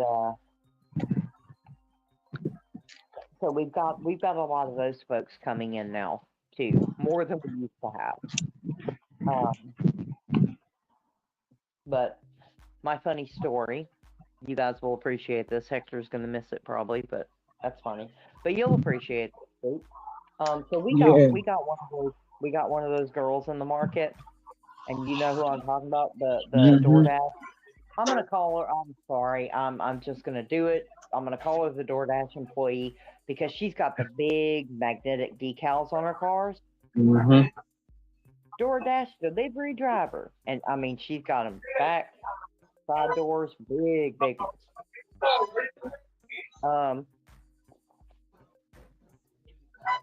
And so the way,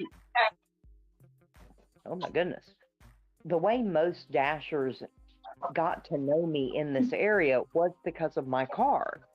Because Right. Patches, like literally, when I see Patches now on the road, you see her and you know her immediately because she's 3 different colors. Because to put her back together, I had to get junk parts from 3 different cars to put her outside back together. Her interior was lovely and was in great shape and kept very clean, but the outside, she looked like a Frankenstein.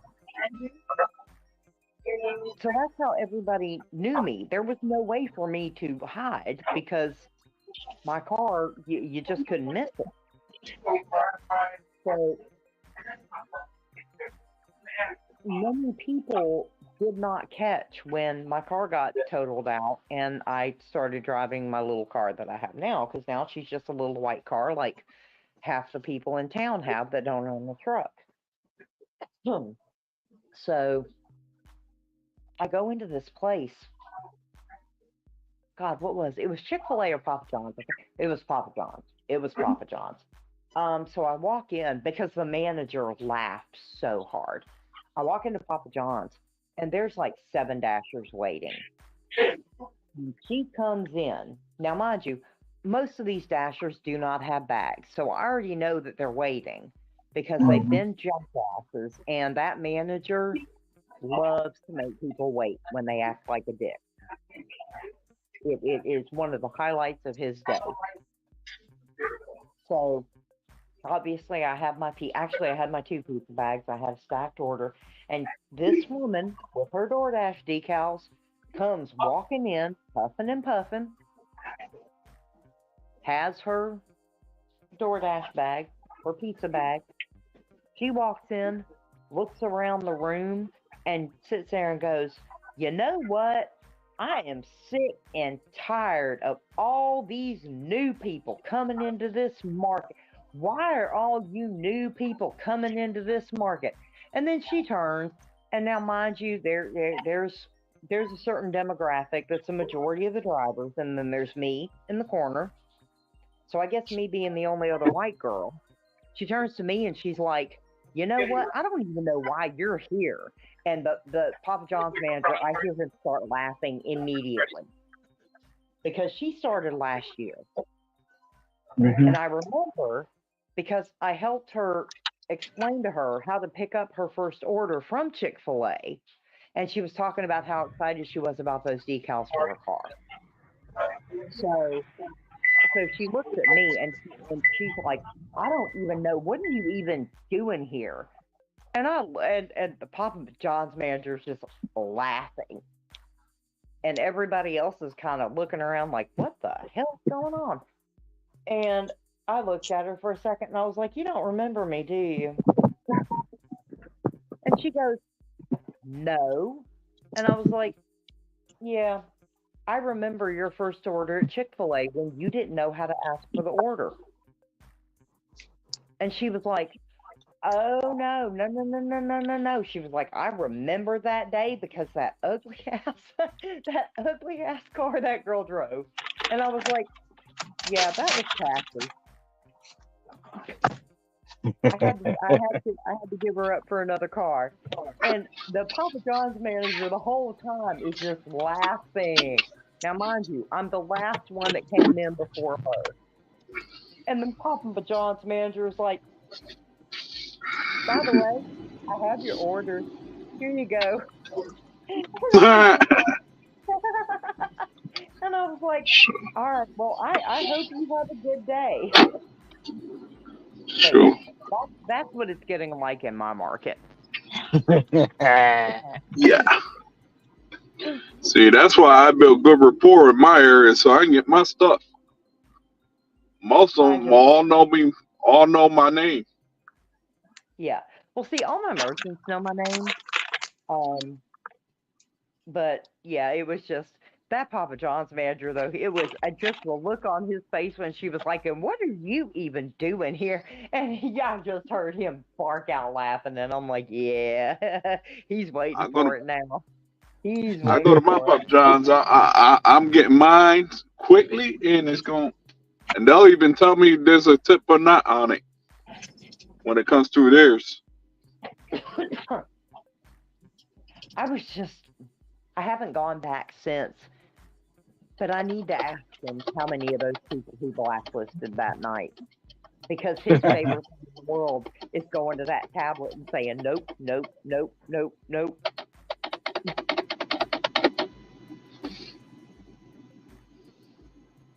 I need to find out. It would be hilarious if he blacklisted her. But in her defense, she had a pizza bag. So, that's something, I guess. But she feel like she entitled. Oh, absolutely. Them girls that you talk about, I be seeing some people. They be in the car piled up, and they all be on DoorDash on different phones, and they'll take turns. Oh, I'll go pick your order up. Now we gonna go get your order, and it's like, how the hell do y'all work? They use one car to do 4 people's orders. Yeah. Yep, they do that here a lot. I'm like, how are y'all? Y'all got to be missing their client orders. Gotta be. Sup, Tom? How's your day going?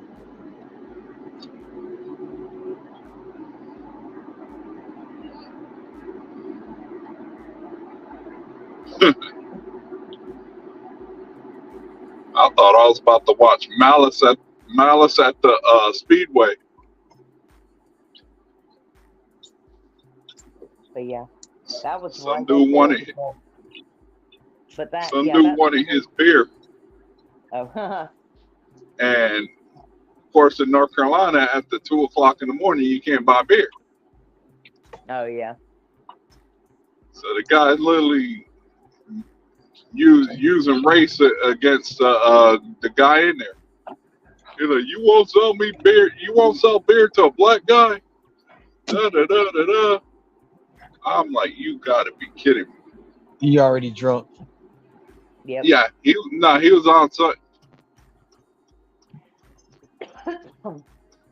Yeah. But no, that's right up there with the fist fight last year over the waiting spot, the person's place to park, who felt entitled to a particular place to wait for orders, who took offense to another person parking there. What? Oh, I wasn't. I was still a background person. I wasn't actually like talking back then. I think I was talking on Matt's because I know I told him about it. When it happened. What? Yeah. You gotta tell me that one. Damn, I done missed the light. No, this was like last year. No, there's a particular hidey hole that I used to, and actually I still wait there. It's where I like do my other work when I have to like answer texts or do an email or something. Because it's Buffalo Wild Wings, it's Aldi, it's Mellow Mushroom, and then Walmart, if you do Spark, is literally like a quarter of a mile down the road, and there's Chili's there too. So it's a little spot where nobody ever waited, and everybody waits at the mall in my area. That's just and the older dashers will tell new dashers to wait by Chick-fil-A or McDonald's to grab, if you want Chipotle, Outback, Papa John's, you wait by the McDonald's side. If you want Chick-fil-A, Firehouse Subs, stuff like that, you wait on the Chick-fil-A side. Or in the morning, wait at Chick-fil-A in the evening, and they tell new people to park where everybody else does to wait. Hence why I call it the DoorDash swap meet. Well, when I realized that this was happening, I found my little spot, which is it's a building that is unoccupied right now. It has a whole parking lot to itself. It has a nice shade tree, which my Honda didn't have air conditioning, so it was wonderful because it gets hot down here. But it was Buffalo Wild Wings, Buffalo Wild Wings, Aldi, because I turned food delivery off back then and only did shopping. So I basically parked myself by Aldi, if I'm going to be honest. But there's also a Walgreens pretty close by. There's a CVS pretty close by. So the shopping availability is like right there. And I think I had just gotten on Spark, if I'm not mistaken. I think. Anyway, so I would park. And again, this goes back to patches. My Honda was absolutely unmistakable. Every dasher who's been around for the past over 2 years now knew my Honda. And there aren't many of them left. There are a couple left. So when I started parking, I would have a person or two pull up just to talk because they knew exactly who I was because of the car. And so, which I don't care because it's free parking. You park wherever you want to. If you want to wait for orders, as long as the whole city doesn't come and flood that spot, I'm fine with it. And if they do, I'm going to move. But anyway, so one day I'm going to my spot and there's one car there and there's another car and there is a woman, she looked like a former meth head, sitting there screaming at one woman, screaming at another woman in a car. So I pull up where I usually do under my shade tree, and I'm hearing this woman sit there and yell at this, she had to be 60 years old at least, other driver. What are you doing? This is my spot. This is my spot to wait for orders. Mind you, I'd never seen that bitch's car there once until that day. This is my spot. You need to move. You don't need to be here. And boy, she was just going off. So finally, this woman gets out of her car and sits there, and she's like, I'm not moving. What are you talking about? I'm not leaving. This is, public property, yada, yada, yada. And so I get out of my car and I'm like, what the hell is going on here? And that woman sits there and goes and takes a swing. Hey, and you? I'm like, yes. Well, because I stepped in between them, not gonna lie, and said a few choice words. But yeah. Yeah, so she took a swing. I made a point. I'm just gonna say it that way. It was very quick. And the woman sits there, just kind of picks herself up and gapes at me. And I was like, do you have anything else to say? I'm like, because you can ask anybody in town that technically this is my waiting spot. And yeah, so. Did you punch her in the nose?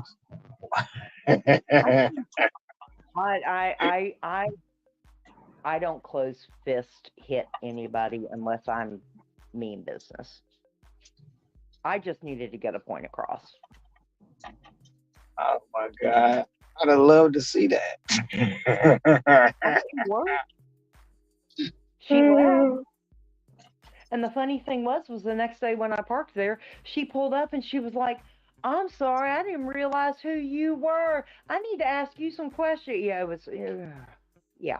Anyway, that's how people are. These are the dashers in my town, y'all. This is what we get. If anybody wants to know why I never order DoorDash, this is why. I know too much. Because I be seeing the people with the pets in the cars. It's just, I'll be like, you know what? I never use the app. I never used to have. No. I literally Nope. seen him do it on his moped, no bag, no hot bag, no nothing. Holding food with one hand, but got his ashy feet and crusty legs on the holding the bag in between his feet. I'm like, yeah, No. that shouldn't even be. But No. they do it. Yeah. Oh yeah. No. So anyway, See, that was everything my in other my thing. area, we all have agreements. Well, no, like I said, because it's really funny. Because for the most part, like the older dashers still sit at the same place all the time, and they tell the new guys to wait at the same place, and then they talk to each other and gripe about how no one's getting any orders, and how much money they're not making as they sit all in this little colony in one place. Yeah, it's fun. It's funny. That's got to be a hoop. It That's really got to is. that's got to be a hoop to watch. No, See, the when first it thing comes I to do. Instacart, go ahead. No, the first thing I do anytime I'm out in that area, because my town is concentrated into little like holes. So if you're going to do anything, whether you're working or not, if you're going to shop, if you have to go out and get something, you're going to pass these certain places, and the mall is one of them. It's just you can't avoid it if you're on what's considered the west side of our town. So every single time I have to go that way, I cannot help it. I literally count the cars and count the people either standing outside or sitting with their seats reclined back, or just the people who are parked like sideways under the shade trees. It's natural to me. I literally count them, especially when the map is gray, because I can go the circumference of the mall. It has like an outer perimeter road, and I can literally you can just count them back to back to back to back to back to back to back. And I'm like, you would think if you were driving up to your parking spot or wherever you want to be to wait for orders, and you saw literally 20 cars parked between McDonald's and Chick-fil-A, which is like on one side of the mall, McDonald's. And this is not a big mall because it's not a big town. One side of the mall, McDonald's. Parked all the way over until the other side of the mall, Chick-fil-A. You would think something would either tell you, A, there's probably no reason for me to be out right now, or B, I should probably go somewhere else. But what do I know? I'm just throwing shit at the wall. I don't know. Anyway, it is funny though, and I laugh every time I see it. Anyway, I'm sorry. Hi, Tom. Go, go, go. There you go. What's this, Tom? What's up, Mr. 30,000? What's up? Congratulations. Thank you. Appreciate it. I look forward to your 50th. That's a minute away. That's too much here. It's a minute. It'll happen.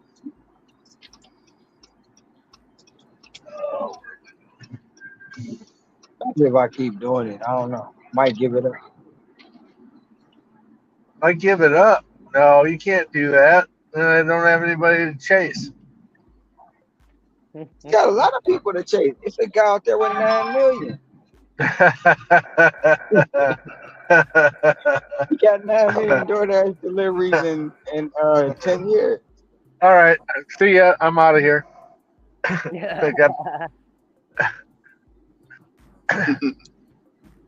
Don't mind me. I have to add an extra couple hours to every 24-hour day. Ooh. I'm not sure how in the world you could do more deliveries, Tom. Yeah. In a day. I'm catching them. I'm catching them slow but surely. Turtle, turtle, turtle, turtle, turtle, Hey, turtle. what's that? He doing 50 a day. Yeah, I just said 30 today.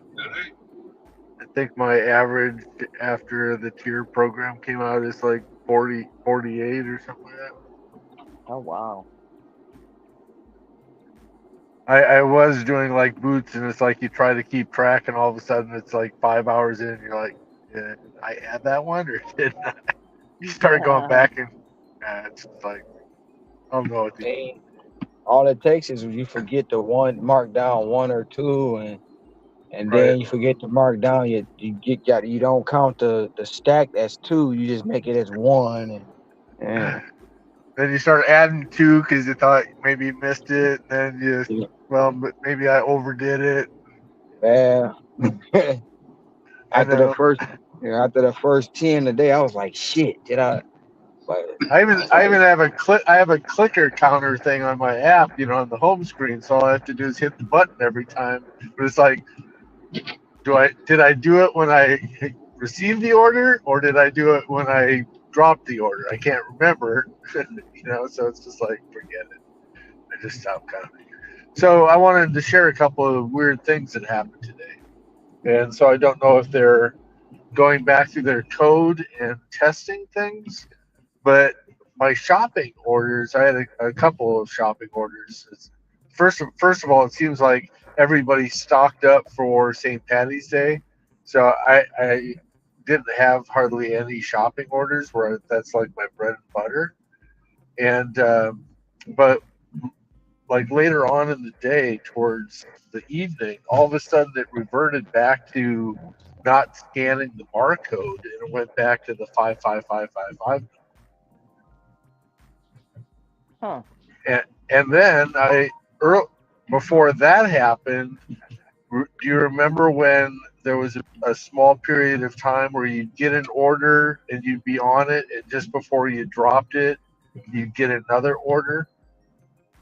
And it was like bam, bam, bam. Text message. Order after order after order after order after order. Do you remember that? I've had that happen. I had that happen when was that? It was like they were testing it before, but today it was almost like they were testing it again because it happened to me. I had a multiple Walgreens pharmacy order, and I had one, and they gave me like 6 orders holding on to this person's prescription order after I dropped like 6 orders. And I was like, did you guys forget that I have this on board? Yeah. But it was like I'd have an order and I'd be just ready to drop it off, and all of a sudden, bam, they'd give me another order. Yeah. Just kept on happening over, and then it disappeared. So it's like it almost felt like they were testing their code. Yeah. Or troubleshooting. I had something similar happen. It was, when was that? It was one night. It was unusually busy, but because I'm used to, sometimes if it takes me a little while to get a merchant, I'll get a stack. But in that case, I grabbed an order. I was on the way to delivering, or I had a stack initially, actually. Grabbed those 2 orders. And after I delivered the first one, another one came in they wanted me to pick up. Then they had me drop that one off first. Then they tried to give me another one before I dropped off the original second part of my original stack. And I just ended up having to jump the task and deliver this poor girl her food because she had been waiting for me to pick up all these other damn orders. Right. So And when they were giving you back-to-back orders, it was almost frustrating because just as you were taking a picture, all of a sudden a new order would come in and you'd have to do it again. Yeah. I had that happen. I had it happen in January. Well, like I said, it was just like it came and it went, and just like the shopping thing. where it went back to the 555. Now it's back to the scanning. So it's like, I don't know if that's part of the beta program, or I don't know if they're testing code, or I don't know if they're using me as a guinea pig. There hasn't been an update on the app, so I don't know if they have the ability to push the code real time. But I got to go make a quick drop and go play with one of my regular dogs. I gotta go see a That man. happened to me the last I gotta time. go see a man about a dog. There you go. Matter of fact, that happened to me, what was it? Last week. I was on a 15 and some change stack. I dropped the first one off, and then they would send me, they sent me an order to pick up at Ruby Tuesday. So I did that. And then the other one, but I guess it's because that customer lived closer to the second customer, so that's why they added that add-on. Yeah, mine was weird when I had mine, because the thing that really got me was especially when I did my third pickup and I still hadn't delivered the first stack. When I looked at where, because it said go to that my most recent pickup's delivery first. I would have had to backtrack like 3 miles to get back to my original stack customer. I'm like, shit, did y'all just forget her? So I had, like I said, I literally had to manually jump tasks because I wasn't going to make the poor girl wait another, who the hell knew how long. But we don't usually have that kind of volume anyway. It was really weird. We just, like, Uber will do that in these weird little waves. But we don't, it's not that I shouldn't say we don't have that volume on DoorDash, because I'm sure we do. It's just usually there's enough dashers that you're not going to get stack after stack after stack after stack. Especially not like it was that time. I don't know if everybody else was just tied up, or people had turned their apps off, or I don't know. But yeah, it was bizarre. Because I was like, it was almost like the system forgot about that second order on the original stack, because they just kept pushing me to a new restaurant and telling me to drop it off to the next customer. But yeah, that's happened to me. I feel like there's a lot of monkeying going on in the background right now. There's just they're monkeying around with it.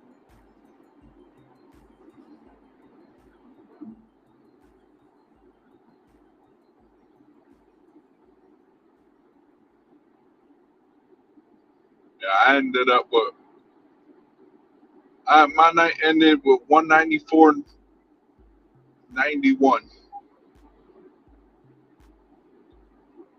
That's what you're ending with tonight? Yeah, that's pretty much what I ended up doing for my whole dash. You're not going to try to make $9 more? Now my dash ended at 2, and I didn't feel like extending it. I mean, start a new one. It wouldn't let me extend. Yeah, but you can turn it all on the way home. You're a platinum bastard. And the next town over, I don't like working in it because it's a booby trap for getting pulled over and finding deer and God knows what on the road. I'm like, nah, I'm good. Yeah. I made, matter of fact, I technically made over 200 if you count half pace. Oh yeah, there you go. All right, well, hey, 2 stack is 2 stack. I made over that with all the calls I had to make to DoorDash support today anyway. Oh, that's always a fun day. Yeah.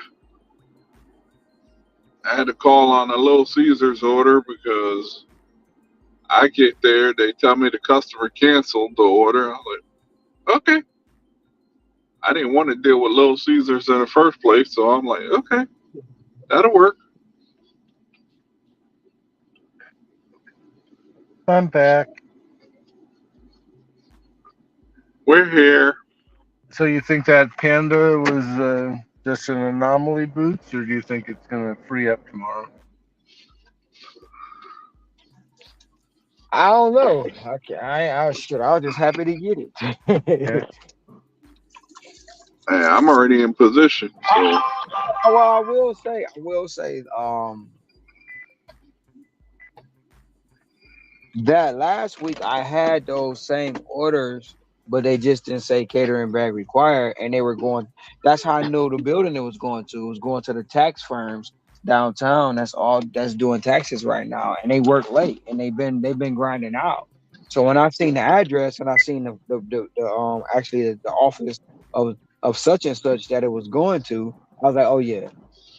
But I didn't expect it to go up to $30, even though it was probably a merchant order. Who knows? And then to say catering bag required, that's another thing. Like, shit, I ain't seen one of them. There's hope. But I delivered to 3 tax firms last week, and they all had large orders, but they weren't catering bag required orders, and they all paid out good. The one gave me 45 last week. nice. Yeah, like I said, my guess, just total guess. I'm with Josh. I think that was a merchant order. I think it went through the website, and that's why. Oh yeah, no doubt, that was a merchant order all day. Yeah. But to even give that and to even give it though, and to say catering back required, that was just a caveat. Yeah. Well, like I said, I think because if I remember correctly, on the tablet, if they have the tablet for the merchant order, they can indicate that like I said, I want to say that it says like large order bag required or large order. It's large order something. There's something in their tablet that when they put the order together, they can indicate that it's going to require the catering equipment or the catering bag, so to speak. So I think maybe that. But I'm about to sign off. That's a total I guess. catch you. All right, have a All good right. night, Hector. All right, guys. Go, go, go. No, like I said, that's a total guess on my part, but I know they used to, on the merchant orders on the tablet, they used to have a feature that had the large order bag or whatever it was called that they could mark so that DoorDash knew that they needed to tell the dasher to bring in a larger than average hot bag.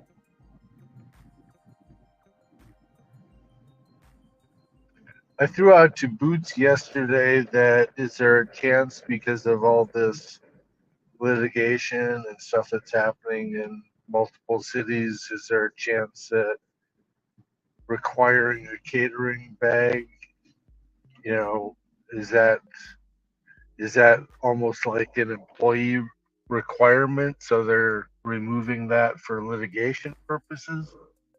Nah.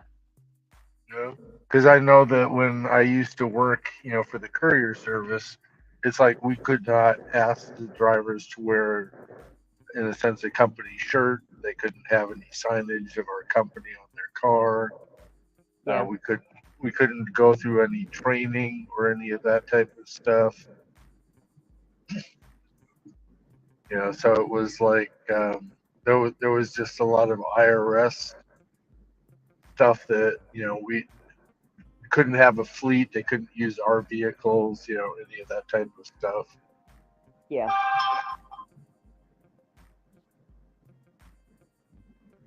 No, I don't think. That's why I was wondering, because if they require that, now if DoorDash requires it, see, then it would be an employee. But if the merchant, who's a customer of DoorDash, if the merchant requires it, Yeah. then then it's a totally different. Then it's a totally different picture. Well, here's a question for you, Ron. When you did because I know it said catering bag required, did it make you take a picture to verify? Yes. Yes, it Yeah. did. Now see, I still have catering bag orders from Einstein's, and I have to still take a picture as well. Yeah. Yeah. But Only once. Yeah, I was gonna say, but if I get another one if I get another one today, probably not. But if I did, it wouldn't make me take the picture because I did one today. Yeah, it's basically like what they do with pizza. Once you've taken one, you're pretty much, for a while, you don't have to take another one.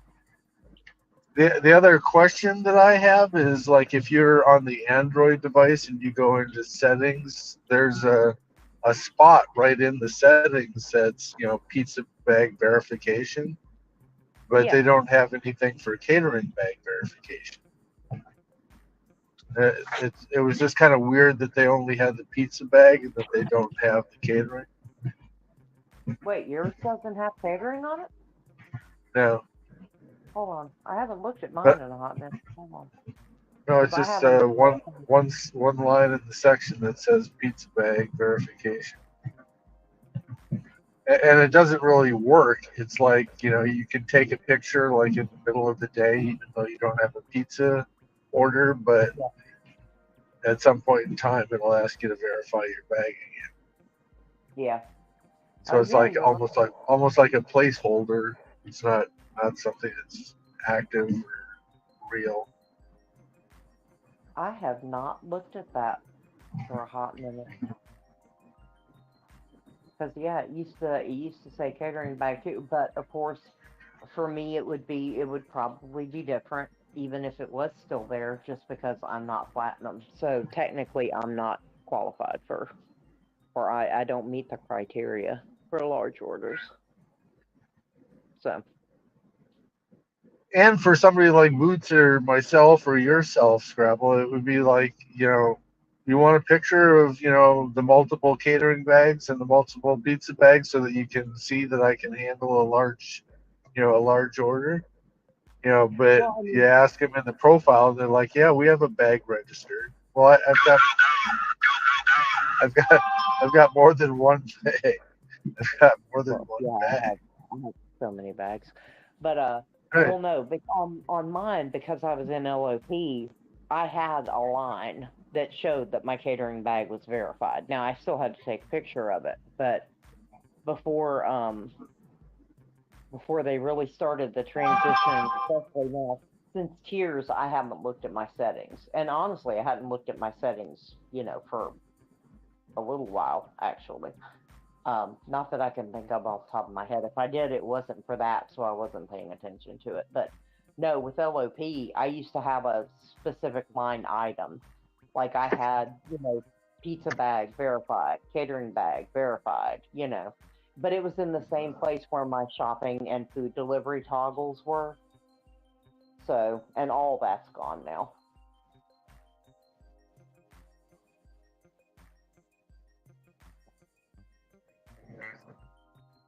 Welcome to I used to have to do that even like multiple times a day. I had to call support one time and they still didn't fix it. Then it just finally fixed itself. But every day I would verify, and then every time I get a pizza order, I'm like, listen, you got one showing. Whoa. But I just made it part of my daily routine. Go in, click that, toggle it on, take a picture. Sure as shit. Next order, pizza, bing, take a picture. Next order, take a picture. Like, it's irritating. Well, I don't know if it was the same way in your market or if it happened earlier or later, but there was a period of time on mine where, it would say, if you don't have a pizza bag, please ask the store if they can provide one.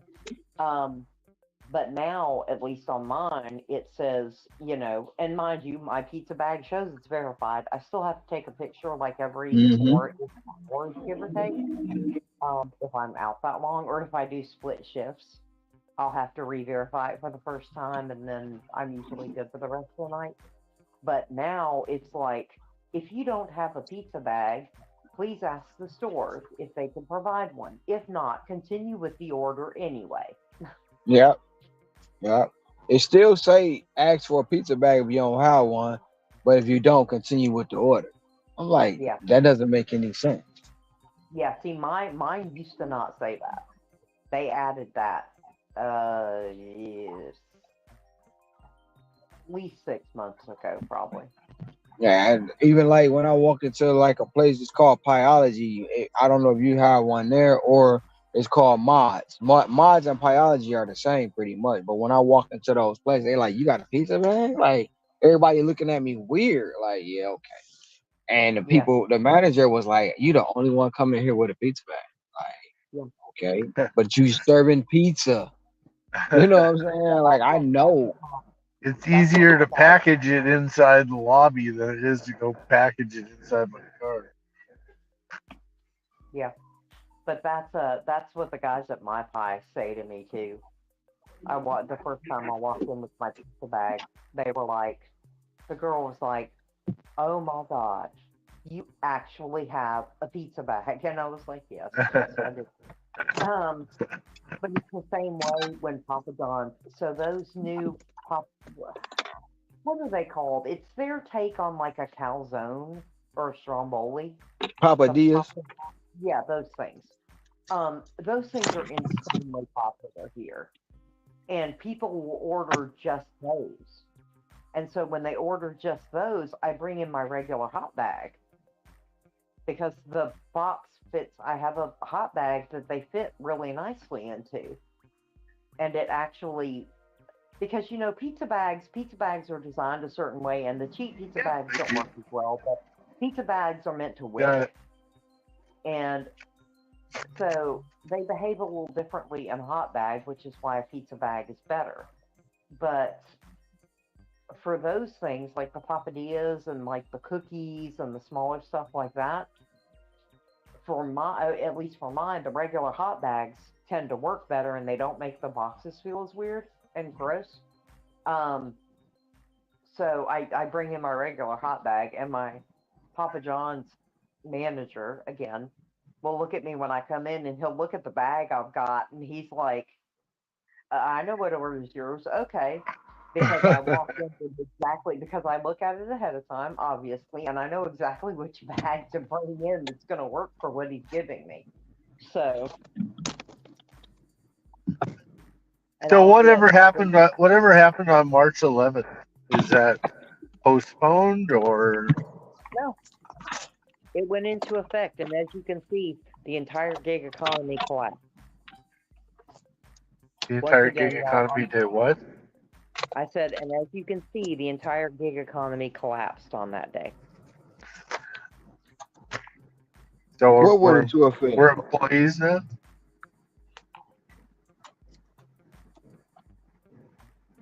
So we're employees now?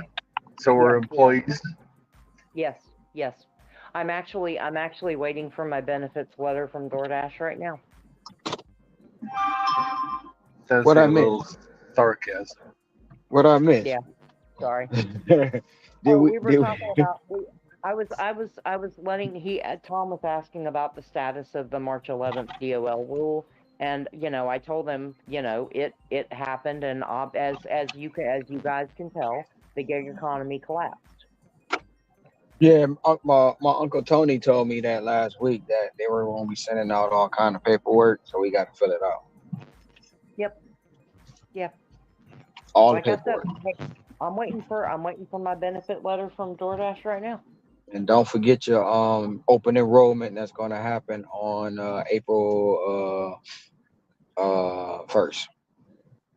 Yep. April. I was going to say February 29th, but that really happened this year. It really happened. I couldn't use that one. And I apologize if anyone's in the chat if anybody feels really strongly about it and is offended by my, what sounds like making light of it. It's just, Because it was like you said, and it was like you said in the beginning, it was a scare tactic. It was a scare tactic that everybody, oh, we're gonna be employees. No, we're not. I mean, they can't sustain 7 million drivers as employees. They can't.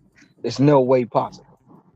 Yeah. And I what's wouldn't gonna want be to be, I wouldn't want to be the HR manager. That's for right, right. sure. And then you have well, some people say they used to have virtual sites, but you have no sites, no brick and mortar sites upon nobody can come into the office, nobody can talk to nobody. There's no way they can sustain. I mean, as far as I know, 7 million just in the United States.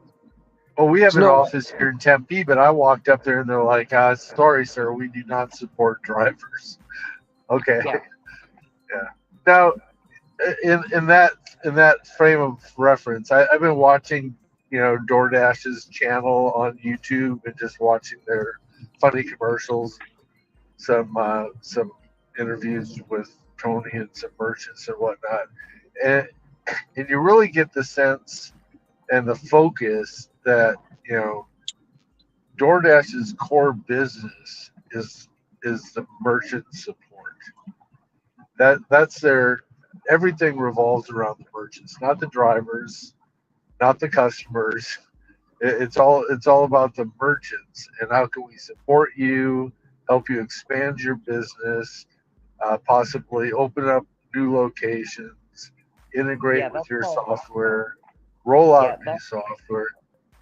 Yeah. That is if that is marketing at best and propaganda at worst. I'm just. That's my opinion. That is not the opinion of Dasher Life Hawaii, Tom, obviously, or anyone in the chat. That is simply mine. Anyway, I'm sorry. So Continue. you don't think that their primary focus is the merchants? No, Where do you think their I think primary focus is? I think their primary. Well, I think their primary target is merchants, and there's a big difference. Because they've got the customers. They don't have to fight for that anymore. Except in one arena, which we've already talked about, and I can't wait for the April investor call. I'm actually really excited to listen to that this year. Because it's usually got some interesting tidbits, but I feel like there's going to be some real insight in this one for their goals for the rest of the year. I think their main target right now is merchants. And I say that only because there is a notable increase in merchants coming onto the platform, more so than there has been in the past probably year, at least that I've noticed. In my market, it's been this year alone. I've noticed 14 to 20 new. I just went to one today. One today, a new place today. Yeah. Yeah. And so I think target and focus are two different things. I think their main focus is their investors at this point. Honestly, I think it's their investors. I think it's Wall Street.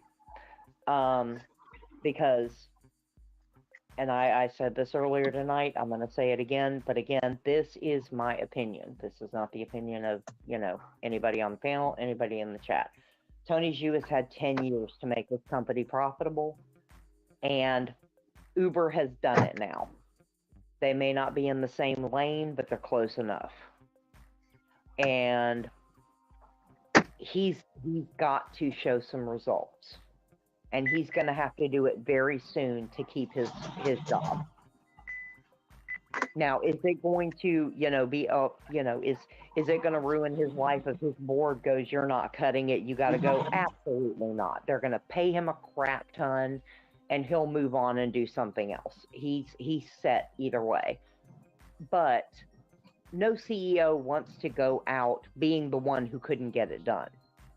So there is that. Especially when you're the one that founded the company, or your name is most closely associated with the founding of the company. So I think his target is merchants, getting more merchants on his platform. But I think his focus is the investors. I do not think customers are their main focus. I do not think drivers are their main focus. They need both, but frankly, they have both. They don't really have to do much to retain those two things. Because they don't care about retaining the same driver for a long period of time, or retaining. They don't care if Ron works 20 hours.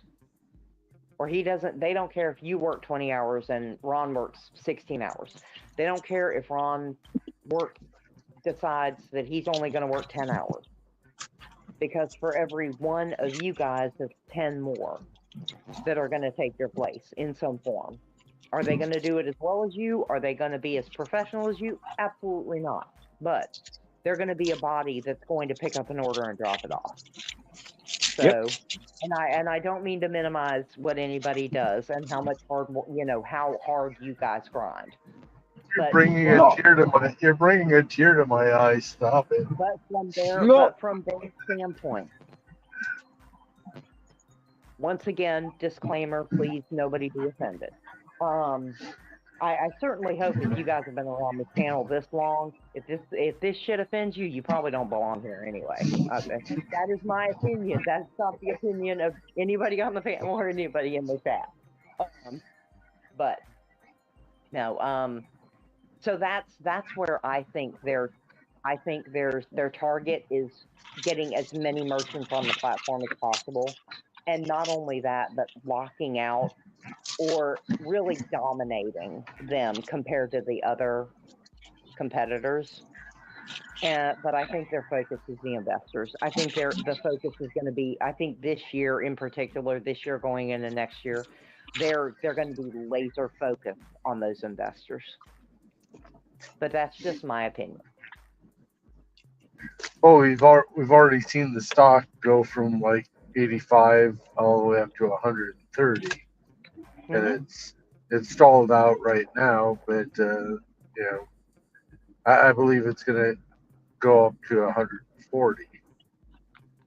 Yeah, I mean, time will tell. That's what it originally opened at, is 140. Well, and it shot all the way up, much higher, but then it dropped, and then the pandemic hit and everything else, and tanked. Yeah. Well, see, those numbers, that stock price right there is actually a really good indicator for people who know how to read those kinds of numbers, because it's a sign of confidence. That is a sign of confidence. If the stock is going up and people aren't heavy shorting it, those two things are really good indicators that the investors believe that they are the focus, that the company is making moves that is designed to ensure that they are going to be able to, they are going to genuinely start making a true return on their investment. Well, like I mean, I don't know if it got anything to do with anything, but like I was explaining at the time, the grocery program is bigger than what everybody think about it. And from what I can really say about it is I really helped build it more than a lot of people know. And that was when I got to call to join that group, they were like, we're going to focus more on this growth. And they kept saying, well, how does you get someone to commute into the store and know what a bunch of bananas are? I say, well, if you coming out of high school, going into college, never had to shop for yourself, you can't get a college student to pick groceries. They don't care.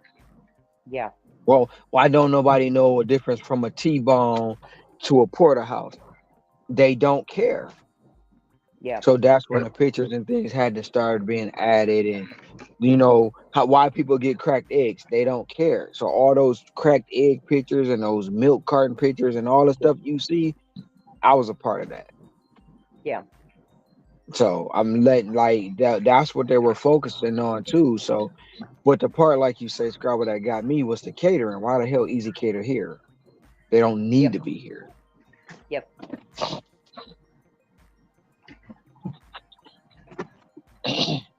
No, I think DoorDash, because a lot of people who weren't doing food delivery pre-pandemic don't remember when Grubhub was king. And DoorDash was just a little pimple on their ass, just growing little by little by little. And they were a nuisance, but they were not the main thing. Well, if you really stop and think about it, you look at a company like Apple. Apple goes into development, and all of a sudden it's like, hey, we're going to have an event, and we're doing a launch of, iPhone 13, right? And the buzz and the news and all, everybody's waiting for this and oohs and ahs, and DoorDash doesn't do it that way. DoorDash is like, hey, here's a new feature. It came out this week. And now all of a sudden something else happens and another change, and they roll it out. And it's constantly changing and constantly updating instead of, hey, we're doing this and we've got beta testers, and now all of a sudden we're going to launch this, and now here's the big buzz.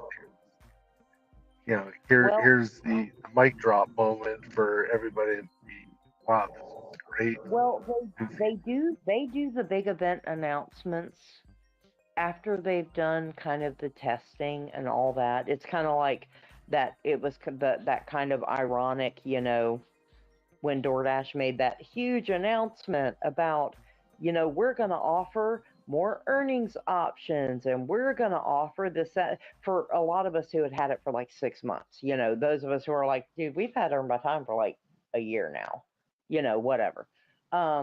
With all these brand new things that everybody, that half their markets already had, but they rolled it out. Then they did their big announcement that it was that worked out. Yeah, that worked out. Oh, what that would turn into? 27. It was a $20 stack, 20-50 stack, but I didn't realize it was for the same person. So I dropped the McDonald's off, and they were like, "Is it more?" I'm like, "I got another order," but I looked at my phone like, "Oh shit, it is." So they gave me a $7. They gave me a $7 tip. It was $27.50. Nice. But yeah, anyway, they do that, but it's like, if we want to use the Apple example, I'm going to go back just a little further and go to Macintosh, because it's like Macintosh came onto the scene, and Mac that became Apple came onto the scene, and it's not like there weren't computers already. Windows dominated the market. Mac came in and just started plugging away and ended up becoming basically a brand of its own. And DoorDash has already done this once, where they came in as an underdog in a market that was already dominated by somebody else. And just, in some cases, chipped away at it. In some cases, used their own mistakes against them. And just, in a pretty short period of time, just dominated them. They did that with Grubhub. And I could absolutely see DoorDash, for however you feel about them, deciding, looking at the clock and going, yeah, you know what? We're tired of being Easy Cater's third or fourth choice in many cases. And wait, why the hell do we need them anyway? Why are we giving them most of the fees and this, that, and the other, and we're providing they're kind of like us, we're like, why does DoorDash get to keep all the fees? Well, we're the one doing all the damn work. Well, DoorDash is now looking at Easy Cater. This is my opinion. where DoorDash is looking at Easy Cater and they're like, wait, why the hell are we giving them all the money when we're the one doing all the damn work? Because literally, we have the program. It's right here. We actually were doing it before them. So, actually, I don't know how long Easy Cater's been around. I haven't gotten them that much. But, you know, they're like, we were doing this. We've done this already in a very small scale, comparatively. But, you know what? Yeah, we can do this. We can absolutely do this. So it never made sense to me how they basically handed catering to other companies without a fight anyway. But I absolutely, I do not see them. Like I said, there are certain people in this space who feel that DoorDash is just getting out of the catering thing entirely. You know, for whatever reason they may feel like it is, they're assuming that DoorDash is just getting out of that game. Me, absolutely not. No, but that's because they were disdain and their bias against the company. You know, everybody has a disdain and bias against the company because of the stipulations that they put in or put out. And to be quite honest, in my opinion, those same stipulations that they put out are caused by the actions of the drivers that are on the platform. And now the drivers on the platform don't like those stipulations, and they don't like those things that they have to go through because of their actions. And now, they're getting out of catering, or they're being forced out. No, they're not being forced out. I have no belief that they're going to be forced out of catering. They're just like you said, they're revamping it, and they're going to come back, and it's going to be stronger. And then those same people are going to be like, damn it, I got to go back. Damn it, I want to get some of that money. Damn it, I can't not work. Damn it, I don't want to bow down or door that. Damn it, and it's gonna be hard for them to get back on the platform. That's just my opinion. Well, like I said, my opinion, again, complete conjecture, but just making some educated guesses based on honestly, why? But also just from the correspondence that I get from DoorDash, having an access to a corporate business account, a customer account, a business customer account, that they're going to roll out their own Easy Cater competitor like they used to have with the old Drive program, and they're gonna go straight for Easy Cater. They're not leaving that money. They're not giving that money to other people when they know that they have the ability to take it. Oh, no doubt. And I'm shit, good reasons. I want them to get rid of Easy Cater and then take Delivered and deliver that with you too. Bye.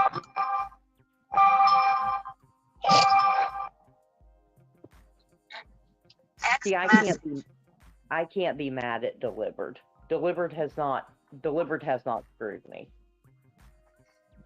I would not even turn on Deliver That if I didn't have my 2 fixed customers under the conditions that I have them. But, you know, like I said, but no, Easy Cater on the whole, just, yeah, whatever.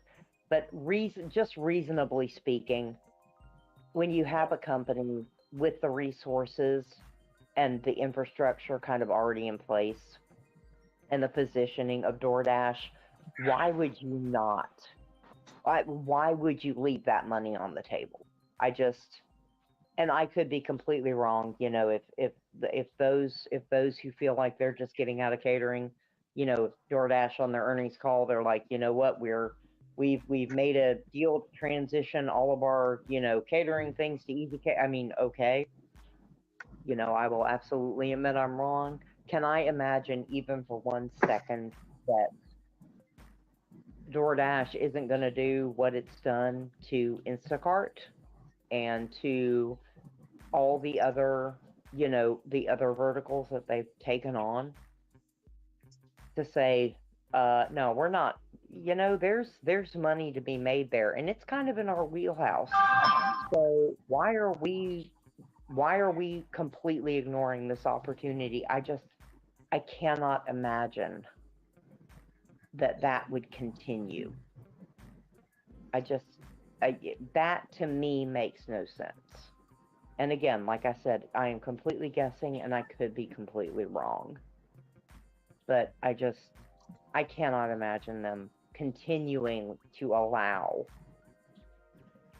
other platforms to take that much business and not even try to go for it. And allow themselves to basically be the dispatch of a dispatcher.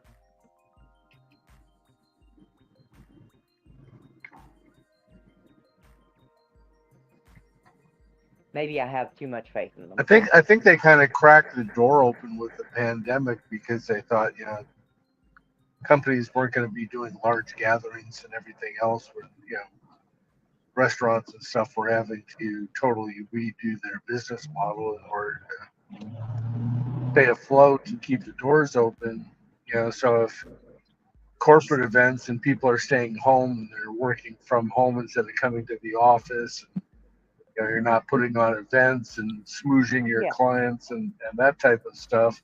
It made sense that you would drop that to the point where it's like, okay, somebody else thinks that it's a winner. We think that we're putting our finger up into the air and saying, hey, here's the winds of change. And we feel that at this point in time, it shouldn't be our primary focus. We need to focus on getting products to people's homes instead of company events. The company events is kind of like the piece de resistance, where that's what you're talking about now. Is why would they let that prize trophy go? And you see the business model, which I talked to Boots about before, and I said, hey, if you can get in the door of a company and then offer something for the company to the employees that's then going to reduce non-tipping and all that other type of stuff because it's like Dash Pass, and now you're in a sense educating those individuals who get the experience of DoorDash and then take it and create their own account for at home. You've just grown your whole customer base because you got into the corporate event and gave everybody a taste. Of the overall process, and it's like, oh, you just trained us how to do this. Well, so I absolutely understand them not focusing on catering during the pandemic because that wouldn't make a lot of business sense. The fact that it has taken them so long to go back to it, because pre-pandemic, a lot more restaurants were still handling their catering in-house. Not as much as they used to, but they still largely, in many places, in many cases, handle catering still in-house. Even down to deliveries. Like someone from the restaurant would facilitate the deliveries. Are they at a point right now where it's like, hey, we're getting ready to launch this program and we've done some tests and 7 out of 10 companies say that they would, do it, so they're running in a sense some beta marketing tests to see, what is the success rate of people signing up for this program, Have you looked at business.doordash.com? I actually got an email that was a sponsored email inside of my Gmail account. So I saw the voucher. I saw the voucher program, for employees. But I have not got the website. Yeah, the voucher program is a very small portion of what they're offering to their corporate clients. Okay. Business.doordash.com, if you go there, they're offering 3 main things. They are offering large event catering, obviously. They are offering basically integrated expense budget. where a company can expense a line item and they actually allow you to integrate it into SAP or major accounting softwares where your company budgets a certain amount and employees can individually order meals and it's paid for by the company while at work. And it's going to offer, and you can get a level where you can offer your employees free Dash Pass as an employee benefit attached to their cafeteria plan. Right, which was what I talked to Boots about. I was like, hey, if you do something like this, it's like you're growing the next generation. It's a company benefit to the employees, so it's a draw. Hey, you come work for us, you get medical, dental, you get Dash Pass, you know. And at the same time, it's kind of like this is almost like an insurance policy. It's like you're going to be paying us corporate as a monthly fee of X dollars, and whether or not you use it or not, it's kind of like, you know, we're still banking up the money, and if you don't use it for 1 month or whatever, then that's money that's in our coffer. It's not like you bank that. It's not like you bank that up as a credit. You know, you use it or lose it. Yeah. Well, plus you are more likely. They have the raw numbers. People who have Dash Pass order more frequently, and their order value tends to be higher. Right. It's a win. It's ultimately it's a win-win for DoorDash to implement a program. But when you talk about the element of having dedicated corporate client accounts, when you attach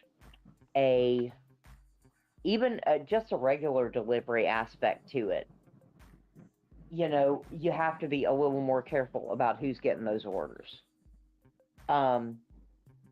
Because if the company gets bad feedback, DoorDash is going to have a problem.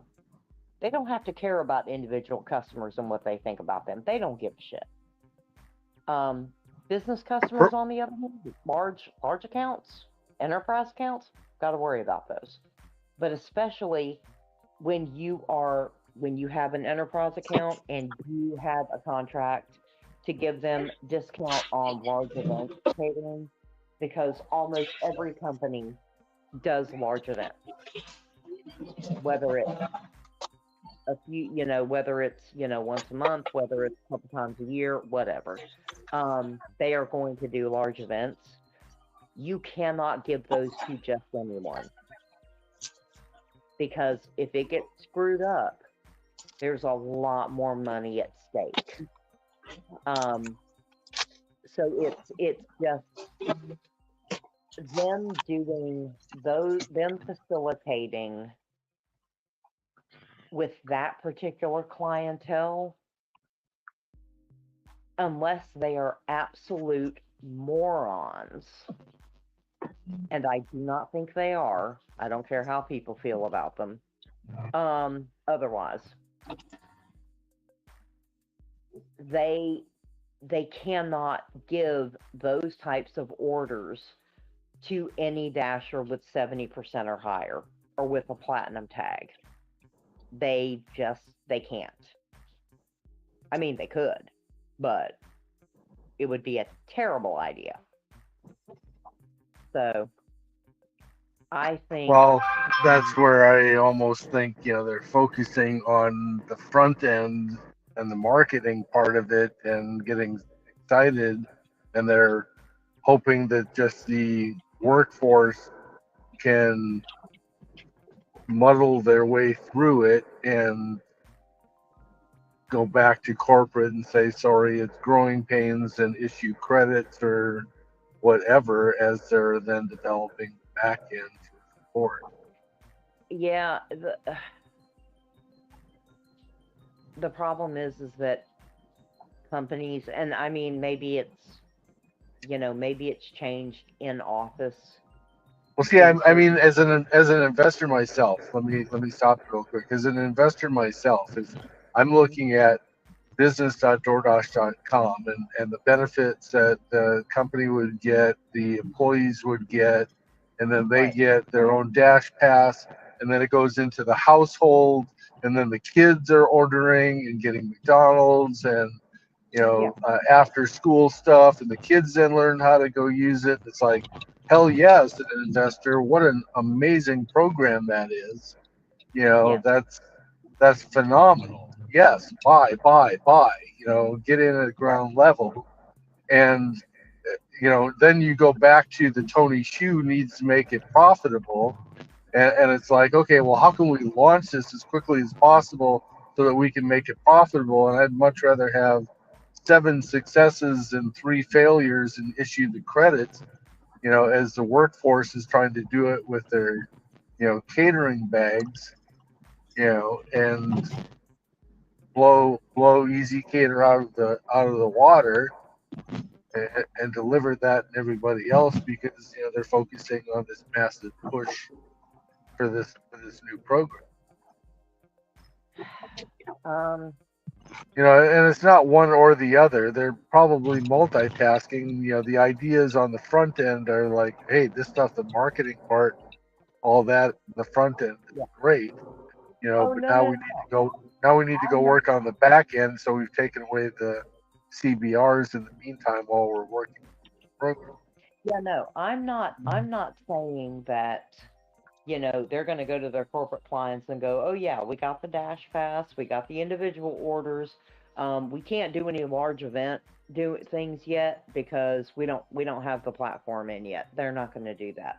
What I do feel like they're going to do though is they know just because there are platinum dashers in platinum markets now does not mean that they do not know who their LOP people were. They're genuine LOP people.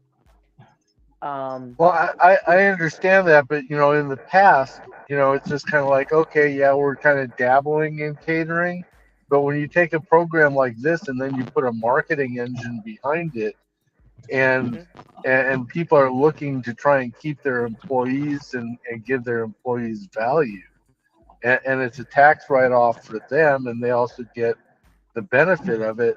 I think the success rate of a program like that with a massive marketing engine behind it is not going to be just an elite drive type program. This is going to be 10 times bigger. So it's going to be. I guarantee you, if they really go for Easy Cater, they are going to create a drive time program. It is going to be outside of the tier program that they have now. They are, but it's going to be a hybrid that's going to have a back end as a support system of people like myself who aren't part of the drive program, who have the equipment, who can step up and fill the voids. Oh no! It's gonna be. I envision, and I could be wrong, but I envision it being a new invite-only program. Once they get their markets nailed down, I think they'll go on the back end if they don't have an invite-only program. Now, there are some markets where they will probably launch an invite-only program before others. New York, LA, really good catering-heavy markets where they have that enterprise clientele and those contracts locked down. I could see them creating, that would be where they would test pilot at basically a revised drive program. Because number one, the drivers are there already. Really easily available. In other markets, they're liable to, somewhere in the back end, they're going to be like, hey, so-and-so's had this many deliveries, so-and-so has this kind of rating, they have this kind of completion, they meet our old LOP requirements. If they have customers to service in that area, they may just send out an email like they used to with LOP, hey, we're inviting you to join a new catering program. Even if they don't even have clients lined up in that area yet. And be like, hey, you meet these metrics. Join, kind of like LOP was when it was, or LOP originally, where it was genuinely invite only. and you had to keep a certain completion rate. Like you may have to keep a 97, 98% completion rate, which, sorry, not sorry, is probably not unreasonable when you're dealing with orders that are that important. And so when you were in the drive program, was there any training whatsoever, or was it just you signed up, you're in it, and go figure it out? There actually was some training. It was very different back in the day. There would probably still be like training modules, verifying equipment, obviously. I don't know if they'll do like the second set of stats like we used to have.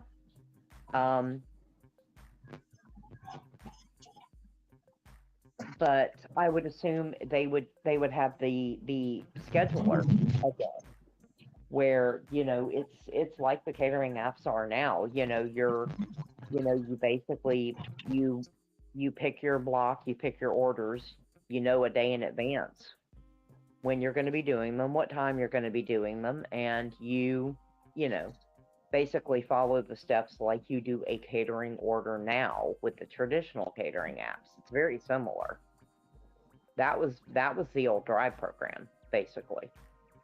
So I think that they would probably, because the trick is that they can give a catering order here or there because they know who their LOP people were.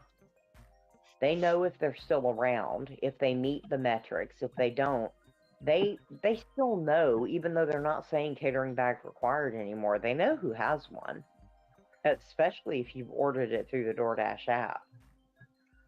So they can make some general assumptions to start. But like I said, the individual orders, the growth going forward or whatever, when it comes to individual stuff, from an investor mind, that's great. Business to business, though, when you make a contract with a business, when you make a commitment with a business, Hello. comes to like your big event things, and it's one of the problems that Easy Cater actually has that DoorDash could really exploit if they do it correctly. It's one of the reasons why Deliver That has that test that everybody hates so much to get into certain programs to take certain types of orders, because for all the hate that we have for them, there's a reason why they don't let every idiot take every kind of order, because not every idiot can take every kind of order and do it properly. When you are, especially when you're looking at that type of money, that type of retention, and that kind of income, that growth that you could get, there's a much higher risk. It's not a matter of, we'll pick a dasher we think is okay, and if they screw up the catering order, it's fine, we'll credit it. Businesses are not as forgiving.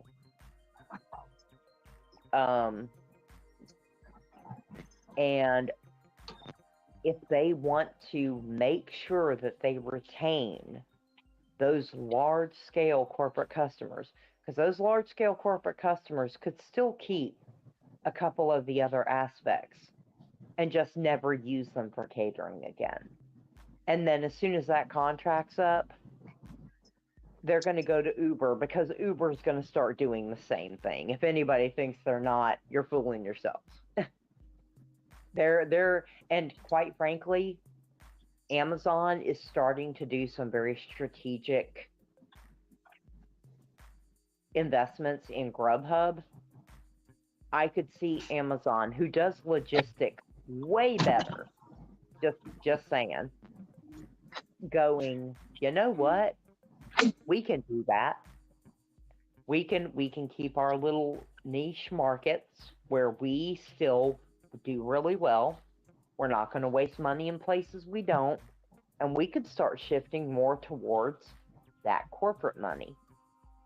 And they could, with the backing of Amazon and those subsidiary investments that they've got going in there right now, they could make a little targeted sneak attack, especially if DoorDash just goes in trying to do it willy-nilly and does not pay enough attention, because they cannot treat Procter and Gamble or the U.S. government or IBM or the Apple or Tesla. They cannot treat those customers on an enterprise level the same way that they treat, Mary Lou down the road. It's two completely different relationships, and the opportunity to grow, but mainly to be able to go to their investors and say that we can record stable income. Stable, because Dash Pass is a big thing for them, because there's so much growth that comes from it. There's a proven return on investment when it comes to Dash Pass. They're going to treat, if I were them, again, total, because we don't even know if it's actually going to happen or not. But if they do decide to go for that, that's going to be because of the income potential and the growth potential. It's something that they've got to make sure that they don't mess up. You can't just sit there and do it half-ass and, be like, if we screw up, we'll just credit them. It'll be fine, because businesses are not nearly as forgiving. And there isn't a single contract one of them is going to sign. Not those really large companies like that. That they're I'm gonna push back. I'm gonna push back just a little bit, and that's that. You've all experienced Microsoft Windows and Word and Excel and PowerPoint and everything else, and there's been little bugs and little things, but yet you still rolled it out because it's never going to be perfect, but yet it was still pushed out to the enterprise level. So, even Exchange servers and databases and all that other type of stuff, there's bugs and fixes and patches, that need to come down. But it's never going to be perfect, but yet you still have to launch, to get the majority of the program started and get it rolling so that you can get the feedback as to what's wrong with it so that you can do the fixes. So it's never going to be perfect. Yeah, but they're not gonna go balls to the wall launch on it willy-nilly, because enterprise software doesn't do that either. Because when they do, they have to refund their licensing fees.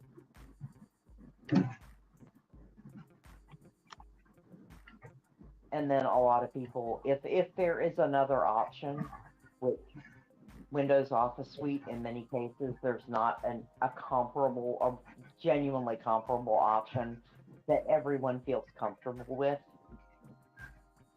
But in the delivery space, yeah, there are other options. They've been using them already.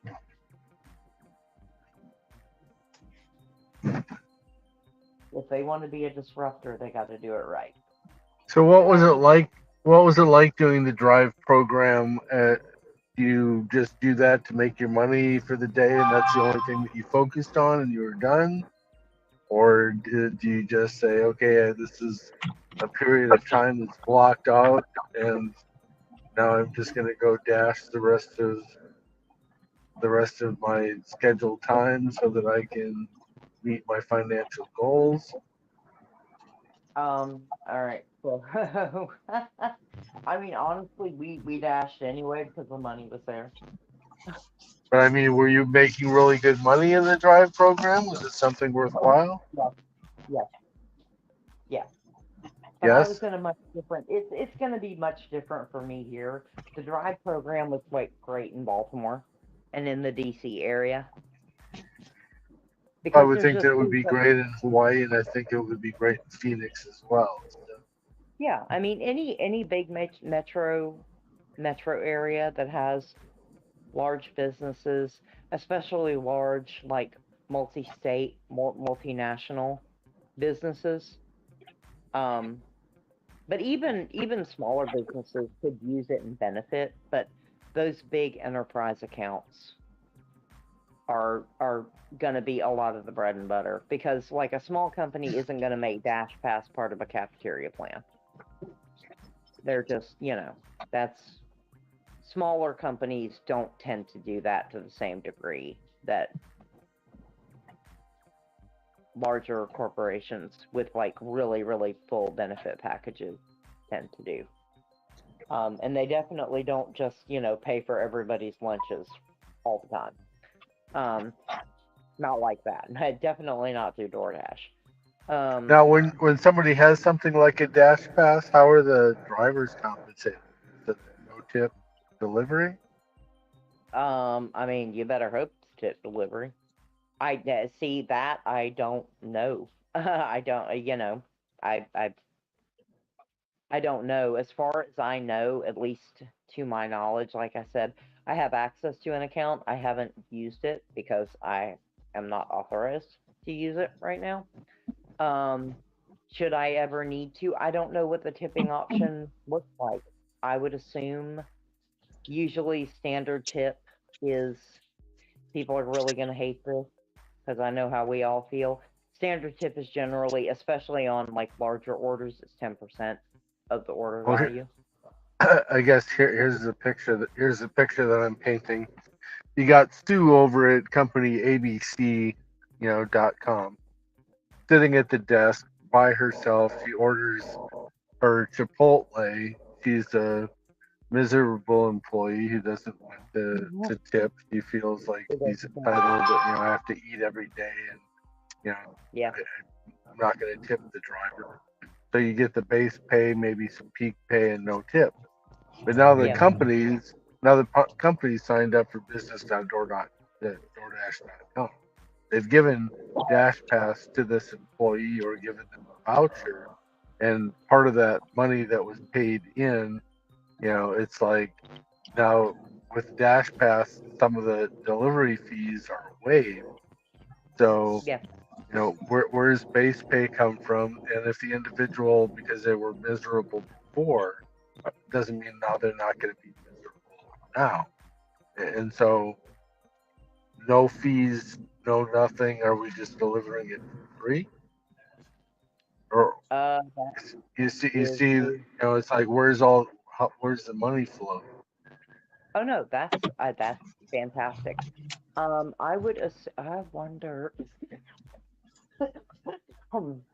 I can't check right now. I might ask at my next opportune time. Because the company is allowed to set spending limits. So I'm wondering if one of those spending limits might be a tip percentage based off the subtotal, or just a total dollar amount on the whole. Because see, from my finance end, honestly, giving employees, especially like the traveling employees, Dash Pass, since DoorDash is literally everywhere. Do you know how much money companies would save on per diem? Paying out per diem? Just telling people when you go travel, you're not going to be given, $50 a day anymore, or $150 a day, whatever your per diem rate per meal may be, depending on the company. Just you're gonna order through Dash. You're gonna order through DoorDash, and that way we can directly expense it. Yeah, depending on the project we did when I was, or where we sent. So when I was in St. Louis for 6 months, our per diem, our food per day was $60 a day. Yeah. And we were there 6 months. Yeah. And that was that was our food. That wasn't including the others they paid for, but food alone was $60 a day. Well, no, I was about to say, because when I used to travel, depending on where we were going, it was anywhere between depending on how far and how many meals they were counting, it was anywhere between like 50 to 150. Like I said, it depended. And I don't know about y'all, but when I was on long-term projects, if any of y'all ever did that type of work, Ron, I know you did, obviously. I was up in a hotel that had a microwave or something. If I spent more than $10 a day, it was surprising. I had no problem eating cheap and pocketing every penny of the rest of that. Because when they're giving you a per diem, you're not turning in receipts for your food. They're just giving you a set amount. Yeah, we used to do that in the military. Uh-huh. Yeah, same thing. Yep. So, and every company knows that people do that. I mean, there are plenty of people who sit there and spend every penny, and they're morons, but more power to them, because it's the company's money. But, yeah, but most companies know that those expenses, it's the same reason why a lot of companies give gas cards now. It's a lot of the reason why companies set up reservations when people used to make their own. There's a reason for all of that. It's expense control. So I absolutely could see companies, especially companies that have to send people out for long periods of time, that have traditionally had to offer, mileage per diem reimbursements, either instead of direct reimbursements or direct expense, they're just paying like a set rate for something. That would absolutely cut down on that cost. To be like, you have a business account, you have vouchers, it's worth this much per meal. If you don't spend it, you don't get to keep it. We just don't have to spend that money on you, but you can have as much as you want and set it at, whatever's reasonable for where they're going or whatever, and, have them order. So if somebody has a $50 per diem per meal and they decide to get the, $38 Outback, whatever it may be, or whatever they decide to do, and all the fees come up to, $46, well, that driver's getting a $4 tip. Yeah, well, that's something goes back to something that Matt was talking about with companies that were using the catering type program, and it's like they would have a $200 budget, and they would be sending something to a medical office, to wine and dine their clients, and they'd have a $200 budget. They'd order, right up to that $200 amount to pay for the food, and then there would be no tip. Yeah. Yep. So, but that's how I could absolutely see the benefit, and if I was part of DoorDash's sales team, I could sell that. Because there is a financial benefit there. Is it going to benefit the drivers? Who knows? There's absolutely a possibility that a new platinum perk could be that you become, a premier driver for, their corporate clients, and those orders are guaranteed to pay a base pay of $4. They could, plus tips or whatever. Right. I guess ultimately what I see is that the future drive program, if one is created or initiated, which more than likely there will be, they're going to be happy. It's the drivers that have to go get an order of Chipotle to bring it to Sally at abc.com that, if there's no tip on there, are going to be pissed off, and it's going to be the next wave of complaints in the gig economy. Oh, absolutely. Tips are always going to be a complaint in the gig economy. It's just, it's just, to be perfectly honest, would there be some type of a increased penalty for not accepting that type of a program, since it's a voucher type of thing? because Well, it's okay, see, I like think you were part of saying, it, you don't want to piss off the enterprise customer. well, no, because see, these are two very different things. When an individual employee orders, you want to make a decent impression, and that's fine. But when you're talking about a large event order, that's a little bit different. Um, because that's not, Sally ordering, something or other. That's, you know, vice president of marketing says we're going to be having, we're going to be having, or I'm sorry, the CFO says we're going to be having our investor call on XYZ day. There are going to be both people within the company, there are going to be a ton of people listening, but we're also going to have guest investors on site. All of the main executives are going to be flying in for the conference call. So we need to have lunch. But I understand all that. I guess what I'm trying to get at is having worked myself inside of a corporate environment, I know that a lot of times people, instead of talking up to try and solve a problem, they love to talk sideways. And so when Sally gets the dash pass or has the ability to order food, because she's part of the enterprise package that they purchased, and her food shows up late and cold because there was no tip on it, or it wasn't worthwhile for a driver to go support that, Sally is going to go talk to Jane, who's going to talk to Bob at the water cooler, talking about what a bad experience that they have. And all of a sudden, the enterprise company is no longer focused on their mission. They're focused on DoorDash's poor service at every time at lunchtime because drivers aren't supporting it. So my question was, is there going to, is there going to be a tip that solves everything? The price was going to be set at some minimum dollar amount regardless because it's an enterprise account.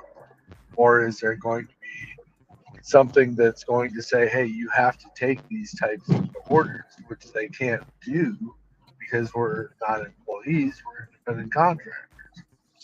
Yeah, they So cannot. how do you stop that negative water cooler talk because Sally got pissed off? Sally's You missing. make You sure the can't. order gets facilitated. You can't stop the negative water talk. You can't. No, but If Sally, you can try and minimize it. you can try to minimize it all day, but if Sally don't tip and her order gets there cold, that's Sally's fault. But she's going to blame the company no matter what. If Sally, Ron, what I'm talking about is eliminating Sally from even having the ability to tip because it's part of the package from the enterprise level. If there's a base dollar amount on that type of an order that's acceptable for any driver to go do, if whatever the mileage is or whatever, and it comes in as an acceptable price, then the drivers are going to do it. But you take the tip away from Sally and you make it into a standard price for an enterprise level account, and now you've reduced the number of complaints. You've reduced the water cooler talk. This is okay. The way to head that off again. If I were in their room talking about a program like this is you have one of two ways to do this, and it's going to sound terrible, but if you are not going to include a mandatory tip somewhere in the contract, individual orders, and like I said, nobody wants to sit there and say that, everybody's going to say nobody is entitled to a tip, yada, yada, yada. There are plenty of people out there who believe that. If there's somewhere in the contract that, every order is going to include 10% of the subtotal, they can call it a fee, they can call it whatever they want. And most companies will be like, yeah, whatever, because on a $20 order, it's $2. Nobody cares. That's not gonna make or break their bank. if they decided not to do that, either way, the way that it would happen is, in my head, the best way to do it is you put it to you make sure, because if you look at DoorDash's numbers and their ability to get orders facilitated, it has increased dramatically. Partially, mostly from earn by time, to be perfectly honest, overall. But the other is introduction of tiers and the top dasher and then the tier program. It has naturally just caused more orders to be facilitated. The problem that people have now in most markets is that they still bounce orders through earn by offer that should never be there in the first place, because that gives it time not to be picked up and to wait around and to bounce around. So what could very well happen? They could do it one of two ways. They can either make enterprise orders a perk of top dasher or platinum with a higher base pay, which helps offset whether there's a tip or not. And they can base the base pay, based on whatever factor they want to, distance, client availability, whatever it may be. The other way is, and y'all are gonna hate me for this, send it straight to earn by time.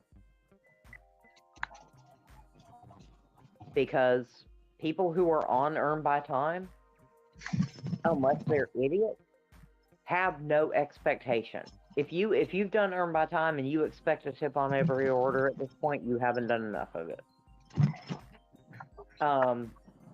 But that is a way to literally straight shot it to the merchant, straight shot it into the system, and straight shot it to somebody to pick it up. Now, personally, I would go with the higher tier route with a higher pay.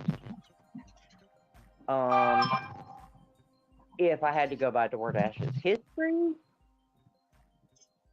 I would say they would probably straight shot those to earn by time,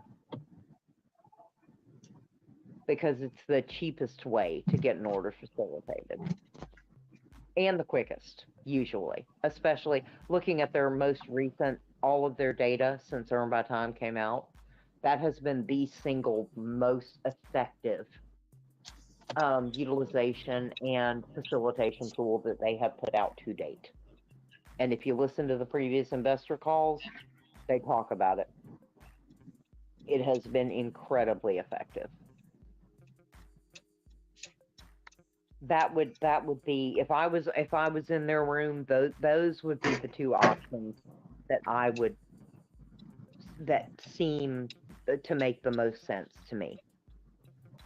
You either give it to your top tier people and pay them more to do it to ensure that they're going to do it and do it properly, or you route them directly to the people who take everything, whether it's a tip or not, and are actually going to get paid. Are you talking about people like me? Restaurant, if they have to go up elevators, if they have to deal with security desks, all those things that a lot of people don't want to deal with when they're on earn by offer, because they take time.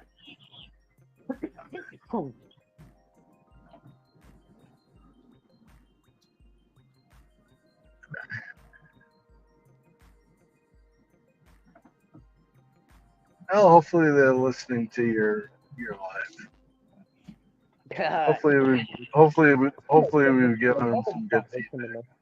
The hell do I know what I'm talking about? I've only done logistics and stuff for years. No, I mean, I just, in my head, that would work best. I think that would probably be the most successful. But that's just me.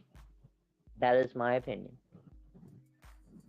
And we don't know. We don't know anyway. Like I said, for all we know, the naysayers who think DoorDash is getting out of catering in particular completely, for all we know, DoorDash can literally take those catering orders and throw them to Easy Cater to send to the river. Who the fuck knows? See, the real... Absolutely not. But, It's funny, but you have to understand, nothing has changed for me. I'm not the one who's losing my catering orders. I wasn't getting catering orders. dollars anymore. Yeah. So nothing has changed for me except for higher dollar and better value offered jobs. Yeah. That's what the tier system has done for me. Yeah. Right, with the hopes that should something come down, I hope so, and I hope it is the way that they say that I should be able to get more of those. That would be a very nice change. But nothing has changed for me, and unfortunately, it's dripped over into Ron, who's not even in the tier program. Talking about frustrating. Yeah. No, I'm not frustrated. Who's No, frustrated? but I would be frustrated. I would be For what? frustrated. I'm If not. I was, I'm not losing anything. I'm still making my money. As long as I'm not losing my money, I don't give a damn.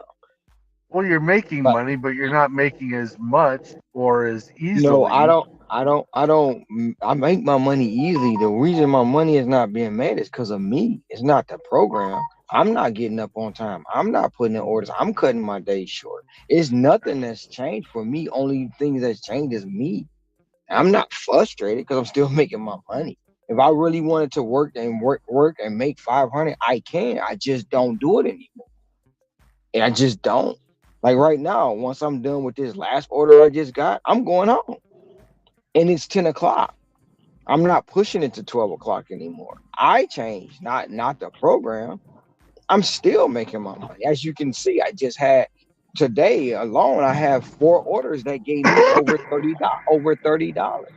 I got a 1050 plus at Cheesecake Factory right now. I can make 400. I'm stopping at 330.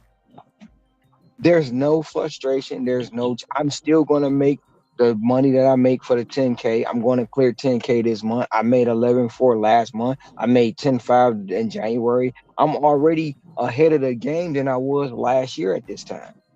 So who's frustrated? Who's losing money? Nobody.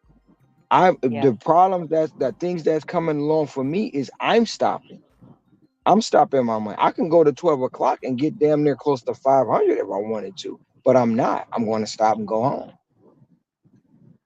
So if you think I'm frustrated or you think I'm not making the money, the reason I'm not is because of me. It's not the job.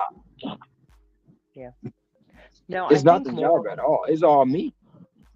Yeah, I don't think. Yeah, I was about to say because I like even with me with the changes because I'm not the grinders you guys are. I'm not. Um, for me, it's just an interesting.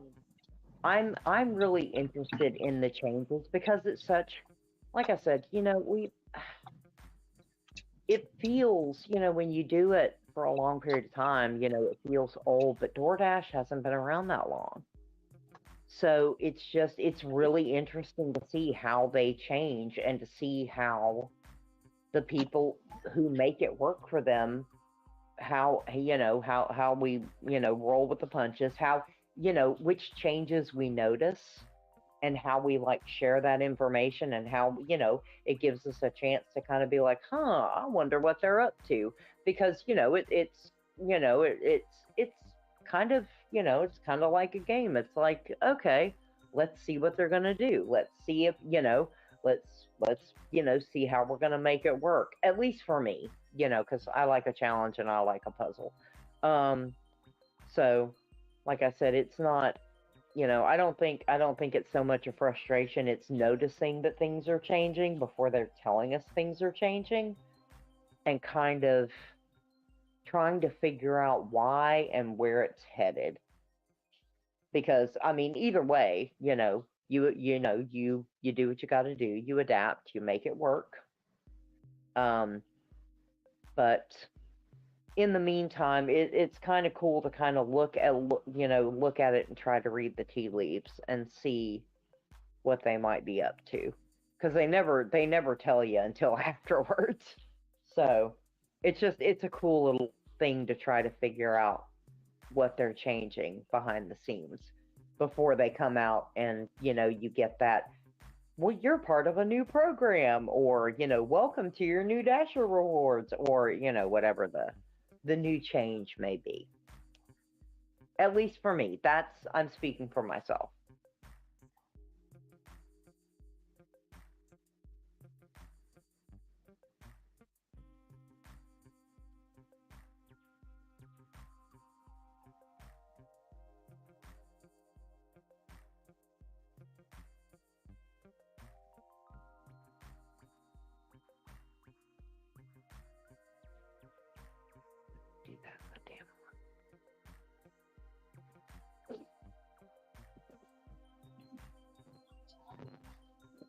Boom, boom, boom, boom, boom, boom, boom, boom, boom, boom, boom.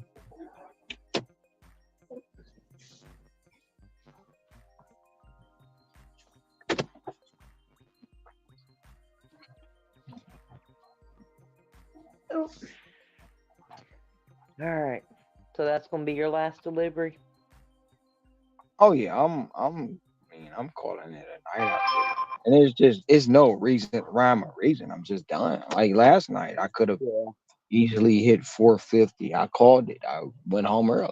I mean, it's. I mean, in all honesty, I'm more than happy to let time have the spotlight. I don't care about it.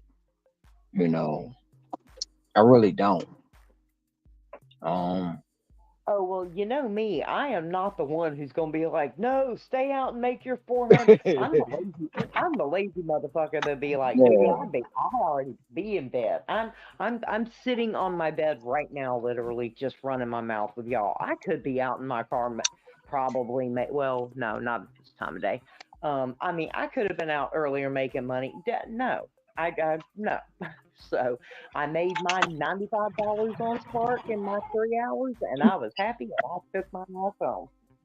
I wasn't looking for a spotlight. I was looking for an adversarial relationship like Larry Bird and Magic Joe. Okay, so now it's your time to shine, Pippin. It's your time to shine, Pippin. I'm just being honest. I know, like I'm at a point to where I'm at a crossroads. Like right now, I did 30. I don't know how to feel. You know what I'm saying? I don't know what's next. I don't know. So it's like you go. I think you should go to the doctor and see if you've got AIDS there, Magic.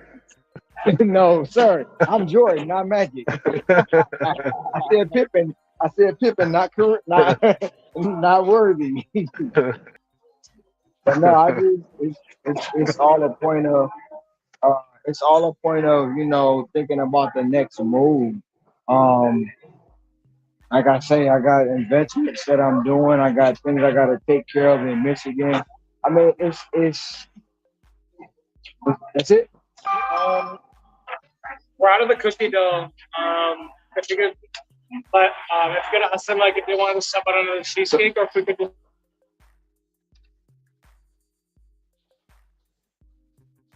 Tell him you want some carrot cake, Ron.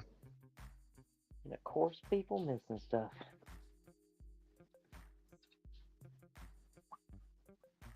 See, I would have no problem, servicing like an enterprise level client with, large caterings.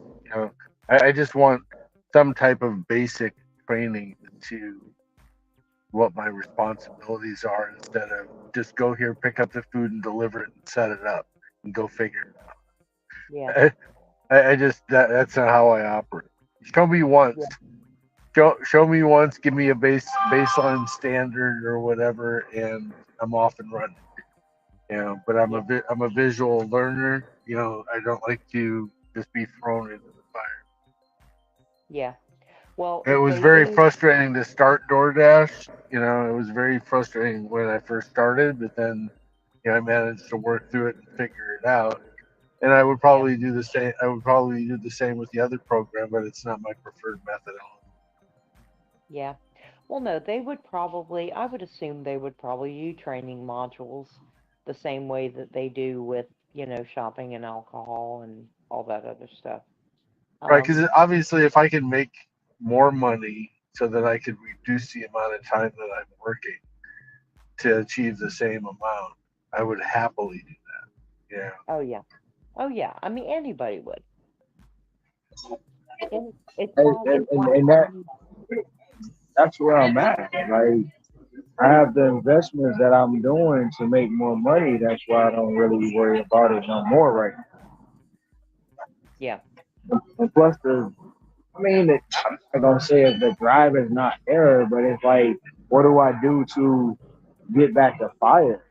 I mean, do I really want to do 45 deliveries a day just to get to 40,000 deliveries? It's really like, it is what it is. Yeah, I'm gonna be quiet because I am not gonna be a good influence when it comes to that. Not gonna take the bait. No, it's just It's all right. MJ just gave you a head. God damn it! What good Just is gave you a head 40,000 fake. fucking deliveries? Is 40,000 deliveries more important than other things you could do that would be worth more of your time? Okay, there. That's the only time I'm gonna say that. Anyway, I'm sorry. One Virgo to another, though. I had to just for a moment. You know, it would be one. It would be one thing if they threw out and we knew that DoorDash was going to give you some type of corporate recognition within the community or something, and Yeah, you know. absolutely not. No, But they're not. You're not going to get an email. There's no band that's going to show up at your next stop. You know, balloons aren't going to fall from the sky. No money. No Rolex. You know, no new set of tires. No, I will get the email like they gave it to me when I got the 25,000. I'm going to get the email and say, congratulations, you made 30,000. Woo, woo, woo, woo, woo, woo. I'm going to get that. I didn't get that email. I don't know why. I don't know either. I don't know why. You should have got it. Check your email. Yeah, I was so mad because it wasn't until I checked like an old ass email that I realized DoorDash sent me, hey, congratulations, Dasher. We're celebrating your 10-year Dashiversary. And I'm like, motherfucker. Because they sent it to the account that was attached to my original account in Baltimore. Now, for some reason in my head, I had it that I didn't join until like 2016. But apparently, I joined earlier than that. I probably didn't use it. I don't know, because I know I don't know. That was long ago. Maybe I was dashing? I would have sworn I was only using Grubhub back then, though. But see, with me, I used to get the Dashiversary every year. But I'm like, damn, I didn't get my Dashiversary last year. And I know why. Because according to their system, I haven't worked 30 days and I haven't made 30 deliveries. So I don't get my dash in the real. So, but I called them. I sent emails. I sent screenshots. I said, you know what? Fuck it. You guys gave me $3,000. I know I made the deliveries. I'm not about to argue with you about your system anymore. It doesn't matter. Like those things like that. It's like, why go back and forth with them? It's there. The proof is in the pudding. You sent me money, so yeah. Why worry about a Dashiversary? I know when I started. No, the only reason why I got just minorly salty about it was because, remember, they gave that big bonus to 10-year Dashers. Mm-hmm. But they did it. It wasn't 10-year Dashers. You had to have been active from 2016 and before. Yeah. And I'm sitting here and I'm like, motherfucker. Literally, when I moved here and I decided I was going to get back on, and I couldn't get it to activate because the only thing that was still the same was my name and my social security number. And I called y'all and I'm like, I need to get this transferred so that I can, I can dash in Albany. For Uber, super easy. Did it, no problem. No problem whatsoever. DoorDash, finally, after getting escalated twice, they're like, "Look, you just have to make a new." Like, I got escalated to the point where the person sounded like me, and they were like, "You just make a new account." And see, And that's what they kept. That's what they kept telling me about to reset the unlocking the 30 days and all this and all that. Because I'm like, it was a thing. They were giving out $5,000 to people with X amount of deliveries. I'm like, what the fuck? I'm missing out on shit. You know, you can't. Well, make a new account. Hell no. I done made all these deliveries. You want me to make a new account and all that shit get reset? I'm straight. Yeah.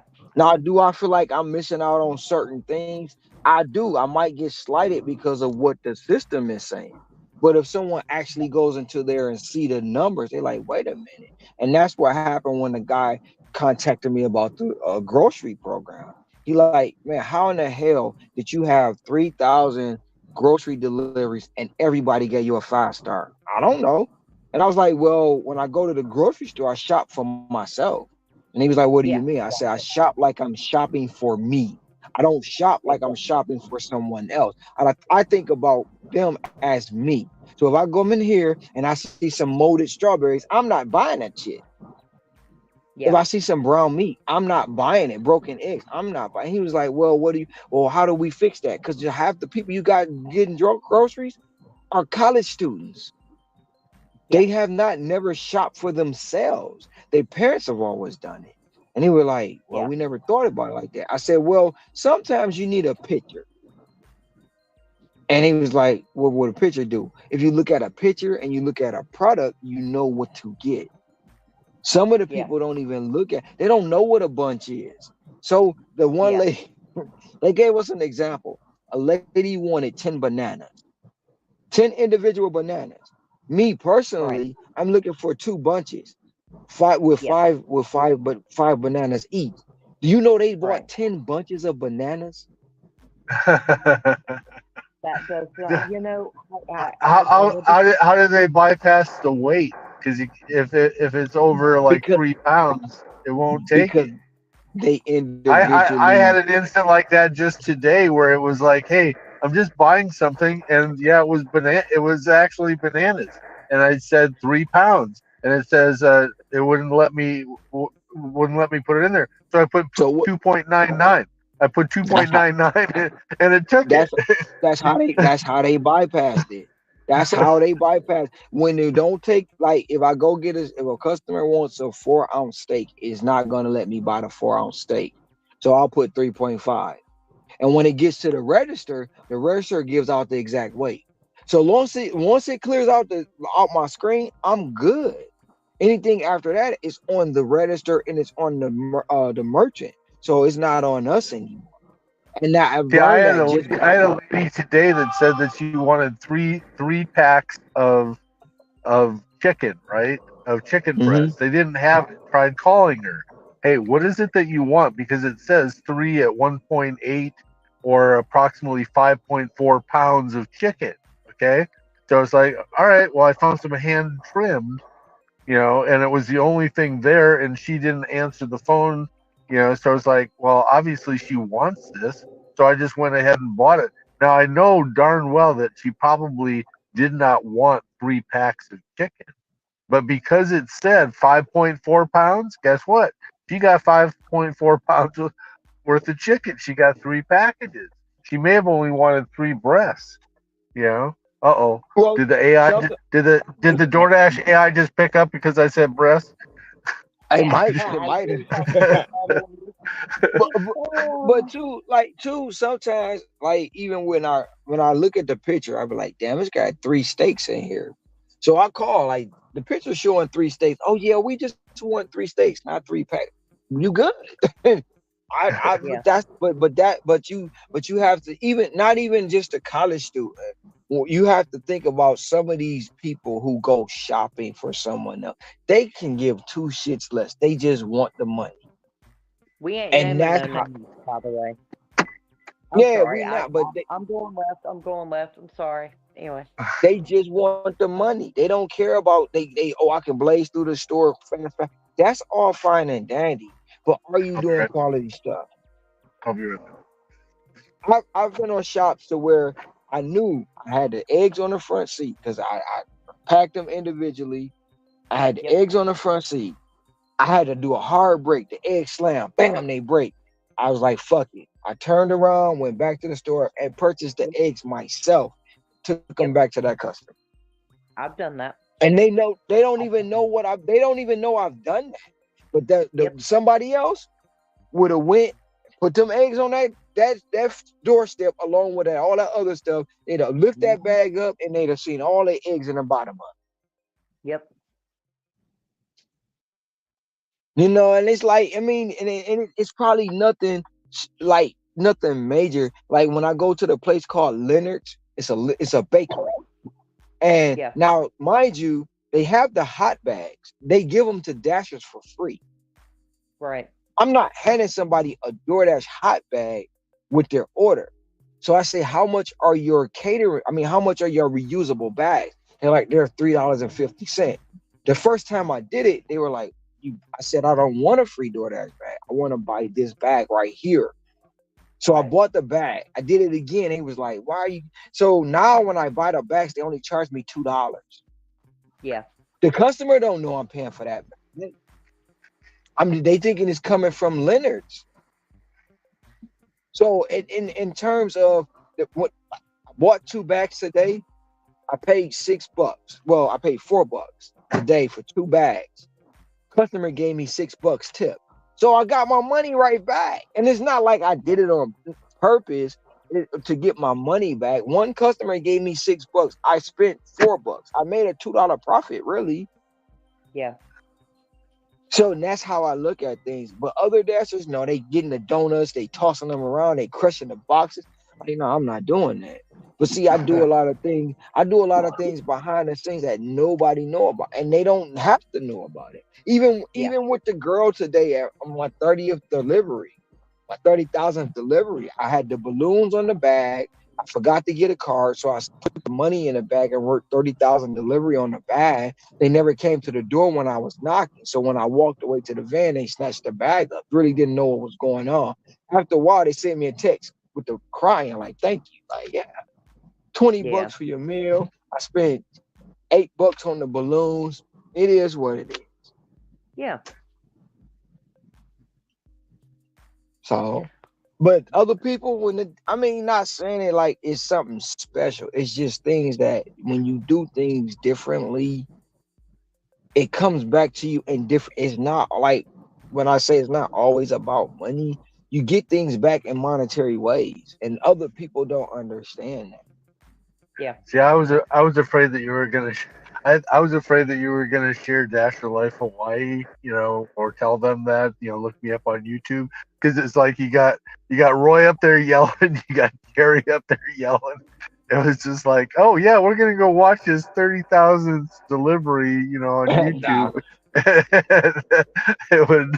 I was like, oh my god, not. Well, no, I did that the other morning when I went to Denny's. I don't know what it was. I was in Denny's picking up an order. The young lady who came in with her 2 kids. I looked around. I was like, when they went and the lady took their bill. I said, hand me that bill. And she was like, what do you mean? I said, here you go. I paid for it, tipped her, and I left. I wrote on the back of the receipt, Dasher Life Hawaii. And she sent me a message and was like, thank you. You make my day. She made a post about it and sent me the link and all that. So it's like, and then I gained like 4 subs off of it. So it's more so like that. Those things, she never even seen me. Never knew I did it. It was just something I did. It was I was actually sitting there talking to another Dasher who was actually wanting a picture. And I looked, I'm like, that's what happened. And he kept looking at me. I'm like, dude, why are you looking at me? And I was like, uh-oh, here he comes. And he was like, you Dasher Hawaii. I was like, shit. But once again, he's a new Dasher, and he just started, and I was the reason why he started Dasher. I got an Uber tail.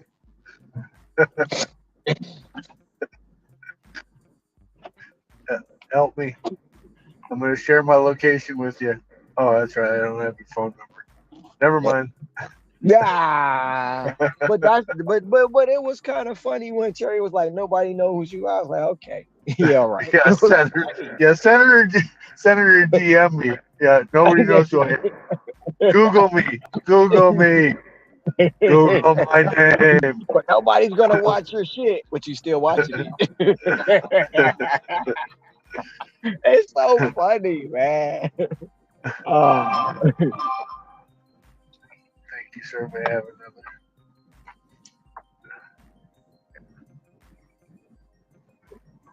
Cherry seems like he's a little manic depressive. He's like up and down. It's like, I'm gonna take my ball and go home. I'm gonna come back. I'm gonna go. I'm coming back. Like it's just His like motor's it's coming. You know it's coming. You know it's coming. And okay, that's fine. That's fine. I mean, it's really no point in arguing because it's like you're gonna say what you're gonna say, but yet but supposedly they're gonna put a team together and come beat the team that I have. Truthfully, I don't have a team. Shit. But okay, it's cool. I'll be waiting. We're gonna kick you guys' ass. That's fine. Oh man.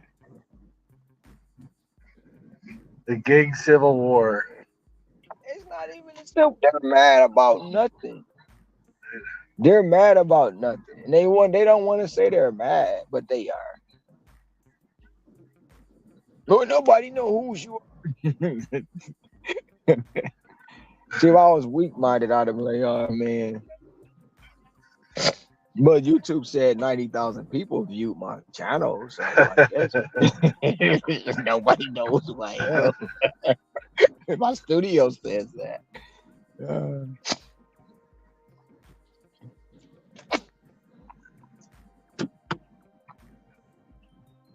But anyway, yeah.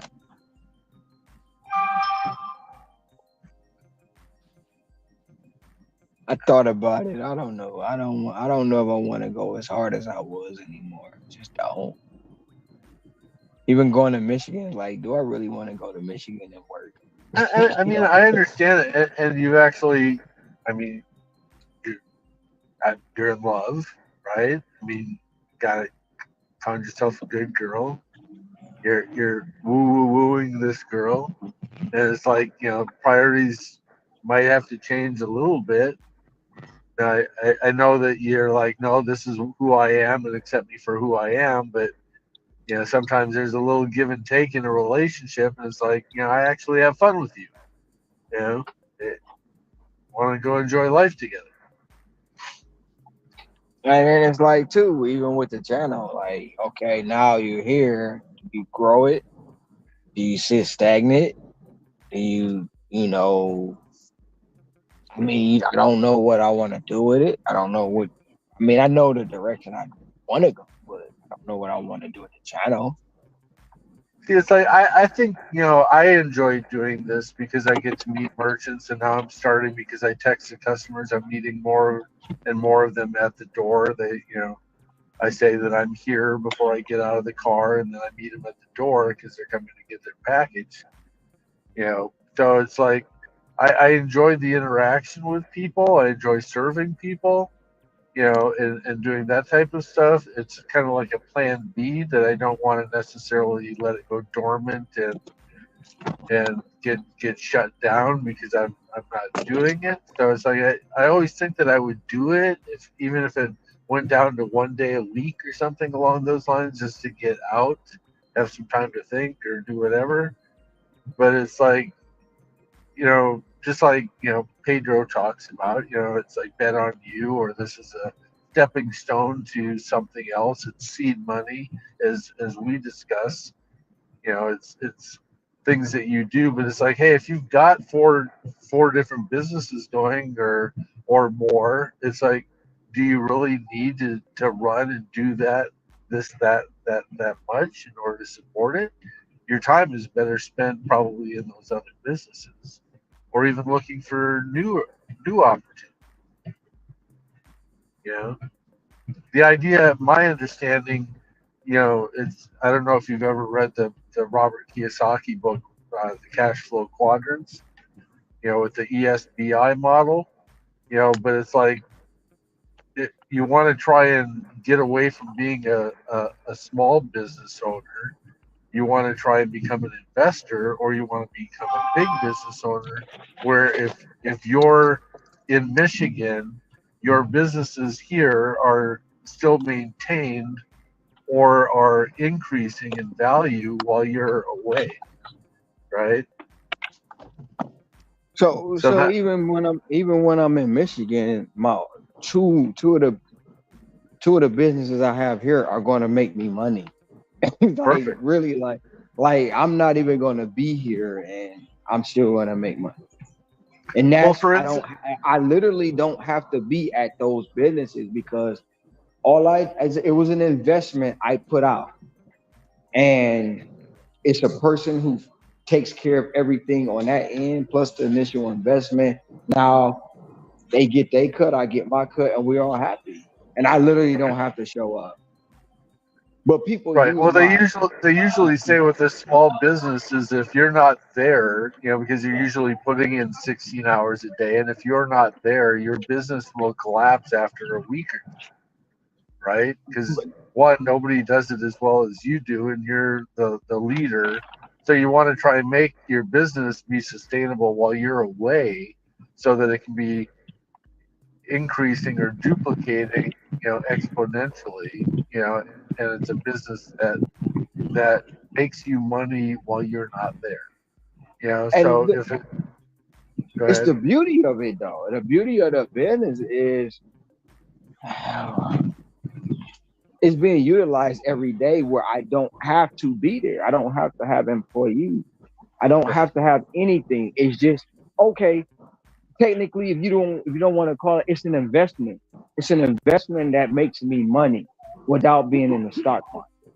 So somebody walks up, look at it, shine their phone on it, it activates and they take off. And for every 2 minutes they're on it, I get paid.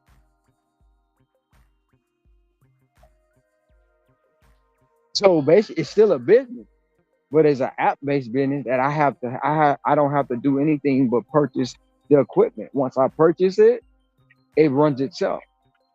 And therefore, it's a guy who drives around. He picks up everything that I have, takes it back to the docking station. He gets his money where they dock it at, get their money, and at the end of the day, I get the balance. So I don't have to do nothing but just invest into it, and it makes money. And yes, I'm in the market where it's going to pay me. So I don't. That's just one. I have two of those like that here. It may sound like I'm like sounding a little. I just don't want to say what it is without, what I'm saying, without exposing it off rip. Yeah, you don't need to. It's really the concept that we're talking about, not the actual details of the business. So you're already at that point where those things are sustainable, where all you have to do is pop in, be the visionary, dot the I's, cross the T's, inspire the workforce, or add to it, or if there is no workforce, add to that investment and get more widgets out there for people to be able to utilize. And it's like, it's like if you're making good money that's helping you live the lifestyle that you want, and it's also growing, as well, so that you're living below your means and not strapped to the point where you're like, I got to go out and do something because my business is not making me enough money to sustain itself. If you're at that point, then that's the American dream. You've got your freedom, so you don't need to do it. Yep. Thank you.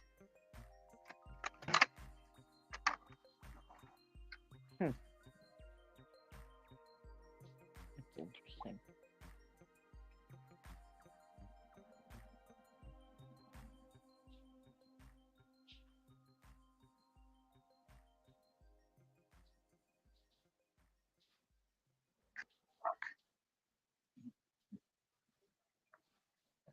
Yeah, that's the thing. Like most people, like I learned to the point of when I was doing mobile repair, I needed to be in other places without even having to be there, but I couldn't because it was all on me. And if you hire somebody that don't know how to do what the basically what they say they know how to do, it all falls back on you. So now it's basically to the point of, wait a minute, if I invest in this, I don't have to, nobody know I have a part in it. Nobody know that's my piece of equipment. Nobody can get mad and say I'm not using it. They just, and I still get paid. That's what I focused on. You know, eventually it's going to be a tour company to where the places I go that's off the beaten path, it's going to be a tour company for that. Right. So If it's something that you love to do as well and find new places to, exactly. And then once even with the tour company, I can go scout the routes, hire people to run the routes, and I don't even have to be there. I might pop into a tour here and there every time, but guess what? They're not gonna know it's mine. But just like I'm on just regular knowing about a tour. So it's so many things, especially being here, that you can look and say, damn, that's a business. And I don't have to be. No, you got to check your numbers. You got to make sure you making a profit. You got to make sure it's worth your initial investment, and did you make your investment back? And once you see that is flowing, oh man, that's the most beautiful thing in the world. But see, then you get people who be able to profit. Oh, okay. There's no point in arguing with you. Because if you really knew what I knew, if you really knew what I made, you really have an attitude. You think you got an attitude? No. If you really knew what I made, you have an attitude. See, that's a difference. That's a difference in mindset because see, those people they've got a challenge that they need to address. Somebody like myself, I sit there and it's like, oh, wow, he went from here A to there B. How did he do it? How can I do something similar, not doing exactly what he's doing, but what did he do? Where was his mind? What were his thoughts? What was his daily routine? How did he come up with that idea? Could I come up with some type of an idea like that? It's like you sit down and you watch that person to sit there and go, hey, if this individual did it, then what was his mindset? What was his philosophy? What steps did he take? How can I do that same thing? Because it's been proven that he's done it, right? And so if he's done it, then why can't I do it? It's kind of like the old adage that nobody was able to run the 2-minute mile, and then all of a sudden somebody broke it, and now everybody's running 2 minutes. But I look at things. I mean, just not saying I'm better than anybody. I look at things in a different light. I've had people, and it just comes from when you surround, like, it's not even really surround, but when you surround yourself with certain people, like when I go to the building, like I know who Grant Cardone is. Grant Cardone. Yeah. I look at Grant Cardone. I look at Tony Robbins. I look at I was gonna say Tony Robbins, but I look at he's a motivational speaker, Eric Mike. Anyway, I look at him, the motivational speakers. I listen to those are the things, like he has a $3 million motivational speaking business. People pay him to go around the world to speak to them, and he gets paid $3 million. Well, it's probably more now, but I know he makes at least $3 million a year just to talk. Just to talk, and he's from Detroit. Just to talk.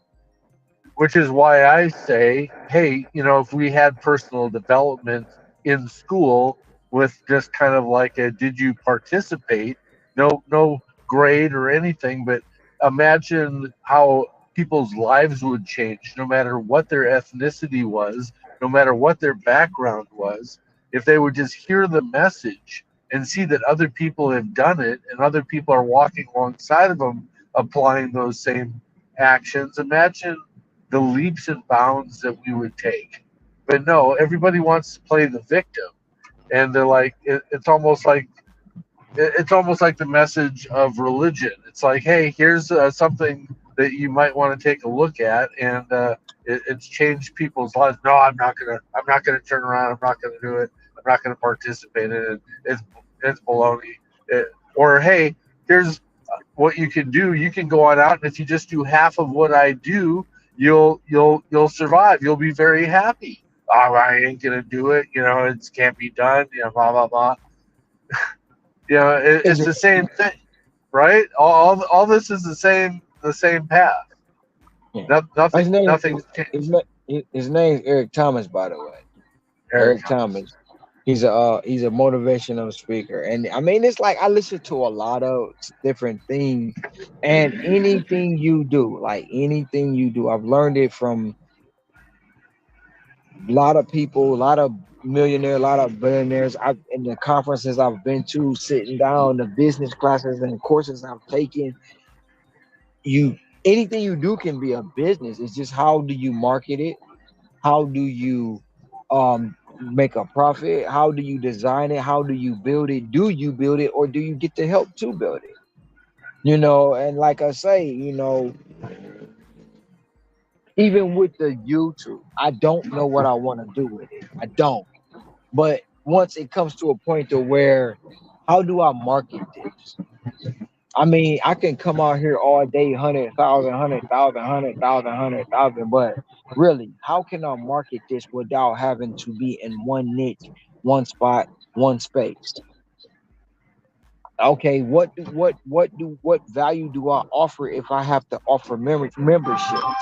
What value can I give somebody from giving me $2.99 a month for membership?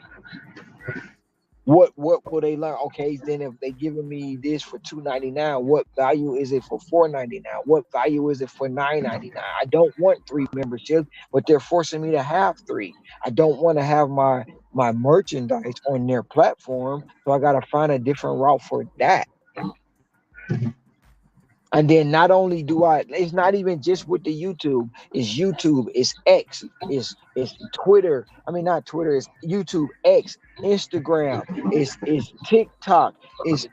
Damn, how do I be on all these platforms at one point in time? And still work 16 hours. And still work to fund a project that I'm trying. Right. And that's the dilemma that I'm in right now. And I have friends, who are sitting there saying, Tom, you need to go do something. And I'm like, you don't understand. I am doing it. I'm making my money so that I've got the seed money to be able to go on up, because I need to be in front of my desk, in front of the computer, in order to be able to maximize my time, because I can't be on the phone and I can't be doing all this stuff while I'm doing DoorDash, distracted driving, trying to run all this type of stuff. It ain't going to work. I'm a visual person. But if I can sit down and go do all this type of stuff, I can knock it out of the park. But it's like I have to achieve that financial goal that I have, so that I've got the seed money, so that I can just come on out and work from 2 o'clock in the afternoon until late at night. But I've got my mornings at home with the family, getting stuff done, and working on my dream, right? But it's like I can't do it right now. So now I'm at the point of, well, I could if I actually bought a laptop stand and invested in a laptop, and then I've got a mobile office so that I can double dip and, get an extra, 10 hours of computer time while I'm driving down the road. It's just to a point too, even with yesterday, right? Even yesterday, that took part of the reason why I didn't want to go over there, but that took, I'm just going to say, an hour of my day that I didn't make any money for.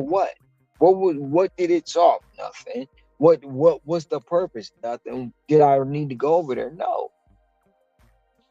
That took an hour of my day, and it kind of threw my day off. You see what I'm saying? Sometimes I feel like I just want to say, "Hey, Boots, what are you doing?" You know, but it's like, yeah, I was like, wow, you know, he's over there. He must be parked. His car's not moving. They can see the image. You're just sitting there and you're talking on this other live, and it's just like, for what? You know. But I understand. It's kind of like you are sharing the message, and sometimes people need to hear it, and they need to hear the passion behind it. You know, but it still didn't make a difference. So I mean, what? It doesn't do anything for you. It changes other No. people's lives.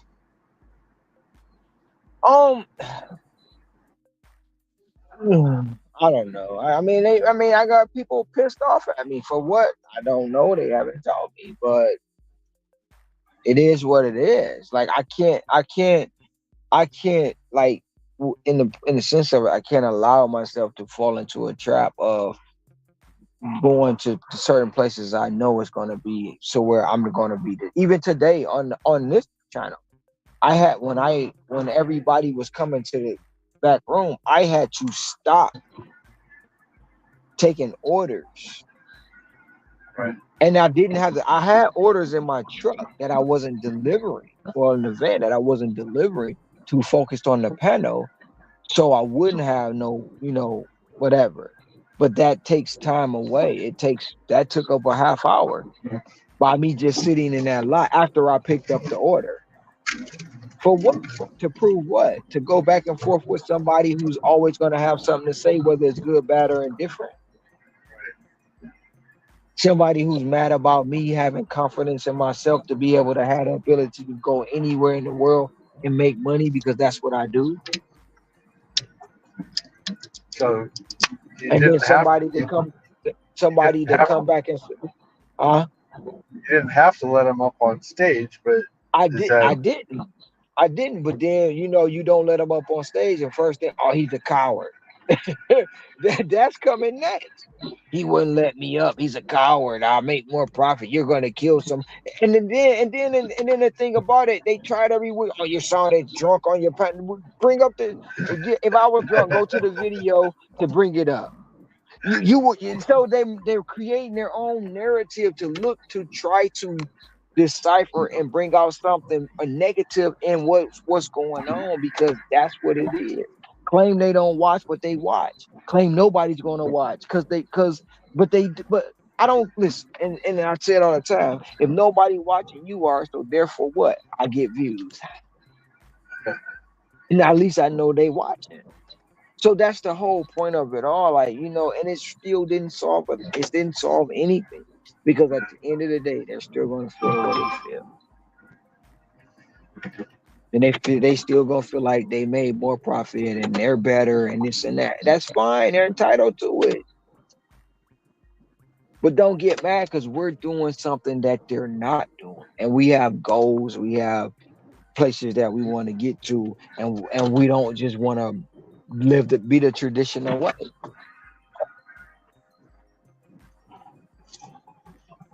We don't want to be traditional when it comes to this. And that's a problem for a lot of people. And really, I don't understand why.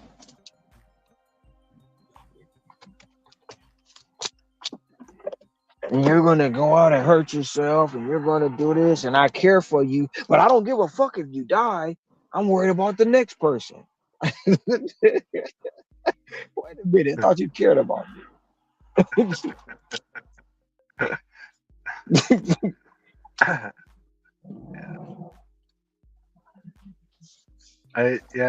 I wish I had an answer, a simple answer, but it's a complex. The human nature is a complex. Everybody's got different upbringing, different life stories, different experiences. But yet it's kind of like you have a bad behavior, so you take your bad behavior maybe of laziness, right? That or poor financial planning or budgeting or any of that type of stuff, and because you're in a hole that's difficult to get out of without you changing something, it's easier to make everybody else come sit down with you in your laziness, or be in the same boat as you, so that you can say, see, I'm not the only one. And it's almost like, hey, I'm doing bad stuff, but this person over here is also doing bad stuff, so I'm okay. I'm not the only one, so therefore I don't.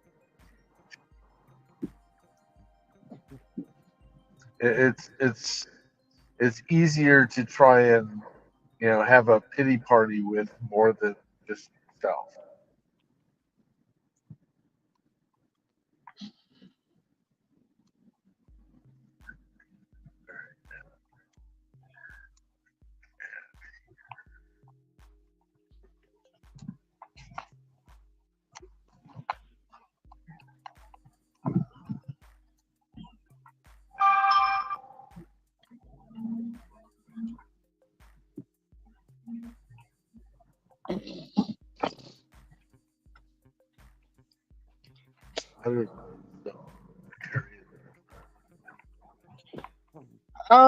Sometimes it's just unexplainable. It's really, really unexplainable. And other times you like it's not even worth the battle. It's not even worth it's not even worth addressing. It's not. Because at the end of the day, if we, like I said, we all have choices, right? And Let me change out my headset real quick.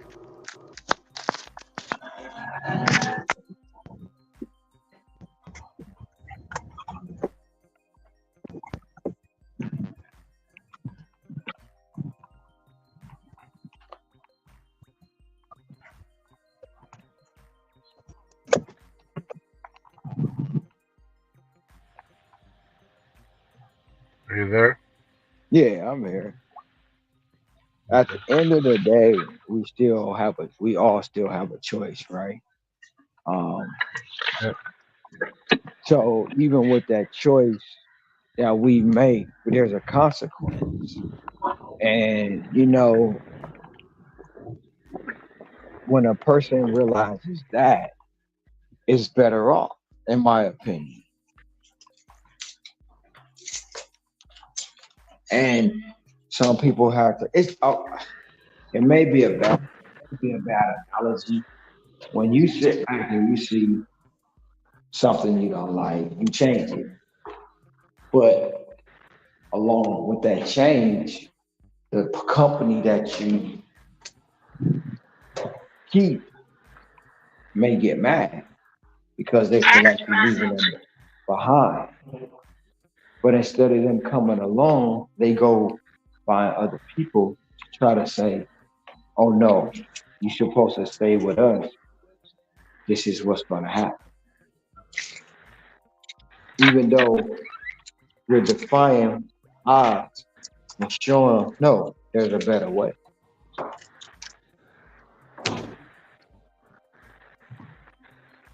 If that makes any sense.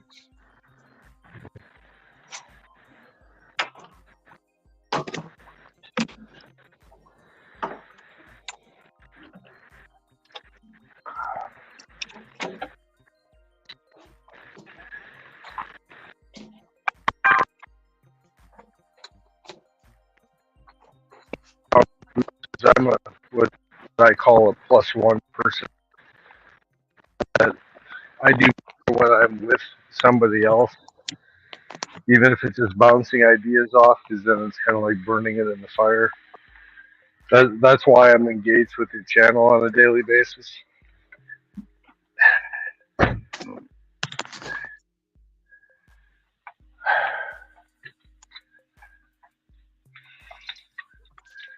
Because if it was just me out here, by myself, just doing this and not engage with, like-minded people, then I don't know that I would be doing what I'm doing right now.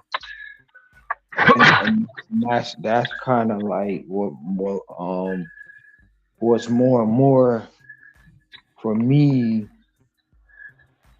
to do this now is more and more like, okay, there are others who are in the same mindset. Of course, you're gonna have your challenges along the way with other folk who don't or won't or can't understand how the method to your madness will equal up, but that's not for them to figure it out. And then on the flip side of that, it's not for you to figure out why they can't understand it. It's just to the point of look at the situation and say, look, that's not my fight. And as long as I can maintain that and realize it's not my fight, they ain't talking about me. Even if they are, they ain't talking about me. They not talking about you. They might be, but they not talking about you. The appearance of it all may be, well, what about him? He still, look, did you stop him from doing what he doing? No. So what's the point? There's no point in it at all. And that's just the way I feel about it. But some of the people don't understand that. Like, you can say, even after today, it's still going to be something sad. And it may not even be directed towards nobody here, but it's just what is it? It's the perception of it all. It's a mindset. It's a concept that they're battling against, and they're pointing it in the direction of somebody who's got that mindset, but it's not necessarily the individual. It's what they're thinking. It's kind of like being against a certain religion. It's not the individual. The individual, if you didn't know that they were in the certain religion, you'd be like, yeah, he's my best friend or she's my best friend, and we get along great. But then all of a sudden somebody says, yeah, but they believe this. It's like, oh, I can't spend any time with them anymore. They're flawed thinkers. They got a problem. Why aren't they seeing the light? What they're doing is wrong. It's cultish. It's not true. So it's like, it's not. I don't think it's directed at you. It's that you're the living manifestation of a belief that you believe that if I put myself into a position where I'm going to